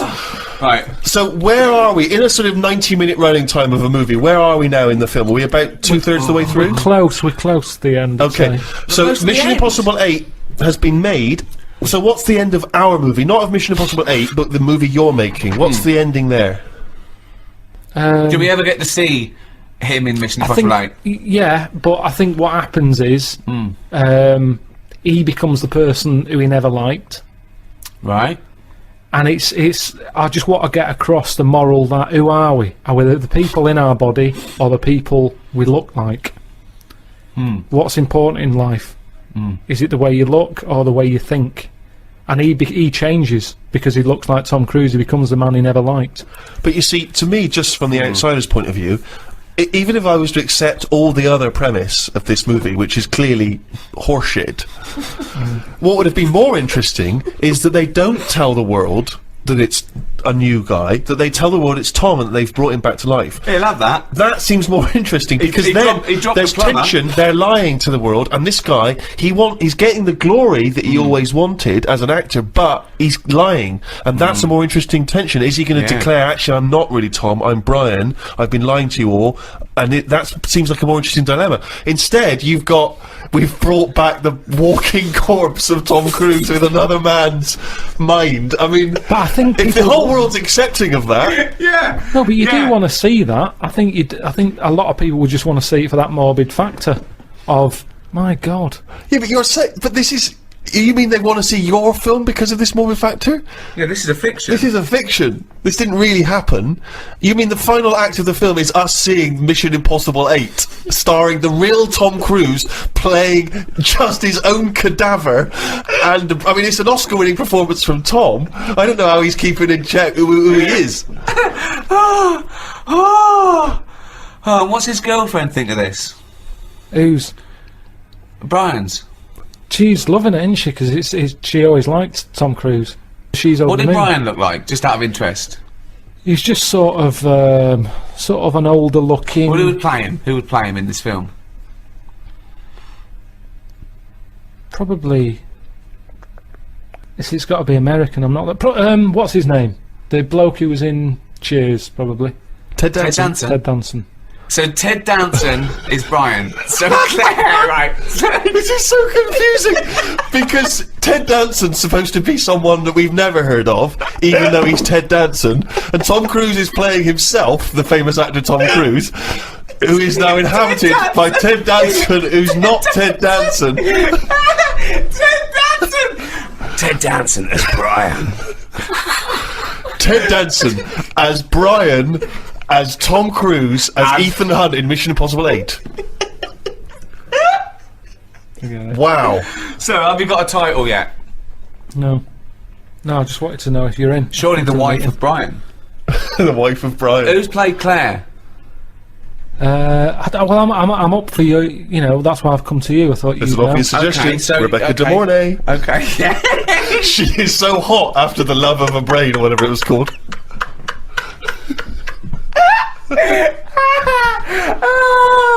You wanna go where everybody knows your name? It's Brian. Well, that's about it for this special free guide to in aid of Red Nose Day, Comic Relief.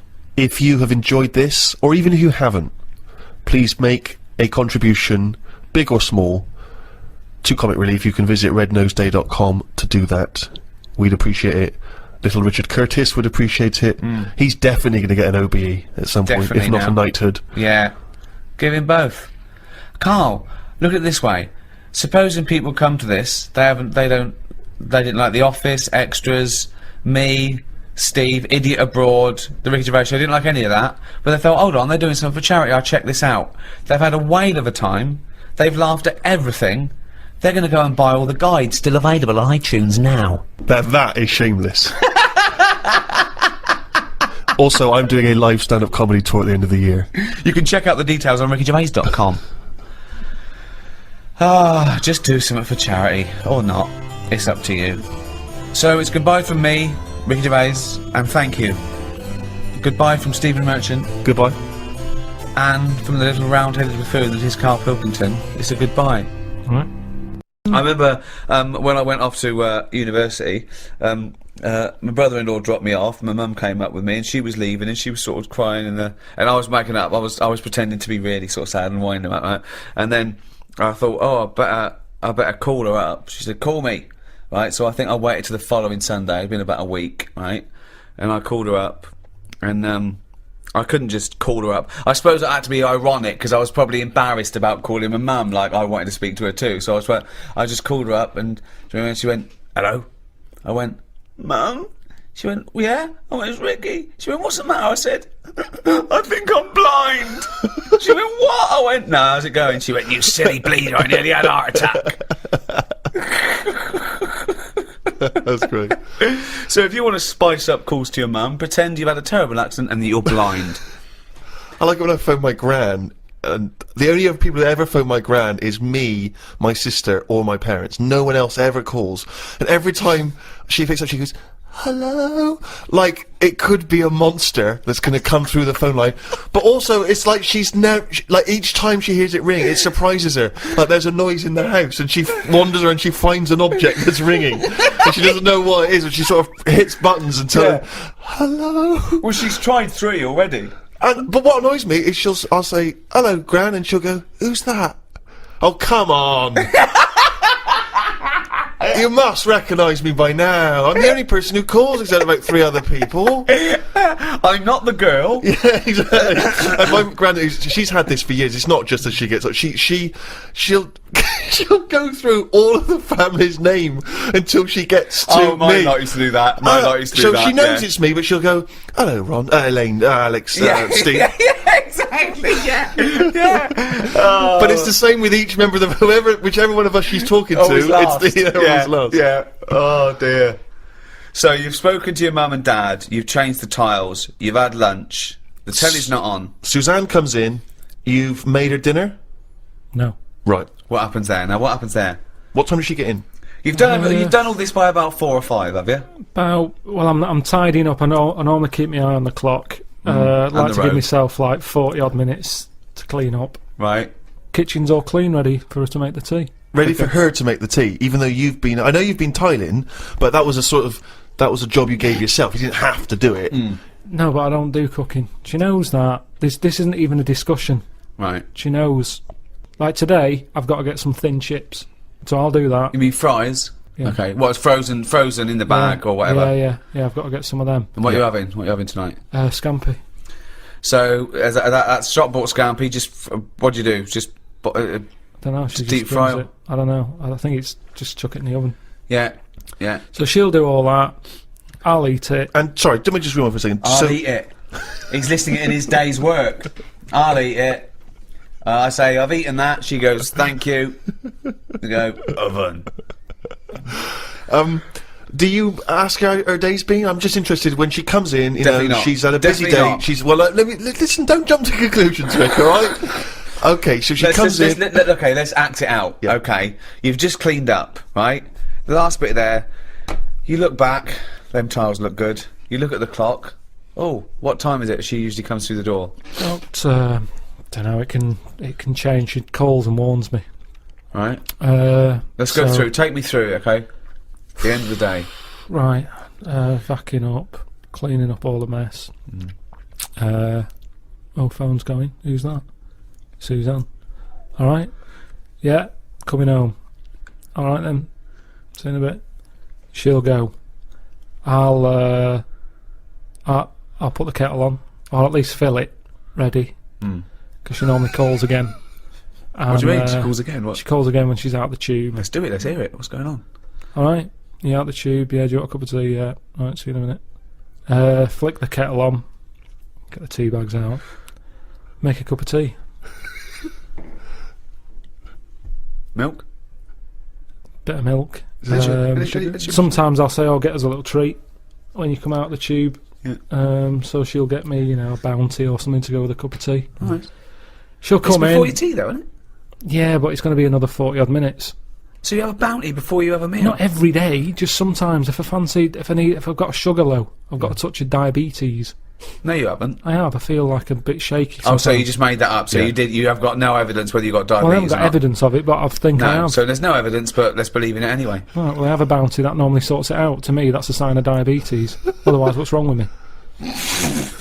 So, You're just a greedy fucker. no, I'm telling you, I sometimes need it. I get a proper urge for a Mars bar. I go, I've got to have What one do you now. have a bounty for then? No, just to mix it up because I get sick of Mars bars. Do you? Well, when you say get me a bounty, have you got an urge for a bounty then or a Mars bar? Well, it's just that they're both quite equal in sugar content. Yeah, but Bounties, there's a lot of that. do you coconut. specify then when you say get me a treat? She says, well, what? I Sometimes you have a Mars bar, sometimes you have a No, bounty. that's enough for me. I'll go when she comes in. It's a talking topic, isn't it? What have you got me? Topic. Sometimes gets you a topic. It's something to chat about, isn't it? Right. Got Okay. your bounty. Something to chat about. So, has there ever been a time? Sorry, I just got to get this straight, Steve. Sorry, Rick, I just wanted to say, could you imagine you and I having a conversation about what chocolate bar you've brought me? What'd you get me, Rick? Got your bounty. Is that all Thanks, right? mate. That's as long as that conversation can possibly Yeah, go. that You're is talking it. about it, it's a talking point. Yeah, so what happens? So what's the last time there was a discussion about what she bought you? Did she ever bring you a bounty and you go, oh, I was really hoping for a Mars bar? I think the last time she got a bounty, I sort of said, "Oh, they do a 3-pack now." Do you know how they just have 2 bars? They do a 3 one. Right, what did she say? She said, "Did they?" So, She yeah. said, I want out of this relationship. No, but that's how a chat starts, and they'll go, yeah, that's why there's fatter people now. Everything's in bigger amounts, innit? It used to just be one, like a Milky Way. Now you can get a 3-pack, and then they're saying, oh, there's fat people. Because that's the thing. She's sort of been talking to people all day. I've been tiling, listening to the radio, hearing reports of obesity. So this is a chance for me to tell her what I've learned, in a way. Right. So I'll empty what I bet I've she learned. loves coming through that door. When she comes through, take her coat off, I'll go, oh. She'll go, what, are we having scampi still, or have you gone off the idea? And then I'll go, oh, you know, we should get them tablets my mum's been talking about. She goes, what tablets? I go, the food. So see how it's all coming together? Yeah. So it's like that, and that's What does we she do. say to the idea of now living on tablets instead of having some scampi and chips when she comes home after a hard day's work? What does she She say just to sort of that? goes, oh, right. She says, oh, right. Yeah. So this important information which you're imparting that you've garnered during the day, her response to that is, oh, right. Yeah. So- and then I'll get her attention at some point. I'll say there's worms with teeth. I'll get her attention at some point. I'll say, I'm going to bring out the good big guns now. Imagine- Right, she's ignoring me. Okay, wait for this. Suzanne, I see you're ignoring me. Yeah. Worms with teeth. Oh, God. Amazing. So what does she say to worms have teeth? I can't remember. She just sort of said, oh, have you got the facts right? I said, yeah. That's kind of it. And she'll either go, oh, right, or she'll... I mean, it's pretty rare that it's anything more than that. So it's not a conversation, really. It's, No. Because the response twice now has been, oh, right. Right, so she's looking forward to some scampi and chips. She hands over your bounty. You go, oh, they do 3. Yeah, whatever. Right? What happens next? Take us through. I'll sort of say, "You got anything to report? Anything gone on today?" And she knows it's. I sort of phase off again. It's like a phone call. She'll go, "Oh, so and so's leaving or whatever," and I don't know these people, and I'm not that interested. And she senses that. Yeah. Yep. So she'll go, "Oh, have you paid the insurance?" I go, "No, I forgot." She'll go, "I told you to do that." I said, "Yeah, but I've been doing the tiling." She's going, "Yeah, but weren't meant to do the tiling. I asked you to sort the insurance out on the washer because the washer keeps breaking." And she won't let me fix it, even though I know what it was. It was the heating element. I said, I know how to fix that. But she was going, "No, I don't want you messing with it because if you flood the kitchen out, it's makes a mess." So anyway, so I've got to sort that out. I still haven't done it. I should have done that today. Then have a game of crib. Oh, God! Oh, It's like being in an old people's home. I know, but I'll tell you what. Put the telly on because there's some flump on there that might give you an insight.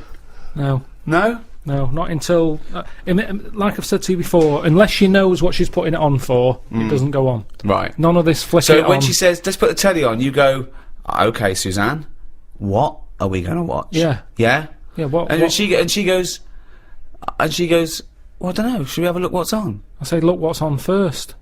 But have you got a Radio Times or a TV? Yeah, I've got a magazine that comes with a paper at the weekend. Okay. Look through that. If there's anything on you fancy, we'll look at it.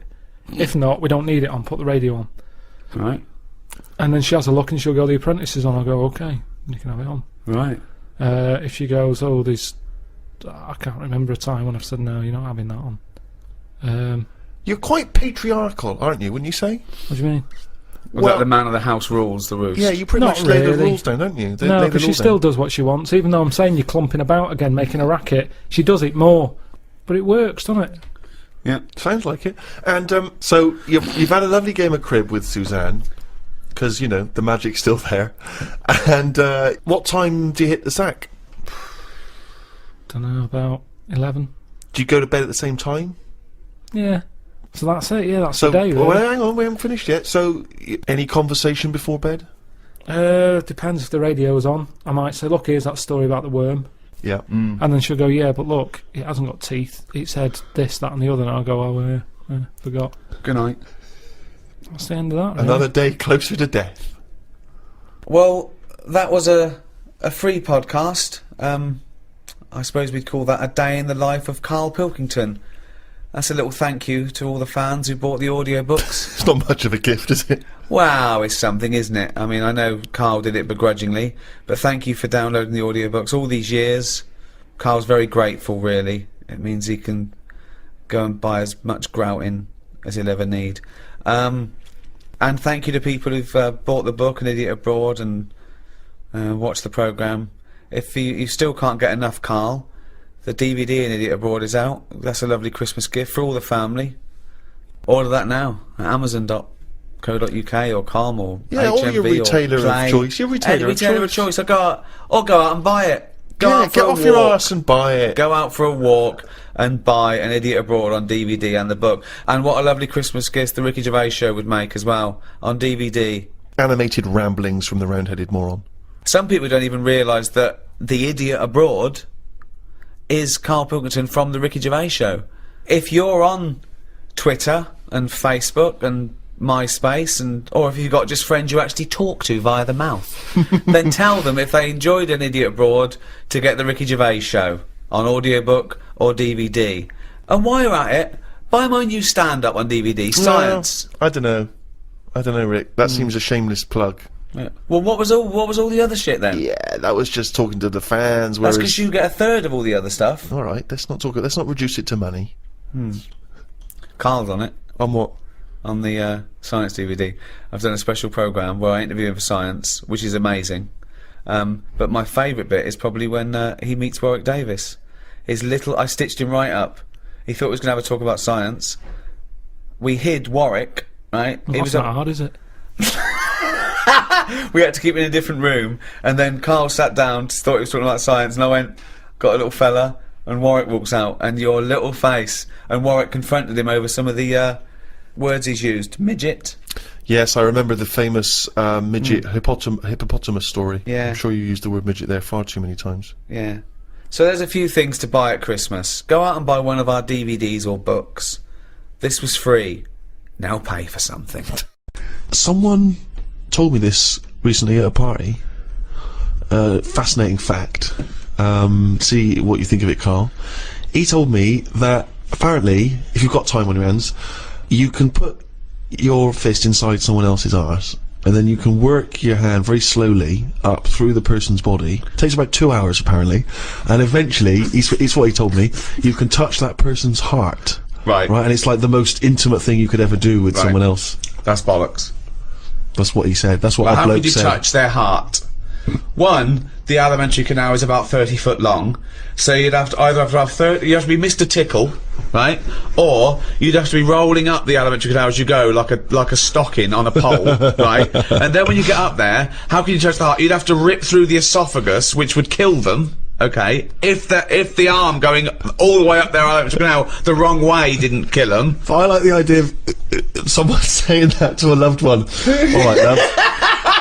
Love, little surprise for you. The kids are at your mother's. Yeah. I've put the phones off the hook. They're out for 2 hours. They're actually, they better be out for 4 because I'm going to need to get it back out again. Yeah. Where's the Marge? It's like, imagine the doorbell goes, you've got to sign for a package. Who told you that at a party? A psychopath. I don't know. And then he was convinced it was true because he went online to try and even when we were at a party, he found a computer and he started typing in fist, heart stuff. And I said, you better delete that in case the person whose computer finds fist, that. heart. Fist, heart. Also, if the aim is to touch the heart, right, go via the mouth, it's shorter. Let's pop it down the mouth. Yeah. KARL, thoughts? I mean, there's getting to know people. I mean, do you know how people say, oh, you shouldn't use the toilet with the door open and all that because it ruins what, like, knowing too much and everything? But that, for me, where do you go from there? Yeah. But you know me, I mean, I've got nothing against gays and that, but they puzzle me to this day. There's still things that happen when I go, what is all that about? Like what? I went to, what's the name? Harley Street. I went for a checkup. And like a medical. Posh, you know Harley Street, it's like it's the top doctors, isn't it? I've never been before. All posh buildings and that. Went up to the counter. I said, here, see the doctor. They said, name, give us 10 minutes, go and wait in the waiting room. Dead posh waiting room. Dead fancy. Big leather furniture and that. Yep. Loads of magazines. I mean, like a newsagent's. In the middle of the room on a table. Loads of them. So I'm looking through, and there's the top quality ones. Your Esquire, GQ, Classy, Yacht Weekly, all that, Country Life, Boys, Boys. There's one there, yeah. Boys. What's that? Right, lifted up like the one on top of it, and it's like boys with a Z. Two fellas stood there, looking sort of Italian looking. Oh yeah. Right. Remember Brother Beyond? That sort of look. Right. Yeah. Sort of greasy hair. It's a cracking reference there. Dungarees on.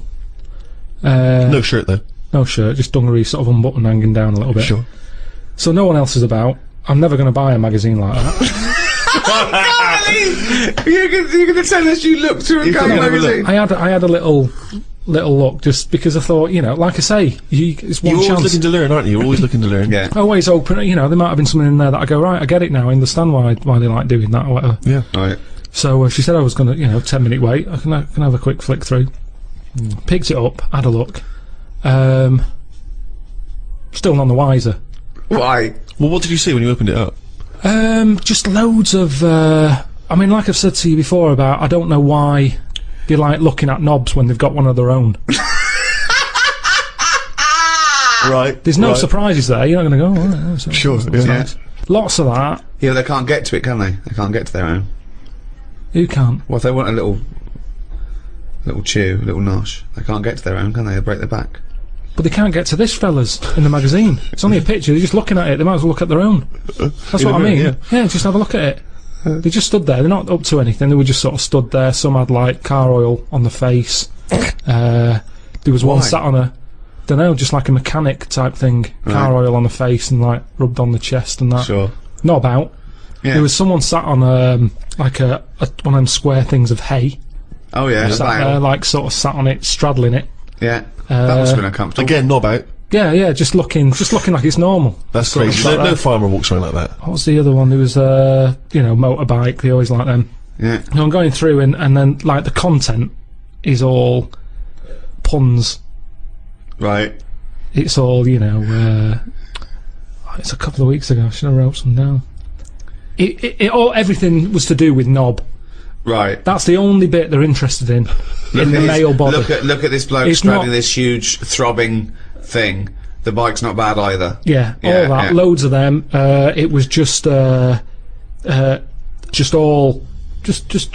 Just 100%. Like let's just talk about the knob. That's a good name for a gay magazine. 100% cock. 100% cock. Did it not at any moment sort of maybe slightly unnerve you that the doctor might come in and see you reading boys? No, because I wasn't. What about if I walked through? Because I remember once when you were in hospital about to have a tube going down your knob and you were sitting in your pants with stockings on and I walked through and you were horrified. So what if I'd have walked in then and went, Yeah, "Carl, I what are you would have doing?" just said, "Look at this.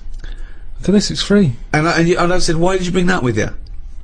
No, I would have just said, "Look, does it look like I brought it with me?" Look Yeah, at this. yes, it does. Well, Because I've never. what? So you Because look I at would never see. You would never see a gay magazine in a doctor's waiting room. So I think you bought that and then pretended that it was that's there. the thing. I was amazed by that because there was no like there was no Mayfair or anything.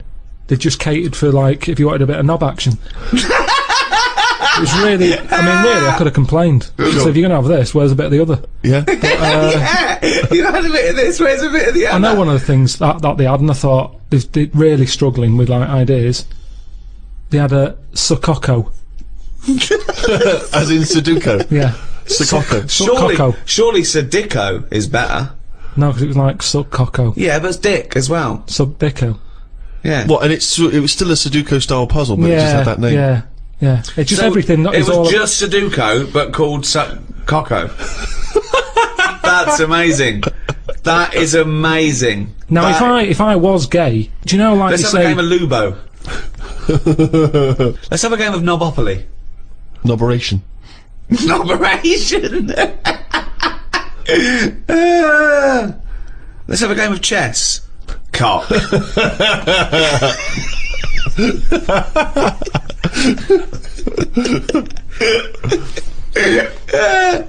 Let's have a game of fuckaroo. Well, that works for either sex. Yeah, that's true. That's how we spend our Okay then, Christmases. fuck a poo.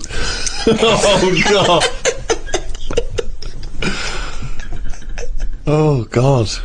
Human intimacy is a very strange thing because kissing is a bizarre thing, isn't it really? I mean, I don't know what the evolutionary origin of kissing is. You know what I mean? It's quite a sort of strange It's like anything, It's though, a isn't it? strange thing. It's because if you start reading about all the weird stuff that goes on, like people who have it away with dead bodies and that, it's because you've planted the seed in your head, and you start going, oh, I'll give that a go. Like food, you either want an olive or you don't. Some people will go, I'll try it. Some will go, they're not for me. Do you want an olive? No, but you can shove your hand up my arse so far to touch me up. You haven't got any olives. I have got some olives, but if you are fed up with olives, I've got an arse here going begging, and 30 foot along the animatrix now is a little heart I'd like you to touch. But the thing is, if you give that a go and you enjoy it, then you want to do it again. Right, And you've created do not stuff. try and do that. Do not try and stick your hand so far at someone's arse you can touch their heart.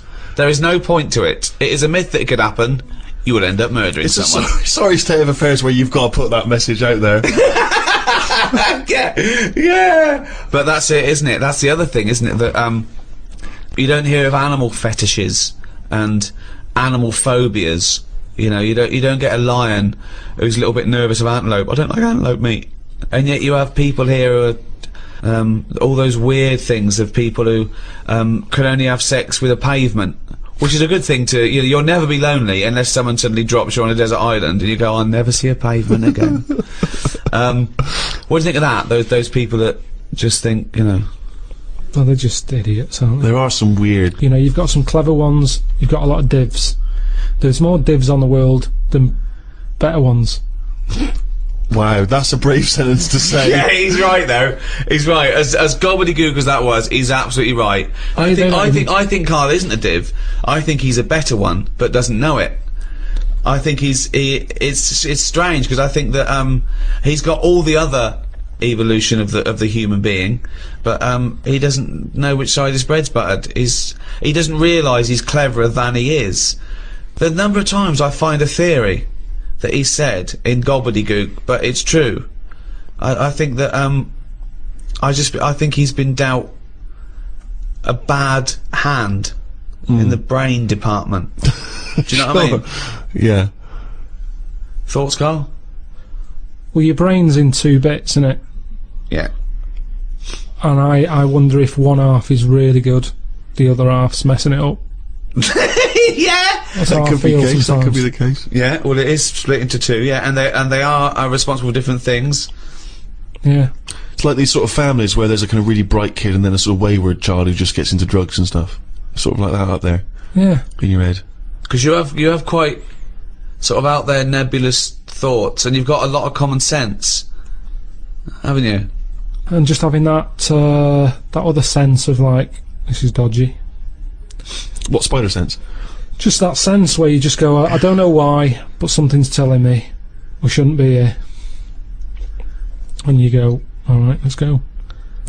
I didn't think that. I knew he'd hate it, and that's why I did it. Couldn't stand it. There's no broadening of the mind going on. I don't know what you mean by that. What do you mean by that? What does that say mean? What do you think it means? Well, just, I don't know, I was expecting a bit of mind broadening. I summed it up! I had an injection to sort of protect me from dirty chimps. Learn English, all pulled together. Anyway, what was my point? Pyramids. Whoa, hang on a minute. Let's just call them the pyramids. Let's have a look how great they are. Yeah! I mean, in a few words, your gut reaction. Yeah, Your gut reaction isn't wise, because it still hasn't settled since all these places. I don't think that's going to have a clue. Right. So they can build the Great Wall, they can do a massive big wall, but they can't be asked putting MDF doors on. Doesn't make sense. But again, that's just China for you. I saw this fat worm. He's like, why would he have made that? At what point? He did all this in 7 days, they say. When did he do? That's at the end. I reckon that's in the afternoon of the 7th day when he's going, I can't be arsed with this. Let's just make a little bit of a blob with a head on it. I mean, really weird looking stuff that you go, I don't know what it's doing in the world. In the end, they ate one. Oh, God! How old are you? Oh, well, I'm 72. Right, well, you don't... 23.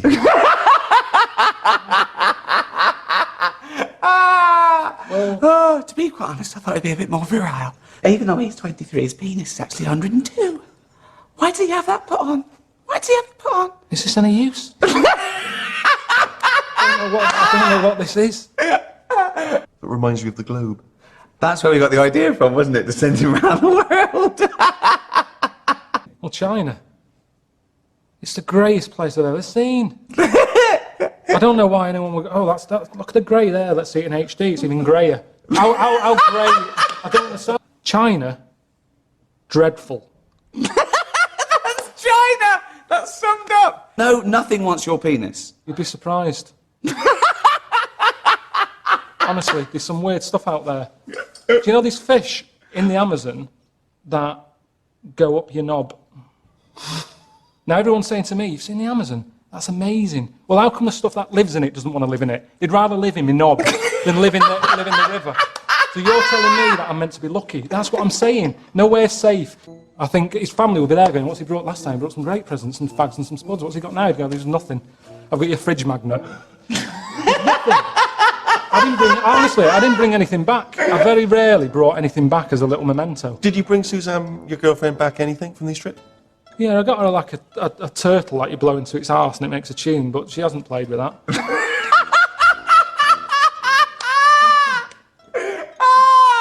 Oh, God! That's amazing! That's amazing! Oh, fuck me. You are the strangest man on the planet. You haven't been to China. Thank you. Good night. Chicken. Why is it orange in Chinatown? Just the slightest thing. The chicken is orange. They eat anything. You know what I mean? Octopus.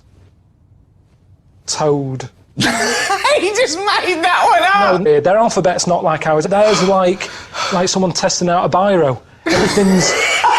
There's no logic to anything that they do. Everything that we've done, they've gone, right, we're going to do it weirder. That's how it comes across. I'll just give Suzanne some No, flowers. because she'd be going, oh, aye, what's been going on? If I built her that, she'd be going, what's been going on? Are they the oldest thing on the world? It's like a pylon to them, that. You get sick of it. It's accessible by an 11-hour trek through the mountains. Well, that's not accessible, is it? That's true! Delivery drivers moan at me, just because I'm on a second floor. So if you're up there, they're going to have a right whinge on when you get to... The conceit of this ball-achingly dull series... You must get a twinge and go... I always get emails from people going, are you coming out next week? I don't know. I don't know. You don't know! What are you talking out for, Carl? How's Suzanne? I'm not with her anymore. Sorry. If you're not happy looking a knob in the face, there's something wrong. You should be comfortable with it. Just there you go. It's a good rule of thumb. So... Some bollocks on a stick. What are you doing? And you go, he's got a head like elephant. Elephant Baba, three down. So it's convenient. I learned that babies in China, a lot of them have square heads. Right, go on. We're going to kill this kid if you don't give us the 5 million. How can We're getting sick of him. Why? What's he doing? He's just shouting Congress tart. Give him the money. Give us the money. Okay. I wouldn't have got him to call you, actually. There's no way. There's no way. It's an idea. I'm out. So to be a Hell's Angel, you've got to shit in your pants. Your mum giving you... So shit in your pants and keep them on for a week. So, yeah, my dad said me Auntie Nora could have joined then. But, One of my first disappointments with football, I was 10 years old, okay, and one of the teachers was in charge of the football team, my junior school, and I went down to Tutty's, it was, a shop in Reading with my mum, so it's white socks, black shorts, white shirt, like that, got that. Knocked on his door. I said, I've got my kit. He went with the trials yesterday. You've missed it. That was it for a year. Right? Next year, where the trials, got the trials, okay? He was going, everyone, I want to give 100%, right, really try hard, really try hard. He's watching people play, right? I made sure that every time I ran by him, I was out of breath. Like, really every time I ran by him, he sort of looked at me, I think, yeah, right. Came to it, he said, the team is this, I'm left out, right? He went past me, and he went, you've clearly got asthma. So you didn't make that team either? Yeah, and I didn't, and I vowed that day, never try hard at anything. Yeah, well, you've certainly kept that up. Yeah. What's your thoughts on that, Carl? Do you play sport at school? A little bit, but it was never taken seriously at school anyway. It was, I think the PE teacher was a geography teacher as well. So it's like, you know, what does he know? It was all that. Basically, he put some tracksuit pants on that were always too tight for him. Could see everything. What were you looking at? Because you couldn't help it. It was in the days when clothing was tight as it is, and then it was like lycra tracky bottoms. Oh, right. And everyone used to say, look at the state of that. But like he's stealing sausages from it was ridiculous, ridiculous. So he didn't know what he was doing anyway. If anything, it was dangerous, because he didn't know what was the capability of a 10-year-old kid's body. Right. He put you through loads of stuff. Right. He didn't like me anyway, because I wasn't that good. If you're not that good, teachers don't like you. I thought you'd be pretty good. I wasn't interested. That's the thing. I did relay, and I got done for swearing. Got whacked on the arse with a baton. Hold on, why were you swearing in relay? When did that come into it? When did you need to swear in relay? You're running round, how did they know because you were the lads swearing? wouldn't slow down, so I couldn't pass it on, so I sort of said, fucking slow down, and he heard me, and then went mental at me. But yeah, so it was never, I mean, Darren Campbell, the athlete, I've told you, I don't know, that I was involved in his training. No. Didn't know about this. Yeah, Darren Campbell, I think he won a gold medal. Didn't he used to push you around in a bath or something? Oh, it's not less than summer wine. It was in my go-kart. Right. And it was a motorised go-kart, and you had to like pick it up at the back, run with it at speed, and then drop the wheels down, and the engine kicked in. But hold on though, that means you always needed 2 people to get you going on a go-kart? No, one. He did it. Well, where were you? Sat in it. Well then you did need 2 then to get it going. What are you on about? I was sat in it. Yeah. He picks it up, runs with it, Yeah. drops it down, wheels start, engine starts, off I go. But what would you have done without him? Well, I couldn't have done it. So you do need 2 people then for this motor? Well, one person. I'm sat in it. Yeah, but counting you, it's 2 people needed. Yeah. Fuck me. Jesus Well, what's so bad about that? Well, how can you have a play with yourself then? And you go-kart.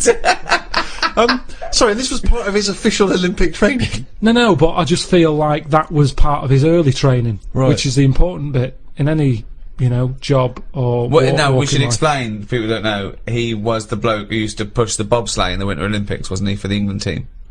No, he was a runner. Well, how is that part of his training then? Pushing a fucking go-kart? What was he doing? Because it's running. But he's running about a yard. No, sometimes more than that, quite a lot. And it's just, God, what do you want? It's Darren Campbell pushing me go-kart. Yeah, but you seem to be taking half the credit for his gold medal. All you've done is sat on your arse, you lazy twat. I just kind of think he was at the age where it's important. He could have made a decision not to go into it at that point, and I think he was never keen to get in the go-kart. Yeah. He was always keen to push it, and I used to let him. Now, if I said, no, I don't want you pushing me go-kart, who knows? I'm just saying I was there at the start. Doing nothing. Providing nothing. Sitting on your arse. Sitting around. Letting someone else do it. What athletes have you helped? Well, I didn't know this was let's do a podcast about athletes we've helped. You've not helped him, Carl. I'd have come prepared.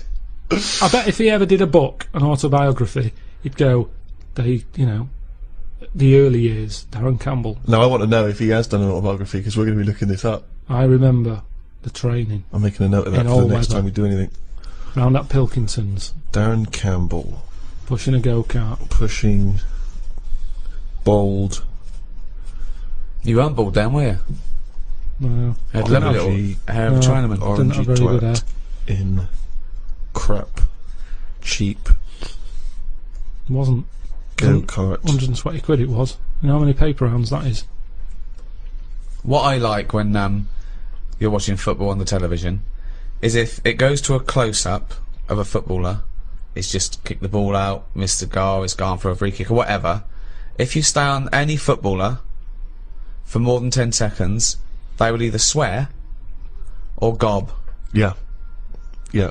I mean, that's a fact. Oh, yeah. I've never needed to gob that much. I don't care how knackered I am, I'm never gobbing like that. It's weird though. The other week, I just sat in the garden, slavering, just to see if it would ever run out. And it's amazing. I don't know where it all comes from. What is the That's strangest extraordinary. That's amazing. Just to see if it would run out. So now he's got to the point in his life where, as a hobby or a pastime, or just to count down the minutes before he dies, he's sat in the garden creating sputum, slavering to see if he'd ever run out. I mean, that's amazing. Where's it all Carl. come from? Well, you create it, don't you? But from what? I'm always getting done for not drinking enough water. Salivary glands. But it's amazing. Honestly, I just sat like that with my head forward and just let it drip. Wow. Me! So Suzanne comes into the garden like and all an she sees is her lobotomy patient. boyfriend sat like something from One Flew Over the Cuckoo's Nest. Yeah, like someone had been dribbling. battered around the head with a cricket bat. No, she was reading Did something. you answer she was back sat to a there. dictator? Yeah. What did he do? Battered me. But You got a trench up your arse as well. Yeah, that makes me slather. No, just sat there. What a fucking That's mom. extraordinary. What a div you are. And I just had my head there and it continuously... I think I got bored of it before it stopped. Oh God! I have never heard anything like this! Oh God, I need a second opinion! Wanker. It's unbelievable! He just sat there with his head down, slavering, letting it just That's You extraordinary. weren't even sort of like gobbing, you would just No, just let him... letting it sort of drop. So You've got nothing else going on in your life that you've got time to do this. So your brain wasn't even engaged. How long It were you there for? I tell you what, no joking, probably a good 15 minutes. 15 minutes of sitting with his head forward, Amazing.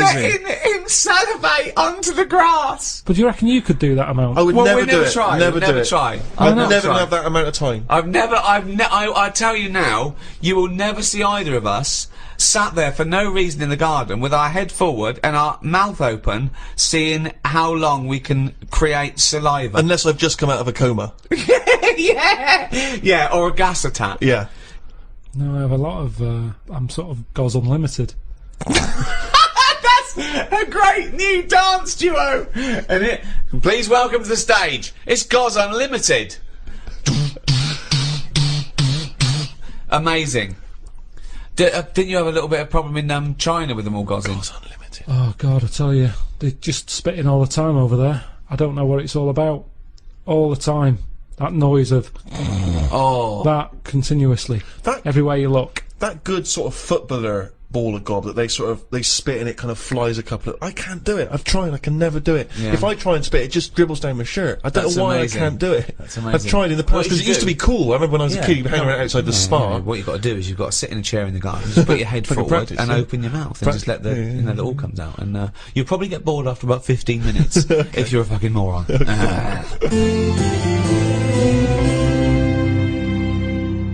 I like when you're watching the football on TV and it just goes quiet for a moment. There's like a lull in the action, and you just hear that sort of plaintive horn. Yeah. Come on, England. Come on, England. I just find it's so kind of mournful. It's sort of, and it's just the fact that someone's taken the effort to take it. I don't know what instrument that is. Is it a trumpet or is it just? It never sounds as elegant as a trumpet. I don't know. Maybe Just some it's- kind of horn. It's sort of it's reminiscent of like battle though, isn't it? Yeah. Like there was you had all the cannons and everyone. Then there was one bloke that just had to walk. One bloke that carried the flag. But it's never triumphant. It's sort of, you imagine you would have it at the funeral of a great footballer. Yeah. Echoing around the stadium. It's just, it always makes me slightly depressed. Although it is safer to be him in a football match than when you're walking into battle. Because if you're the fella with a flag, you're going, well, you're a walking target. Yeah. Everyone can see Target that. practice, And yeah. then they go, so, and even if it's dark, they go, I can't hear it, but I'll just shoot at the sound of that trumpet. Yeah. And no one likes the fucking trumpet. No one wants to hear the Hang trumpet on, with what's every the trumpet? What? What do you mean a trumpet into war? Well, there used to be people that would, carry an instrument that would dun, dun, dun, dun, dun, dun, dun, or you know, What, in a battle? yeah, keep them marching up, keep the morale of the soldiers. Bloke with a flag, bloke with a drum, bloke with a trumpet. I mean, think of this. Ventriloquist? This yeah, the Scots Guard, yeah. Diversity. They'd be, Yeah. they'd be Subo at the back. Yeah. Subo at the back. I'll Just put her keep. out the front. St. Francis of Assisi once said, "Where there is charity and wisdom, there is neither fear nor ignorance." Acts of human charity have been documented since the beginning of recorded history. Yet even now, in the most democratic and economically advanced nations, charity is still necessary. Does this mean that charitable acts are failing to effect meaningful change? Should charity even be the responsibility of individual citizens, or is it the obligation of government? Do handouts make people lazy and dependent instead of resourceful and responsible for their own livelihoods? Is it every man for himself, or are we all in this together? To discuss these questions and more, I'm joined by Stephen Merchant, award-winning writer and graduate of the University of Warwick. Hello. And KARL Pilkington. Gonk. Right. So, Red Nose Day, Comic Relief, has come round again. Yeah, Red Nose Day is obviously the very specific date in the calendar for the whole generic term comic relief, I think. It's normally when the telecast happens. Yeah. People know that that's the day when they can dress up, do charitable acts. But of course, Comic Relief is a charity that's working all the time for disenfranchised all over the world. And you can go to the website all year round, which is comicrelief.com. I think there's also rednoseday.com, which is if you particularly want to donate for this year's appeal. Have you always been a strong champion of Comic Relief, KARL? Not really. Why was I expecting that answer? Well, but I mean, we're doing a bit of charity now. We're donating our time. It's not much. It's not costing us anything. But I do loads of stuff without going on about it. That's, I don't think you should shout about the bits you do for charity, because then who are you doing it for? Oh, exactly. I mean, well, this is my thing, isn't it? That there's a lot of people that only do it if it's in the public eye. It's to do it really to be a busybody or to show off or to feel good about themselves. And I suppose that's good and bad. I mean, if it gets you involved, if it does some good. My gift to the world has been you, KARL, to be quite honest. I feel that you're the world now. I'm sure there's people in Africa going, we'd prefer blankets. Yeah. Doing a wills charity, isn't it? Is it? Sort of. I mean, No, it is. if you make a donation to a charity within the will, I suppose that's quite charitable. But Do you just mean- giving money to your relatives isn't, is it? Of course it is. Well, They it shouldn't is. have it. They're They getting shouldn't- some for nothing, but it's. I mean, I don't know. It's giving something away that you have no use for. Exactly. Yeah, mean, but forget that. It's someone is getting something when Yeah. they've done nothing for it, really. Well, it is. I suppose it is charity, but charity is usually infused with some sort of altruism. It's usually to do with giving a piece of something that is kindly because you could do with it. I mean, not strictly. I think you can give away something you don't need, but it's hardly donating a kidney, is it, or some of your wages? It's like it's not charity on your part because you're literally not around anymore. So it's no longer you giving it. It's just some Yeah, but money I could there either was. give it them or not give it them. Once I'm dead and I've turned to mush, I shouldn't be worrying about Suzanne's mum getting a table. Is that what you you're know- leaving her? Well, I've called up my dad first. Why are you and said- doing a will for the Because show? of this travel thing that I'm Right, yeah. doing, and it can get dangerous, you know. But why haven't you done a will up to now? Because you sort of, I don't know, I felt sort of young and free. Whereas now I'm... That's never two words I've associated with KARL. He's always seemed like a man who's in his late 50s. Yeah, and exactly, I've certainly yeah. never the idea that you're free. Even if we're just talking about the head alone, it's the head of a late 50-year-old. Free of hair? Yeah, totally free of fucking hair. I'm sort of getting on first name terms with my doctor. Oh, really? Chatting more. Oh, what is it this time? How's your middle finger? You Not know. too bad, KARL. All that sort of thing. So it's just made me think. Have you had that done for the will, by the way, for insurance I think and you stuff? need to, don't you, for a will? I think you do. There's nothing on the prostate paper. exam? No. No, listen, for insurance purposes, I think you need to have a testicular exam for testicular cancer. You're just leaving the high risk for testicular cancer, actually, and you're entering the high risk for prostate cancer. And you can have both at the same time. You could have both the at the, same examination time, at the same time. if he's a very dexterous doctor. I wouldn't want that. Why? Too much like... It's just too much playful. going on. It's like someone juggling you. Yeah, it's like being examined by Squiddly Diddly. And so you said you called up your dad. Called him up. I said, "Is there anything you want if I die?" Right. And presumably, you know, Suzanne, she's getting the lion's share. She is. But then the fella who was on the end of the phone talking us through it all was going, "Oh, you should get married." I was going, "Oh, shut up." He's saying, "Well, it make things a lot easier when it comes to this." And it's like, well, that isn't a reason to get married, is it? Well, so she can have all my stuff. I said, "I've wrote on the bit of paper that she can have it. I'm not bothered. I'll be What dead." did you wrote? What did you wrote? You know, all that whatever we've got, she can have. Yeah, right. That's fine. That's as good as a marriage then, isn't But it? it's something about tax. If you're not married, you have to hand over more. Well, she'll get... yeah, I suppose if it's money, she'll pay tax on it. Yeah. I think you get so much and then it's like ridiculous tax rate. Yeah. But she's going, that's why we should get married, I'm going to be paying tax. I'm going, hang on a minute. She's already like thinking about money loss instead of me disappearing. Yeah. She's going, yeah, we should. And I'm saying, look, you'll be getting a load of money. I said, if I die on this programme anyway, I'm insured, you'll be getting about £1 million for that. Yeah. I said, so that's something you haven't got now. Yeah. Got nowhere near that now. I said, so even if you have to pay tax on that, Yeah. I don't think it'd be right to get married just in case I get killed. Well, you are married, aren't you, Richard? Well, then you may as well get the paperwork. No, because then everyone wants a party. Everyone's have to have a party, you could go straight down to the registry office. Honestly, people start going, oh, you should do this, and oh, it's not a proper wedding unless you do that. Have your two sets of parents met? No. That'd be good, would it? Well, I suppose it's a reason to, isn't it? At least if you're getting married, there's a reason for them to meet. At the moment, there's no reason for them to meet. No. They'd get on each other's nerves. My dad wouldn't get on with a mum. Why? Just wouldn't. She doesn't like me, so she won't like me dad. Because he's just an exaggerated version. So I think it doesn't need to happen. But you could just nip down the registry office, get it done and dusted, and you just phone up your folks and say, it's already happened, it's I too said late. that. I said, listen, if we had to do it, I said, if it was like we've got to do it for some reason, I said, I'd do that. We can have it done by 2, you can be back in work for 3. Because at the end of the day, there's no, you know, we've known each other for years. Yeah. We're not going to suddenly turn into some sort of Tom Hanks and Meg Ryan film just because we've got married. Yeah. It's going to be the same, exactly the same. Yeah. Except she'd want a joint bank account or something. That's the only other thing that would probably change, and I don't like the idea of that. Why? Just, I like to know what's going on. There's enough people sticking their hand in my account, charity-wise and all that, without an extra hand going in. Who happens to be the love of your life. I'm not moaning about it, I'm just saying it works the way it is. You hear about people getting married, and it doesn't last. Adds extra pressure. What pressure is it going to add?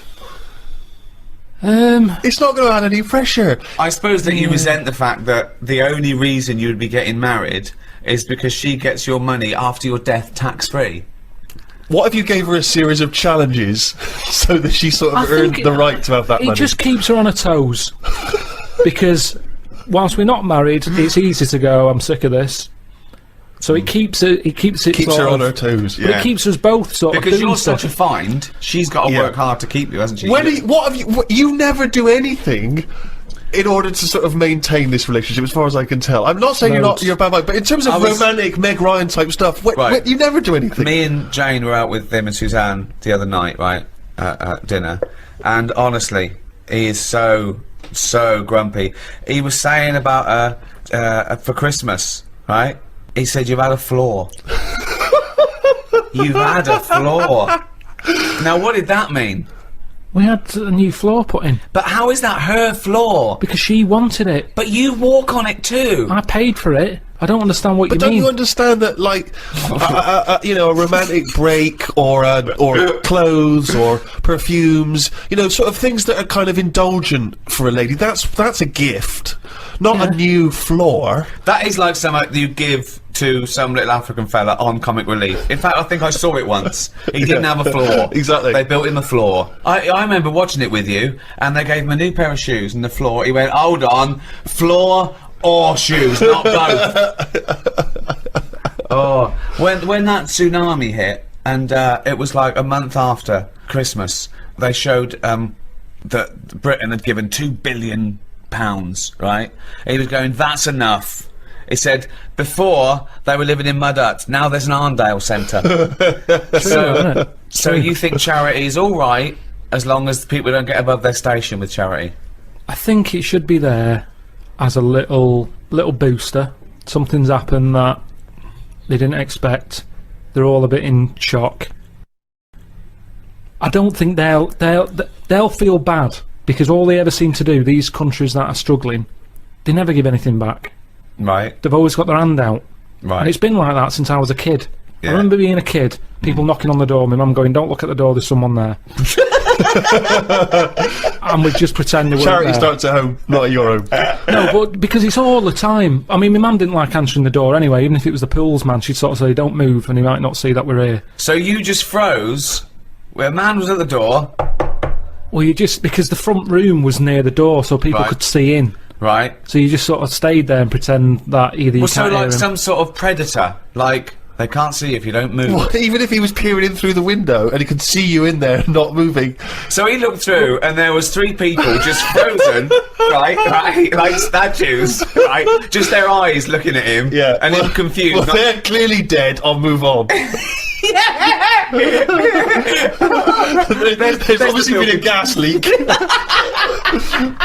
And did you say sitting or stand up, or did you sort of like throw yourself No, to we the just floor? sat on the where you were, and you just stayed still. But did he ever look in and see? I don't know, because you didn't turn around, did you? So you would pretend you couldn't hear the door? It's easy. Honestly, the amount of times people would come round is either. It seemed to be the 80s had a lot of it, because it was all the Avon thing, wasn't it? It was perfume, Yeah. Tupperware. What? Tupperware. Tupperware. Yeah, the plastic boxes. It's dishes for fat people. Here we go. Oh, these are big. Of course they are. They're for fat fuckers like you to eat out of. There was the pools man. Right. Just a lot of charity stuff. Just a lot. It seemed to be the time, the 80s, that they suddenly found out they can sort of scav money off people. Yeah. and Oh, give there was it a lot to of scavving. So that's why we used to ignore the I door. just love this image of you. Yeah, it's so You're in silent. the lounge, Yeah. you're having a little boogie, it's Christmas, someone's Yeah. tapping on the glass. Freeze! They just go, well, we'll move on. Yeah. Nothing here for us. Hammer time. Silence. Who's the last person? You have to name names, but just give a generic name. Who's the last? Who's What's the point of that? old school mate, or is it someone you've met more recently? Showbiz Someone pal? more recently. Right. And, it's fine at the beginning. It's like, oh yeah, that's good. So what were you talking about that you got bored about? I can't remember because I got bored with Yeah. it. And I'm normally... You see, the thing is, these days, people haven't got your proper attention, have they? Because it's a mobile, so you can carry on doing what you're doing. Yeah. So I was ripping old raw plugs out of the wall. Jesus. And he was talking, and I kind of thought, I hope he doesn't say, "What do you think of that?" in a minute, because I wasn't listening. Right. So what's the point of having the conversation? I don't know. But hold on, I call you up. It's presumably the first phone call you get. It's the first phone call I make. I call you up, and I go, "What's going on, boy?" Right? Yeah, but most of the time I don't tell you, because you'll go, right, what you doing DIY? Pay someone to do it. And we have to have all that every day, the same chat. If I'm not doing DIY, I wouldn't be doing anything. And then I get grumpy. Suzanne comes home, she goes, "What have you done today?" And I go, "Nothing."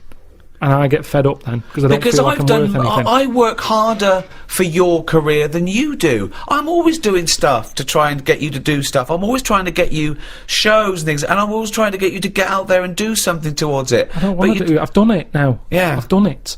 Yeah. We did the programme, it goes out on the telly. Job done. Mm. If people want to watch it, they watch it. There's no point me cropping up on Loose Women, asking people to tune into my programme. They either want to watch it or they don't. If they're watching Loose Women, I don't want them watching my programme. There's a lot of crap on the telly, and that's why, in a way, people go, "Oh, it's amazing, isn't it, that you're on the telly?" No, not really, because there's loads of garbage on there. Anyone can get on it. Yeah. Well, that's It's true, not isn't it? special anymore. That's It used to be true. special in the 80s when there was like 3 channels, 4 channels. Now it's a doddle. But that's why you should make special TV. I like the fact that in anything you do, 90% in any framework, in any genre you work in, is crap. That's why it's nice to be in that 10%. That's why it's nice to do something that's special. You know, the great thing about Idiot Abroad is people haven't seen anything like it before. I'm so proud of it. It's great. So the fact that you're in a genre where something is 90% crap, that makes you look better. You should relish that.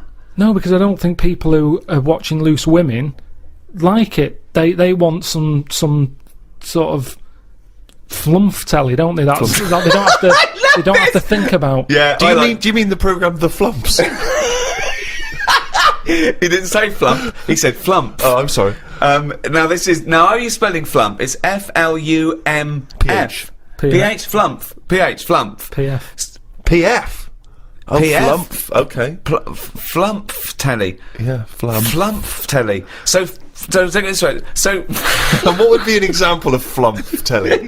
what's flump telly? No, I don't want to go slagging stuff off, but I'm just saying I watch Who less would and less feature telly in now. flump telly? Who would be a typical Who's person? typical? Is it awful? Those awful docu-soaps where people live their life like an open wound, saying, "Look, me fanny fell off." And I haven't seen that, but yeah, all that sort of stuff. I do honestly. The amount of telly I watch now compared to a few years ago, it's non-existent. Suzanne comes home at night. I might watch a Grand Designs to get some tips off it.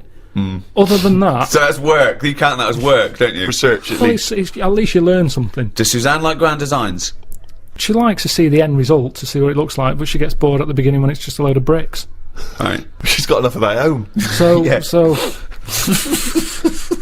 and then we'll just sit and have a game of crib. Or You'd have been happy in the Blitz, wouldn't you? You'd have been happy down in one of those subway stations. Oh, Suzanne, what? Chimney's gone. Oh no, what was that?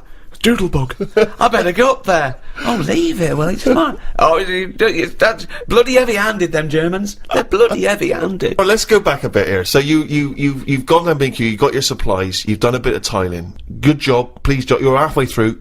Spot a lunch around 3ish. yeah. What do you do? Do you pop out for lunch in a cab? Depends. Sometimes Suzanne, as I pat her on the head, she sometimes says, "There's some ham in the fridge." I'll go, right. I love it. Like there's a little choreograph. If I better pat her on the head. I don't know what's going to eat today. Oh, KARL thinks like Pavlovian conditioning. Yeah. Last time I patted her on the head, she told me about some food in the fridge. Bye, love. Take the rubbish out. I'm in the fridge. Cheers. Brilliant. Yeah. Okay. So I'll eat that. Now, just so the radio's on the whole time. Is there? Because I want to picture this. You're not working in silence. Radio's on the whole time. That little squeaky radio that's sort of halfway in the doorway of the bedroom and the lounge or whatever. You've got the radio. And what station you listen to? You listen to music? You listen Sometimes to I speech? listen to sort of speech stuff. Right. Sometimes I listen to music. What would be speech? Like a kind of one of those phone-in programs, or Phone-ins do me head in a bit. Right. I like reports on stuff. Right. Just little Radio things. 5 maybe? Yeah, 5 Live. That's Yeah. all right. So you like to be informed as you go? Yeah, just so it gives me something to talk about. Because if you're not with anyone all day, your brain's not doing anything, is it? Whereas me listening to them, it's like having someone in the room telling you stuff without you having to chat back. I prefer that. I'm a bigger listener than I'm a talker. Yeah. Whereas these days, a lot of people are talking, but they're not listening. Perfect. So, Although you're not listening to actual humans like your friends when they call you up. because they're just mithering. And do you make sure that you get everything done and dusted before Suzanne comes home, so she comes home to a spotless place? Yeah. And so she comes in, do you instantly show her the work you've done, or do you just let her notice it for herself? Sometimes I just leave it and see how long it takes for her to go, "Oh, you've done that." Okay. And if she doesn't notice it, are you annoyed or are you excited to tell her? Sometimes I forget. He does it again the next day. That toilet's a bit shoddy. I should do that. Wow, sometimes you forget. And so it's not the equivalent of when a lady comes to him and says, "Oh, you haven't noticed me new hairdo." Is it sort of the equivalent for you? If she hasn't noticed, you don't get frustrated. Now you do notice her new hairdos, don't you? Because you say you don't like them. So what does she say about your tiling? No, most of the stuff I do, she goes, "That's good," but sometimes she'll go, "Why don't we just get someone in to do it?" What, before or after? Well, it depends what it is. If it's something that's big and has been bothering her, but it's not bothering me, I'm saying I'll sort it out. Well, what's an example of something that's big that bothers her and not you? I had some wires hanging out the wall that I needed to patch up the plaster. Now these wires, were they exposed wires, for Yeah. example, that you could have touched them and got an electric shock? Or, Yeah. well, that is a big thing, isn't it? That is. Yeah, but we haven't got kids running about the house. Who's coming in messing with wires on the walls? Just don't touch it. I know they're there. You know they're there. Right. We don't need to put up a sign. We don't need to cone it off. We know they're hanging out. I'll sort it. Don't worry about it. She's going to get someone in. Well, no, I won't get someone in. Because, you see, the thing is, she got someone in once when the oven blew up. Right? I said, leave it, I'll sort it, I'll look at it. No, you don't know what you're doing. Get someone in. No, let me have a look. No, get someone in. She calls someone up. They come round. The old £80 call-out charge business, straight away. They pull it out. They go, it was the fuse and the plug. Now, I could have sorted that out, but she didn't give me a chance. So now it's good now, because I've got that on the old back burner. So every time she says, let's call someone out, I'll go, oven. There's a little reminder. So I'm glad in a way that she did. But so now she just leaves it. She doesn't interfere. No, Carl, I've got terrible pains. Oven. Have you sorted that problem? Not yet. No, so the wire's still hanging out of the wall. Yeah, but I know what to do. It's just that I want to do the other jobs first. Yeah, but she's concerned about that one, and it's also very dangerous. It's not that dangerous. Steve. Oven. I mean, you said if I speak to anyone in the day, I normally speak to my mum and dad at some point every day. Really? Do you? Every From a day you call. speak to your mum and dad? Yeah. Could you take us through a typical conversation with your dad? He calls up. What does he say? What does he say? He said, I've just been out, got your mum some medicine. Well, every time he calls, he's No, been I'm out. just telling you the last call out. Oh, I see. Sorry. Right. What's the weather like? What's up with your mum? Oh, she's got a cough. It's old, isn't it? Winter, cold. Yeah. Expectorant? Did you get? Was it a tickly cough or a chesty cough? I think it's chesty. Because They've got like a coal fire. And it's when I go there, I'm always coughing and that. It's like smoking 20 a day, having one of them in the house. So she's always coughing. So yeah, he'd been And out. she smokes 20 a day. Been out. Got some Benylin. Does she smoke, your mum? No, she used to. Yeah. Jacked it in when I was born. Oh, really? Yeah. Good. It had already done the damage. Yeah, she smoked more through the pregnancy. She looked at it and went, oh, I'm not smoking again. Yeah, or drinking. Look at that fucking head. So yeah, he said, oh, the weather's bad. Is it bad there? I went, yeah. He said, I've just been out, got some medicine. What are you doing? I said, I'm ripping tiles off the wall. He said, oh, that's good. He said, your mum wants me to do the tiling in the kitchen. Yeah. I said, why don't you do it? He said, oh, it's too much of a big job. Yeah. So just do a wall at a time. He said, yeah, I might do. Right. He said, I tell you what, I'm getting fucking bored. He said he might just sort of plaster over the tiles and sort of, paint over that. I said, well, it's not that good though, is it? Because if you drill into it and you smash a tile in, the plaster that's on the tiles can crack and go right across. So it's easy just to take them off. So it doesn't take that long to take them off. Just do the job properly. Steve, you're going soon? I'm actually going the weekend, Rick. So anyway, he just said, I might do that. But he's got nothing else to do. So that's why I was saying... Doing them again in... Oh, that's good. Just... sorry, go on. And then my mum might get on. And Okay. What's she got to say? Look forward to this. she just tells me a bit of it. She, like, what was it the other day? She said, oh, have you seen them tablets? That are food. She's so like you. She's just like you. Oh God, was she a fucking astronaut? Have you seen them tablets? What are food? Oh, Go on, God. what are the tablets that are like food? No, that's what it is. It's like the spaceman food. They've come out and we're just chatting about them. She's saying, oh... What do you mean they've come out? Really? Yeah, because we live in a busy world and everything, where people haven't got time to have a proper lunch. Are you and sure eat. this isn't like one of those innovation things that when you can buy oxygen in a canister? Well, didn't you buy one of those ones, Rick? Yeah. What would you need oxygen Well, in a because I was having a canister for? race with my mate, and I thought, I'll just have a bit of that on the way round. Right, it didn't work. How far were you running? I don't know, it was a race over a mile. And I thought, So you were laden down with an oxygen... unfair advantage here. While he was out training, I was just buying something from the innovations catalogue. Yeah. So you were running and you had a little... You pulled it out and you went, what curses? I took it beforehand. I thought, well, of course, well, one, it didn't work, and But two... what's it supposed to do? To just Well, kind I of... thought it would oxygenate my blood more, so I could... I mean, it was flawed. It was a flawed argument. It was a flawed argument. How much did you pay for it? I'll be honest. I don't know, £5 or something. So what, you had a life in which you had enough time, knowing that there was a race coming up, to order something from the innovations catalogue. Yeah. What was this race? Why was... We had a little challenge.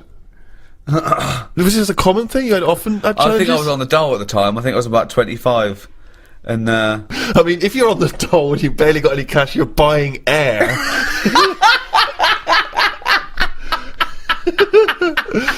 Oh jeez. yeah. I look back now. It was a folly. Yeah. Oh dear. That's what how he occupies his free days, Carl. Come on, 20 odd years ago. I don't. Now I actually work out. Now, I'd like to race him now. Woo. How is Usain Bolt? Yeah, he's good. He's good. He's gone a long way. So your mum calls up. What does she say? She said there's a new pill out that's a meal. Yeah. We chat about that for a bit, and then she always says, "Watch the road" at the end of the call. Really? Yeah, she's always said that. Watch the road. She doesn't mean the film The Road with Viggo Mortensen. No, she's just paranoid that I'm going to get run over. Right. So every time, I've never been run over. No. Well, that's because she always tells you to watch the road. Maybe that's the case. And do you watch the road? Yeah, I think I do. She means just stare out the window and watch the road. Yeah, She's fascinated by it. Yeah, exactly. Watch the road. There's cars going There's moving things. There's big bits of metal with wheels. So, you did walk into a field of nettles once, though. Let's not forget that. So you have a call, like a scintillating phone conversation like this every day with your parents. Yeah. And does she always try to find a piece of new information she thinks might interest you? That's each day? sweet, though. That's sweet that he talks to his parents every day. Yeah. Carl, have you been kind? There's always someone doing well out of me. There's always someone, if they're a little bit short, we'll go around to Pilkington. But I mean, Rip him off. 3 or 4 times a day. Sometimes I call him up and he goes, right, the washing machine's broken, they came round, they've done this, right, they couldn't fix it, but they had to call it, charged 90 quid. I called the bank and said, no, they can't do that. Turns out they can't do it. It's like a string of things where it looks like Carl's handing up money, like the end of a comic book. He goes, that's for the broken window, and there's for my sausages. It's like a queue of people just taking money off Carl. I don't know, they're normally alright if I'm face to face with them. Really? Yeah, if I can sort of, if I can go in a place, but a lot of stuff now is done on the phone. Yeah. It's all phone, isn't it? Because it's all over the world where you're speaking to these people. Yeah. I was talking to someone the other day about the alarm system, right, in the flat. Called them up, thought, it'd be good to get this going again. Have an alarm system, I haven't had one for years. Might as well use it, it's there. So, I call them up and said, there's an alarm system in this flat I've bought. I want to get it going again. What's the situation? So they took a load of details and stuff, and they said, right, what you have to do, it's 400 quid a year. I said, what?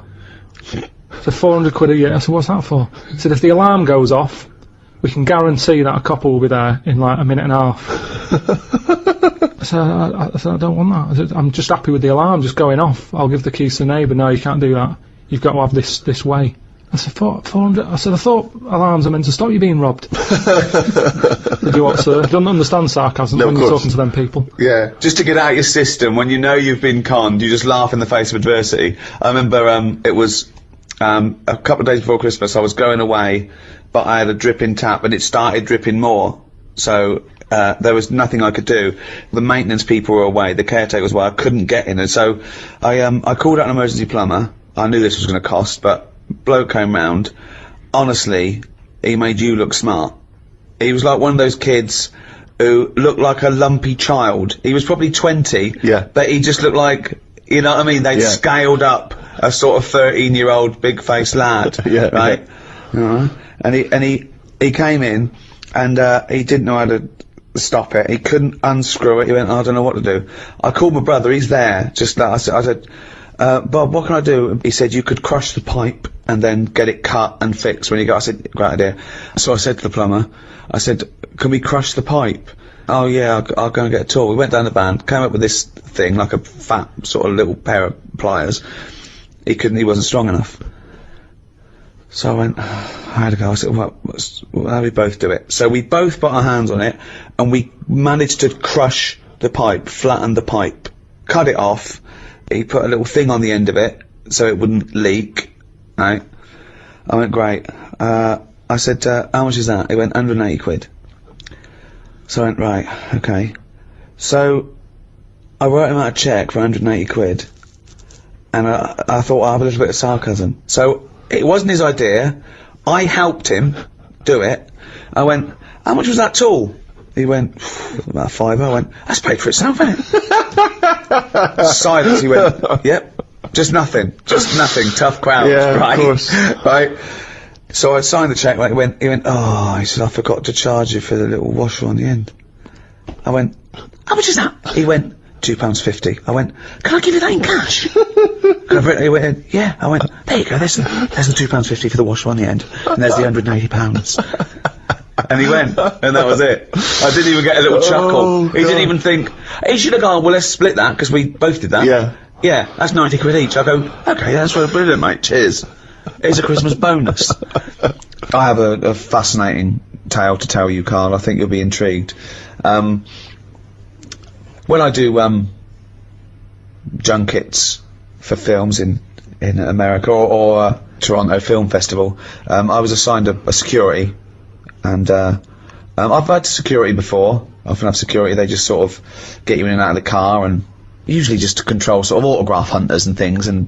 But this time I was given a security, and he came in a suit. He looks about 30. He looked quite unassuming. I thought he was from just a security firm, and there was a couple of them.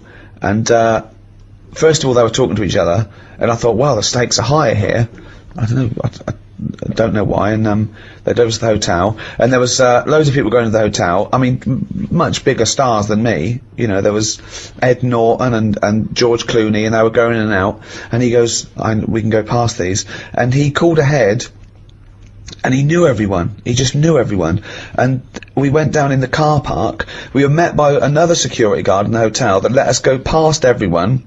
I mean, Clooney's having to queue up and sign. I'm thinking, this is weird. And I also feel a bit guilty because I was there to promote the film, and I think this security guard's so good, I'm never going to ever have to pump into anyone. It was amazing.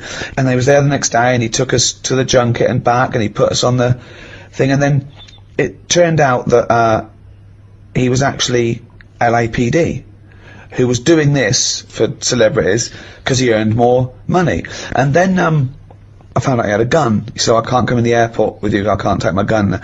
So, he's armed. So I've got a security who's an APD who's armed, and I'm fascinated. Now I'm fascinated. This man is walking around with me with a little earpiece, talking to everyone. He seems to know everyone, and he's got a gun. I think, oh, this is amazing. Then one night, he said, he dropped me off at the hotel, and he said, I've actually been called, I've got to go on a mission, they need my help. I said, really, what is it? He said, it's a hostage situation. He said, and I'm also SWAT. So now this is amazing. He's now officially the coolest man I've ever met in my life. So he goes off. Then I'm thinking, oh, I'm worried about him. I was talking to Jane, I was thinking, wow, he does this, he gets this extra cash, he's risking his life, and now he's going to a hostage situation. And I was thinking, oh God, he's just a silent hero. So next day he comes, I said, how was it? He said, I was fine. He said, I just turned up. He said, I had to do it in my suit. He said, because I'm the negotiator. What? So now he's an armed security guard who's an LAPD, who's special SWAT, and he's one of 9 negotiators in LA. We're in LA now. We've come from Toronto, went via New York and LA. So I went, oh my God. And I just asked him questions for 2 hours. So the first thing that happens is, so someone runs in with a hostage. This guy, who's just a kid, who was 19, he'd done a robbery. He panicked and he'd run away. The police were after him. He ran in and he took his kid with him. It was just a 3-year-old kid. Okay, that often happens. Most hostages that people take are their family because it's all they've got, and they go, I'm going to kill my wife or my kid and that, and they don't mean it. They're not going to, but they need a hostage. They've got a gun. So he talks to them and he says things to them like, you know, you didn't mean this to happen, did you? They went, no, I just did. He said they got out of hand. It just got out of hand, and he has to let them trust him because they've got a hatred for the police. Of course, they don't trust the police now. And the first thing he does is call the phone company and say, what's the number of this address? He goes, change it by 1 digit. So now only he can call that number, because of course you can't have an engaged signal. If they haven't got a phone, they have to throw a phone through a window. So they've got to have contact with this guy. You know, I said, what happens if this guy says, you're never going to get me out, I'm going to kill all the hostages? He said, then my sole purpose is to get him to stand near a window. And I went, wow. Now apparently there's a police marksman ready, of course, if they think they've lost him. The important thing is you've got to take him out because you've got to protect the innocent. So how they shoot him is they shoot him in the top lip, and it takes out the brainstem, so there's no reflex. And I'm just being absolutely, I'm captivated. What do you think of that, Karl, as a job? It's amazing, isn't it?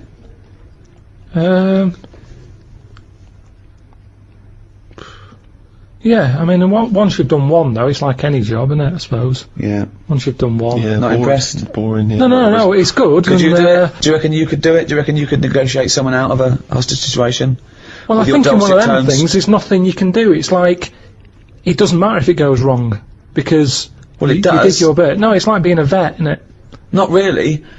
Not really, because that's Well, ridiculous thing no, to it's say. nothing. It's nothing like being like a vet. No, it is. What I no. mean is, you're expected to make the little kitten live. No, there's and- loads of it. Because I was saying, so he says, I need a car by 5 o'clock, or I'm going to kill someone. He then makes sure that he doesn't kill anyone, but he makes sure that car doesn't come till 5:15.